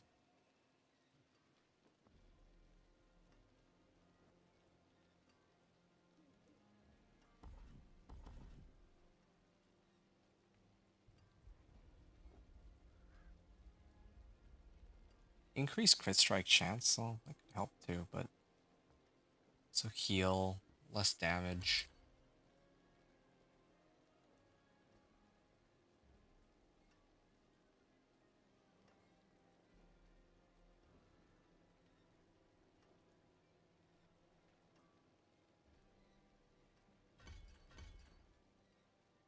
Yeah, I can bring this down to about 45 seconds base. Maybe even a little more than that with that aspect that gives me 2 ultimate skill ranks. Reduce the cooldown. It could bring it down to like 30-second cooldown. Yeah, it's not enough. Not without Flicker Step. If I have Flicker Step, then maybe. Ooh. Get hamstring to slow them down, but do I really care?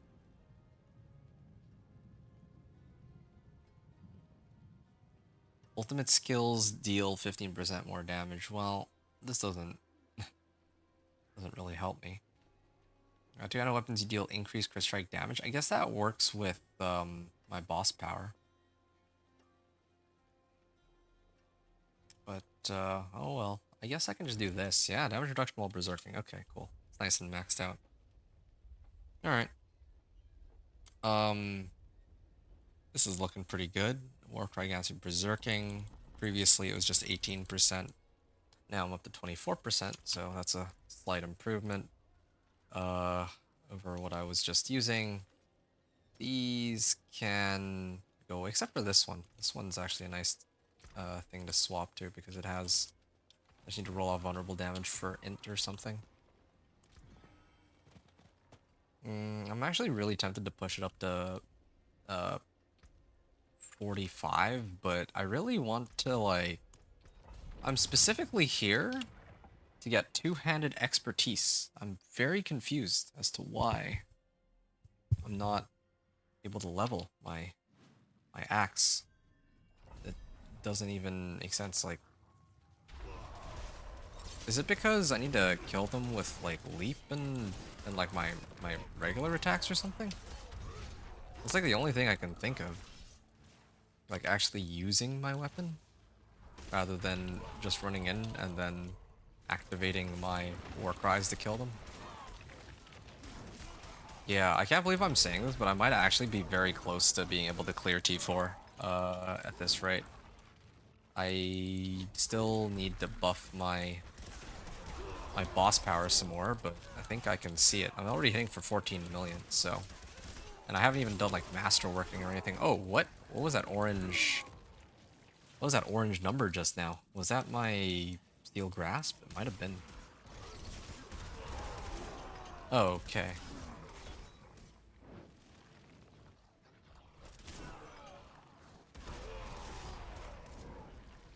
Like, okay, cool. As long as I'm making progress on my axe, that's all I care about right now. Just want to max this out. The only two things that I care about. Axe. For my, like, weapon masteries. I definitely... Or what is this? Expertise. I just want to get my... like polearm on hand, so I get 15% damage off that, and then my axe, so that I get increased damage to vulnerable enemies. And then later,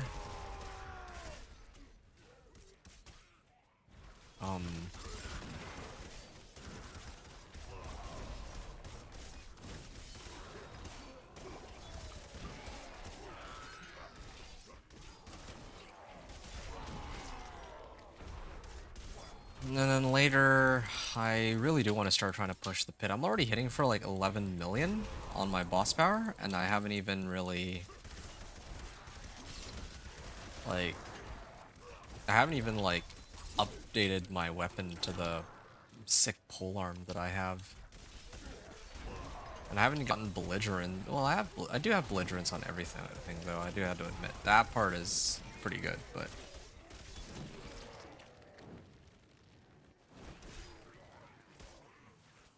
Alright. And up to the top right. Oh, my game crashed. Wouldn't be surprised. It's kind of overdue for a crash unless they fixed it in a recent like patch or whatnot. It did mention something about various stability fixes, but pretty skeptical about that.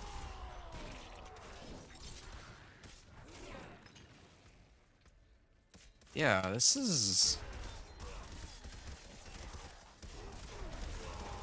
I'm very confused. I was actually leveling my axe faster in like pit 35. Here.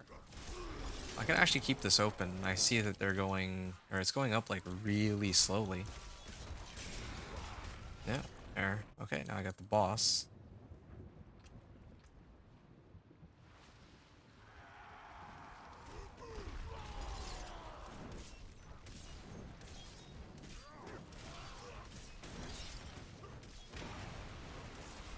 Alright, and pretty soon I can activate this.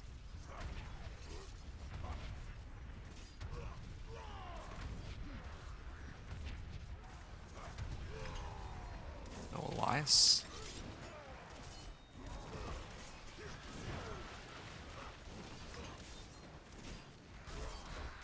Alright.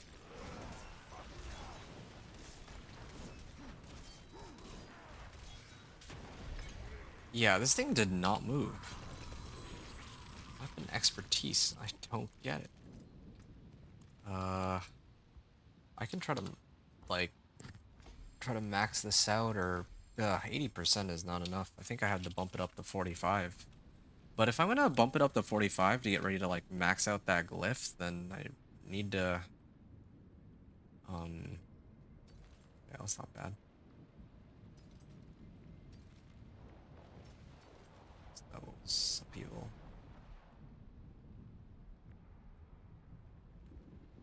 Sure.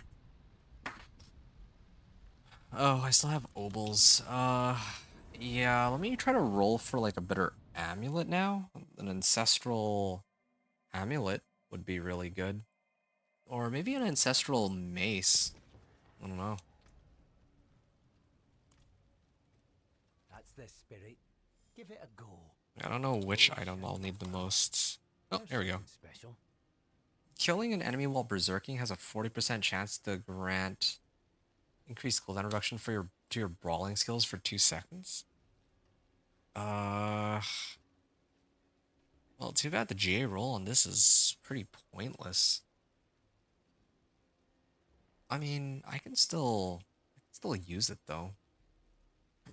But I don't even want to look at it. I actually think I might be better off just salvaging this, but if I salvage this, Bear Clan Berserker, enemy involved berserking, it's a 40% chance to grant increased cooldown reduction. Yeah, I just don't see that being very useful at all.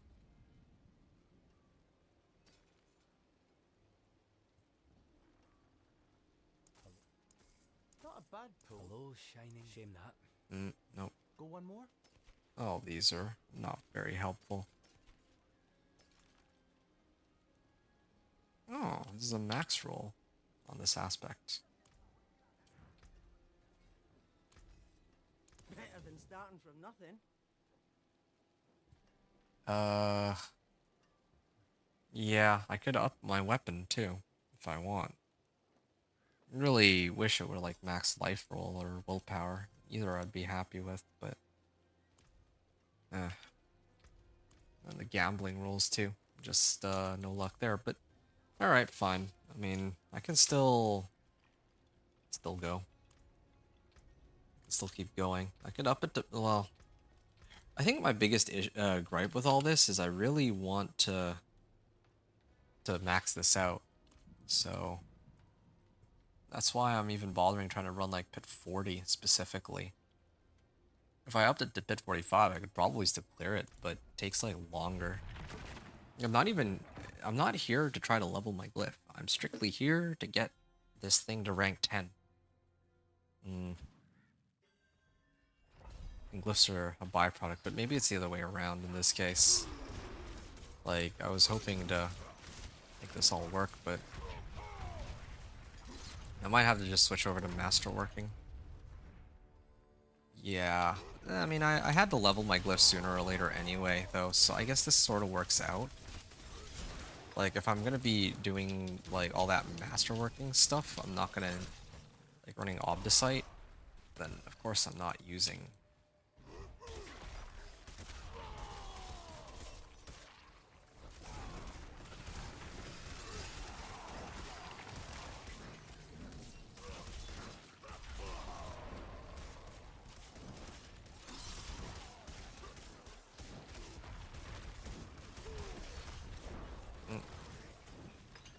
that's fine.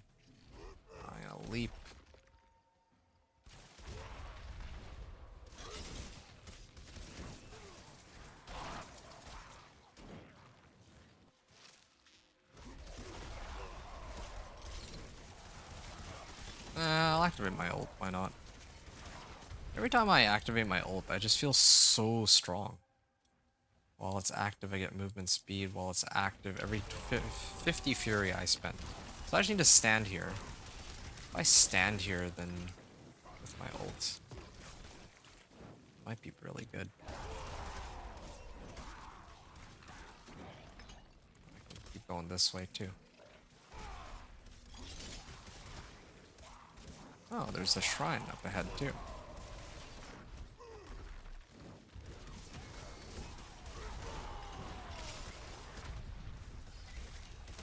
$13.7 million.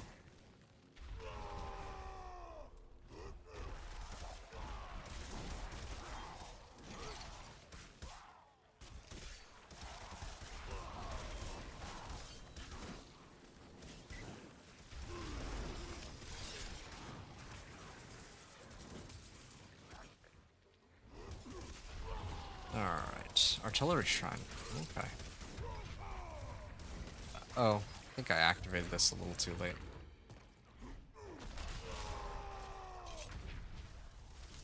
Alright. I mean, if I just keep spamming Warcry, then I'm perpetually on berserking, right? That's how it should work.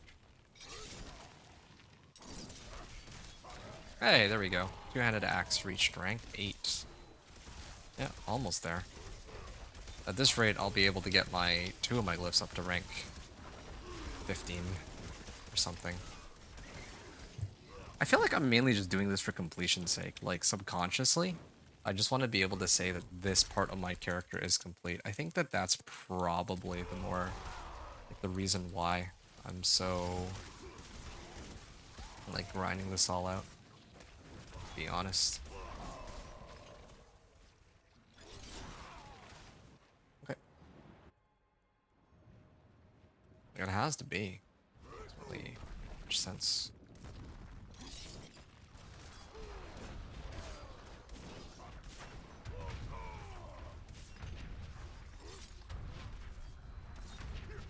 Well, yeah, especially with my ult active. Yeah, she's taking a lot of damage. Come on. Ah, she went invulnerable. But yeah, this is... Yep, that is amazing. Oh! Oh! Ancestral Legendary Amulet. Here we are. Okay, come on, please. Strength or max life? Ah, a resource cost reduction. Who knows? Maybe one of my other classes can use that. I don't know. Flay? I mean, that helps my flay, but I don't think I care. It definitely...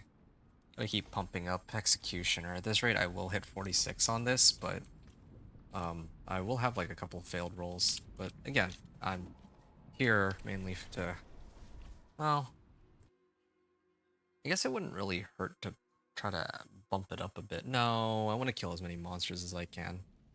I gotta, yeah, focus on finishing this. I'm almost done. I really want to just max out this power or whatever. Expertise. And then it'll be Obdicite grinding. Yeah. Obdicite grinding and... Well, I have to actually see how far I can get with this setup though. Like, I actually feel like one of those situations where it's not like Companion Druid where the entire time I felt like I knew that there was like more room for growth, or the Dance of Knives rogue. I felt like I was hitting a wall once I got up to the point where I was like Masterwork. I'm like, oh man, I'm gonna reach my like max level of power very soon. Like, I would have hit it anyway. If there was like a Torment 5 at like pit 70 or pit 75 or something, like Dance of Knives rogue would have very much struggled to hit that. But here, I know that there's like plenty of potential, but it's still taking a while to get there.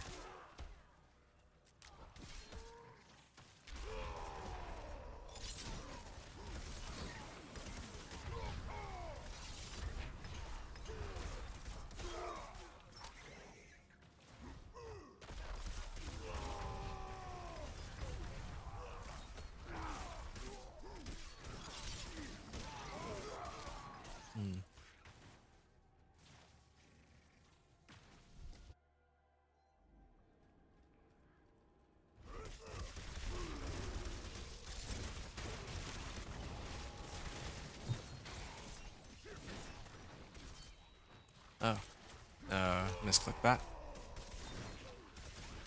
What time? Like, I've been at this for 7 hours. Wow. It didn't feel like 7 hours. This actually felt like 3, maybe 4 hours. 7 hours is kind of nuts.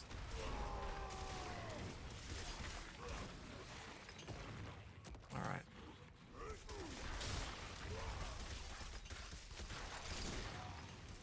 Okay.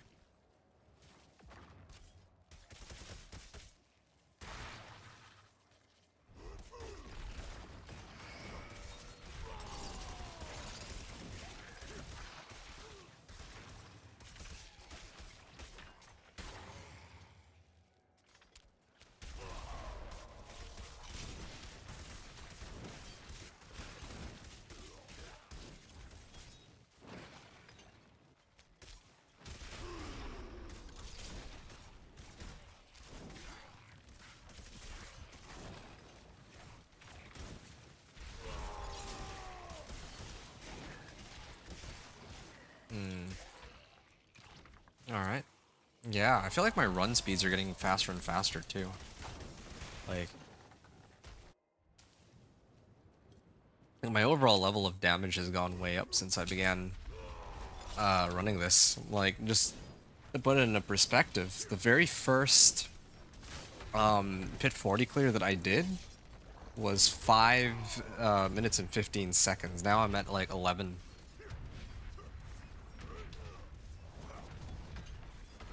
Yeah, I'm at like, the last time was like 11 minutes, now I'm almost up to like 11 and a half. I could probably get it up to 11 and a half. And this is like without my weapon too. I'm gonna round this up to 11 and a half. I might have to round down. 11:15. Alright. That was an 11:15 run. Two-handed mace? Oh, shoot. Oh. Oh. That is a big weapon. That is massive. Unfortunately, it's crit strike damage, but I don't think I really care. It's, that's a pretty big deal. Wait, so now what's my mastery at? Oh, that is huge. That's huge. Like, I don't understand. Like, sometimes it just doesn't work. Maybe I just gotta keep How shall I guide my hammer? doing it. Like, maybe it's like secretly keep, like, I suspect that what's happening is that it's just really delayed. That's like the only thing that makes sense to me. Belligerence at 4 ranks? Uh, maybe damage while berserking would be kind of nice. Damage while berserking first try. Yeah, 'cause the only problem is just the overpower, or no wait, it's crit strike damage, which is still really good now that I think about it, because it works with my boss power. It might actually even be better than what I have right now. Definitely strength. Okay, so at least that, I know that this is going to be my end game weapon.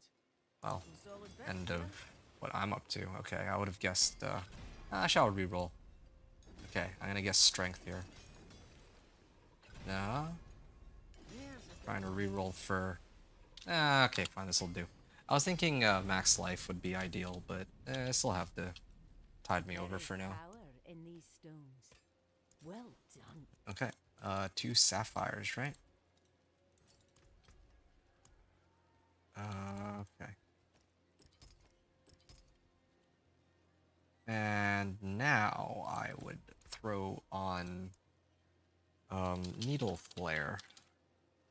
Okay. Needle Flare aspect. So that's pretty nuts, but now this begs the question. Okay, these are still set to my axe. So keep going.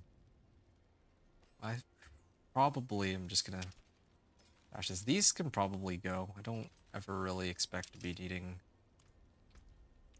I'm like storing bases, but don't think I'll ever be needing all of those bases. Ancestral Amulet and this thing too. Okay, now for sure I'm not using that again. Heavy hitter. Still holding off for a little bit. Okay, there. A striker's aspect. Okay, so we have like... we almost have all our weapons as GAs. We're almost at that point. And I think, like I mentioned earlier, like I kind of feel like I could buff it up to pit 45 and it might still be okay. But I am running low on these. A potent quantity indeed. Redamine Buzz and Incense.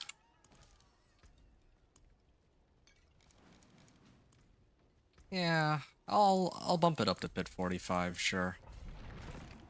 I actually suspect that if I masterwork everything to like rank 8, I'd probably be able to get by. I think I'd actually be able to clear in the Torment 4. Oh, okay, yeah, these guys are definitely taking a bit longer to bring down than earlier. I do still see my damage numbers are looking pretty decent, but... yeah, I would want to level this one glyph to max just because this one is like damage.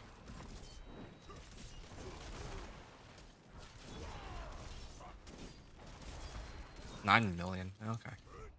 Yeah, this one is damage while wielding a polearm, which is kind of like useless for right this second because I'm using an axe, but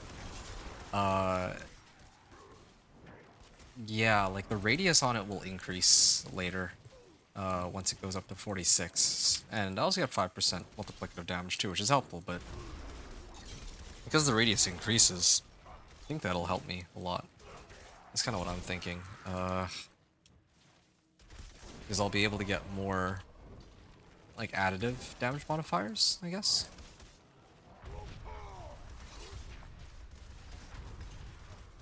Not bad.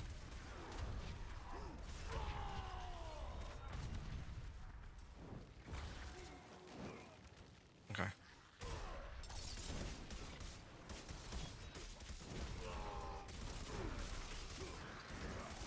$17.8 million. That was without Wrath of the Berserker too. Yep, boss power going crazy.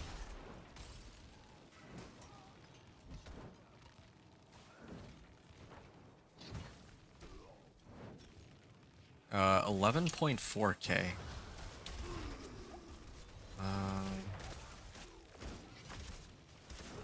This is decent. Gonna use some more one-handers, but this'll have to do.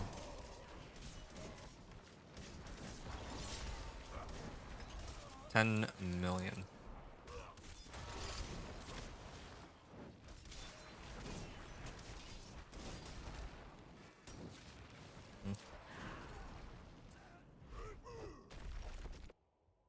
Alright, good.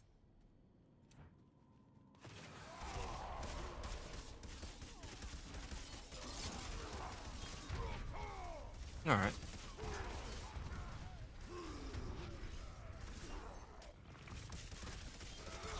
Here we are.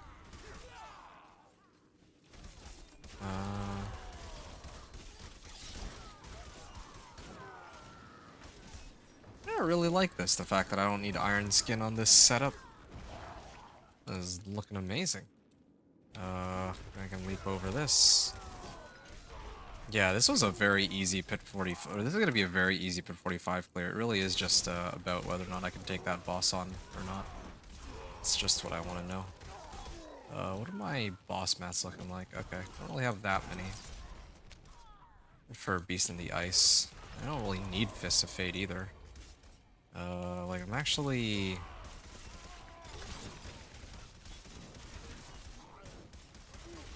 Not to think about it.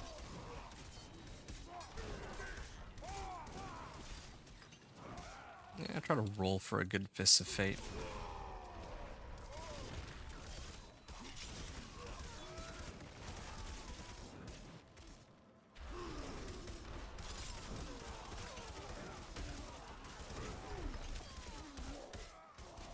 Alright. Yeah, this run is taking longer than the last one though, like I can tell. This is what I was a little reluctant, or why I was a bit reluctant to play this one out. To go all the way to tier 45, because even I know that even if I can clear it, which I can, it's still takes a bit longer, and all I was trying to do is level my two-handed axe. That's all I'm trying to do. It's so inconsistent. I don't really understand.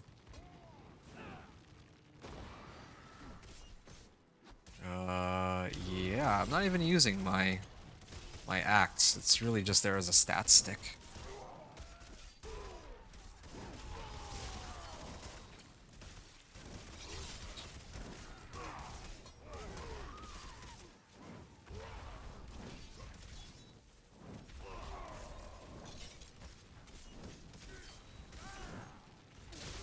Okay. Oh, not bad. And here's another pack. War Cry it. And hook them in. It's shaping up to look like a 9-minute clear, maybe? 9 minutes left on the clock. I should use my challenging shout here, otherwise I'm wasting time. Alright. Oh. Here we are. Oh, it's another one of these.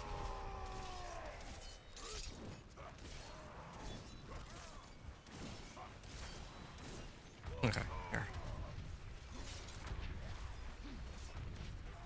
Maybe I should have waited for my War Cry and challenging shout to come back before I did that, but, well, whatever. Yeah, I just gotta keep swinging, that's it.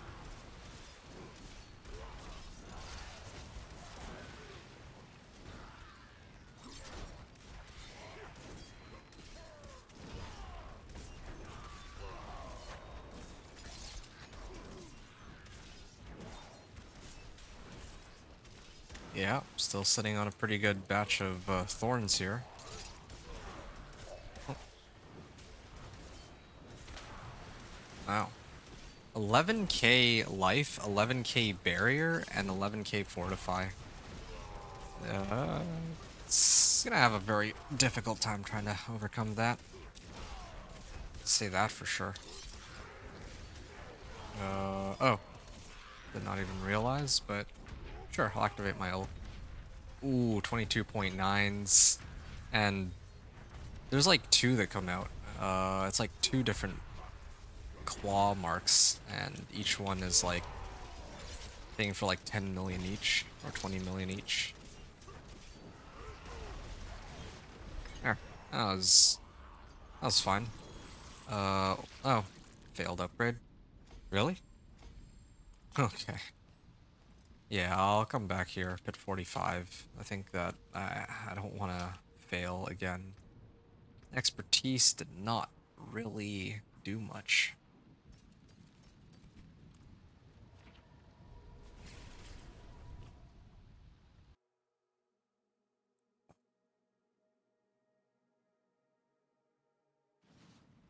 Okay. I take it back on the 9-minute clear. It was closer to 8 minutes. 8-minute clear. So 7:16, bit 45 clear. 8 minutes, and I think I haven't really adjusted anything since the last run, right? Oh wait, no, I actually got an ancestral mace.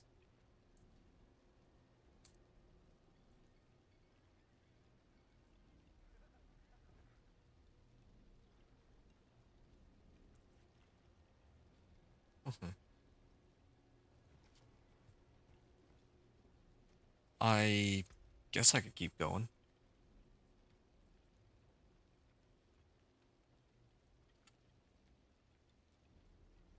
Yeah, there's gonna come a point where I'm gonna have to replace this with that ugly bastard's helm that gives like a ton of fire damage, and then just crank up my volley to the max, I think. Yeah, alright. Hit 45? Again? Yeah. Only catch is I really don't know why this is. It doesn't look like the getting any XP for this weapon expertise, which is pretty annoying. Okay. So This is at 29352, right? So in theory, yeah, all right. That pack gave me like 100. Not very much, but it's also not like nothing at least.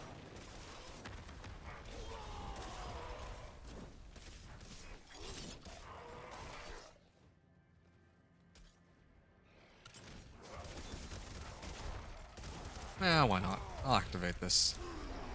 Well, were there even any elite packs here? That might not have been worth it at all.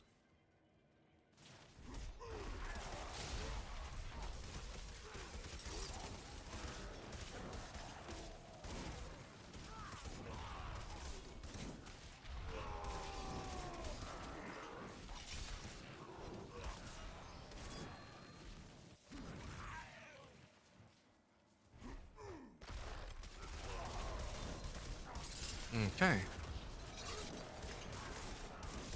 And I just need to reactivate this, reactivate this. Okay. Keep leaping. Pull them in. Expertise. Well, I mean, it's making some progress, but not as much as I want it to. I may have to just let it go. At this rate.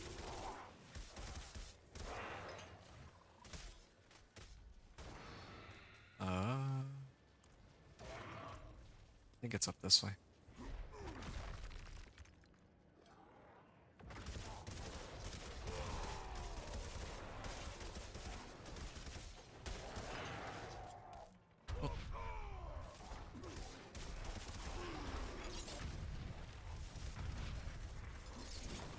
Oh, that Waller that prevents that from my grasp from hitting them. Alright. What other packs are here?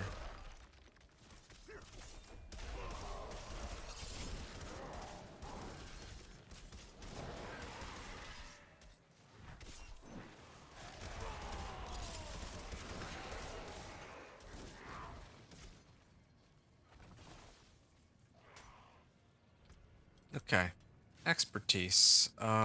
Still, again, only 10k XP gained in this run. You know, I have a running theory that maybe the reason why is because kills obtained using the boss power might not work. But if I get the kills, maybe maybe that's it actually. That would track. Because right now it is taking some time for Thorns to kill these.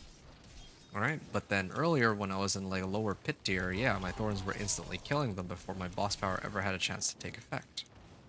So maybe that has something to do with it. Maybe if I were to take off my boss power suddenly, I would be able to level a lot better. And I actually think that might be what the root cause could be in this case.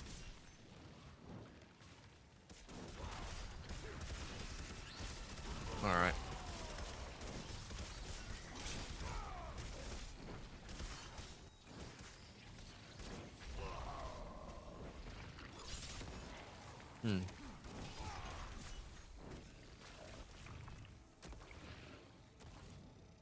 Yeah, like I haven't seen this move whatsoever. 5216, and previously I thought it was just on a delay, but yeah, it's moving at like increments of like 300. Oh, did my game crash? Good to know they still haven't fixed that.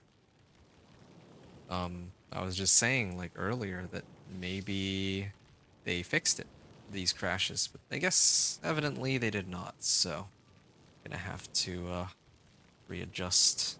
I had to close the game and well, yeah, I gotta close the game, so I'm gonna stop the recording here and I'll continue when I get back.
Oh, have I been muted this whole time? Oh, that's so awkward. All right. Good night, Cam Cam. Thanks for hanging out, dude. Hope that everything's okay with you, and I'll catch you around.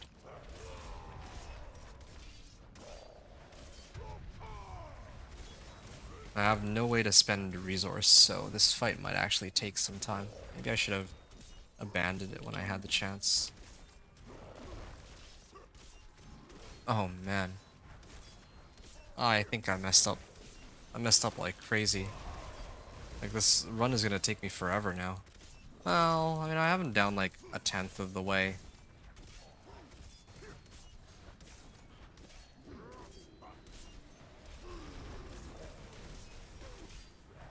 Yeah, I have no like resource spinners, no kick, no nothing.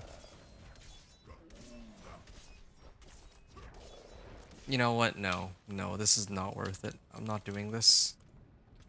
I'm actually no. You know what? Can I? Is he even able to kill me? Yeah, he'll be able to kill me. That's good. Well, good thing I'm not playing on hardcore.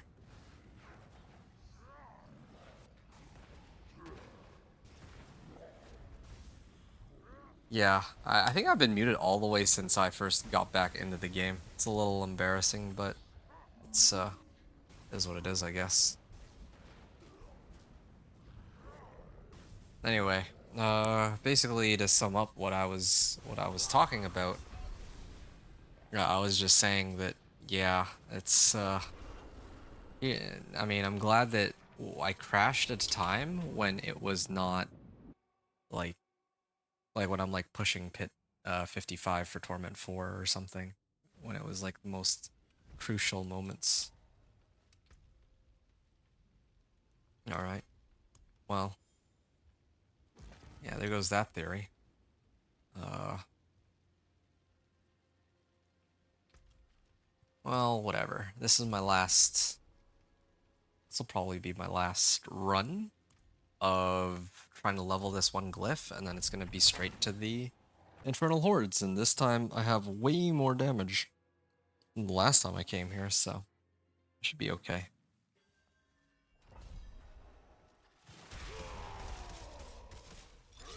Alright.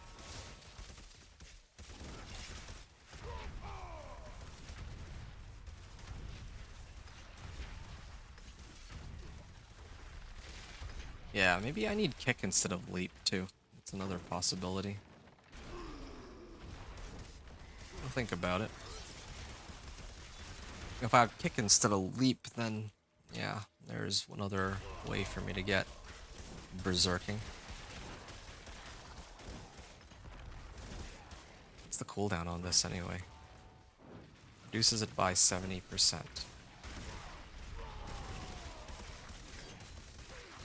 Do I have Warcry on both of these? Yeah, I have Warcry cooldown reduction on both.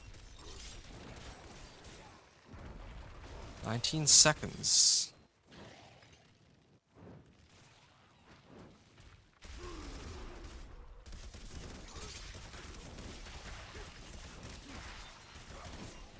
%, cooldown reduction, so 2 seconds. Yeah, it's got like a 5-second cooldown, maybe a little less right now. If I can get like a big enough pack and all that. But I really do wonder this Wrath of the Berserker. But Wrath of the Berserker really is supposed to be used as like a means to break myself out of CC or like just against the boss.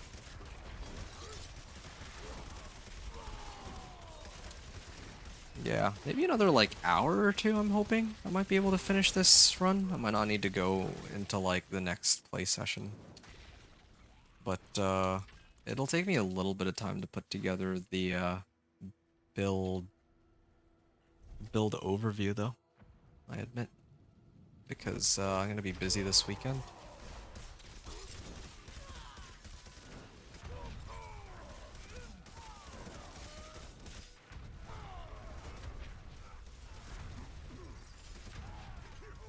$18.3 million.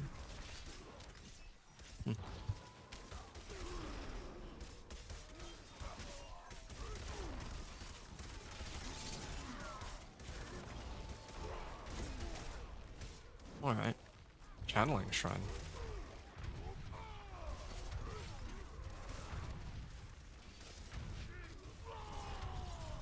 feel like this run's taking a bit longer than usual.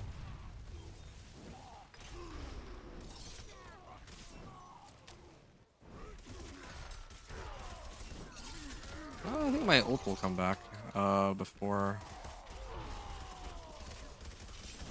Oh yeah, there before my shrine wears off, so that's good.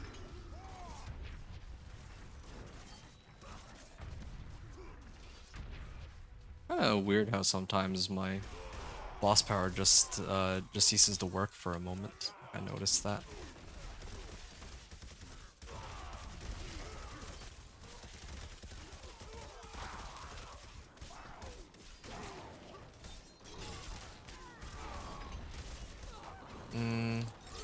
How long was my last run? Oh, it was 8 minutes. Okay, so I'm like on the right track.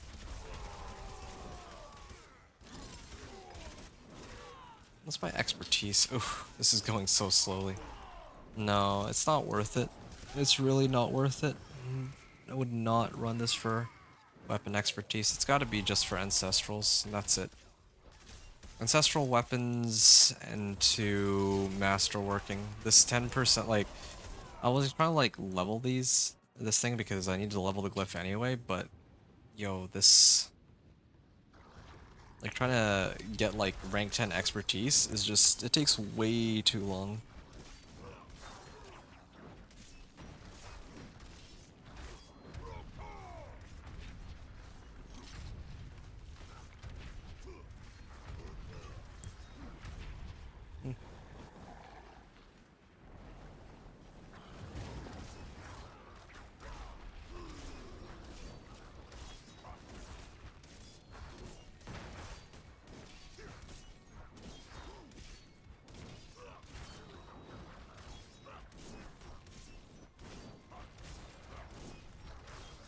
Oh, this may take a while.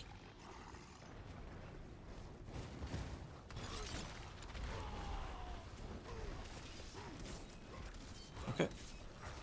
Hey, what's up, Zomgetsu? Hey, give me a second, okay? I need to finish this fight real quick. Most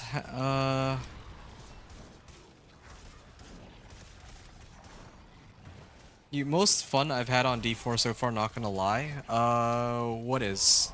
Like, what are you, like, playing what? And you said, isn't like crit overpowers the best, XP?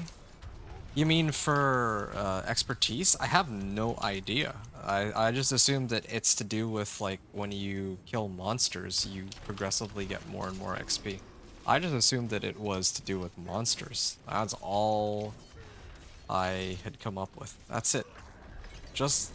Just slaying monsters. I didn't know that hitting them with an overpower or a crit would benefit, but either way, I already have this at rank like 8, you know, like is it really worth it to figure it out for 2%?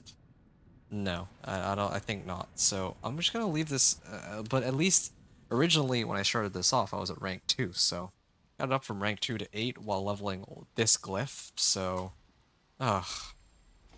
Oh, perfect. Good, I kind of hit the threshold. All right, there's my max. You used to max XP. Seriously?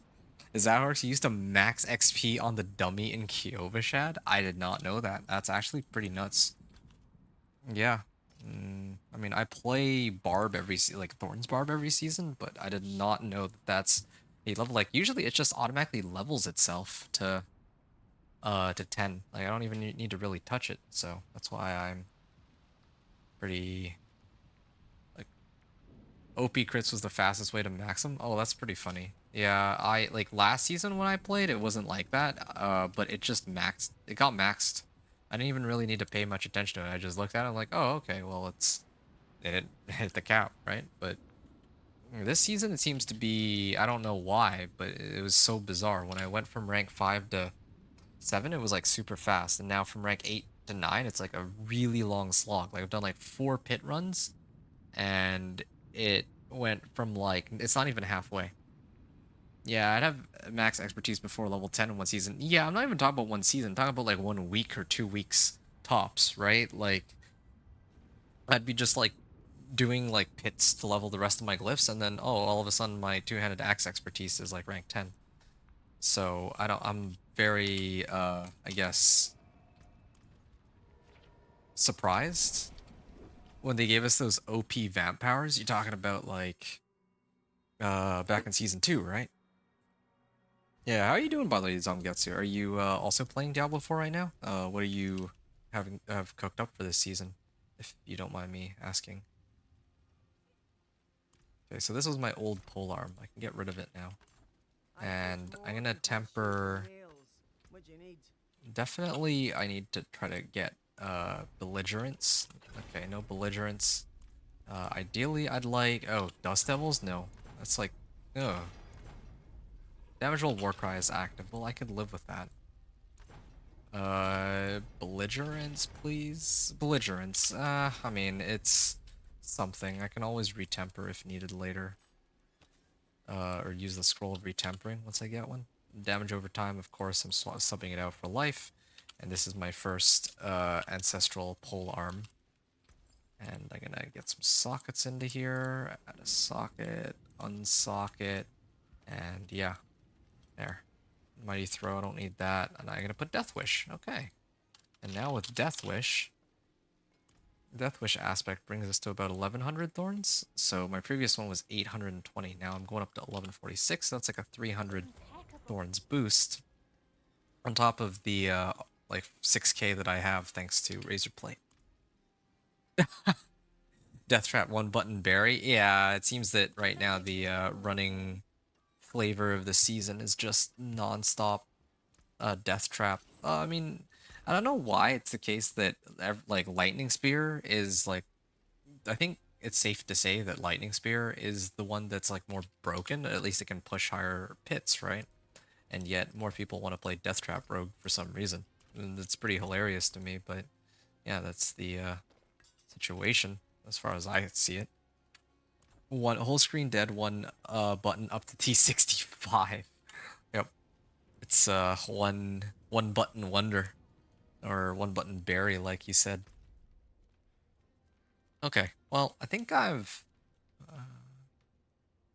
expires in 45 minutes. It would be nice to do that one, but I think I'm just gonna get started on the Infernal Hordes. It's really about time that I started farming up my Obdicite. Yeah, I think that I'm strong enough for it now. I have a level, like a rank 46 glyph. I have 4 glyphs, 3 legendary nodes, and I'm pretty ready to go here. Lightning Spear will break your hands. Oh, actually? Oh, interesting. Alright, well that's good to know. You can see how little I play. I pretty much never play meta, right? So, I'm just usually playing, Companion Druid is always my first, like, the build that I start with. And then usually it's Thorns Barbarian. But this season I'm doing Thorns Barbarian second last, just because, like, I just don't think Thorns is very good for dealing with bosses. I don't really think I need to explain why. Like, this is a very boss-oriented season, and then they're trying to impose... Well, yeah, it's a boss-oriented season, and so I figure that if it's a boss-oriented season, then why would I play... Like, I figured that I'd be spending the whole season on a Thorns Barbarian, you know? Like, I figured that all the other builds that I was going to play would be easier, but... I think tired of the busted build that requires every button to be good. I'll sell for very decent. Oh, that is more than very decent. Although I will admit that somebody in my chat earlier did, like, showcase how completely overpowered and broken and busted his build was. He's also playing a, actually, is he online still? I think, yeah, he's still online. Yo, check this out, man. Look at this. Look, Thorns is nuts on PoE2 right now. I haven't touched PoE2. It's been on my to-do list, but... So, this guy's straight up rocking this, right? 3 GA. 2 GA with 3 core skills as the third roll. 3 GA, 2 GA, right? And these are like good rolls on the GAs too. This one is like alright. He also had 2 GA, or well, this is a 1 GA Doombringer, but it rolled max life. That's all we really care about. Same with this one. And then, like, look at this. Look at this. What is that, dude? What is this BLT? Not have a bacon, lettuce, tomato either. Like, what is that? And then, well, yeah. This man had some pretty insane luck. Yeah, no, this is cracked, man. Harlequin Crest, too, and Ring of Starless Skies and Doombringer, so 3 mythics. Huh. Like, wow. Alright. Anyway. He's probably speed farming 90s right now. I have no idea what he's up to. You, like... Yeah, are you still... Hold on, let me take a look here. Infinite, are you still around in chat? Yeah, like what are you up to? Are you still yeah, are you speed farming or what are you up to? Like because last time he said that he was his glyphs are like at like 100 and like 98 and 88, but yeah, when you said rogue, death trap rogue, yeah, I had to show you that. I'm sure you'll appreciate somebody with a much better setup than mine, but you get the idea though. So that's for you know, you're talking about like speed farming 90s. That's for Death Trap Rogue. But yeah, this is my Thorns Barbarian, just for context, and I don't know like how you managed to come across this stream, but yeah, like usually on this channel I'm trying to do like weird off meta stuff, and I think it's safe to say that this barbarian the Thorns Barbarian is very clearly off meta, so yeah, I've been running it and it's been a lot of fun. Not close to that, I can speed like 65s. Yep, that sounds about right. Hellborn are hunting me. Yeah, so yeah, this is my Thorns Barb. It is a really fun build. Oh wait, oh no wonder I'm having such an easy time. This is because this is Torment 2. Oh, that's so embarrassing. Okay, well, that's fine. All this means is that I'll just get some GA items out of the chest. Maybe like Shard of Arathiel or something. If I'm lucky, like Fists of Fate. I still need to get more Distilled Fears. You look at off-meta stuff because there might be tech to use. Oh, okay, fair enough. No, I don't have any like secret techs. I'm not like that. I'm just using, you know, the very obvious stuff. Except for Sorcerer, I would probably use the meta tech.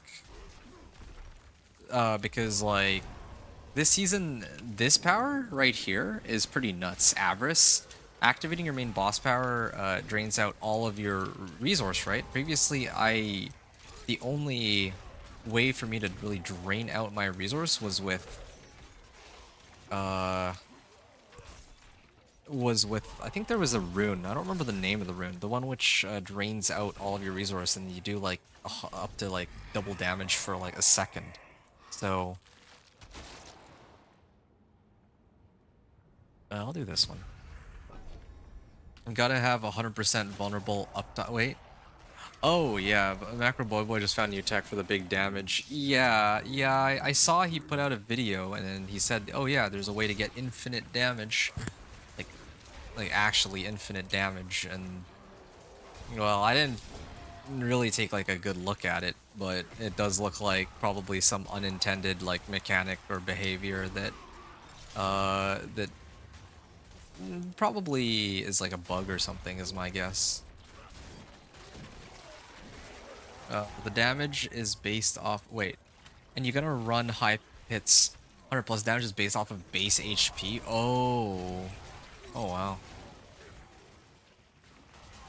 You said high pits. Well, I mean, as if like probably some build that can run 100 plus would already have been able to run like below 100, right? I don't know. Yeah, but if there's like, I don't know. I just get a hunch that there's gonna be some buggy stuff involved, but maybe I'm wrong. Surging Hellborn. That's for Elite doubled? Oh, all 3 of these are good. But I'm gonna do Hellborn.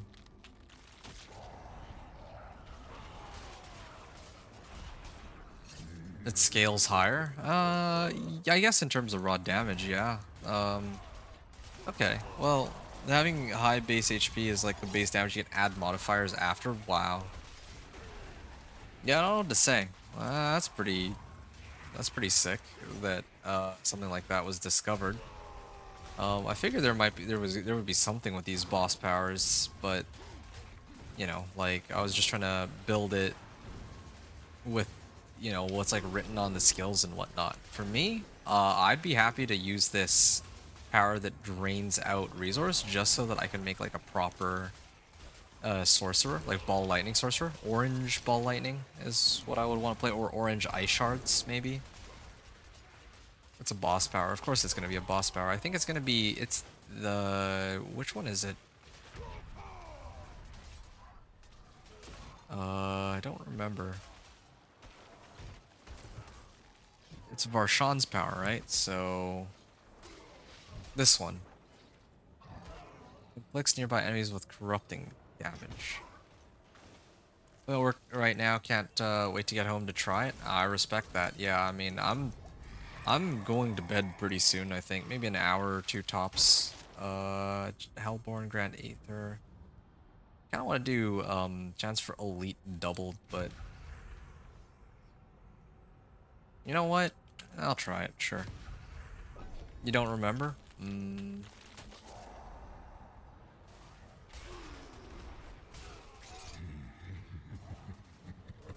What's my... Oh yeah, I'm using a polearm, so doesn't matter. Two-handed mace. Increase critical strike damage while berserking. That could be good too.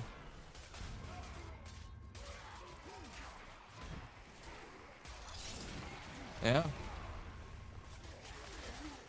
Yeah, man, you gotta hurry and finish up work so you can get home. And actually, come to think of it, it's like the weekend, isn't it? I'm surprised you have work to begin with.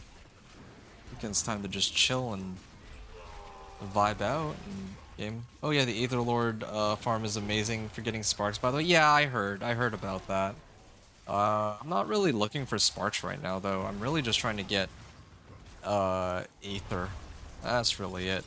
Aether for more Obdicite, because like the whole point of me, like even right now, like streaming, I'm trying to just breeze through, I guess, like up to Torment 4 using the off-meta build, right? Like I know I could switch over to what was like the most broken build, like Petquake. I think this season is pretty crazy for Barb.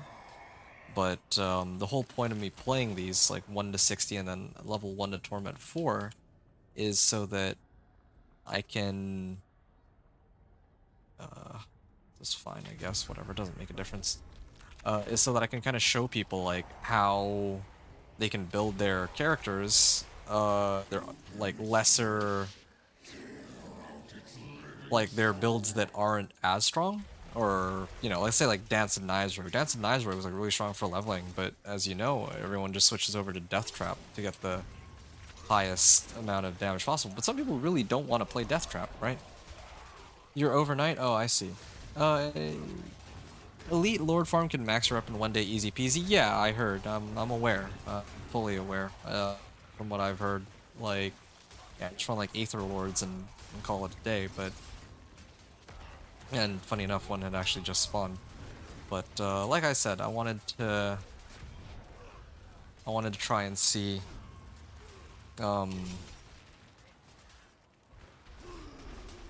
Well, yeah, I'm trying to like get through to Torment 4 by the end of the night. Yeah, help people with builds and PoE. Okay, fair enough.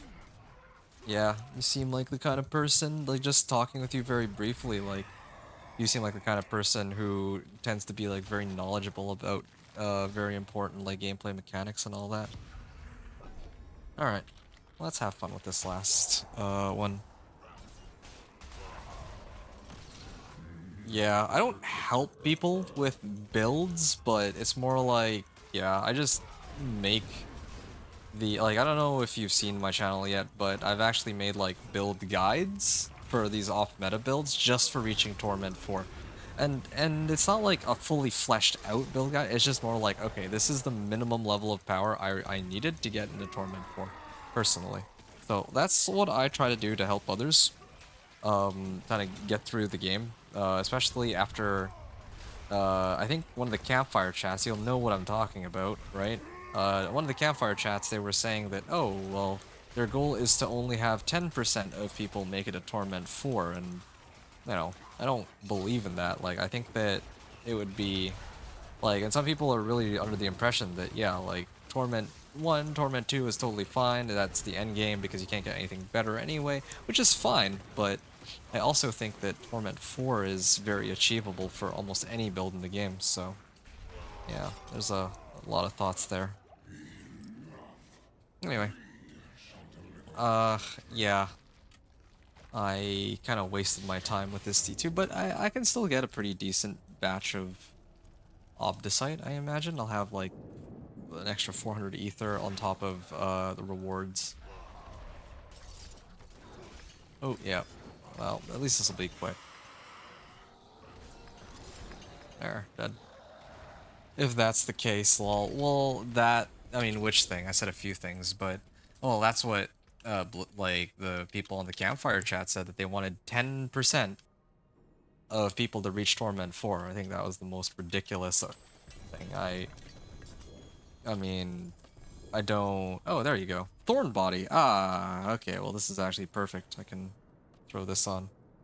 Yeah, indeed. I believe almost any build can hit T4 with enough work and time investment. And I think perhaps most importantly, like knowing either mechanics or interactions or just items in the game, right? Like some people are going to cook up a homebrew build, which is totally fine. But for example, like let's say right now I want to make like a Frostbolt build reach T4. Of course, I would need to use like, what's that item called? Vox Omnium or something for that? Like, that's kind of a given. Oh, wow. This is a pretty big stick, but I mean, I need my polearm more. Maybe I can run that on some other character. I don't know. Actually, I should just pop this now before I crash or something stupid happens. It was decent. Hey, Tribute of Refinement. I might actually run Tribute of Refinement over another one of these.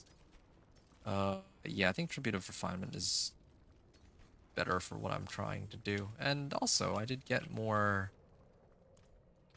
I did get one of these Scrolls of Restoration, so I might be able to use this on one of my pieces of gear if I don't roll the right thing. So that's reassuring.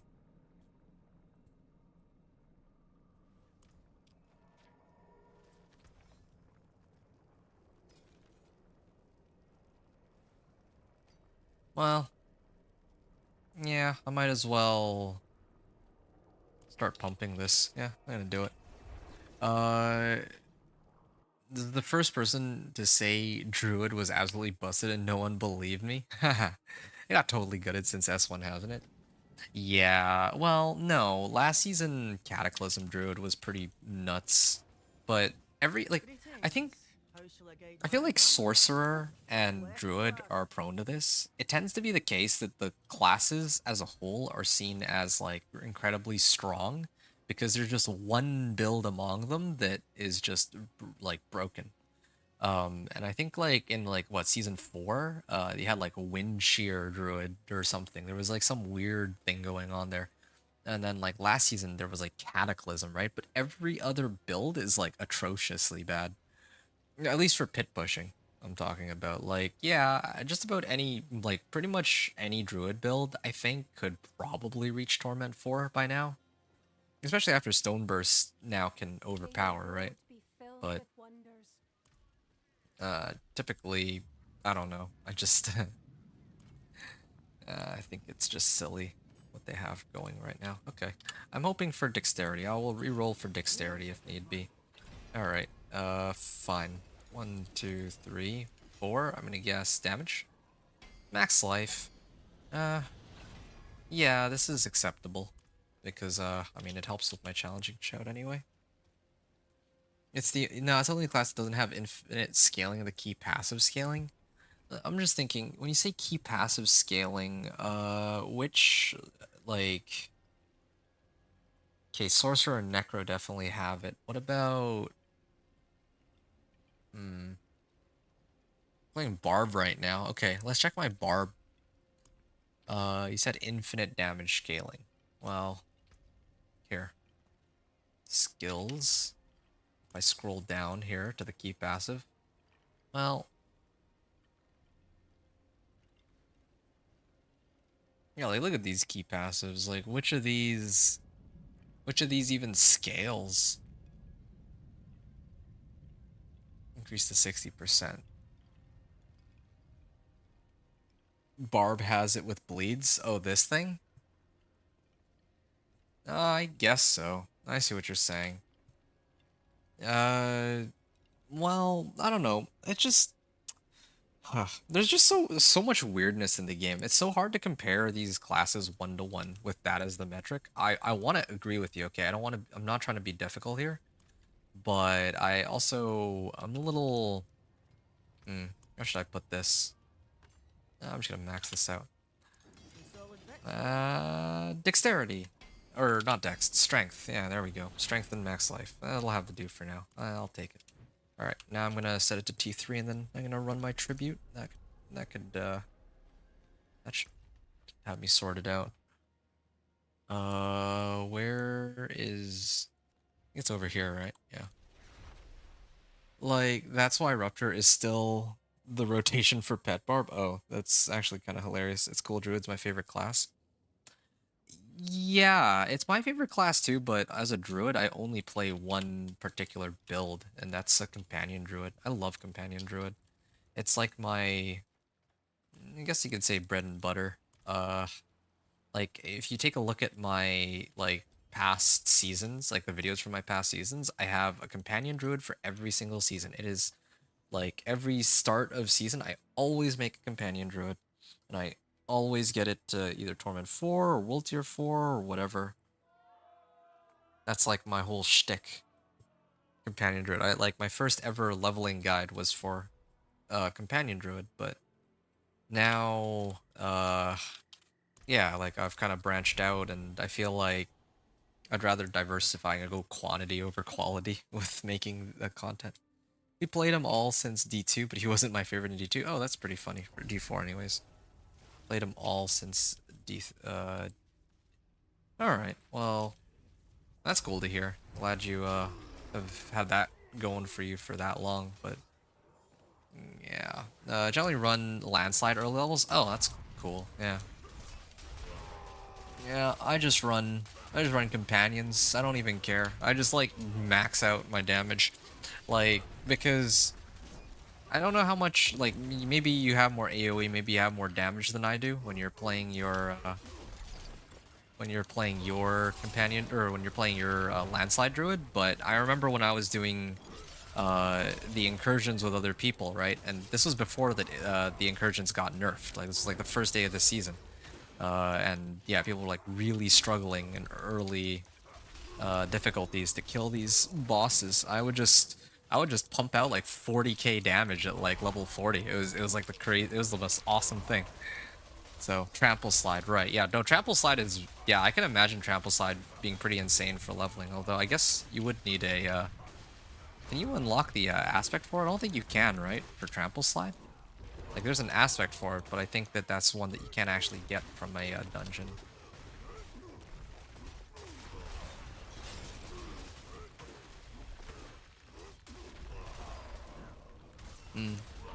Your favorite, it's for mobility and efficiency, TBH. Oh yeah, no, I don't doubt whatsoever that trample slide is like super efficient. It's like without a question probably the most mobile druid build you could possibly get. Like they straight up don't have any other.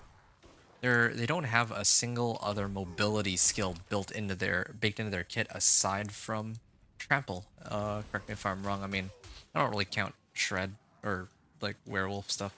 It's a dungeon, or was.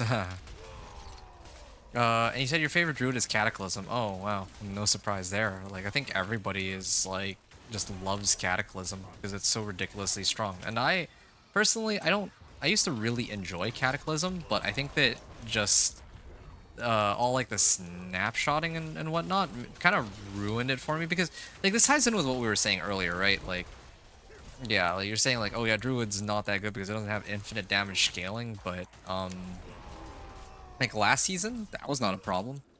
That wasn't a problem because all people did with Cataclysm was just snapshot a crit overpower and then go around and just oh.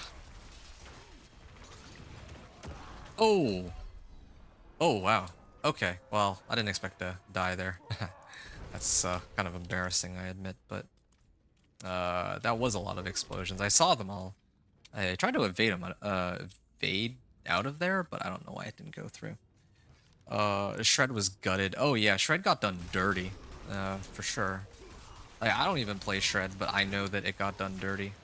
But alright, like, let's take Shred off the table for a second. Like, I know that, yeah, like, going back to Cataclysm specifically, like, last season, like, I'm a little reluctant to try to scale, or to kind of base the, like, Druid strength off the fact that they don't have, like, a key passive that allows them to infinitely scale, because last season that didn't matter. Last season they were still able to hit, like, Pit 150 alongside Necro and Barb, and they did not need infinite damage scaling for that whatsoever, really. It was just them, like, people were just abusing the ever-living heck out of, out of snapshotting to get their cataclysms up and running, and now this season that's exactly still what they're trying to do, and that's like it feels like, and correct me if I'm wrong, that's like the only way to like pit push. You just grind out like cataclysm or whatever with snapshotted overpower, and then you just go from there. Jankier than previous season, but still exists. Your GF stands in the explosions too. Well, okay. I mean, I don't usually do that. That was a one-off, and partially because I wanted to see if I could, well, sometimes I do stand in the explosion because I want to know if I can actually survive it, but in this case I straight up could not evade. I'm not sure why. I was like trying to evade, but it didn't let me out. But anyway, I mean, I'm glad that you get to enjoy playing this game with your girlfriend though. That's pretty cool.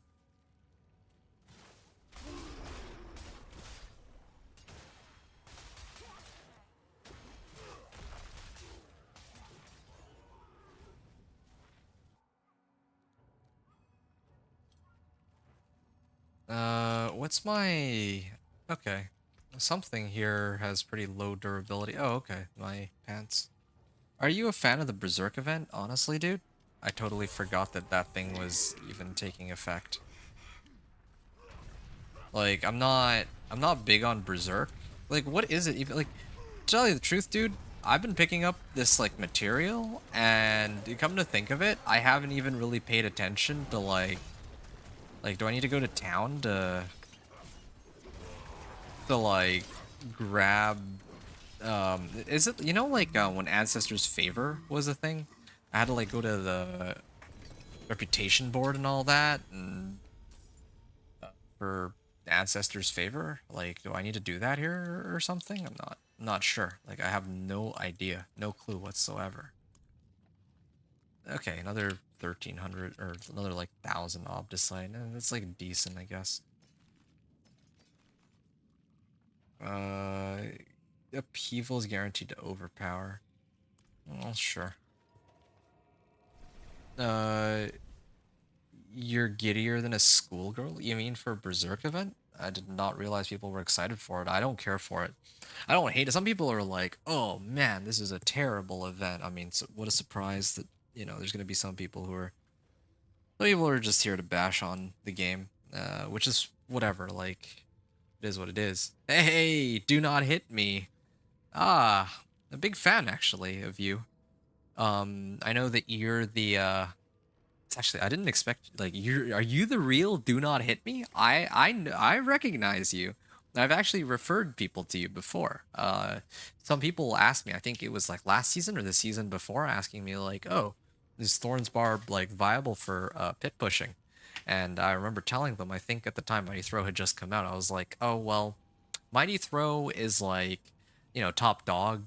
Like the most of the spots are like Mighty Throw, but like on the pit leaderboard on helltides.gg. But there's one guy on that leaderboard, the Barbarian, Thorns Barbarian, and his name is Do Not Hit Me. And I think this is the guy. Do Not Hit Me. That's him right there. Well, it is an honor and a pleasure to meet you. Trying to do you justice, although yeah, like my build is not going to be as good as yours. I'm not nearly as skilled a player, but all the same, my goal is to, at least on this channel, like play these off-meta builds. I mean, because it really is off-meta, right? And then to kind of like show people that, yeah, it's reaching Torment 4 is actually not as bad as people think. For players such as you and I, it's Torment 4 is like a pretty trivial thing. It's not really a big deal. I don't really think twice about it, reaching it and all, but there's other people who actually actively struggle, and I'd like to help those players kind of get a feel for how to make it there. So that's why I've been making these like build overviews. But yeah, uh, I'm just trying to. That's fine. It's in the season tab next screen over. The season tab? Oh, here it is. Reliquaries, Berserk. Okay. Oh, so is it just Locked Belial's Return? Is it Berserk? Okay. Hey, 24 days left claimed. Oh. Okay. I think I get it. So, I don't know. I mean, I guess this is the only thing I can spend it on. I, I will have 248 Behelit remaining. I mean, I've just been randomly picking these up, so I have no idea. Recently purchased can be found in locations. Alright, I guess it's shared between all my characters, so. This Behelit. I don't even know what Behelit is, but sure. Hey, Hoodie, what's up, dude? The grind is going pretty well. I am 7. Here, let me just. I am in like. I just am about to hit 8 hours on this. Oh, okay, I'm a little short here. I'm about to hit. I'm just like 8 hours. Or I just reached 8 hours into the run, and it's looking really good. It's actually looking pretty good right now. Let me just real quick. I'm just trying to figure out if I want to roll for strength or max life. I don't actually think it matters. Both are actually quite useful for me here. Either I'm buffing up my thorns directly, or I'm buffing up my boss power. I mean, can't really go wrong with either one. So I think I'm just gonna max this out. I don't even care. Hey, there we go. Strength and max life now. And then this one, I mean, this isn't like a. I might actually try to roll for. We gamble. Where can I get an ancestral sword? This is Torment 3? Okay, fine. Hello? Oh, Oh, well, there we go, finally. there's something special. It's something. It's something. Bail it? Oh. I bet. Some people go crazy you say like that. Bail it? Okay, bail it then. Did you have to watch that video while she tried that Thorns build? Which video did she watch? I'm actually not sure. Sorry, I think I lost the context here. Damage over time. Well, I don't really do damage over time, right? So, I guess you have vehement augments. Heavy hitter. No, I don't need that. I will grab this. Dust Devil damage? Come on. Don't give me Dust Devil. Ugh. Warcry, or damage while Warcry is active. I can live with that one at least. Okay. And then heavy hitter. Belligerence. Okay, well. Yeah, that's acceptable. There is magic in all things. I'll be honest, I should roll off damage over time, but I'd rather it have like the little star over it. I think that's, yeah, that way it's easier for me to know that it's actually an ancestral, Where the stars around your like neck. very blatantly. I know it's ridiculous for me to say that, but yeah, that's what I'm gonna do. So, yeah, the grind is going pretty well. Things are shaping up pretty nicely for like 4 or however many hours of gameplay I've spent. Yeah, I'm actually about to try to push, I think. You know what I'm gonna do?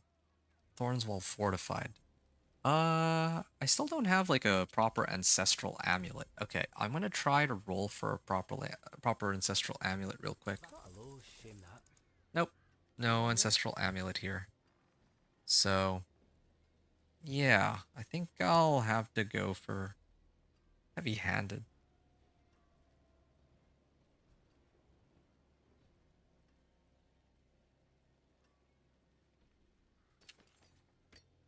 All finished, are you? You can't remember who did the build, but they did well with the Thorns video. Well, I mean, like I had mentioned, maybe it's this guy, Do Not Hit Me. Yeah, Do Not Hit Me was a beast. Like when he, well, I mean, he played Thorns, like he only played Thorns, but I don't know if he's still playing like right now though. That's the one thing. Hmm. Well, whatever. Yeah, I have two ancestral amulets, but the rolls are pretty silly. Crit strike chance. I would have to. I have to roll off either fire resist or life per 5. I'm sitting at 11k, so I think I roll off life per 5 here. I mean, it's going to be an ancestral amulet without the GA. Uh, S2? S2, wow, that's a while ago. She's done Thorns build since D2? Like, you're talking like D2R or like classic D2? Because if she is like, sounds like she's like a pretty big D2 fan if she's, you know, playing like that. I could play. Where's my ultimate cooldown reduction? Is there? Yeah, here it is. Ultimate efficiency. Wrath of the Berserker. Cooldown reduction. Well, that's an option, I guess. But here, let me see if I can. What I can roll this for. Okay, fine. I'll get rid of life for 5 then. Ooh, disgusting. 13.3. Can I get slightly higher at least? Okay, you know what? No, well, never mind. Why did I bother? I'll do, I guess, Zerking. Damage while Wrath of the Berserker is active. Damage while Berserking. Okay, perfect. Okay, so now I can masterwork this with no GA. And, max life, sure. Now I gotta throw on Conceited, and I guess I'm ready.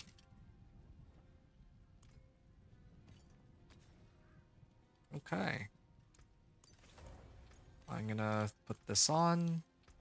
And then I've already masterworked that. I'm gonna masterwork everything else now. I mean, with my remaining Obdicite here. Lightning resistance? Whatever. It's fine. And then here I'll temper, let's say, Challenging Shout, sure. Iron Skin cooldown reduction. Do a bit better than that. Ground Stomp cooldown reduction? There we go. Challenging Shout cooldown reduction. Perfect. So then now, that means I can actually masterwork this, and who knows, any of these would be quite useful. Oh, her favorite build was Thorns Minion. She only played it because I made her. Oh, that's funny.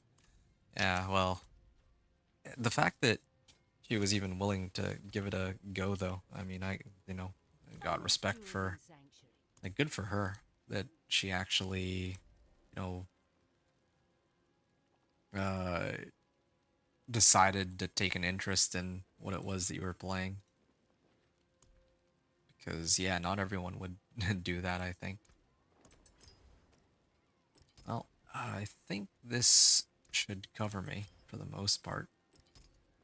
Yeah, my resistances aren't stellar, but that's something. Lightning resist is capped, barely. All the other ones, I mean, I am missing a lot of Paragon points. I know that I'm down Paragon points. I know somebody's gonna ask. I'm down Paragon points. I'm fully aware. I'm testing the limits of how far you can go at various points in the character's development. Okay, so that's why it's like that. Why I didn't toss in all my points, even though I very clearly could have. Okay, the build is shaping up. I have everything like rank 4. At least it's not as... So far, it hasn't been as bad as Dance of Knives Rogue, which is actually pretty nuts to me. I was really expecting this to be a lot tougher, but who knows? Maybe it will shape up to be a lot tougher in a second. Although, to be fair, I have been abusing the this one boss power, so that could also have something to do with it. Alright, Pit 45, and the last time I was here, I didn't have a rank. Look, a lot of things have changed since my last run here. Isn't armor? Okay, hold up on armor. 8. So something. It's gonna be Pit 45 clear, and I think I rolled rank 8 ancestral. Well, I'm gonna say rank 46 Glyph, first of all. Here, rank 46 Glyph. Rank 46 Executioner Glyph. And what else did I do? I'm still on 157 Paragon points spent. This is two-handed axe expertise at rank 8. And then I think all of my gear, all weapons plus amulet are ancestral, and all gear is rank 4 or rank 8 masterworking. Okay, great. Yeah, I'm gonna leave it at that. Isn't armor the important one? It is what you're asking. It's I mean, I guess you could make that argument that armor is the really important one. But of course, actually, wait a second. Let me just maybe I can replace this with poison instead. Sorry, wait. Might be griefing here just a little. Here you are. Let's do poison instead. Yeah, okay, sure. Yeah, poison is better in this case. Okay. Yeah, armor is important, but I mean, there are a lot of like elemental types of attacks that they hit me with too. Especially the bosses. If I go up against bosses are a sucker for elemental types of damage, but otherwise armor is indeed very important. It's the most important one. Like the most important stat, I think, but of course there's plenty of you know, it's definitely not the only one that I would prioritize. There, okay, yeah. I'm seeing like, yeah, okay, I just tanked that one to the face. See, that's why. I was kind of curious to see if I can get it, like, if I can eat it or not. And so far, yeah, it seems like I can. Yeah, the damage numbers are going pretty high. If I challenging shout, my damage numbers are kind of... Well, yeah, I'm seeing like a lot of 1 millions right now. That's looking pretty good. And then now I need to apply vulnerable. And then that way now I can actually see... Oh, no, everything dies. Like, I actually need to test it in pit 50 because otherwise I can't... Here. Like, everything just dies before I can even use my... Okay. I think it was... Yeah, I see 11.9 million. Okay. I see a 19 million there. Alright. The funny thing is, I think it's because my Thorns got scaled up like crazy because I have a lot of like max life now, or I boosted up my max life like crazy with the masterworking. But probably didn't really do too much to boost my my boss power damage, hilariously enough. Oh, you're making a joke because it's Thorns. Sorry, that one went over my head. That is a good point. Hey, 23 million. Okay, yeah, I see a 32.4 million, and that was like not even a crit. So, yeah, you can go to T4 with them numbers. I think so, yeah. Yeah, for sure. And I haven't even used all my Paragon points either because I was like incrementally scaling it, right? Like, because right now I'm like Paragon 219. Yeah, I'm like Paragon 219 right now. So like, yeah, if this were like a fresh character, I would not be this level, of course. That's why I try to do it like board by board. You know, like, and try to see which level of power you would need to get to each one. Otherwise, I could sink in like 200 points and call it a day. I'd be much stronger. You've hit over 65 million. Did I hit over 65 million? I didn't see over 65 million. I just go by vibe here, and yeah, like my build is very clearly holding its own. And I still haven't even whipped out my secret weapon yet. My secret weapon is to actually replace my helm for ugly bastard helm, because then I get like an additional 80% damage for no reason.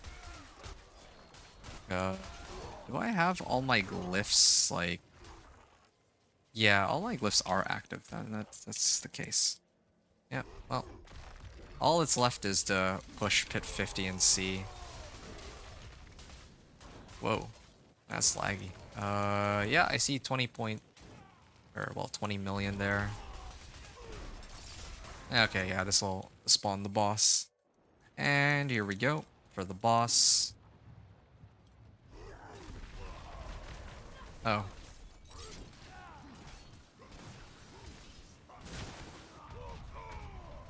Alright, yeah. So now I just have to sit here and wait. That's it. Yeah, so this is like killing ads is easy, you know, but this is always where it gets trickiest when I go up against the boss. You've hit 56.5 million not fully buffed, so yeah, you can hit over 65. Yeah, I think so. But yeah, it's just the boss that takes a while. But I mean, yeah, I mean, I managed to get in here with like what 12 minutes on the clock, so I'm in a very good spot right now. Only thing I'm a little concerned about is resistances on pit 55. But oh, another polearm? What do we get? What did we get? Give me a second. So all rare nodes, all magic nodes. I think I would level this one for, well, yeah, I think I'd level this one first actually. Try to get like increased damage to elites if possible. Okay, I'm guessing it's gonna be on the third modifier. It's gonna be, ooh, this is a carbon copy of mine. Wow. All right, yeah, an extra polearm. That's a good one. Gonna salvage this. Gonna salvage this. I'm gonna salvage this. Okay, yeah, let's push pit 50. Yeah, I think we're almost at that point, man. This is we're at the end days here. What's my pants again? This? I might have to throw on. I was gonna replace these for tassets, but I mean, even these pants have a good amount of lightning and shadow resistance. In fact, I kind of regret, maybe my helm. Maybe I need to replace my helm with one that can round out my resistances, and that'll get me into Torment 4. You think Vuln is still a higher multiplier? You are actually right. You are absolutely right. It is still a higher multiplier, but I'm not. You know, it's good. It's actually really good. But I'm not gonna go out of my way to temper and remaster work this right now. I think like I'm actually in a pretty good spot. But definitely this is better. I would say like I could get a bit of extra damage and maybe try to roll for. Well, yeah, like get a higher roll on belligerence or something, or get like damage while berserking. Oh yeah, I'm seeing some 30 millions here. Okay, let's do the do not hit me strats. Do not hit me. I think the way he plays it. This is what I watched from his video. I don't know if he's still here, but yeah, how he used to do it was he used to go from like pack to pack. He would rake them in with Steel Grasp. He would keep going. I think he was using those gloves that allows him to pull or use Steel Grasp as a core skill too. Oh, so here's another pack, right? And then now that now there's like a much bigger pack, then you can actually start to hit shit. Stuff in here, right? Like, not worth a whole reroll? Yeah, I don't think it's worth rerolling.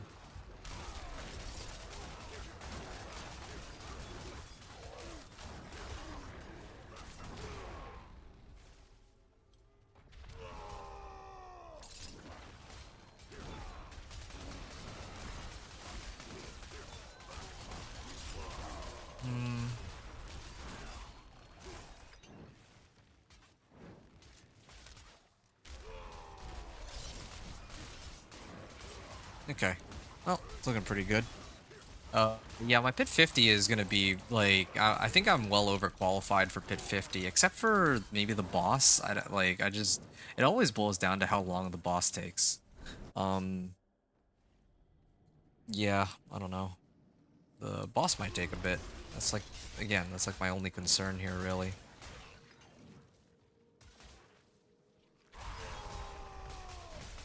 Yeah, I don't know when I was able to handle it, but wow. Yeah, these are some pretty insane setup and all. Okay, 28 million.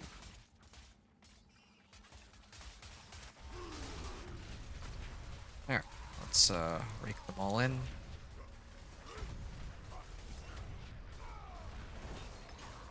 Okay. Protection Shrine. I mean, they can still hit me even with a Protection Shrine on, so it's fine.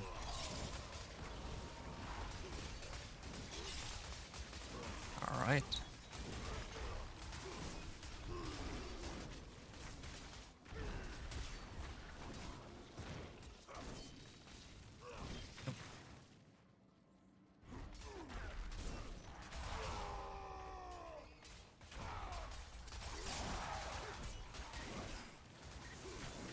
Okay.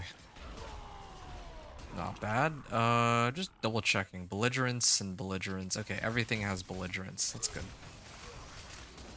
Let's go. Polearm, polearm. Yeah, it would be pretty funny if it was actually the mace I was using instead, because then I'd actually be missing out on like quite a bit of damage. Two-handed weapon expertise, so vulnerable damage, and then I also have my I have my polearm bonus too. All right. Yeah, so this is pit 50, and then please, there we go.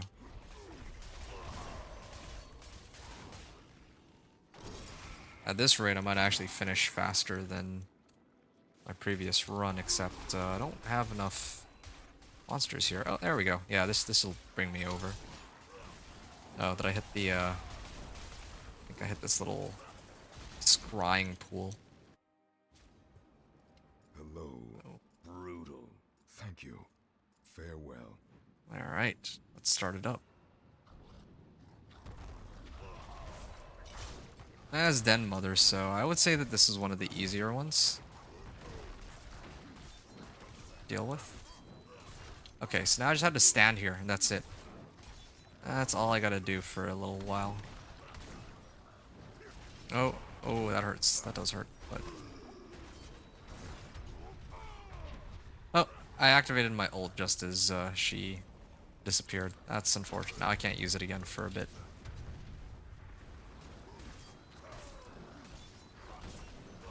Well, good news is, I still... As long as I have my boss power is my lifeline when it comes to bosses. Okay.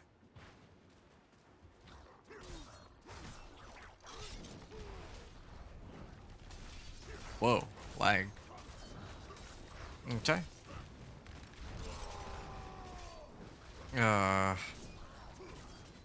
Yeah, I do need to sort out the resistance problem, though. I mean, I can think of one easy way to solve my... Well, I can't even really call it solving resistances, but I'm actually really tempted to just go grab Rahir and call it a day.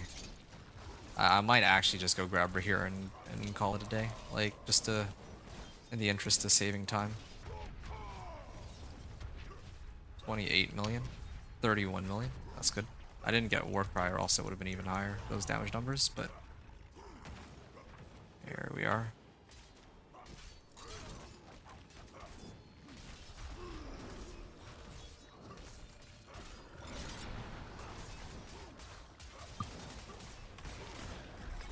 There we are. That was easy.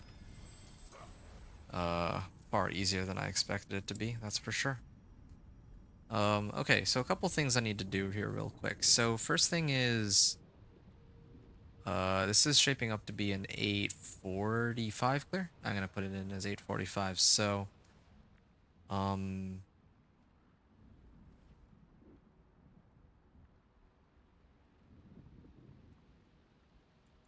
845, or pit 50 clear, 845, and, you know, I'm just using the same stuff as in the previous run and the one before that.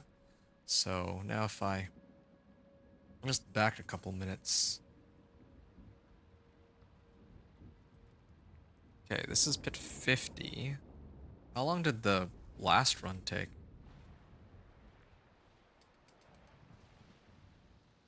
Okay, the previous run actually took like 10:45. Wow. All right. Huh.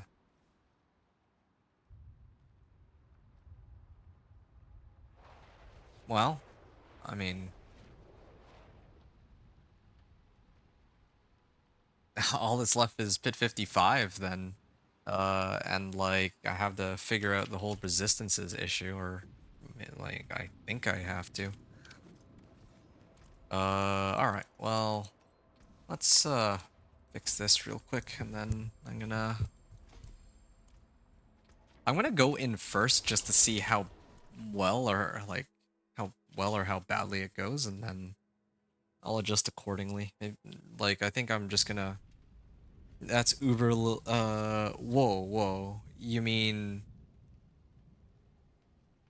your highest Thorns damage this season, 150 billion. It looks like a viable build, but I wouldn't call it a good one, TBH.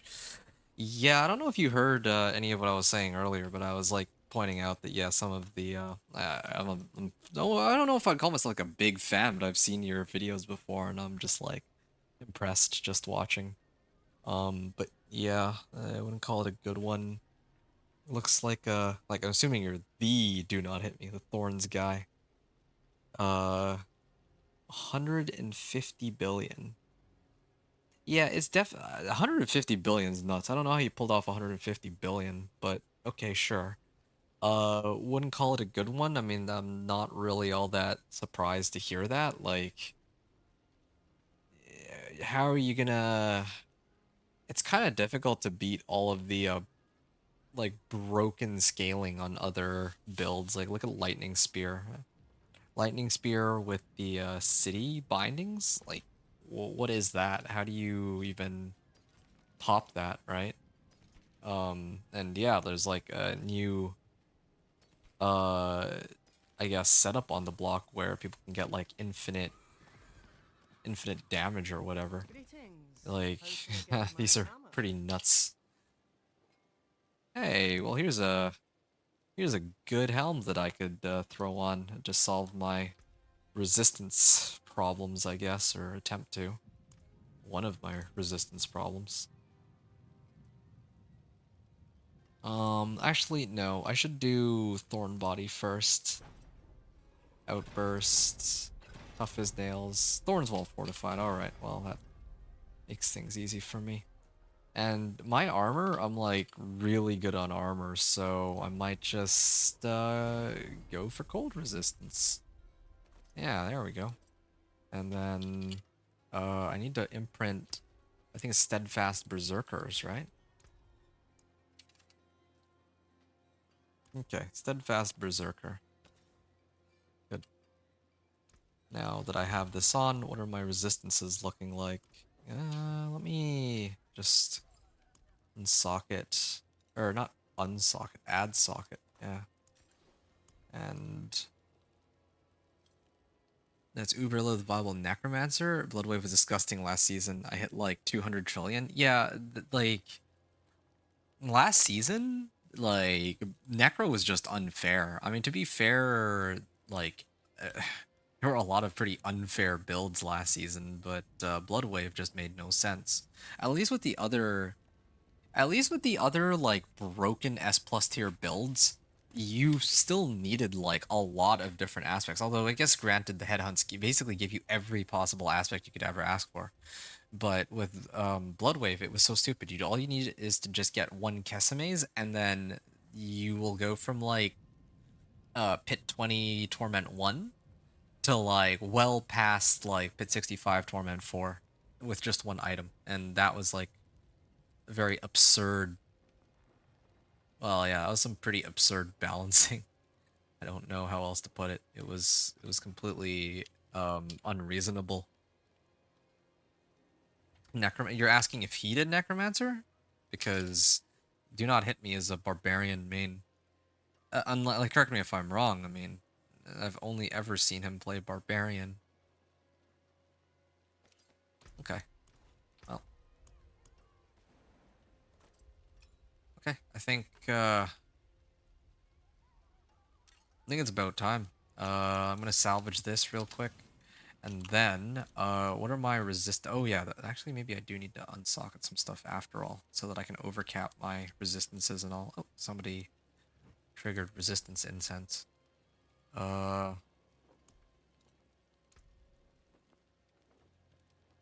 cold. Oh, okay, yeah. Or is it poison? Yeah, I can get rid of Here you are. this one. Yeah, and then I'm gonna replace it instead with a diamond, or maybe better yet, like this. There. If these were like ancestral rings, that would be better for me. I could get like a bit more resistance to all elements. But yeah, this is what my resistances are looking like. I'm gonna go into pit. I mean, I lose out on a little bit of cooldown on my steel grasp, but I can live with that. I'd rather have my resistances. I'm gonna go into pit 55 and see if it's even remotely doable. But then later, I might actually just throw on right here, just to cover the rest of the resistances I'm missing if I'm taking too much damage. Now you're talking OP builds or something? Oh, I see. You're tried. I guess you mean tired. 40 minutes left to work. I see. Oh, hang in there.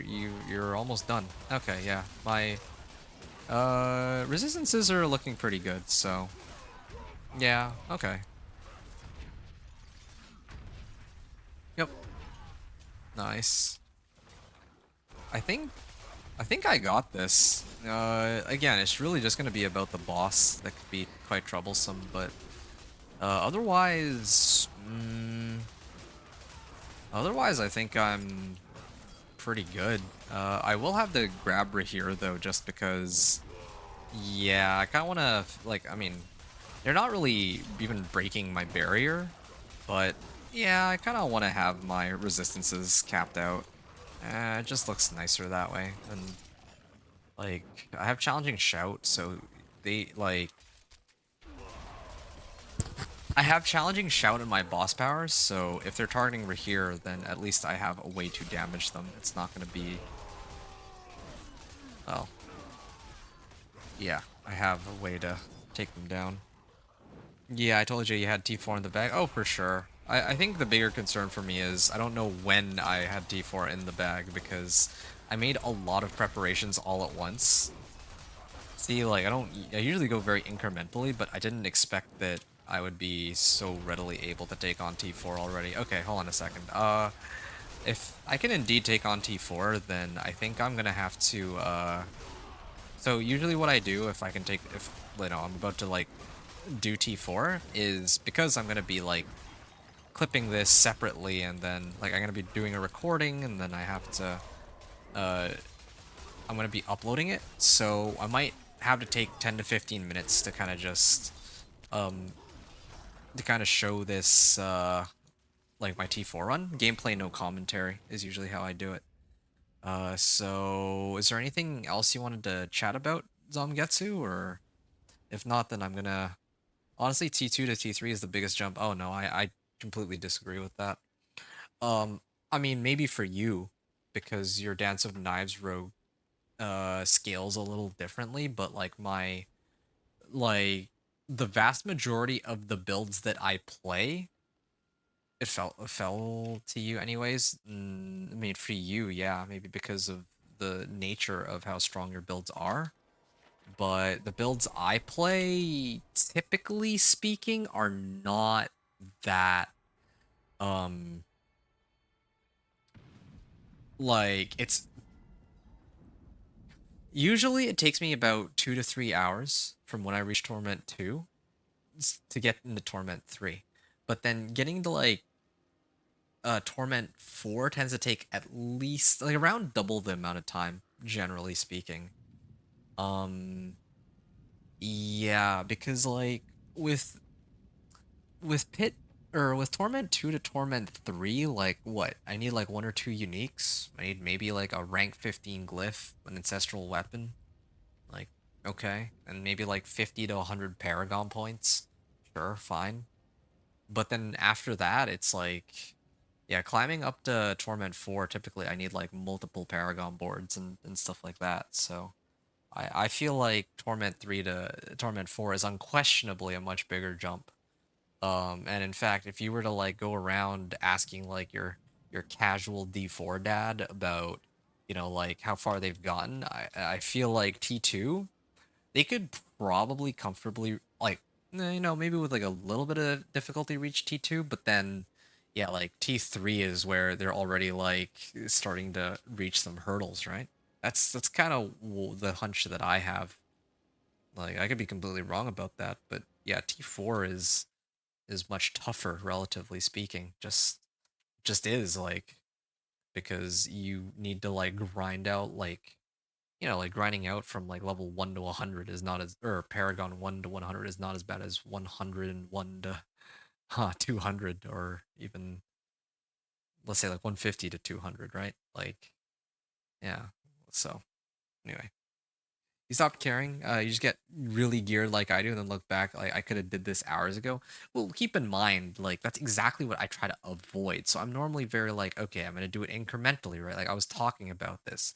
I was very specific about it, and I get this all the time. People come in and they're like, "Oh, yo, you have like 80 Paragon points, right? And that would really help you.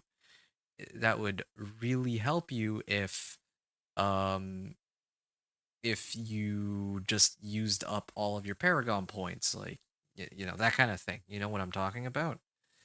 But the thing is, like, I know that um, I need to assess, I guess, like what level of power you need. That's really it.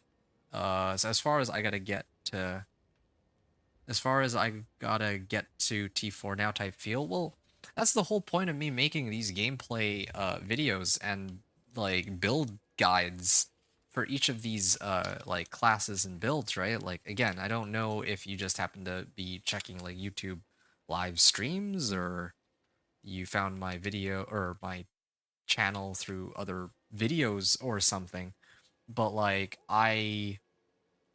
um here, hold on a second. I'm gonna leave and come back so that all my buffs wear off.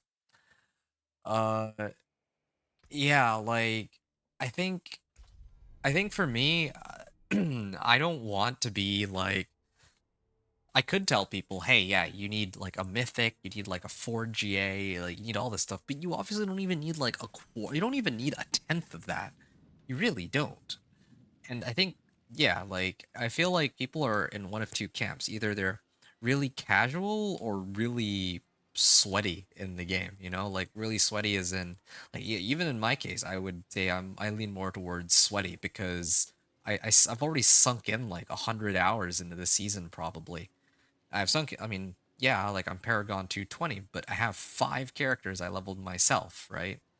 So anyway, I guess what I'm trying to say is that, yeah, like normally I really like to measure out how much progress I'm making bit by bit, incrementally.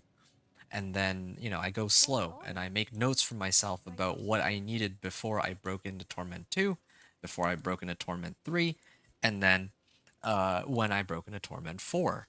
But in this particular case, I really overshot the mark. I usually don't, right? Like, let's say my sorcerer, from tier 50 to 55, I got Hail of Varglass, and yeah, that upped me 5 pit tiers. Usually one unique is worth 5 pit tiers, but this time around with the Thorns Barb, I really overshot the mark. This is just how it is, I guess, but yeah, what can I say?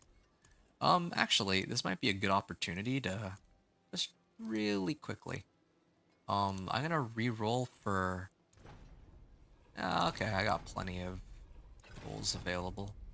Okay, maybe not as many as I originally thought.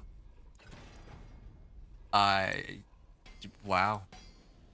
Well, I have 1 scroll of restoration. Why not? I mean, this might be my. I think this will be the run anyway, so I might as well just burn what I have. Because, yeah, just get it over with. And I'd like to play my. How many tough as nails? Okay, finally, yeah, Thorns all fortified. Uh, gotcha. You might have 100. You put in work in your off days. Oh, I feel that. Yeah. Um. Yeah. No, I can understand that. Uh. You gotta go. I gotta go do my last round. Oh, well, you mean you gotta go now? If so, that's perfect timing because I can finally record and I don't feel bad about it. You enjoy your sleep. Yo, thank you very much, man. I appreciate you. Hopefully in the future we get a chance to chat again because I've had a blast just hanging out and just chilling and conversing with you. So, yeah, it's been a pleasure. Dude, you have a good one. Good luck with the rest of your work and, hang in there. You're out in 30 minutes, so yeah, you'll be out to play D4. Uh, like you're gonna be basically subbing in for me because I'll be out by the time you're on D4. But yes, indeed, like you said, the season was definitely gonna be slower by the campfire. It's kind of obvious. It was a given. There was no way they wanted people to do 1 to 60 in like 3 hours on like a fresh character. That just made no sense. Not that I was complaining. I really liked that, but headhunts were insane. They were like a little too insane, but I really liked them. I still would really prefer them, but I think that they just need to tone down the loot. Anyway, all right, folks. With Zamgetsu heading out there, it's time for me to begin the final phase of my stream for today. We are about 9 hours in. My recording is 8.5 hours in, a little over 8.5 hours in. All that's left now is for you stream on Twitch, same name. Oh, really? Okay, here, let me drop you a follow, my dude. Yeah, it's been a good chat, and I'd love to see your stream too. At some point. Although these days I don't really have much time to. I make content, right? Like I'm actively. Oh, here it says cooking up a vacuum build D4. Mad respect. Old pro gamer trying to retain any skill he once had. Hey, that's relatable. I'm everywhere, but X or FB just search the same name. Okay, got it. I got you followed. And yeah, maybe we'll catch you next time. Although, like I was trying to say, I tend to spend most of my time making content if I have free time rather than watching others, which is unfortunate because there's a lot of people like on Twitch. There's a guy Cam who's always watching me. He's super chill and he's very supportive of me, really supportive, and he streams too, and I try to drop in when I can. But if I'm not streaming, I'm probably busy, and if I'm not busy, then I'm probably streaming. Is usually how I operate. So anyway, you have a good one, man. Have a good evening. I'll see you soon. And yeah, I'm gonna get ready to begin the run. Hope you've all enjoyed the gameplay up until this point. And yeah, it's time for me to get started. It's been a good run. After I talk about my equipment and all that, or after I kind of go over my equipment and then I do the run, I'm assuming it'll be successful. Oh wait, whoa, hold on. There's one thing I'm. Well, it would actually be funnier to do this run with no Rahir. Okay, I'm gonna try to do it with no Rahir and see what happens. Dude, bro, stay busy. Yeah, likewise. Have a good evening. Yeah, so I'm just gonna show my equipment. I'm gonna do the run. I presume I'm gonna finish the run, and then at the end of all of that, once I have it all clipped and everything, I'm just gonna talk very briefly about the 1 to 60 run as a whole, and well, 1 to 60 Torment, 1 to 4. And yeah, just kind of like my overall thoughts on everything. So, okay, give me a moment. Love this kind of sleep well. Are you heading out too? I'm not. I'm not gonna be. I'm not leaving just yet. I'm gonna be doing my Pit 65 clear, and then I usually clip this, and then I upload it, and then I'm gonna probably send it to helltides.gg, kind of like what you do. But yeah, yeah, I just need to upload this segment, so I don't have to do it twice this way. I usually like to do it gameplay, no commentary. But of course, the rest of my run is with commentary, so people can follow along and all that. I'm glad that you really like my SSF content, though. I have a mad amount of respect for your content too. Do not hit me. You have a good night if you're planning to sleep, and yeah, I'm glad that you enjoy this SSF content because yeah, this is the kind of stuff that I think that might be lacking. I just don't really see as much of this on Twitch or YouTube. Like some people do it, but not everybody, especially with like so many different classes and builds. Alrighty, folks. Okay, for the last time, muting myself, and then I'm gonna begin kind of going over everything, and yeah, I guess when I finish, I'll talk about my final thoughts, and then maybe we can chat then and catch up. So, see you folks soon.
Done. Thanks. Farewell.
All right, that brings us to the conclusion of our gameplay. It did take me 2 tries, and I guess I'll probably be throwing that into the recording as well. But yeah, I mean, if not for that, we would have finished in just under 9 hours. I mean, like a little over 9 hours is okay too. But frankly, this was far better than I was ever expecting to be able to pull off.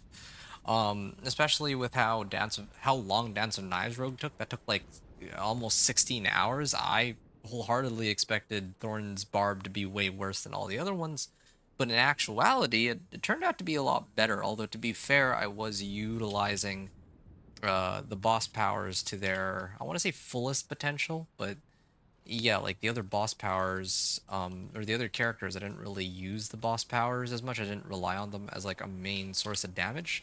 But with this, Thorns Barb definitely had a nice little mix going in terms of having the damage against ads from Thornmail, and then against the boss with my boss power. If not for my boss power, it would have been nigh impossible to bring down the boss with this setup, or like with the setup that I have right now, and with my current level of power. Like I would have had to masterwork everything. I would have had to get more glyphs. I would have had to get more paragon points and like legendary nodes and all that.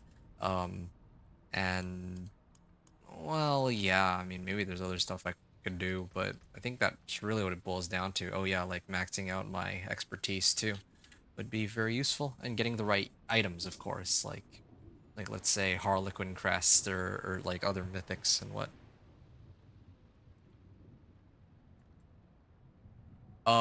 You thought I was going to bed? No, no, I said that I was going to mute myself so that I could kind of talk about what my, like, I was gonna mute myself so that I could just do my Pit 55 Torment 4 run. I do this because I clip this part usually as a gameplay with no commentary, and then I upload it to my channel. So yeah, having said that, you mean, yeah, sure, Shaku, that works too.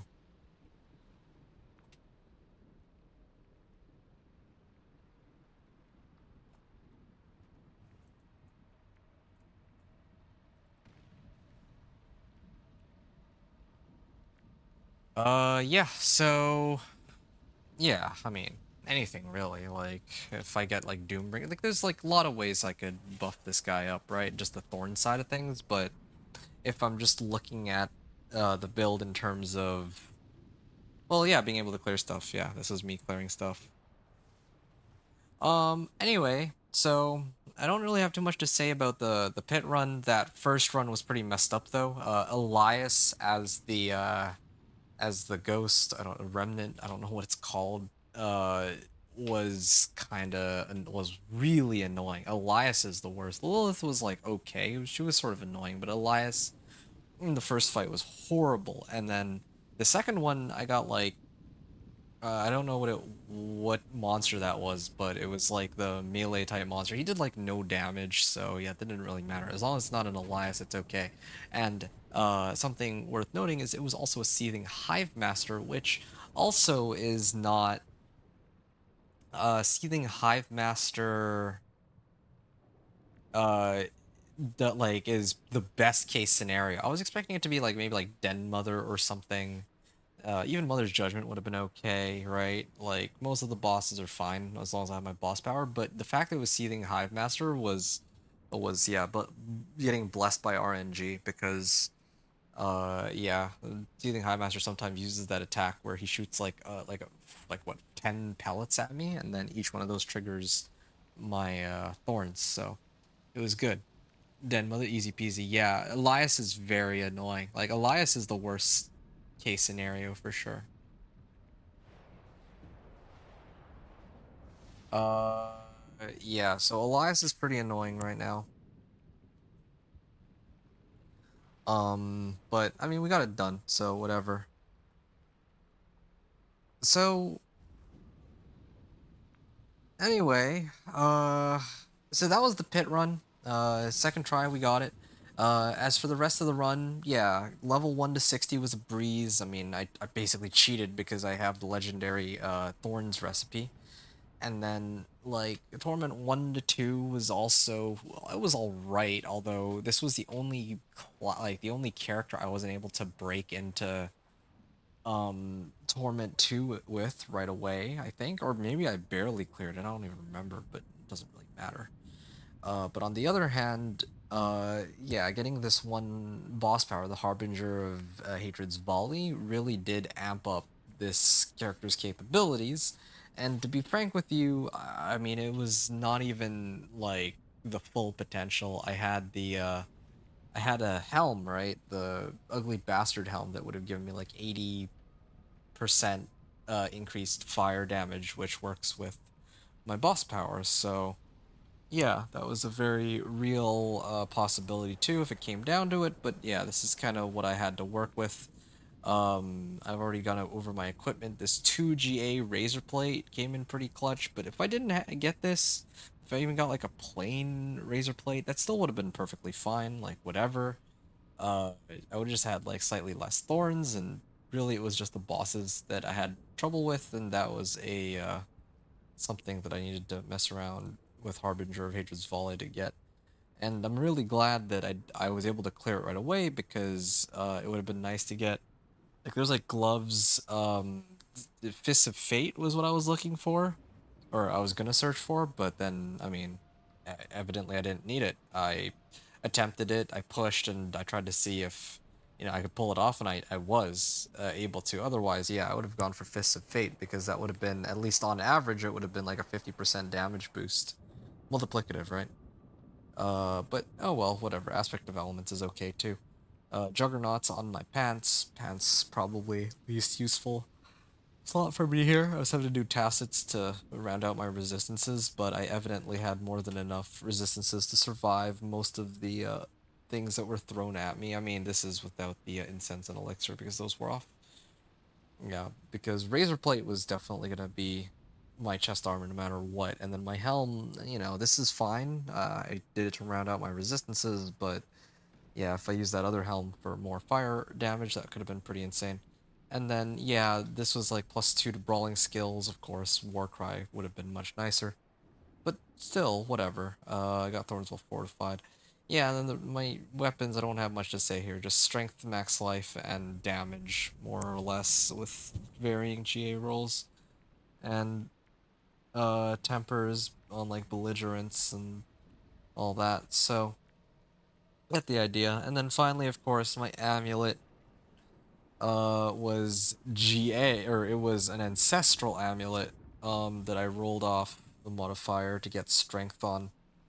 Strength, max life, fire res, natural berserking, and thorns well fortified with yeah, pretty good rolls. And then these were all like these all follow suit. Like the thing about Thorns Barb, the best way to sum it up is strength and max life on every single slot. That's it. Boom. That's the TLDR.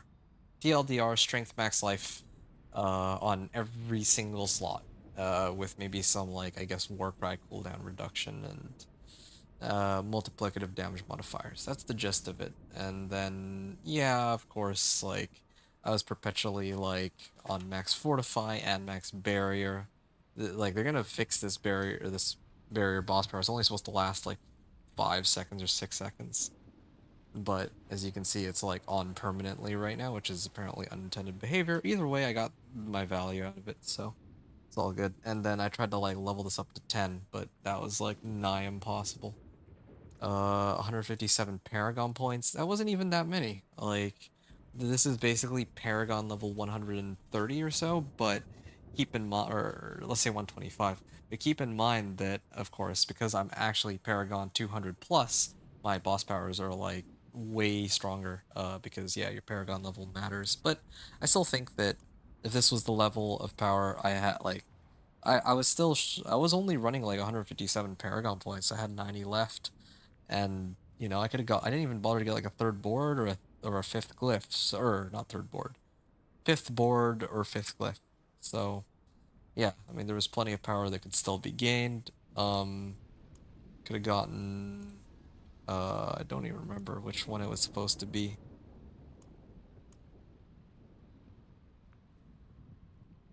Uh, yeah, Warbringer maybe? I could have used Warbringer.